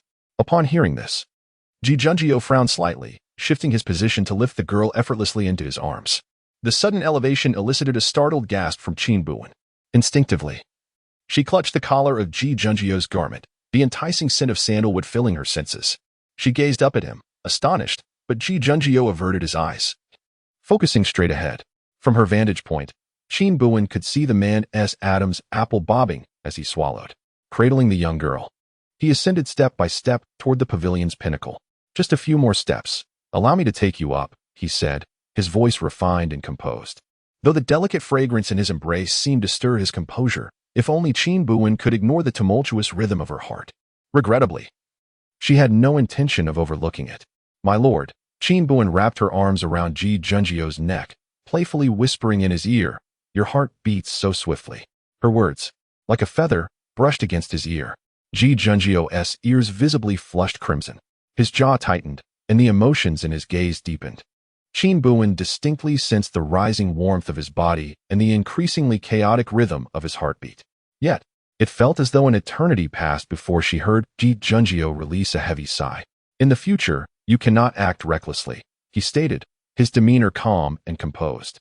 yet his words carried an undercurrent of tender indulgence. At last, the guests gradually reached the top of the pavilion. By the time they arrived, dawn was approaching, and all the lights of the city had dimmed. In the distance, the silhouettes of towering mountains emerged. They had not yet reached the highest level. Above them lay the floor that housed the treasures of the nation. However, there were no more steps leading upward. To ascend further, one would need to climb with their own strength. The tower rises majestically into the clouds, its lofty staircase instilling a sense of trepidation in those who dare to ascend. Throughout history, few have braved the heights to behold the true visage of the celestial stone. Qin Buwen found a splendid vantage point, settling down to admire the scenery on either side. "My lord," Qin Buwen waved to Ji Junjiu, who, upon noticing, made her way over. "The view here is truly breathtaking," Qin Buwen exclaimed earnestly. Ji Junjiu offered only a fleeting glance at the landscape before her gaze returned to Qin Buwen. The wind at such heights was strong, and the girl's long hair danced chaotically, stirring Ji Junjiu's emotions. He reached out, tucking the rebellious strands behind her ear. Yet, as soon as his hand withdrew, they fluttered free once more. With a soft sigh, Ji Junjiu gracefully removed a silver hairpin from his own crown, deftly securing Qin Buwen's hair in place. Satisfied with his handiwork, he smiled gently. In playful banter, Qin Buwen remarked, "My lord, wearing silver accessories too often will lead to their loss." Ji Junjiu chuckled. "If they fall, I shall simply procure new ones. After all, my modest means suffice for a few silver pins." Eventually, the group arrived at the tower's summit. Panting from the exertion, Song Jinyan, in particular, struggled, requiring the assistance of the esteemed Gonggong Chongjin, stopping frequently before finally reaching the top. Conversely, although Song Yunze was ailing, Qin Buwen noted that upon arrival, his complexion appeared surprisingly rosy. Despite feigning illness, the demeanor following their ascent betrayed him. This Song Yunze is likely pretending to be unwell. Qin Buwen mused, concealing her thoughts behind lowered lashes. After a brief respite, Song Jinyan gestured to Song Yunze, "Prince Rue, what gift do you intend to present to me? If it does not surpass the arduous journey we have undertaken, I may find myself displeased." With a blend of jest and sincerity, Song Jinyan spoke. Song Yunze inclined his head respectfully, assuring, "Your Majesty need not worry. The gift I have prepared will surely meet your satisfaction." As he spoke, he glanced towards the faintly rising sun before producing a meticulously prepared map, which he reverently offered to Song Jinyan. "Your Majesty, please take a look." Song Jinyan accepted the map, which depicted the city of Chang'an and its surrounding areas. From the heights of Lingyun Pavilion, a vast expanse of the city lay before him. After scrutinizing the map for some time, he discerned little of significance. An unsettling sensation crept over Qin Buwen as she sat nearby, ever vigilant for the safety of Song Jinyan. What precisely did Prince Rue intend to reveal? Song Jinyan raised an eyebrow in curiosity. With a smile, Song Yunze pointed to a location circled in red on the map. "This, dear Majesty, is the gift I have prepared for you." The marked area appeared to be a desolate forest outside the city. "Are you aware of what lies buried within this thicket?" Song Yunze's tone grew increasingly grave, his eyes alight with fervor. "Beneath this ground lies the remains of the treacherous rebel, His Highness the Prince of Chang'an." A cold sweat trickled down Qin Buwen's back. Before he could react, Song Jinyan abruptly rose from his seat, seizing Song Yunze by the collar. The once noble and esteemed emperor now resembled a furious beast. His eyes burned crimson as he glared fiercely at Song Yunze, as if he were gazing upon a lifeless corpse. "Who do you claim is buried here?" Song Yunze appeared utterly unfazed by Song Jinyan's wrath. He cleared his throat gently and smiled with grace and courtesy. "Your Majesty, it is the body of the treacherous Prince of Chang'an." Song Yunze deliberately emphasized the word treacherous with great intensity. Chapter 98. His Chang'an Wang on the Lingyun Pavilion. The cold wind howled. Song Jinyan clutched the collar of Song Yunze, his knuckles turning crimson. Song Yunze's eyes were alight with a smile, though his lips bore a pallid hue, and as the frigid breeze swept by, his expression held a hint of madness. The two remained silent, seemingly engaged in a wordless standoff. Around them, numerous guests trembled in fear. The court officials, witnessing the scene, wore expressions of deep concern but dared not intervene. Not far away, Qin Buwen furrowed his brow, remaining silent. "Your Majesty," came the somber voice of Ji Junjiu beside him. The two simple words shattered the palpable tension between the two men. Song Jinyan seemed to regain a semblance of composure, glancing towards Ji Junjiu's direction. After a prolonged moment, he gradually released his grip on Song Yunze's collar. He lowered his head, an ethereal mist clouding his gaze. Finally, He exhaled a few heavy breaths and turned to look at Song Yunja, his eyes laden with gravity. Why was the body of the Chang'an Wang found in the desolate forest? Song Yunja stepped back a few paces, brushing off his collar before responding with a smile. Not long ago, I encountered a friend in trade who, after much effort, spent a significant sum to procure the body of the Chang'an Wang. When I inquired about its whereabouts, he did me a favor and revealed that the body of His Highness Chang'an Wang was buried within this barren woodland. Qin Buwen remained silent. Song Jiyin gazed at the warm smile of Song Yunja, his eyes reddening with emotion.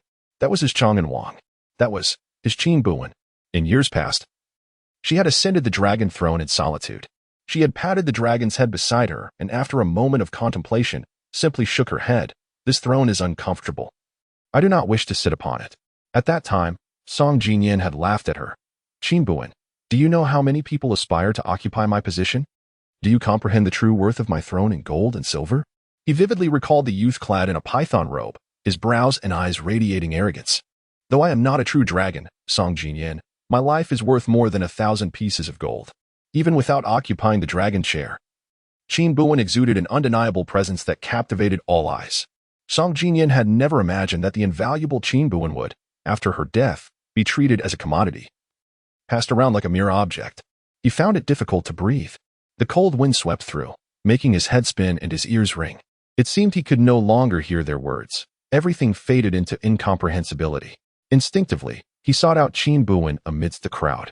His gaze was filled with confusion and panic. Whenever he felt lost, he instinctively sought Qin Buwen. The mere sight of her would bring him solace. As his gaze traversed the throng, it finally settled upon Qin Buwen. She calmly returned his look, her icy eyes devoid of emotion.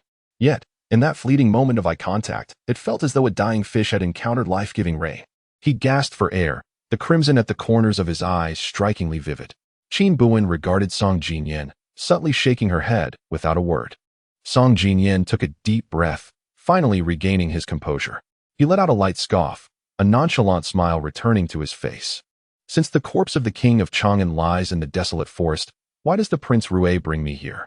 Song Yunza was momentarily taken aback, seemingly surprised at how quickly Song Jiyin had steadied himself.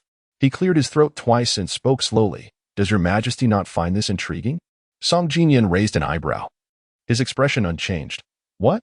A flicker of cunning light danced in Song Yunza's eyes. In years past, the treacherous king of Chang'an inscribed 8 merits and 4 failures on this pinnacle stone of Lingyun Pavilion. He scoffed lightly, utterly absurd. Now, we all stand atop the Lingyun Pavilion, where the king once carved his accolades of misdeeds, yet we regard his remains as mere insects.